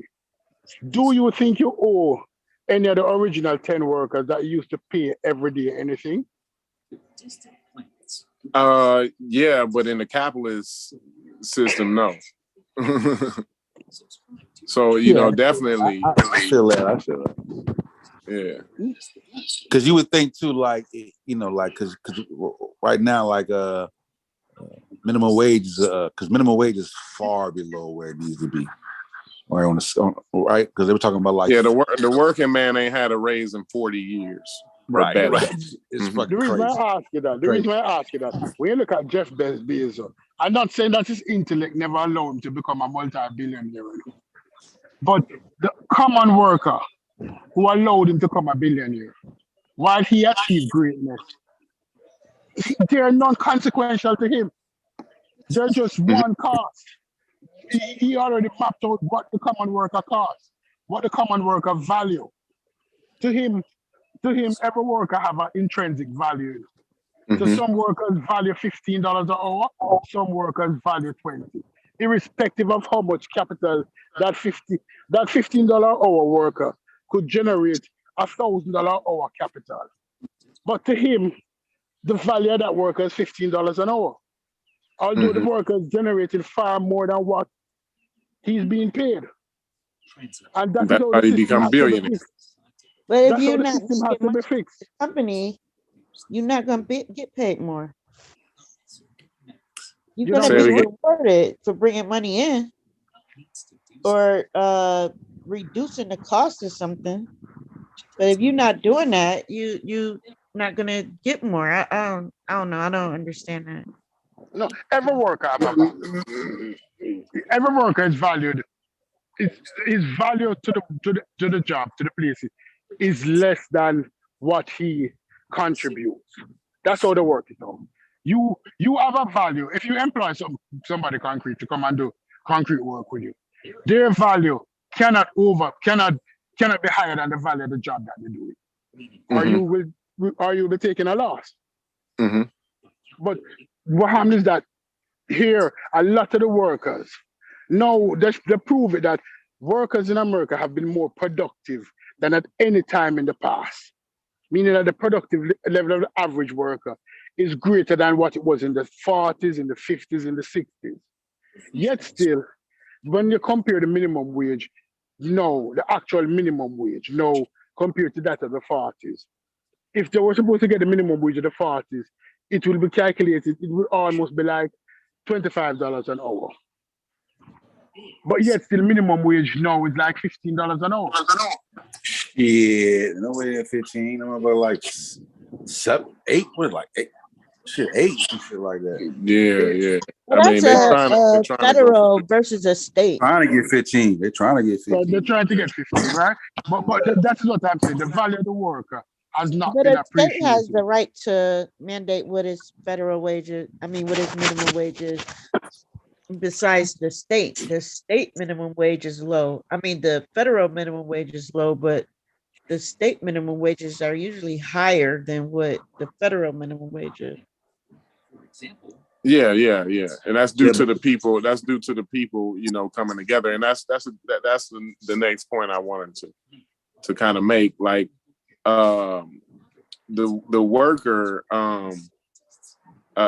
has to be organized in a way, and this is when I talk about having the right legislation being passed, knowing the things to push for.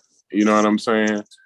It was a time where the workers had more power, and nowadays, like, we've kind of given that power over to where you can be replaced, or you could lose your job pretty easy. You know what I'm saying? Like, it don't really, like, if your boss don't like the way your pants look that day, like, he can get rid of you. You know what I'm saying? There's no there's nothing there for no one there for him to answer to. You know what I'm saying? And so that's the real problem with the worker industry. Like, we got to gain more power in the work industry. Like, my job, I'm a union cement mason, so, like, it's more to it than just coming to me and firing me. Like, you gotta have a valid reason for me to get fired. You know what I'm saying? Can you hear me? Hey, boy, Go ahead. union. Hey, a union is a woo, boy. It's hard to fire a nigga with a union, boy. No, because it gives what power what back happened? to the worker. Go ahead. Go ahead, Stu Pease, I think, or whoever. Who was that? That one. Stu Pease. That's Stu Pease. But you might have to do something real quick. So, Well, how would you feel if somebody came in and he didn't know anything about cement the way you do, and he get paid the same amount as you because that's what the law says. No, that's not how it goes. That's not you would get trained. So like in our system, right? The apprentice don't make the same amount of money as a journeyman, right? He has to work his way up to become a journeyman. And that entails understanding all of the different aspects, like not just like, I used to do bridge building. I've spent most of my time doing bridge building, right? And heavy highway. But now I do a lot of commercial building, like skyscrapers and like I say, commercial buildings. Like right now I'm working on a museum, right? For a university. And so you have to be knowledgeable in these different fields of cement, being a cement mason. It's not just about concrete. Sometimes it's about structural integrity. So you got to do restoration work to old structures, and you have to understand a little bit about structural engineering. So they give you classes on all that. So like, make a long story short, you have to work your way up to become a journeyman. And that's the kind of system we should have.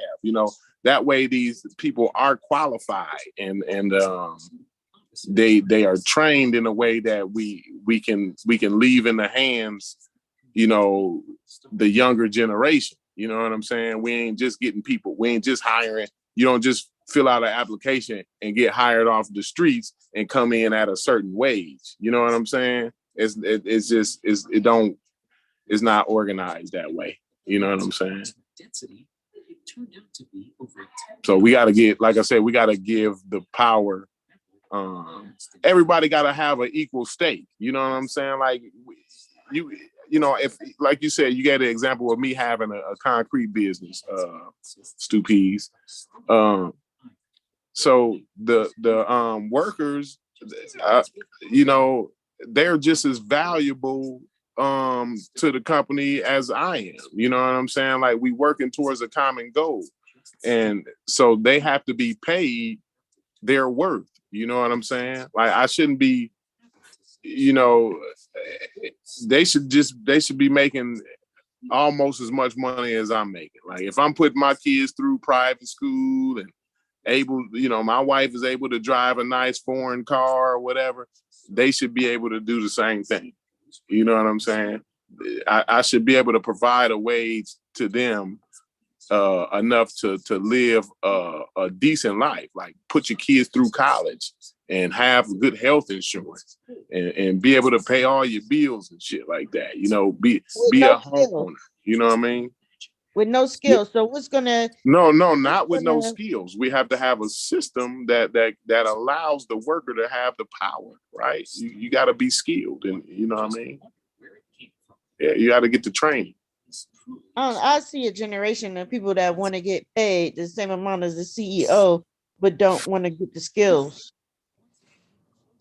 Yeah, well, I don't think that's realistic. Then that's people just being unrealistic at that point. I don't know. I think that would. I don't know. That's just what I see. I'm sorry. I don't have nothing against people that work in fast food and stuff like that, getting paid, $15, $16, $17 an hour. But if you getting paid the same amount as a paramedic, somebody that's coming to put their life in danger, and on top of that, they got the skills to save your life. Your only skill is looking at a picture on a POS system and pressing a button. These people can't even count your change back to you. They have to wait for the system to tell them how much change you get in order for you to get it. I mean, that goes to the education system. But what I want to say to that though is, I don't think that McDonald's worker is any less valuable than that paramedic worker. Because that paramedic worker need to go get some food pretty quick. He can't go home, sit down, wait for his wife to make him a sandwich. He got to go through the McDonald's drive-through, get that sandwich, put some substance in the system so he can go out and save some lives. So that makes that drive-through worker just as important as that paramedic worker. You know what I mean? In my eyes, you know what I'm saying? So we all have a job in society to make this society function, and everybody, you know, has a duty, and their duty should be respected. You know, every job is a respectable duty to me. You know what I'm saying? Well, for me, I think an entry level position is an entry level position for a reason. You know, I think every job. This is what I will say. I don't think everybody should be paid the same, right? But this is what I will say. Everybody should be able to make to build a respectable life.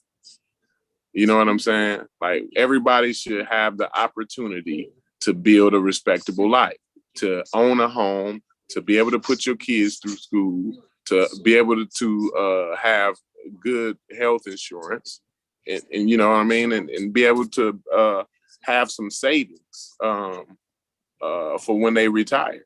You know what I'm saying? Like, everybody should be able to do that. There's no excuse for people not to be able to do that who go to work every day.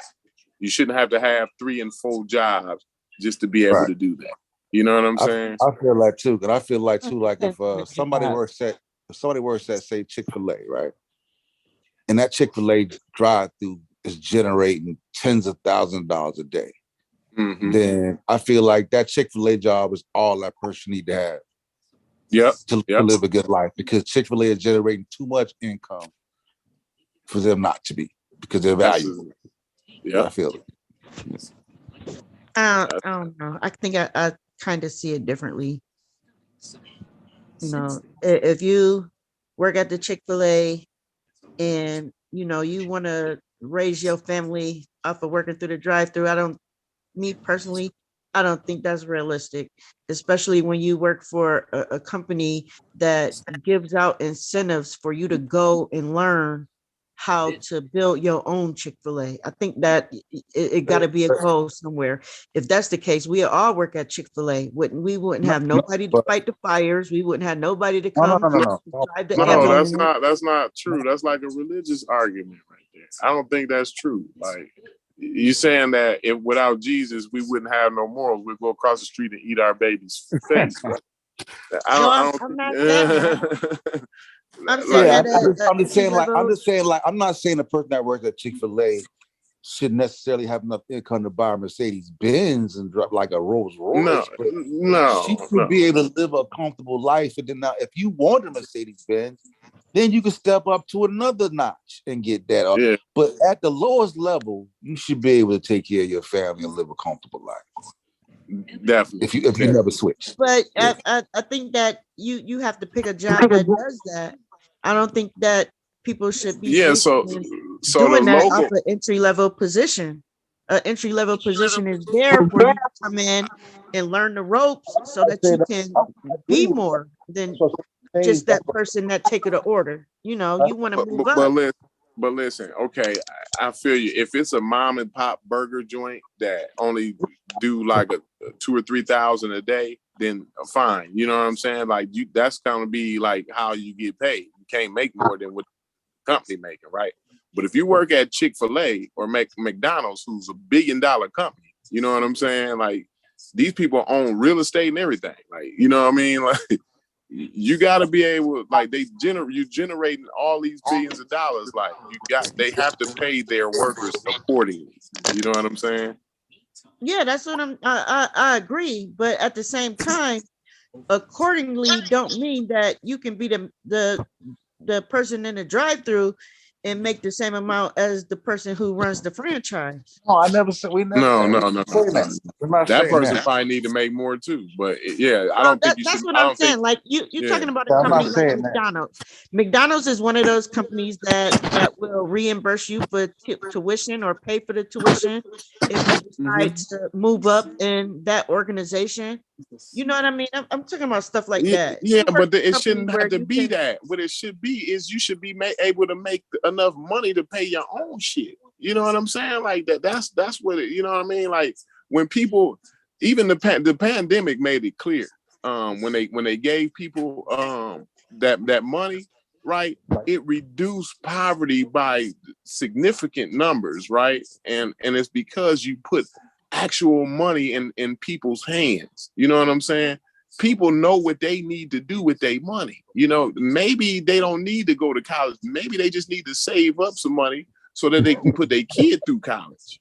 You know what I'm saying? Like, and they just need to have some money so that they can have a decent home to raise a kid, to keep their kid in an environment where it's culpable to raise somebody that'll be college ready. You know what I'm saying? Like, that's maybe the difference. Like, we can't just say, oh, you know, they reimburse you for college. Like, you know, fine, but they making billions of dollars. You know what I'm saying? And not only that, not only are they making billions of dollars, but they lobbying and getting legislation written to where they can pay $0 in taxes.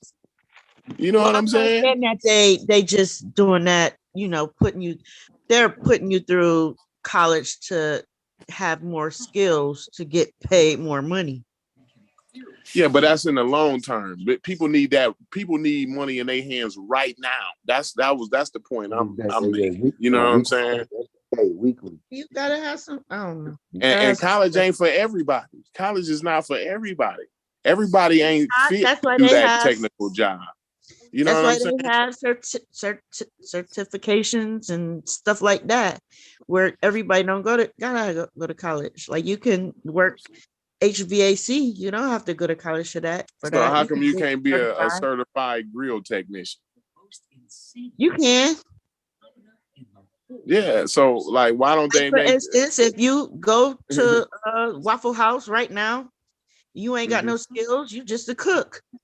But if you got a grill technician, you get paid more money. Right. So, like, why ain't that the job? How come that's not the job at McDonald's? The dude that's flipping the burgers at McDonald's, like, when you come in, that's the job you're getting hired as the grill technician. You're actually skilled at making their product. See, listen, because I used to work at McDonald's, right? When I was in high school. McDonald's, I don't know anything about that. So that probably was a bad example. Well, let me tell you. I mean, everybody worked at a fast food restaurant in high school. I mean, maybe you didn't. I don't know. Everybody. Yeah. Well, I had a time where, you know, I was in high school and my dad wanted me to get a job. So I got a job at McDonald's. Probably lasted a couple months, maybe. But the thing is, right? You have to. Work there. That's besides the point. 22 love. That's besides the point. Yeah. But the thing is, though, you're learning how to make their product. So you just can't go in there and somebody order a Big Mac and you think you can make the Big Mac. Like, it's a step-by-step process to make a Big Mac. You know what I'm saying? So at that point, like, you're doing a skill here. You know what I'm saying? Like, you're a technician at this point. You're actually creating the product that these people is ordering, and the product that McDonald's have designed, because they have a chart on how to make these different sandwiches step by step. So you're using the design, this blueprint, and you're putting it, you creating it. So that makes you a technician there. You know what I'm saying? So people need to get paid accordingly. That's all I'm saying. Like, it don't make you no less of a important, you know what I'm saying? Because you're the trash man. Like, everybody, you know, you think, oh, you know, he just ride on the back of the truck and dump the trash. No, he important to society. If they miss a day of trash in New York, it's all hell gonna break loose out of that motherfucker. You know what I'm saying? And I ain't even gonna lie to you, Corey. Like, if you see that nigga in McDonald's who worked the drive-through with that headset on, and he walk around talking, I'm like, nigga, how you do it? Like, what you say, number 7? 7? Yeah. That shit off they dome. Hold the fry cat. I'm like, God damn. Plus, he got to deal with Jackie's attitude. You know what I'm saying? Like, Jackie coming there, she mad. He ain't get the order. She ain't count the change right. She cussed him out and everything. Like, No, you know what? I'm gonna tell you this where I get that from about counting and No, changing. I'm just playing with you, Jackie. I'm playing. No, I'm just gonna tell you where I get that from.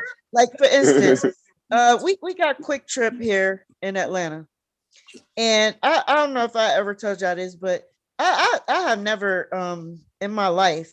I'm like 40 something. I ain't gonna tell y'all my whole age, but I'm in my 40s, and I have never been unemployed in my life. I've been working since I was 12 years old. My one of my first jobs, I think I said it before, it was like Mayor Summer Youth for the county. That's how I was, knew about the politics and stuff about that with the Congress people and all of that. But I worked for a Middle Easterner in the bodega for a whole bunch of years. I did that for a long time, and he used to always instill skills in me. He used to always be like, learn how to count. What if the cash register don't work and stuff like that? So when I go to the grocery store, it trips me out that the people that work the register at the grocery store, they don't know how much change to give me if the cash register don't tell them. But when I go in a Quick Trip, they always know. Always. They're using, because you got to understand, it's like muscle memory skills. If one is not using, it's like nigga, I can't. If my phone went out, I'm at loss for my phone numbers, bro. It's blank. You know what I'm saying? Yeah, I know like 3 phone numbers by heart. That's it. Like, But you know what I'm saying? But not long ago, I knew them all. Top of the dome. Yeah. Oh man, when I was in high school, I didn't even have to look at the phone. I could dial. You know what I'm saying? Right. So when you're in an occupation where that type of muscle memory is not even used, it becomes lapse. It's the same thing with writing. Certain words you do how to spell. If you have to spell it, you be like, oh shit, goddamn, I forgot how to spell. Like you think you right, and then you double check. You'll know you right, but you be unsure, and then you double check. Okay, yeah, I had it right. But that doubt will make you be like, huh? I still write in cursive. I heard they don't even teach cursive no more. Nah, that's like, goddamn, Jackie, you writing cursives? That's crazy. That's you even sign your name in cursive. And nowadays you do that shit online. All you gotta do is put your initials and you good. Right. check the box. Just as good as a signature. I guess that was instilled in me because he was always telling me you can't depend on a calculator. You need to learn how to use your brain to count. And I appreciate that when I go in a Quick Trip, they always count my change out to me as from what I bought. They don't wait till the cash register tell them how much they owe me. To me, that's a skill. And my thing is you should get paid on your skills, not because you work there. That's all I'm saying. Okay. Now that's a different thing. Now that's I think I can go with that. Yeah. But like I said, if I got a machine that tells me what to give you, then it ain't my job to figure that shit out. Oh, wait a minute. If that machine go down, that machine go down, that means you gotta close. Hey, then I can work it out. But until that machine go down, Jack, you can't expect me to be counting your money out until that machine goes down, Jackie. Okay, then you must don't live in Atlanta. I do live in Atlanta, Jackie. How many times you go to the McDonald's and they said, well, our machines is down? I'm gonna call the bar right now. Like they've been tripping on them. They've been closing home McDonald's closing that afternoon. They done said that a couple times. The machines is down around here. I don't know. I don't know what the niggas ain't had no more birthday. All we got is chicken sandwich and nuggets. I'm like, God damn. No simple like that's due to the pandemic. It's crazy. Look, we only got if you ain't got exact change, we can't do business. Yeah, that's one other thing. Taco Bell good for that. You ain't got exact. We can't help you. It's a change shortage. It was a change shortage. Yeah. It's crazy. No, they don't even be like that. They be like, we can't take credit cards. They don't have the accounting system. They can't. And I think it's more because some of the stores would be like, because That's proof. It's a shortage in just cash. They'll give you more of a discount if you spend your cash rather than you use your card, because the cash gives them money on hand, on deck, versus when you do a debit card, they got to get that shit. You know what I'm saying? They'd be like, I knock 10 cents off your gas if you just pay with cash off a gallon or something. Just buy with cash and they use your debit card. We're going to charge you more if you use a debit, because they're not going to see that money for. Man, when there was a cash shortage, if you would have went to Quick Trip, they would have gave you a damn receipt for your damn cash, for your coins. A Quick Trip. Hey, look, Quick Trip is special. Like, listen, when a hurricane hit, you know, Quick Trip got their own underground generators and shit. That's why when everybody else should hit the fan, the one thing that's always open, Quick Trip. Like they special. I don't even know what y'all talking about. We don't even have a Quick Trip here, but we need one. Obviously, we need one of them here. What is Quick Trip? Trip is like a full throttle gas station, nigga. You can go that motherfucker. You can get gas, pizza, slushies, you name it. They got that sub salad, donut, like a Wawa. Y'all got Wawa or no? We got Casey's. That sounds like Casey's. Yeah, like a grocery store gas station down there. You could just hot Casey's. Food. Yeah, a lot of work. Yeah, that's what Quick Trip is. Yeah, a lot of work. A lot of workers go there. All the workers go there. You know what I'm saying? Oh, yeah. Morning time, definitely. Yep. Right. Casey's. We got Casey's, and then we got Martin's gas stations like that. Yeah, so we got Quick Trip, and we got Racetrack. Yeah. Well, I don't know. I'm just impressed with, me being a cashier for a lot of years in my younger life. I'm just impressed with their skills as far as not dependent on this register to tell them anything. And it don't depend. I mean, it don't matter where else I go. I don't see them skills. So, I always think that, you should get paid depending on your skill level. And it's going to depend on your determination.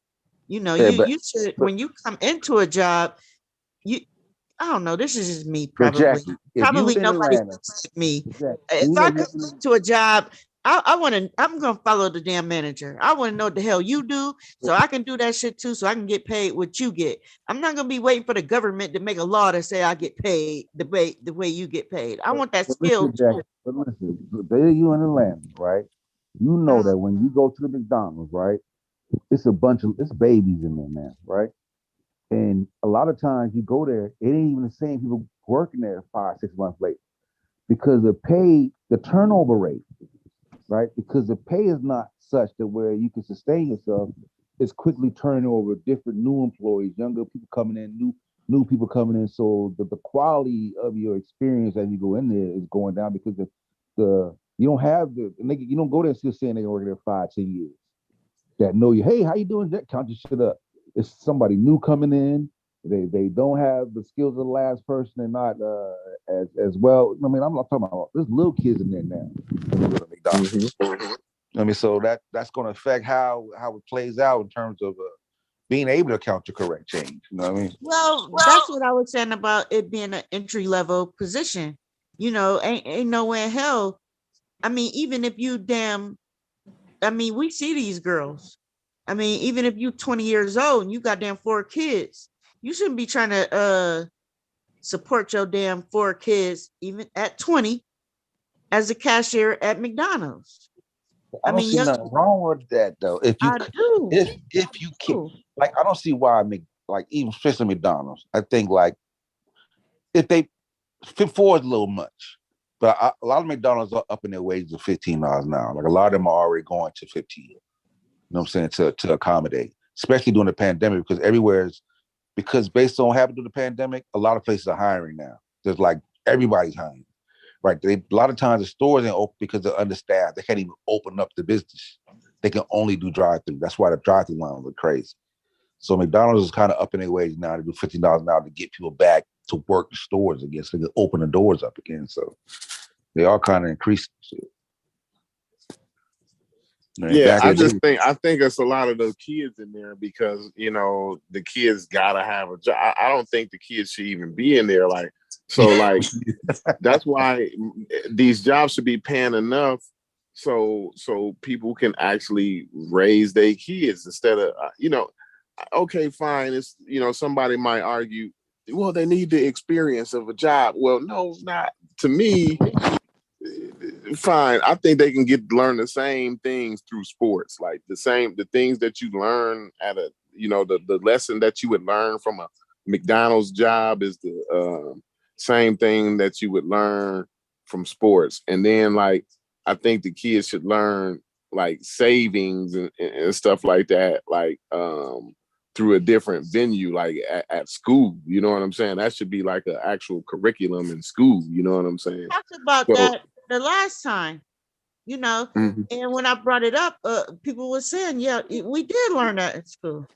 But now you have people that say, I ain't learned that in school, and I should be able to support 5 kids, my husband that don't work, and myself off an entry-level position. That's what I'm saying. That's not realistic. Especially when you work at a job I don't think you should that's be offering you a an husband incentive to get more to move up. That's what I'm saying. If you No, work but somewhere, I think they should make a respectable wage. That's all I'm saying. It should be respectable. Like, because you work at McDonald's don't mean you should. Like, why? What's the purpose of making $7, $8 an hour? Like, what does that do? What does that pay for? Nothing. You know what I'm saying? I'm not saying you need to make $7 or $8 an hour, but I'm saying that if I got to go to school and get all of these certificates or whatever I need to do to be a paramedic and come to your house and save your damn life, or for instance, that night when we was having a conversation and we was talking about the guy that was on the line that night who was a teacher, and we was talking about how he don't get paid enough. I don't think that you should be earning a teacher's salary at an entry-level position at a fast food place. You know what teachers make? They in poverty. Right. Or maybe, that's a whole nother argument. That's a whole nother. Right. Or maybe you should make it a salary at the McDonald's level, and at the teacher's level, you should make another salary. I think that's the better. Like for me, that's the better. You know what I'm saying? You should make more as a teacher, definitely. Exactly. Yeah. I feel like that argument was a little better. I would like teachers make like $30,000-$40,000, right? Yeah, it's crazy. That's what a McDonald's worker should be making. Yeah. Right. Teachers be making like 30. Like, man, they don't make no money. Teachers don't make no money. You gotta love that shit. It's crazy. It's crazy ridiculous. But like what I'm saying is that's what a McDonald's worker should be making. A teacher should be making $200 and some thousand a year.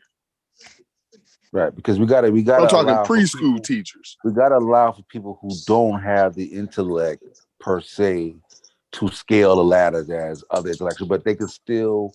They're hard workers. You know what I mean? They punctual and they're willing to work, and they can learn something, and they should be able to take care of their family, and then raise the next generation to put them in a position to climb the ladder and go further and go further. Absolutely, that's what'll keep that's what'll build that foundation for they kids. You know what I'm saying? To climb that ladder. You know what I'm saying? I don't think entry level positions was created for you to raise your family. That's all I'm saying. I think that entry-level positions was created for you to excel. You know, you come in, you learn what you need to learn, and you go to the next level. Not you be the damn cashier for 8 damn years. No, but the next level could be the manager to be assistant manager at McDonald's. Then go to the manager at McDonald's, and then that you know what I'm saying? The assistant manager should not be. But they gotta have an incentive to stay as there. Cashier. That's what I'm saying. Yeah, they gotta at least have an incentive to stay there. So they ain't got no pension. They only making $8 an hour. Like what? Like, you know what I'm saying? It's just no incentive to stay there to be the manager. You know what I'm saying? And you want good service. And you gotta have good service. Yeah. And you will cuss these folks out. Other people come in with attitude. Nigga, I'm making $8 an hour. Nigga, fuck you. You like, damn, why is she tripping? Jackie hard, man. You hard on a McDonald's. No, I'm not hard. Y'all just misunderstanding what my point is. That's it. No, I hear you though, Jackie. I definitely hear you. Like, how much the teacher's supposed to make though? How much the teacher's supposed to make? At least $200 and some thousand a year. Yeah, but y'all gonna talking preschool. You're gonna go bankrupt though. That's not real. No. Yeah, you know, teachers can actually go back to school and get more degrees, which will allow them to make more money. Yeah, but they the ones putting out the actual product. That's what I was talking about right there. Nah, yo, you bankrupt right now, yo. You bankrupt. You fucking gonna be bankrupt. This money got to come from somewhere, right? Like, first of all, the sports. We already talking about where the money at. No. The sports entertainment gonna make the most because y'all niggas gonna spend the most on that shit. Right now, niggas is getting ready for the Super Bowl. So you go to the food market, half the wings gone and half all the other shit gone. Why? Because the Super Bowl stimulates the economy in the United States, right? So money go, motherfuckers gonna spend what they like money on, yo. They're gonna spend more money in strip club than they do on their motherfucking education. Like, who fault is that? It's the choice, right? It's the double-edged sword living in North America, yo. But everybody want that choice. They come from Africa. They come from worldwide to be in America to fuck their life up. Because you can definitely fuck your life up in America, yo. Yeah, that's the rule, nigga. Fuck your life up, or you might could be prosperous.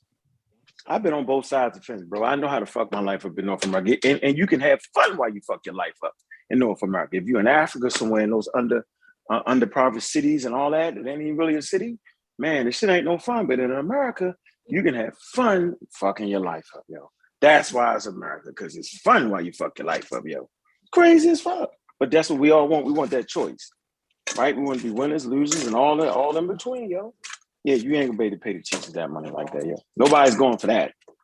Yeah, private school teachers make Yeah, that but money, we gotta right? have it. We definitely gotta have it to where if you choose to fuck your life up, right, then you're in the middle of fucking your life up. If you decide, you know what, nope, I don't want to do that no more. You should be able to get back on your feet. You know what I'm saying? Like, with the system we got now, that's what we was talking about, the capitalist system. Like, it's no way. Like, it's crazy. You know what I'm saying? Yeah, we talk about we kind of like still keeping it like basically a capitalism flex. Like, we're talking about working some other nuances in what we have the capitalism to strengthen it. Like, what ways? Hey, yo, can y'all hear me? Yeah, we hear you. Oh, my bad.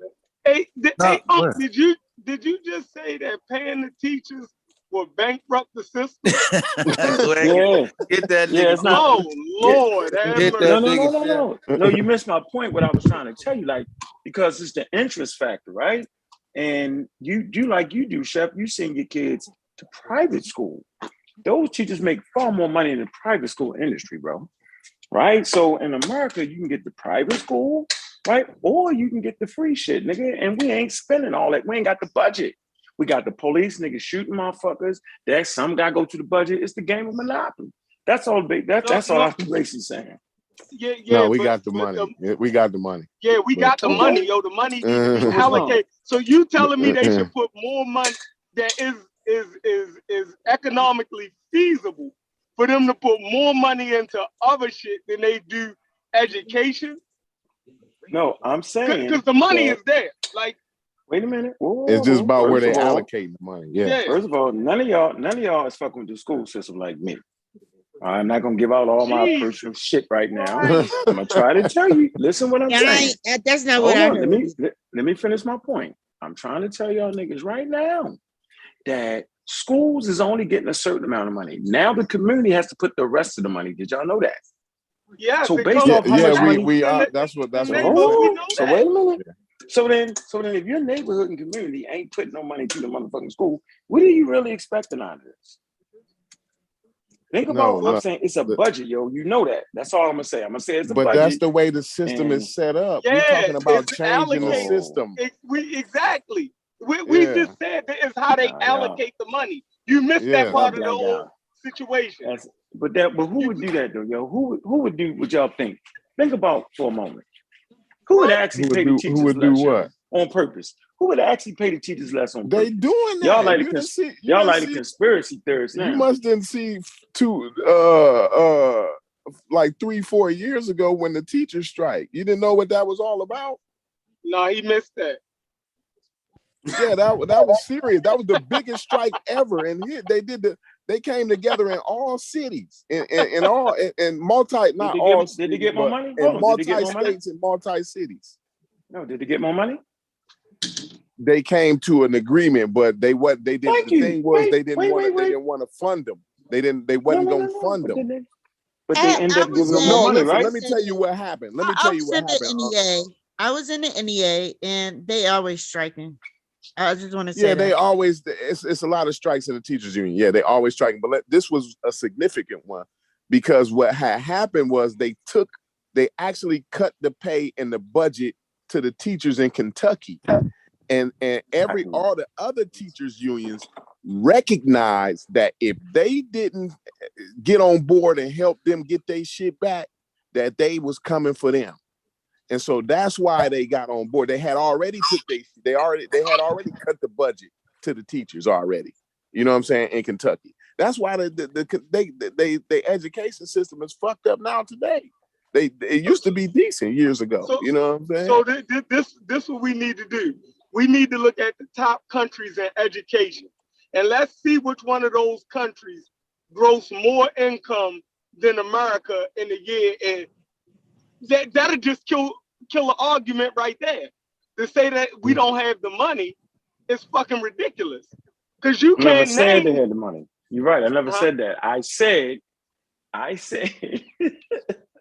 we're going to pay. You were talking about within the system that they got now. Tread lightly. We're going to pay more money to play in the fucking Super Bowl than to educate your kids. That's what I'm trying to tell you. That's called That's the system. Private. That's the NFL is a private. Man. Oh man, that's crazy. I can't. Chef, I bet I never see you wearing no sports memorabilia ever. Yeah, no, the NFL and the NBA, they have private companies. That's not. Yeah, they pay allocating our tax government. Yeah, we're not allocating our tax funds to that. They do pay taxes to build stadiums. Now, yeah, I ain't paying taxes for the Rams to kick off for the hours. So. You claim you not, but these people that own these teams, they the ones that making the most money. We look at these sports players that, like, they millionaires and all of that, but they don't have nowhere near as much money as the people who own the team, the people who own the stadium, or none of that. And y'all can go out, and I listen to y'all. Y'all talk about these teams, and y'all say we, like you on the team and you get money. No, but Jackie, how much of your check, your taxes go to the Atlanta Falcons? That's what we talk about. You know what I'm saying? Like, your money ain't going to your shit going to streets and shit like that. We talk about that type of infrastructure, not the pros. That's some leisure shit you do with your money on off time. And then a lot of times a city is making an investment off the team. So like your city could build the stadium and make money off the team that play there. You know what I'm saying? That's what I'm trying. Y'all act like that ain't that's not our tax dollars being spent on that. That's just us making an investment money on that. You know what I'm saying? But what I'm saying is, wait a minute, that's money that you've given away freely. You vote for these people to run your school system. That's what I'm talking about. The voting in, getting the right legislation passed so the money is allocated in the right ways. You know what I'm saying? So we have universal pre-K. Like, we shouldn't have to pay for your kids to go to preschool, bro. Like, it's ridiculous. And then we ain't even paying these teachers. We're not even paying the teachers. Just to go to pre-K. Y'all trying to be funny. Why y'all being funny right now? You know you got to pay for daycare and stuff like that. Well, why y'all trying to be funny though, yo? Daycare is not pre-K. Yo, this man said they ain't got money to pay teachers, yo. Yeah, pre-K. Like 3 to 4 would be like pre-K. Hey, Corey. You know, professor. Yeah, you still got to pay for that. Brandon. Like, you ain't going to kindergarten. You don't have to pay for pre-K. Preschool. You do not. In Indiana, you do. I don't know. I don't know. You don't got to pay for pre-K. I don't know why they was fighting for universal pre-K if it's already free. You know, I'm gonna tell you this. In this late, I went to pre-K. I remember going to pre-K. It may have been free back then, but not right now. Today. Wait a minute, hold on. I just got finished telling you that I worked for the NEA. I was in the National Education Association, the same union as the teachers, because I used to be a school bus aide when I lived in upstate New York. I was a school bus aide, and we was in the same union as the teachers, because that's what I was telling you, that they always go on strike. That's why I said that, because I was in their union as a school bus aide. So I worked with them, and I had preschoolers on my buses, and preschool is free. I want to make one point here. Universal pre-K is an international. Hold on for a minute. I can't yell. Okay. I can't Yeah, yell. yeah. He's talking about states. A state is a country. Go ahead. Hold on. Let me say this. Let's just deal with the city. That state it was free. No, I can't. Come on, Jackie. I can't yell. I'm not going to do this. I'm going to make a point. So how much money let me do this. America is built off of what? What pushed America, y'all? Well, spending money. Small business. No, small business. Entrepreneurs is what really push America. Yes, you have your large corporations, but it's small businesses, mom and pop, good business, which really push America, right? So when you where they at? Them gone, huh? Yeah, I don't think that. The mom and pop stores is gone. So y'all really, this nigga talking. Wait, man. This nigga got a 40-year-old model. So the only thing I gotta do is I got yell over niggas. Hold on, because y'all niggas don't understand. I gotta yell over you, man. But you can't make got a mom and pop. No, you don't. Y'all niggas is crazy. Obviously, y'all don't got a small bit. But I'm saying you fucking finish. You lying. You lying. Fuck y'all. He is not lying. He's not lying. You can't start off with a focus. Shepard is stupid, man. I can't do it with you, Shepard. Yo said, fuck y'all. Kick him off. Kick Shepard off of here. Build a house on the Y'all gotta let Brother Ark finish what he's saying, because these niggas is professional arguers. I am. They act like I was talking long. I shut it for 2 hours straight. Fucking Sheffrin know better because he got a small business. He know what time it is, yo. Yeah, because you gotta let me finish my damn point. Getting back to the schools and the teachers. When a nigga teaching, let a nigga teach. On the Lord's Day, because a nigga is teaching, yo. Fuck the Lord's Day. How about that? That's another one for us. That's for the record. Now, back to what makes America right. It's the small businesses. No matter how many went out of business, that's why they gave us money. That's why it was easy access to money for those who had small businesses. Now, when you have an NFL team coming to the city, it brings revenue, money. They pay taxes. It stimulates the city. Point blank. It's a whole industry. Cities have budgets. So it would behoove us to understand how money is allotted and how money is budgeted instead of diving saying, pay attention. I'm with you with that, but that's not reality. We want to talk about reality, right? Reality ain't just hollering, screaming, pay attention. Of course, you got criminals, you got niggas getting shot, you got free hospitals which paid by the city. Some of you don't have all private hospitals. It's more than just pay the fucking teachers, yo. It's called a budget. I rest my case. So, hold on. You cussed us out to tell us all them damn lies. What lies? Are you? That is crazy. Wait a minute. What was the lie, Chef? We caught 2 fuck yous. Hold up, 22 loves. We caught 2 fuck yous for him to tell us that they ain't want to pay teachers, yo. This is nuts.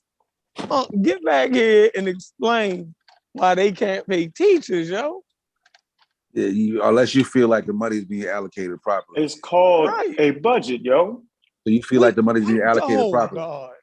I'm saying that you will spend more money to go to the Super Bowl than you will spend on your fucking kids' education. That's just how people think. That's because I already paid my taxes all year. So I want you say the money everybody else. So I want y'all to allocate the money right. You know what I'm saying? Okay, wait, I don't have to spend my dollars on the teachers. I just explained that the community has to give money to the schools. How many of y'all know that? But that's the wrong system. That's the wrong system. No, I just said it, but that's the system that everybody has. I understand, but it's the wrong way. That's what we talk. If your child goes to public school, are you willing to pay more taxes to the public school system so your child can get more education? Who wouldn't? Absolutely. Yeah, but you have to obviously. Listen though, when I pay my higher taxes, I want that money to be allocated in the right way. That's what I'm talking about. That's the real issue. The allocation of the money. We're not talking about the taxation is cool. We're saying the argument is to allocate the money correctly. That was the key word. I know, but how do you do that? That was the key Hold on. word, the allocation, yo. I know, but how do we do that? I know how we do it. You get people in there that's going to push education and maybe take some away from crime. Well, now you don't have. Maybe we need to quit the right conversation. Right. Yeah, you can't spend it all in the right place, though, yo. I'm telling you, let's be real. It's not unlimited money like that. No. Yo just told us we couldn't go to the Super Bowl. Like we had to that shit and cussed us out because we wasn't buying it. I didn't say that niggas would spend more money. Okay, I just said motherfuckers would spend more money for that. He said that you'll pay more money to go to the Super Bowl than you'll pay for your child's education. And he didn't say this, but I'm going to add it in the public school system. But that's not really true. The Super Bowl is like a one-time event. Most of the time, most people spend their money. Most tax money go to other shit than the Super Bowl. That's just one big extravaganza. Like niggas ain't in strip clubs all like that. A small minority of motherfuckers in the strip club. What time the damn Super Bowl come on? Hold on, what time? We addressed this issue before, though. On that other show, Corey, we addressed this issue before, where a parent will see that their child is not benefiting from the school that they're going to, and they'll spend more money making sure their kid look fresh in school than spending it on a tutor to make sure they learning. Mm-hmm. That's we're not 6:30 up, but that does happen, Jackie. But we can't just use situations to demonize any type of progress. I'm not demonizing. How many people spend money on Jordans, had their kids super fresh, instead of sending to school $100? I'm trying to tell you. Listen. Don't run away from that. Don't run away. I'm asking you. I hear you, but listen. So you think more people do that than the other? That's what you're saying. Of course. You're saying that your example is the predominant way that we operate. Okay, watch this. Other ways watch this. Hold on, let's do this. Everybody on this phone, how many of y'all actually sent money to the public schools where your kids went? I want to hear it. Go ahead. Go down the line. actually sent money to the public school my kids with, but I paid for all the little intricacies that them motherfuckers asked for. No, that don't count. No. Come on, don't play that game. How many say, yo, hey, I'm donating this to the school, this amount of money? Come on, that's the point. So you're saying that shouldn't be the way. You're saying I'm saying that we gotta shut the fuck up because we don't even participate, but we talking shit. Pay attention, mom. Nigga, you get how about what we're saying is that for the kids? No, I think the argument that we were saying is that shouldn't be the way. Like we're saying that we should pay the taxes and the taxes be allocated towards giving the teacher a bigger salary rather than depending on a donor like strippers at a goddamn strip club. We gotta go in there and throw ones. But it's your kids' education, though, my nigga. Okay, what about other communities do it? Other communities, hold on. That's a staple of society. Hold on, for the record, there are communities that do that. How do I know? Because I've been in communities that actually give money to the PTA, and they have so much extra money that they give it to other schools that don't participate properly. I'm just telling you. But go ahead, continue. I'll pay the teachers more money. You living that good life. We had a big scandal here in Atlanta with the school system, and those teachers were passing children that were failing just get money. Get money. Yeah, it's bullshit. I'm not saying y'all wrong, but that's all. I mean, social promotion been going on since the goddamn 70s and 80s and shit like that. That ain't no lie. I don't think it's about the teacher getting paid more. The teacher should get paid more if the children are excelling. But if the children are not excelling, why should the teachers get paid more? But it's not okay. So you think that because the teachers, the kids not excelling is so you blame that part and parcel. That's the teacher's job. The teacher, right? Because the teachers are failing. So you said that's why the teachers start cheating, sis. But that's why they started cheating in Atlanta. Here we had a big scandal here because of what in Atlanta, where the teachers was getting, they were offered incentives if the children passed. So they that wasn't it. You mixing it up. They was offered incentives if they made a certain grade on certain tests. So they got That's what I incentives. So, said. They were so that passing. would mean, so my point is that they was actually trying to say, we're going to give you more money if you do your job better. That's what they was actually saying. But human beings will always take shit and twist it. They'll find an easy way through it. You get what I'm saying? The incentive was do your job better and your kids will learn more. Teachers were like, fuck that, we're just going to fudge the numbers. That's the point. I just wanted to make that. I think those teachers are outliers. I hate bringing up outliers. It was actually all the teachers. Tell them, sis, it was actually all of them played this game. And then, okay, then all the teachers are shit. Then we need to get rid of them teachers and pay some. I don't think they was actually shit though. It's just somewhere in between. Bro, you get it? Yeah, I mean they shit. If they ain't doing, if they need to be replaced, but they gotta get replaced. We can't. Like what Corey said, we can't dilly dally with this shit. Goddamn, you right. Pussyfoot with this shit. Okay, but if you know that teacher is spending extra money out his own pocket to, help to teach the children or to plan lessons, why not take that Jordan money and give it to that teacher? Let me ask you this though, Jackie. Coming through school, the teachers you had coming up, if you had to put a percentage on good and bad, how many were good, how many were bad? Right? In my school? Just coming up through life, from elementary through on all the way to high school. Put a percentage on good teachers and bad teachers just through your experience. I can't answer that question because I never went to public school. Oh, you never went to public school? Wait a minute. I never went to public school. I always went to private school. And when I did go to public school, it was a totally different experience. So I can't say that. I can't really answer that. Because I know most of the teachers I encountered were decent at their job. There were a few that maybe I felt like I couldn't connect with, but I didn't feel like I came through like a lot of times the shit that I didn't get right is because I was fucking up. Point blank. Right. Wasn't because the teachers wasn't doing what they're supposed to do or trying to get me. I was hard-headed about certain shit and I bucked on certain shit. But it wasn't because the teachers were just miserable teachers or shit like that. Well, I went to private school, and if I was fucking up in school, they paddled me. I got paddled in public school. That ain't nothing. Shit. You got the ass beat in public school. Shit. Well, ain't nobody never put their hands on me. Y'all crazy. Yeah, back in the day, that motherfucker wear your ass out. You stand in the corner on one leg every month. Yeah, they banned that shit after a while. They made that shit illegal. Yeah, stand in the corner one leg, did all that shit. Well, I don't know. I went to school in the motherfucking country somewhere back in the 40s. Yeah, I went to St. Ambrose. Yeah, they tripping. Yeah. I went to St. Ambrose down there off of Lucille. I went to St. Ambrose. You ain't get no ass whooping? Private school. Yeah. I went to private school, St. Ambrose. But then man, y'all, that's why y'all talking like that. Bougie. No. Let me finish my point. And then the nun, hold on, yo.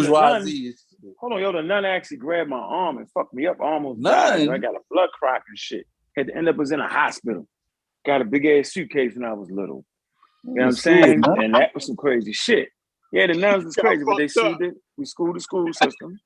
And but the point I want to make is that we had some good schools like Falstaff. That was a great school, but the community was a community school, Jewish school, mixed. You had black kids, you had Jewish kids, and shit was right. I don't know how it is now, but it was right. So you know what I mean? I don't know, yo. But I'm saying it is a budget in the world we live in. So of course. How do you do it? Yeah. Mm-hmm. No, it's Falstaff is still right, but that's the issue. You feel me? That shit is still within the 21215 zip code. So the same money supposed to be allocated to all of those fucking schools. It is, but people spend money. No, you think it's different? Yeah, it gotta be. Now I know this for sure because the charter schools then moved in. Now the charter schools, they show you something different.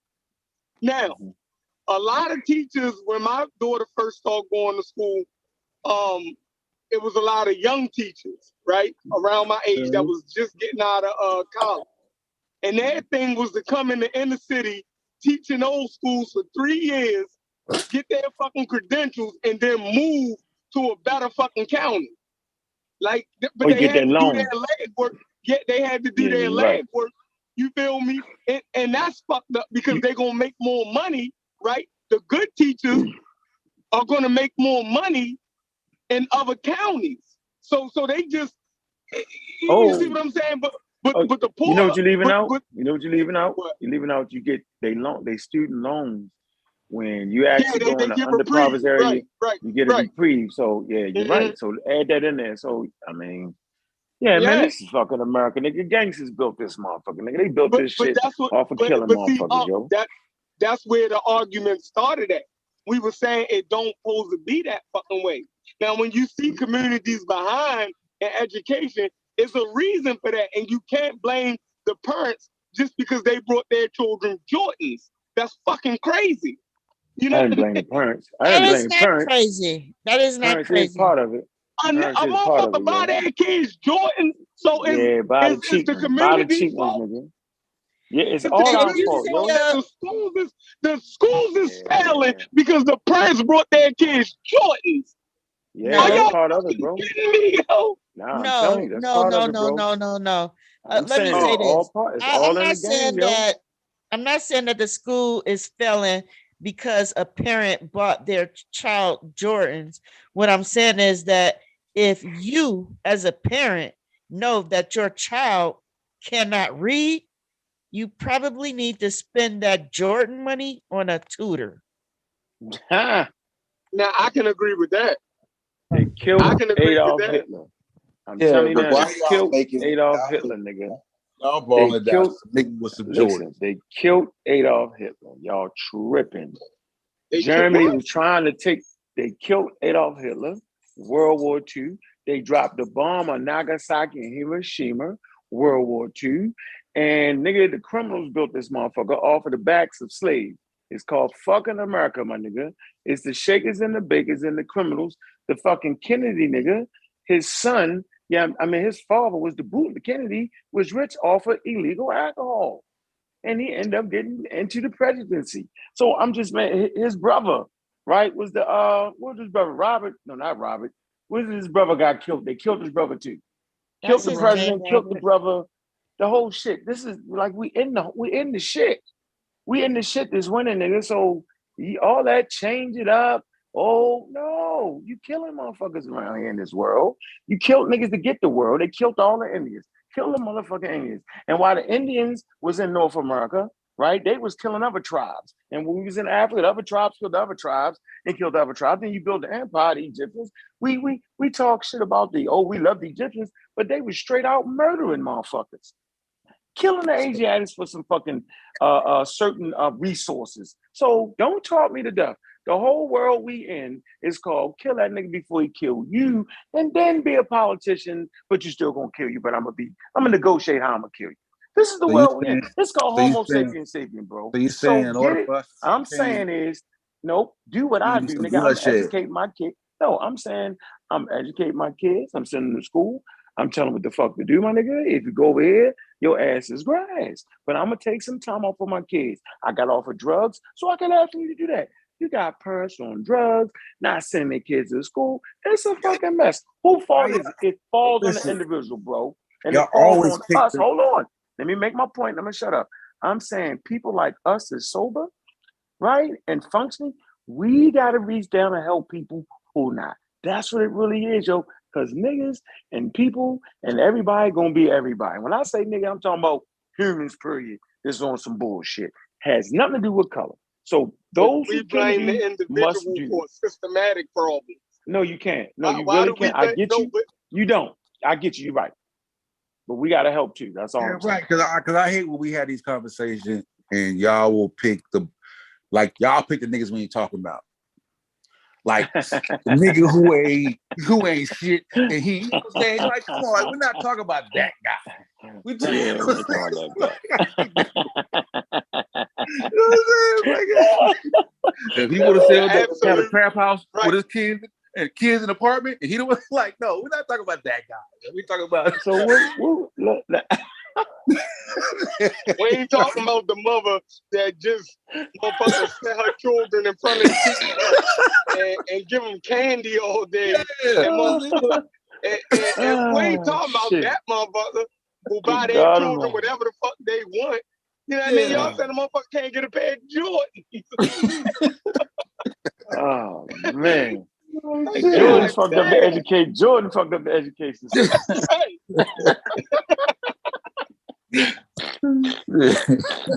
They'll say niggas bought a Super Bowl ticket and killed the whole motherfucking school system. Yeah, I got that. Boy, you know how we do, Chef. Chef, you know how we do, yo.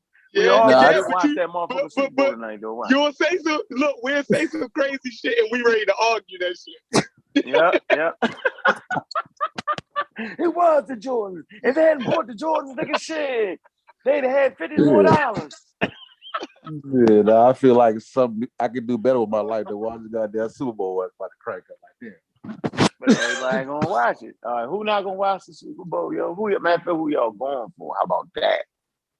Who you fucking with? Who you fucking with? I'm rolling with the Rams, but I think the Bengals gonna beat. Well, their strength. I think the Bengals gonna get it. The Rams' strength is their defensive line. The problem with that is the quarterback on the other side don't give a fuck about getting hit. The more you hit him, the more he come back. He one of them type white boys you underestimate. Yeah, you have to kill him and knock him out the game. Because if you don't, he gonna take a licking and keep on motherfucking ticking. And he gonna keep throwing that shit. And you ain't gonna be able to cover them receivers all day long. And he used them legs superior. He's a superior runner out the fucking pocket. Yeah, Flush him if you want to, nigga. The Rams secondary, the Rams secondary is solid with Ramsey out there. You can lock down one position. Ramsey solid. Okay. How many receivers he gonna cover? You got Jalen. He's gonna take some out the game, right? Jalen gonna lock down at least one of them. Probably Boyd or You can't get both of them. You gonna have to get out of there. I tell you what, if he got to sit back there and keep drop back passing, it's gonna be a long day. That line gonna unleash on that nigga. Von Miller and them boys. No, they got a running game, nigga. They got the nigga that slapped the shit out the lady from college. Yeah. I forgot to be Mixon. Yeah, he can run. Yo, they got. I tell you, I'm gonna give this to you. They're gonna have the best receivers in the game, and they're gonna have the best. What they call it? Especially what they call those positions? The running backs and the receivers. What they all call them? Skill. Yeah, they're gonna have the best skill positions on the offense in the game. That's what I'm letting you know. Nixon is a horse. Over goddamn Cooper Kupp. Cooper Kupp is one person. Oh, so Cooper Kupp is the beast. So OBJ, you don't respect OBJ no more. Nah, OBJ, you're right. I forgot about OB. They did put him on there. Matthew Stafford suspect, man. I mean, this everybody first time around though. Like this is the Super Bowl is a big game too. You know what I mean? Yeah, that fuck you up. That fuck you right. Good point. That the big game fucked you up completely. Yeah. It fuck you up. Normally the Super Bowls. Yeah, normally Super Bowls play out a lot like I. Let's say, hopefully we get a close one because a lot of times that shit got there blow out quick. You think it's a blowout? The Rams got a good running back too. I like him. He's super nice. Yeah, Henderson. Yeah. He's super nice. Yeah, he's super nice. I seen him knock a nigga out, try to tackle him. It was crazy as fuck. It was the playoffs, playing though? Huh? Is Henderson playing? I know. Yeah, he heard it for a while. No. He came back and knocked the nigga out. What he tore his Achilles or something, right? He came back on some spectacular. No, that was Cam Akers. Yeah, Akers back, but I don't know if Henderson back. I know Akers back though. Yeah, I like Akers. Yeah, Cam Akers been hurt most of the year. They had Henderson and cat from New England, Sonny Michel. I know if the Rams get out rolling, that ain't what they want. You know what I'm saying? They keep it close. I think it'd be a tight game. The defense ferocious. Yeah, they got a D line in the world. Like they got to keep it to where. Like if they got, the D line. Yeah, I think if they leave it to where Joey Bauer got to keep dropping back, that ain't the position they want to be. Where you got to keep drop back pass. Yeah, this But ain't that's the their team you strong want to point. get sacked 9 times against. But that's their strong point, throwing that rock. Yeah, but they weak point is seen where? them, nigga. What's their weak I point? don't know. Not Offensive much, line. nigga. Not much. The offensive Ain't weak. line is They old Achilles line. heel. The old line. Yeah. I don't tell you about a goddamn sack fumble. You know what I'm saying? Yeah, we seen all that. We seen all that in their last game. All that happened, they came back. Yeah. Yeah, I think Rams playoffs. defense. I think Rams D line way better than KC D line. Yeah. But shit though, you got Tennessee. a Why you say quarterback. Tennessee? This dude got sacked 9 times, man, and still won the goddamn game. That's unheard of. Yeah. You be better off not sacking him. Just play good D on him. Yeah. That's unheard of. I'm seriously, some motherfuckers just different when it comes to that, Like you can't hit him and get him out the game. Yeah, I like Burrow. Burrow is thorough. Burrow, with 3rd year in the league. No, it's 2nd year. This is the second year, nigga. He got hurt last year. You remember he tore his knee up last year. He was a rookie. This is 2nd year. Hey, that's a big moment for. That's a big moment for us. Hey, but not for him. I know he hadn't played in no Super Bowl though, but he won a national championship. No, he played a national championship. It'd be more niggas watching the same shit. Same day, right? The speed of the Same game big ain't the level. same national championship. I agree. But he proved it to him. Y'all know all the players on y'all favorite teams, but do y'all know who running y'all damn school board? I don't know all the players on the team. I know want 3 players. Wait a minute. You want the teachers to get paid more? Who's this damn superintendent of schools where you live at? Tell me. That's Jeff and them niggas. I ain't said that. Who's on the school board? You talking about us? When it's your team plan, it's us. You on a team. You done already put yourself in the team. Talking about we, us. You don't speak like that when you talk about your school board, but you want the teachers to get more. Chef. Got him. Hello, Chef. Please tell me. Got him. He left. Concrete Corey left too. We had Concrete Corey. Yeah, come on now. You gotta make sense with your conversation. You gotta be logical. You can't tell me you care about the school board and you to put yourself on a team. We got this. We got that. All we need is this. We gonna win. I want the teachers to get paid more. Well, who's the superintendent? I don't know. Hold on, that was doing all that talking. Is you crazy? No, it wasn't. No, it wasn't. I wasn't talking about Chef y'all and Corey was quiet as hell. No, y'all wasn't. Y'all was saying how the fuck we just get blamed for that whole what they got on the team conversation? What's the superintendent? I want more money for the teachers. What's the name? We don't have my daughter's school don't have a superintendent. Private. They have what you call private guy. Right. See so, what I'm saying? So I don't want to hear what you're saying. Even in that case, like for instance, if they go to a Catholic school, who runs the diocese? Is there in the diocese? Who runs the diocese? I don't know. My daughter get excellent grades and her school is top notch. So okay, I don't even gotta worry about I don't even gotta worry about shit like that. Whoever it is, they doing a damn good job. Yeah? I can say that. Now, you gotta worry about that when they fucking up. Yeah, Chef, you're right, Chef. You can't eat.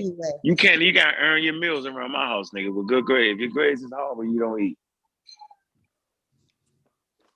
You just worry about when your kid go to school. Fuck them other kids. They can fail. Nah, I'm joking, yo, but everybody, I'm on top of my kids like every day. Like every day. I don't mean acting stupid. Yeah, I ain't got no issue with it neither. I ain't gonna lie. I ain't got no issue with the school system. I don't know what the hell y'all talking about. Even if you don't, even if your kid don't attend the public school, you still, as a voter, you voting for the damn superintendent. Yeah, my kids go to public school. I don't have an issue. Because I'm up there. I go upstairs. I'm in their face. We're not playing this game. I bet y'all know who the damn punting coach is. No, I don't know. No, I don't know all that shit about the race. I get your point though, but shit, I know more about the school than In the Ravens, shit, I know about 3 players on the Ravens, Joe, for real. Hey, Jackie, don't be trying to flex with us on your strong point. That ain't our strong point. She trying to flex. That ain't our strong point, Jackie. I'm strong in other areas. Hey, Right. Flexing. Come this bitch flexing. Yeah, I know about ancient Egypt, Jack. What the fuck? Okay, you want to know about you know about ancient Egypt? You don't know nothing about no damn ancient Egypt. I listen to you enough to know that. I know about ancient Egypt. No, really. No, really. Hey, Chef, what you would say was arguing about, man? I saw you. I was like, what y'all niggas arguing about? Cedric a Caribbean nut, yo. Where's Cedric at? He was on the show earlier. Where my man at? In the Facebook chat. Oh, that's my man. Yo, he all over the Egypt and shit. That shit be funny. He a goddamn. Like they was Baltimore niggas up there. They was Baltimore niggas in Egypt. He a Caribbean nut case, yo. Yeah, he got the loudest phone on the panel, yo. I like when he talking. I don't even like arguing with that nigga over text. Oh yeah, you can't argue with that nigga. He like Ed Hutton, yo. Trust me. His text read like his fucking. I can hear his voice through that shit.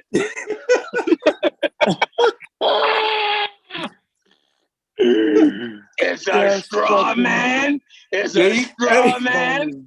Hey, he do text like he talk though. Who said that? Sosa, you sound just like him, dude, man. You sound just like that nigga, yo. No, that was Phil. Oh, that was funny as shit right there. I thought he came on this motherfucker. That's a straw man argument, and I'm not listening to that. All of you guys. That nigga sound just like him, yo.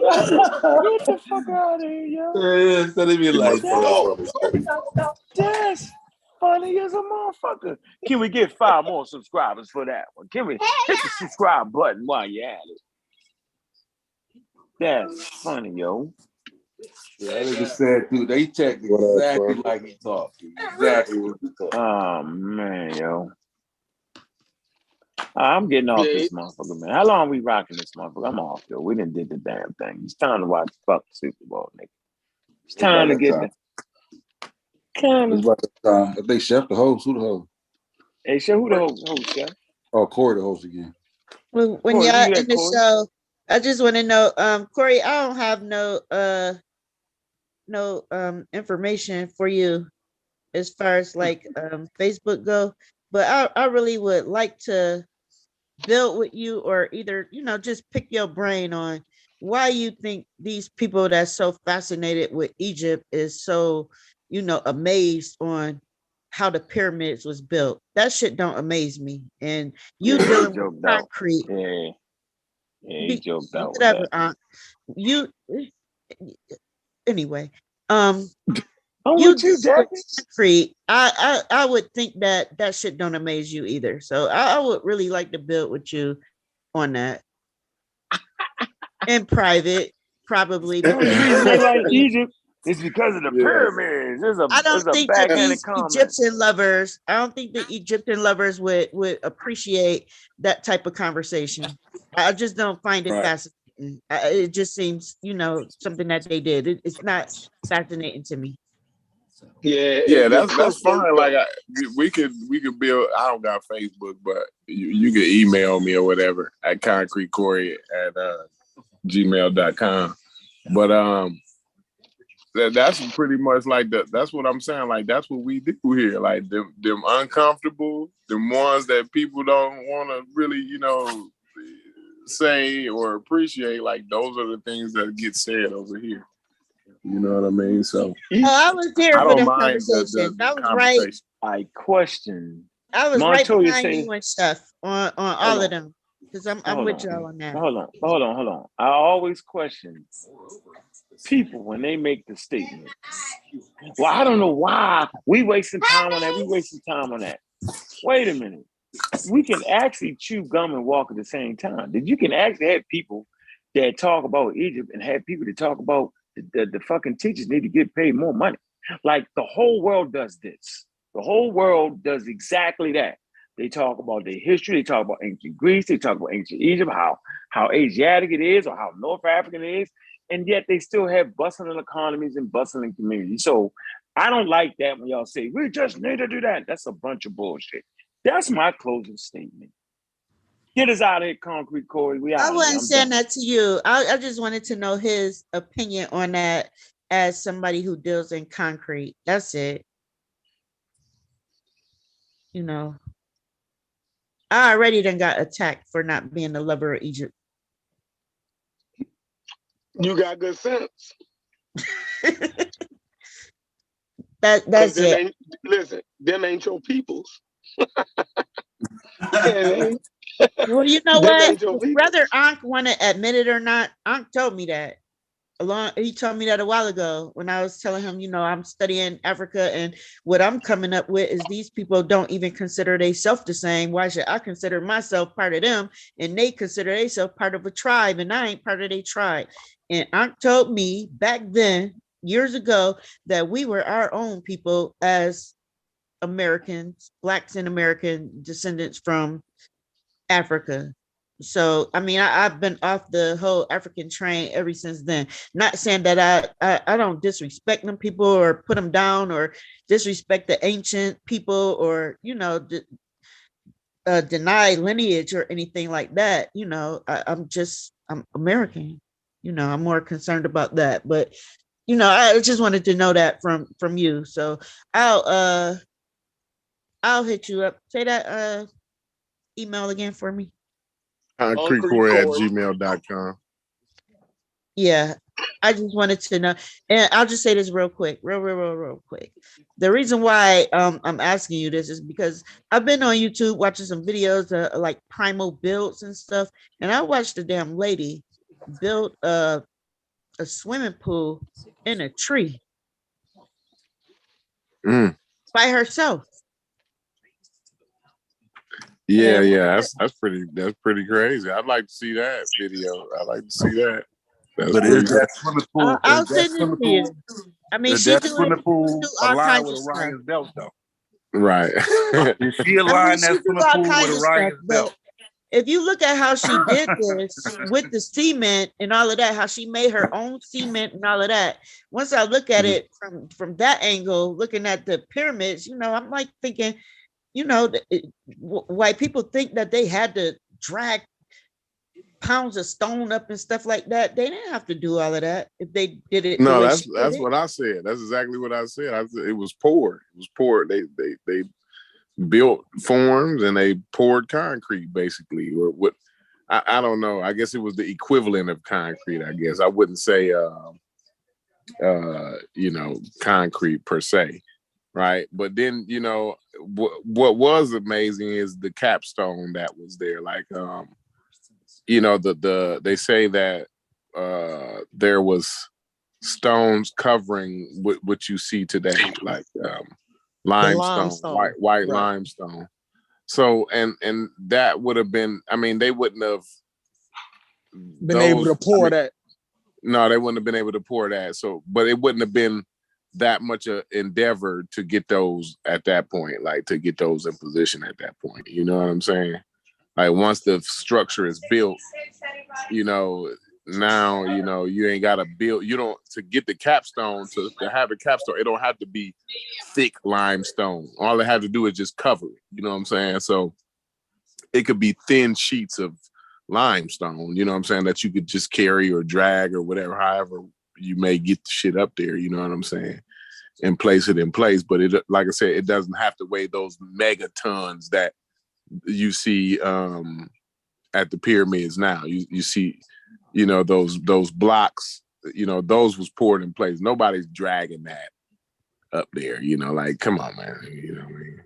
Yeah, it just amazes me, like, that people don't, they just think in one way. You know, there's many ways to do it. And you might need to see it in order to, you know, actually have a concept of that is other ways to do it. So, you know, like I said, just you dealing with concrete, you know, I'm gonna try and send you this video right away. Yeah, it's like I say, I mean, it's good for the time, I guess, but like I said before, a pyramid is pretty much the easiest structure to build. Like if you're gonna put something together, like that's what you're gonna use. You're gonna do a pyramid shape. You know what I'm saying? Like that's the easiest way to build something. That's the easiest shape to build. Is a pyramid shape. So I mean, like I said, I would say it was amazing for the days. What was more amazing to me is some of the temples and sculptures and things like that they did, the artistry. That to me, that was more amazing to me. You know what I'm saying? But even them was like rudimentary, like the structural, like, I mean, they was still rudimentary. You put a block on top of this, I ain't seen that like no amazing feats, but like it is what you expect for the time period. Like I said, I mean, it ain't. I don't want to take nothing away from. I don't want to sound like I'm minimizing their achievement, right? But yeah, I feel the same way. I don't want to feel like that either. But once you see it being done, it's not like it's something that amazes you in that way. You know what I mean? Once I seen that, and that was the first video I seen of hers. I done seen plenty of videos where she done built swimming pools and all kinds of shit, and she ain't have not one damn tool, just a knife. And this is a lady by herself. Right. So yeah. I don't know. It was once I seen her do it, just certain stuff like that. And this is like, it's called primal builds. So she's doing this in the way that ancient people did it. Right. I'd like to I'm gonna check that out. Can I see those on like YouTube or something? Yeah, they all on YouTube. She got plenty of videos on YouTube where she's just building shit, underground pools and all kinds of shit, and she's making her own cement just out of like chopped up wood and dirt. She just adds some water and be stepping in it and all of that stuff. And okay, I see. I'm looking at one. Oh yeah, I've seen it. I don't know if I necessarily believe that. There's something about that raises a red flag to me. I'm not saying that they ain't doing this stuff, but I've seen this, right? And yeah, I didn't know that that's what this was called. I see it's two guys. Now I ain't seeing the woman. I seen the two guys that like make these oases. Like they build like underground swimming pools and stuff. Well, her videos are better because she by herself. Okay. I gotta see hers. She's by herself, so hers is, to me, that's just my opinion. Hers is a little bit better. Have you seen those two guys though? Have you seen those? Yeah, the stuff they build, it don't seem realistic though. Hey, all right, peace y'all. Yeah. Corey, 22 Love, Jackie. I appreciate you joining the panel. It's good building with you. Me too. I ain't trying to hold y'all up. I just wanted to touch base with Corey on that one thing real quick. Yeah. I'm out. Peace, y'all. Y'all watching the Super Bowl, huh? Super Bowl on.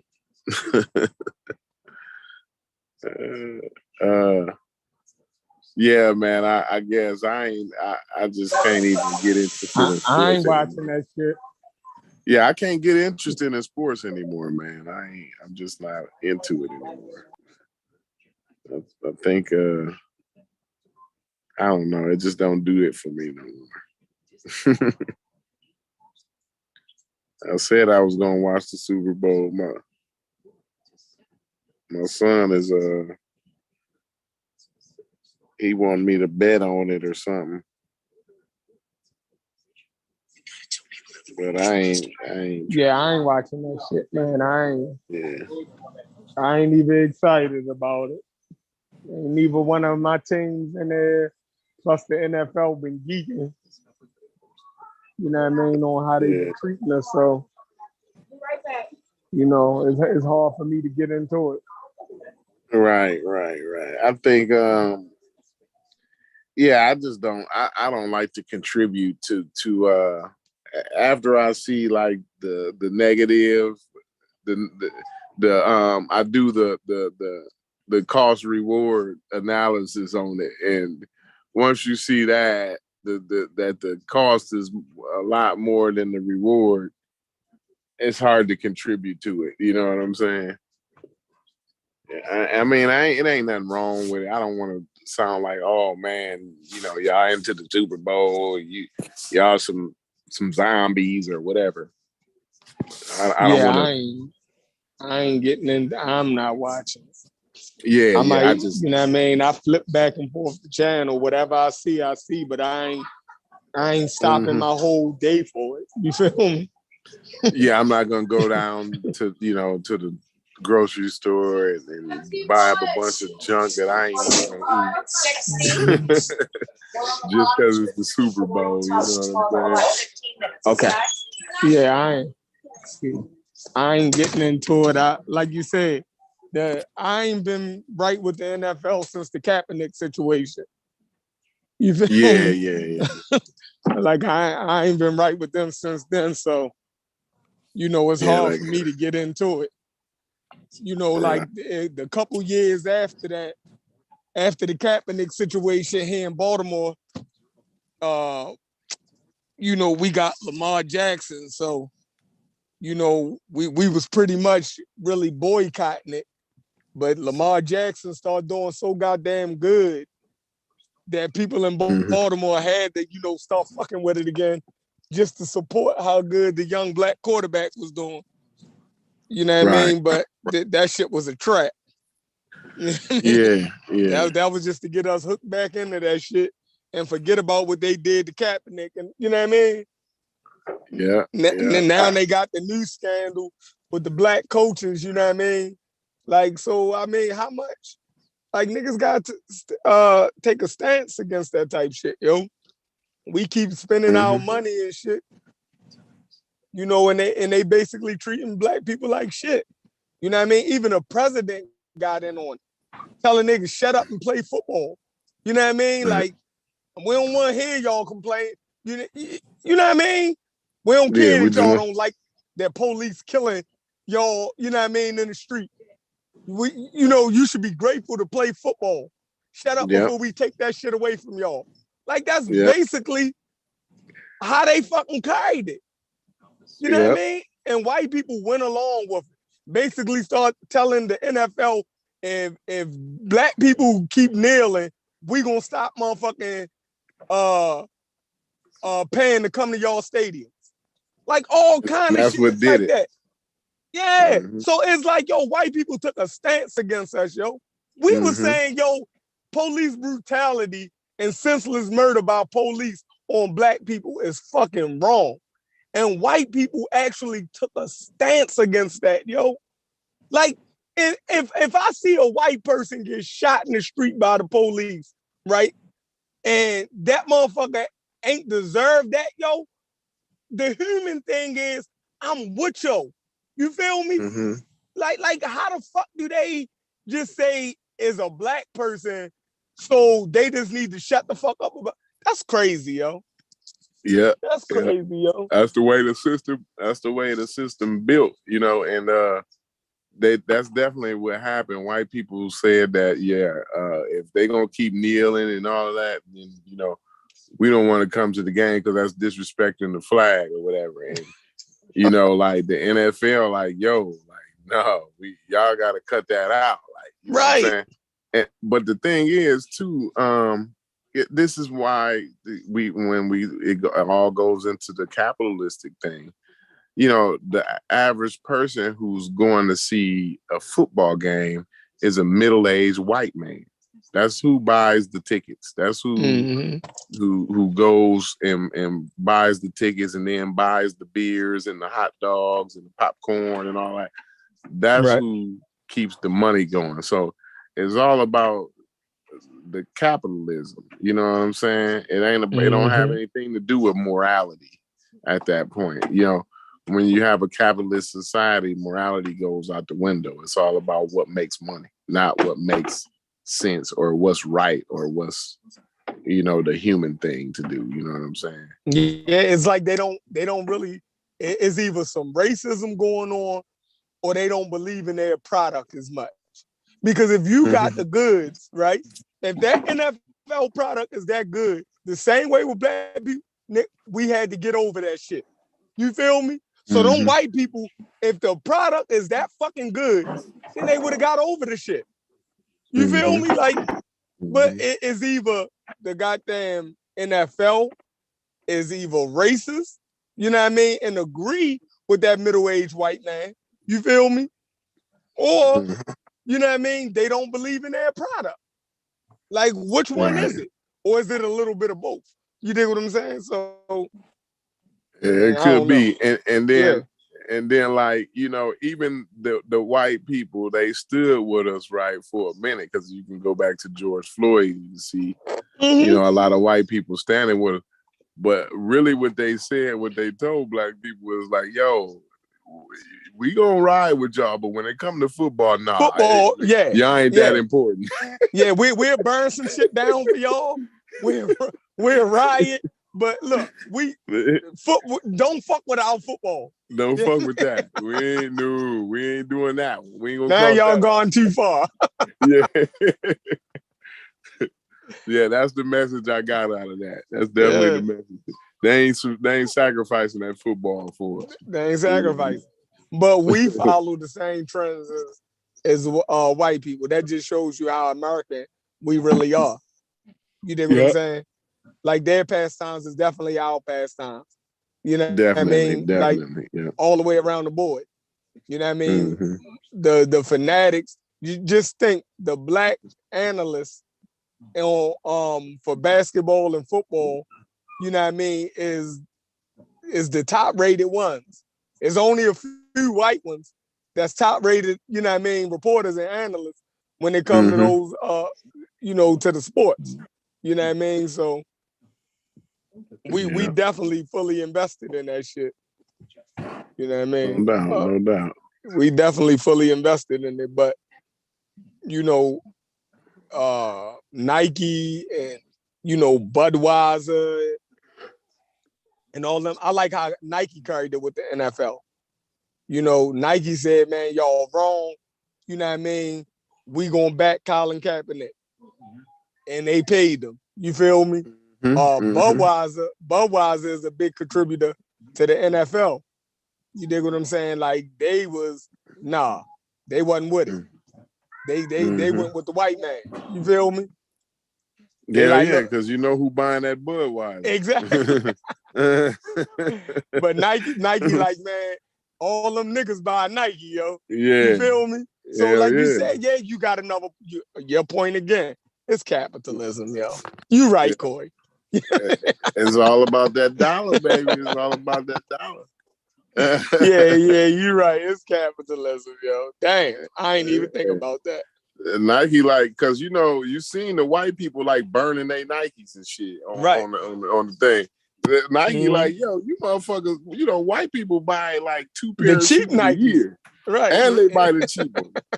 It's like, yo, you niggas ain't buying them motherfucking $500 Jordans. You know what I'm saying? Like, Nike is not finna worry too much about no white people. You know what I'm saying?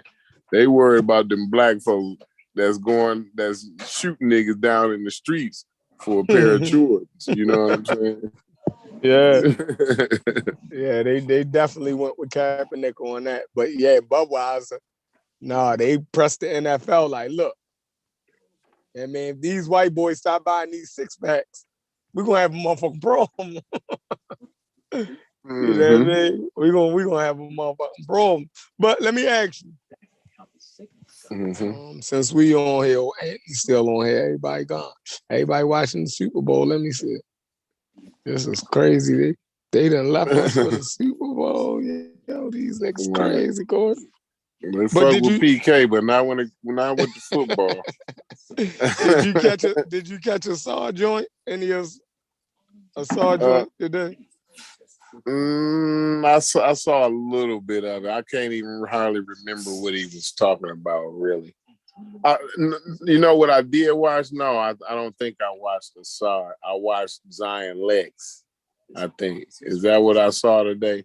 Zion Lex was debunking. Zion Lex was debunking the Tsar. That's what I saw today. He killed the Tsar, man. But you know what? This community, but see, this community don't even like Zion Lex, so they not even gonna listen to him. You see what I'm saying? Right. He already lost by default in this fucking whack ass fucking community. You dig what I'm saying? This a personality community. It's all about that they want to rock with. You know what I mean? So they not gonna listen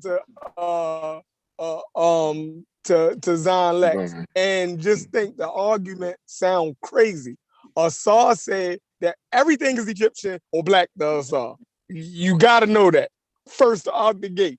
And this motherfucker made a claim that motherfucking Yahweh was Egyptian. Jehovah is Egyptian. Mm-hmm. And why wouldn't Zion Lex go to disprove that? So y'all gotta take Zion Lex serious because this his shit. This his wheelhouse. He ain't talking about something that he don't fucking study. You know what I mean? So like why wouldn't y'all give him at least listen to your out? But motherfucker, I believe it's all. Motherfuckers don't know Hebrew or fucking ancient Egyptian, and they gonna sit there and just side with motherfucking Asar, and y'all don't know either language. So at that point, you gotta be listening for other shit, right? This house, if I don't know even one of the language or the subject, then I gotta listen to it. And when I do my research, everything gotta line up.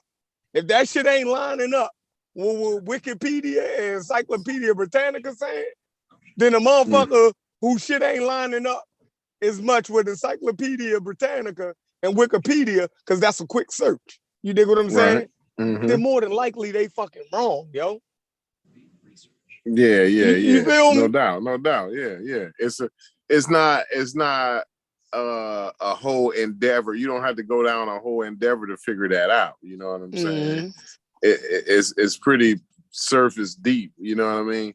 And even like the whole thing, like it makes way more sense. Like with Zion saying, like, because you're talking about the same genetic group of people. You know what I'm saying? Like I don't see what's so hard. That's why I laugh when people talk about my man, what's my man's name? God damn it. Hebrew something. Comedic Hebrew. Is that what his name? Yeah, what's my man? No, Nile Valley Hebrew. Nile Valley Hebrew. Yeah, Nile Valley Hebrew and shit. It's funny to me because they be like, yo, that don't even make sense. But to me, the shit make all the sense in the world, man. Because they the same people. Yeah. Like, he the only one who who understand it to me. You know what I'm saying? Yeah. So like Zion, like I said, I can't really remember all of what was said, but man, I didn't hear him say very much of nothing I disagreed with. You know what I'm saying? Like I agree with a lot of what he was saying. And when you hear Asar talk about that same subject, right?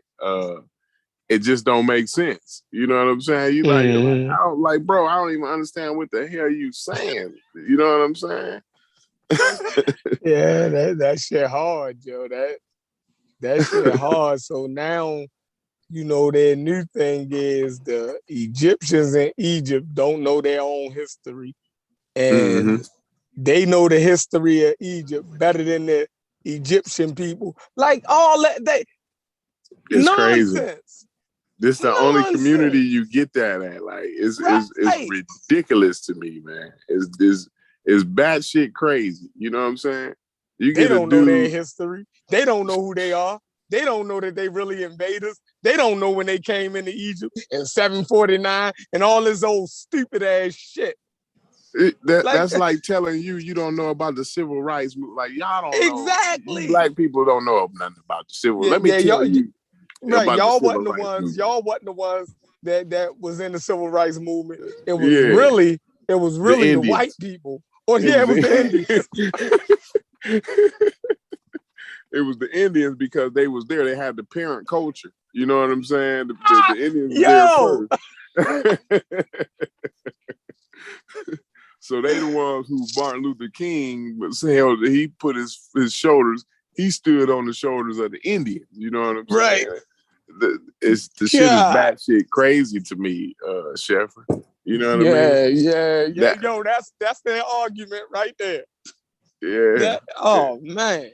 That's when they bring up the parent culture shit. That's why my eyes roll when they do that, and I get it just frustrates me, dude, because like they go to bringing up these Badarians, and I was like, bro, like them niggas didn't build no pyramids though, bro. Like they had to take the steps, and then like okay, fine, they had some fucked up pyramids first, right? But that don't necessarily mean that the people that came after them like looked at that and said, oh, we're gonna build on that.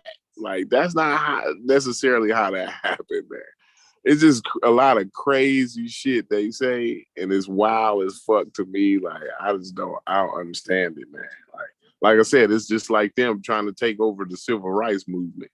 You know, it's nuts. It's dead nuts, man. So you saying they say that where the pyramids come from? Well, you know, they was Badarians, and I guess the Badarians built a mastaba, and then the mastabas was the precursors to the they put the mastabas on top of each other, and then they figured out, oh, you know, well, why don't we build a pyramid now? Like it's crazy shit, man. I know I'm oversimplifying it. I'm oversimplifying it, but that's exactly essentially what they saying. Yeah. Essentially, that's what they saying. So the Badarians built the mastabas, or they built the pyramids. Which one is it? No, he's saying that the Badarians built the mastabas, or the precursors to the mastaba. I don't know. One of the two. I think they had some grave sites, and the grave sites was mounds or something for a minute, and then they started to build a mastaba on top of the grave sites, and then they stacked the mastabas, and then so now the next culture say, oh, that's fly, let's build a pyramid. You know, that's basically, like I said, it's an oversimplification, but essentially that's pretty much what I got out of it. You know what I'm saying? Yeah, and they saying basically that the damn Badarians who built the mastabas, they was black. Yeah. They was the sub-Saharans. They was in Nubia. Yeah. Basically. Oh, okay. Pre-dynastic Egypt. Right. Yeah. See, I don't even trust that. And it's just you know what? Like I be saying, like a lot of this shit I'm not even knowledgeable enough to even object to, but it's just wild and crazy anyway. Like even if you give them half the shit, you know, even if you concede half the shit, it's just the shit is still wild and crazy. You know what I mean? It's ridiculous to me, man. It's ridiculous. Like I said, you try to give the goddamn civil rights movement to the damn Indians. You know what I'm saying? Like you can't do that. No. Because they was first. Yeah, because the Indians they was in America first. Yeah. Now we know that the first people of Egypt more than likely was black. It had to be. To leave out of Africa, it was, if black people, or what we call black people, was, you know, in Africa before anybody else, then them leaving out of Africa, they probably left through Egypt. You dig what I'm saying? Definitely. They did. That's pretty much they left out of North Africa. You know what I'm saying? Northeast Africa. But that's the equivalent of you saying that we supposed to give Native Americans credit for American culture. Yeah. No, and the crazy part though, Shepard, listen, the crazy part is the time periods is a lot closer in America. Like we only 150 years away. 150 years ago, this motherfucker was crawling with Indians, right? You know what I'm saying? Like you talking when you go back to the Badarians and the Egyptians, you're talking 1,000 years or better. I don't know. I don't really know the exact number, but these is a lot bigger numbers than what we talking about here. We ain't talking about no 150 years or nothing like that. Yeah, you talking about 8,000 BC to 3,100 BC. Yeah, you know what I mean? Like, yeah. So like that even makes it more ridiculous to me. You know what I'm saying? This is crazy. You know. Yeah. Yeah, but that's where we at. So Assad did a live today, a 4-hour live while we was live. And he was saying that DNA can't tell you who the ancient Egyptians was. Or like you can't use DNA. Like, and I never heard that for no other people. You feel me? Mm-hmm. I never heard that for no other people. That their DNA can't even tell you who the fuck they is. You feel me? The DNA. It's a lot of nuance. It always gets to the point where now when we talk about Egypt, we got to worry about the nuance in the DNA and all of that now. You know, before it wasn't no nuance. You know what I'm saying? Like it is what it is. You know what I'm saying? DNA was the shit before. Yeah, DNA the shit and everything else. Yeah, but when you talk about the Egyptians, DNA ain't shit. Why? No, Because the DNA shit. don't say what y'all wanted to say. That's now the you fucking can't rely issue. on. You can't rely on DNA. No, you Yeah. can't. Like what? Like man, if the judge say the baby yours, like from the DNA test, like bro, that's you know what I'm saying. Like you ain't gonna argue and say no, the DNA test wrong. You know what I'm saying? Like it's crazy to me, man. You know they look at DNA to tell you all kinds of different things. You know whether your baby gonna be on the autistic spectrum or not, and all this kind of stuff. You know what I'm saying? Like they use it for all kind of different things. Health, you know what I'm saying? Making health predictions and all of this kind of stuff. So now all of a sudden it's not necessarily reliable now when it comes to Egypt. We can't use only DNA no more. You know what I mean? It's crazy. To tell us about the genetics of the people. You gotta use you gotta use the pottery. You know what I'm saying? The pottery gonna tell you who the people were. Yeah. So if you look in my house, right? If I take all my pictures down, right? And you look at my house and you look at my fucking pot, all that shit gonna say made in China and Taiwan. So what a motherfucking archaeologist think it was a fucking Asian lived in my motherfucking house? You feel me? Like, come on, yo. You had 5% Asian. You had a little bit of smidgen of Asian in you. A whole nigga. I'm a whole nigga out here. Some motherfucking archaeologists go through my house and see the pottery and motherfucking look at my pots and plates and pans and shit. All that shit gonna say made in China some damn way, yo. My TV made in China. Probably my couch probably was made in China. They gonna think I was a whole fucking China man out this motherfucker, man. Between there and Taiwan, definitely. Yeah. Yeah, they gonna think I'm Asian like a motherfucker. Indonesia somewhere. Hey, these motherfuckers tell you gotta look at the pottery. You gotta look at the pottery too. You know what I'm saying? Tell the genetic story. You know, it's gotta. You know, if you want to know the whole story about the ancestors and all that, and then the thing is, we done figured out, and then they even concede that even the sub-Saharan presence, you're not even talking about our type of sub-Saharan. You're talking about East Africans, East sub-Saharans. Not only that, then would they admit that, it was only a minuscule amount, like that they even talking about? Like, it's crazy to me. It's crazy to me, man. No, I'm saying now you can't even tell how many it was because all your DNA don't show back up when it recombined. So that's his new argument. You know what I mean? Oh, the recombination argument. Yeah, I forgot about that. Yeah, he's saying, you know, if two sisters took a blood test, one could say they got French in them and the other one don't. So So out of all of the mummies that they looked at, what if all of them is not showing up the black people in them? Because so all of them gonna say the same thing. Man, that cracks me up, boy. That cracks me. That is hilarious, bro. Like they always choose an anomaly to make a point. It's like, bro, that's an anomaly, man. Come on, man. Cut it out. You know what I'm saying? We all know that, you know, your genetics is gonna say pretty much what your sister's genetics say. You know what I'm saying? It ain't. I mean, and then we have a discussion, like we talk about recombination. We can actually look at what it is and how it works, and it'll actually, when you look into it, like it won't be saying what they trying to make it say. It, you know, it's just crazy, man. It's a lot of circular arguments, man, that be made. It's a big time circle. Yeah, and it's all to make muddy the situation.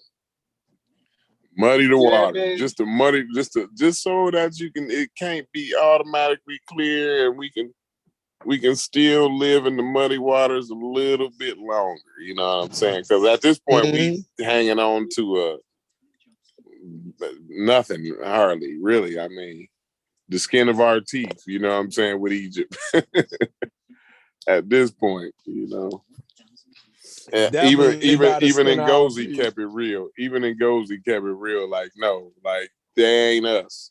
Period. You know what I'm saying?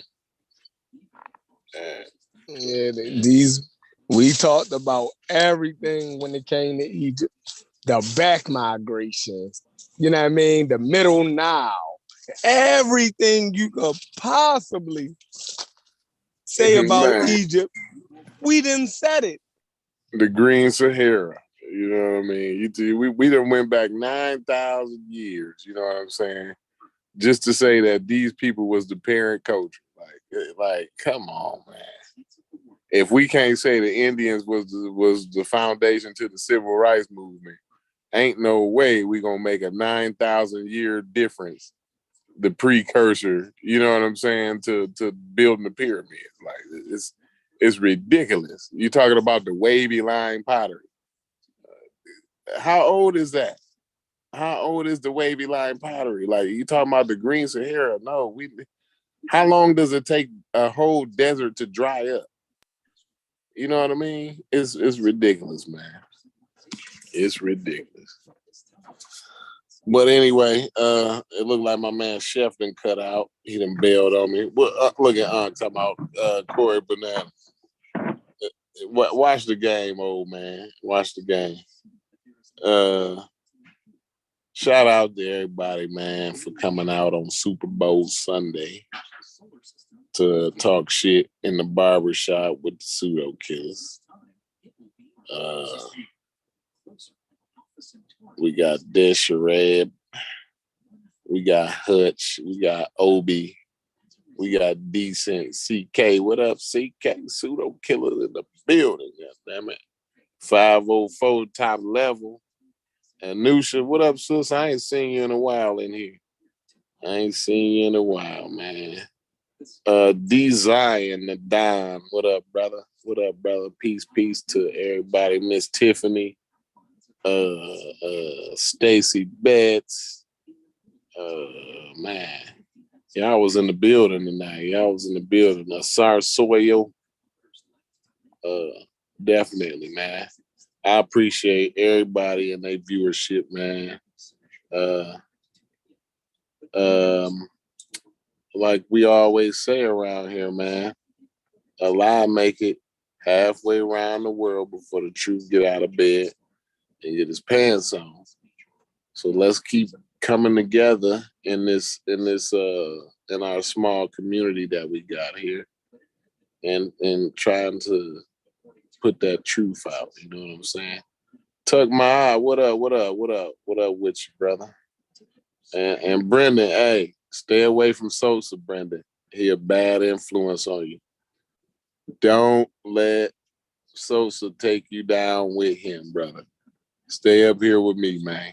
I got you, Brandon. Sosa ain't no good for you. I got you, bro. But man, I want to say, man, peace to everybody. I appreciate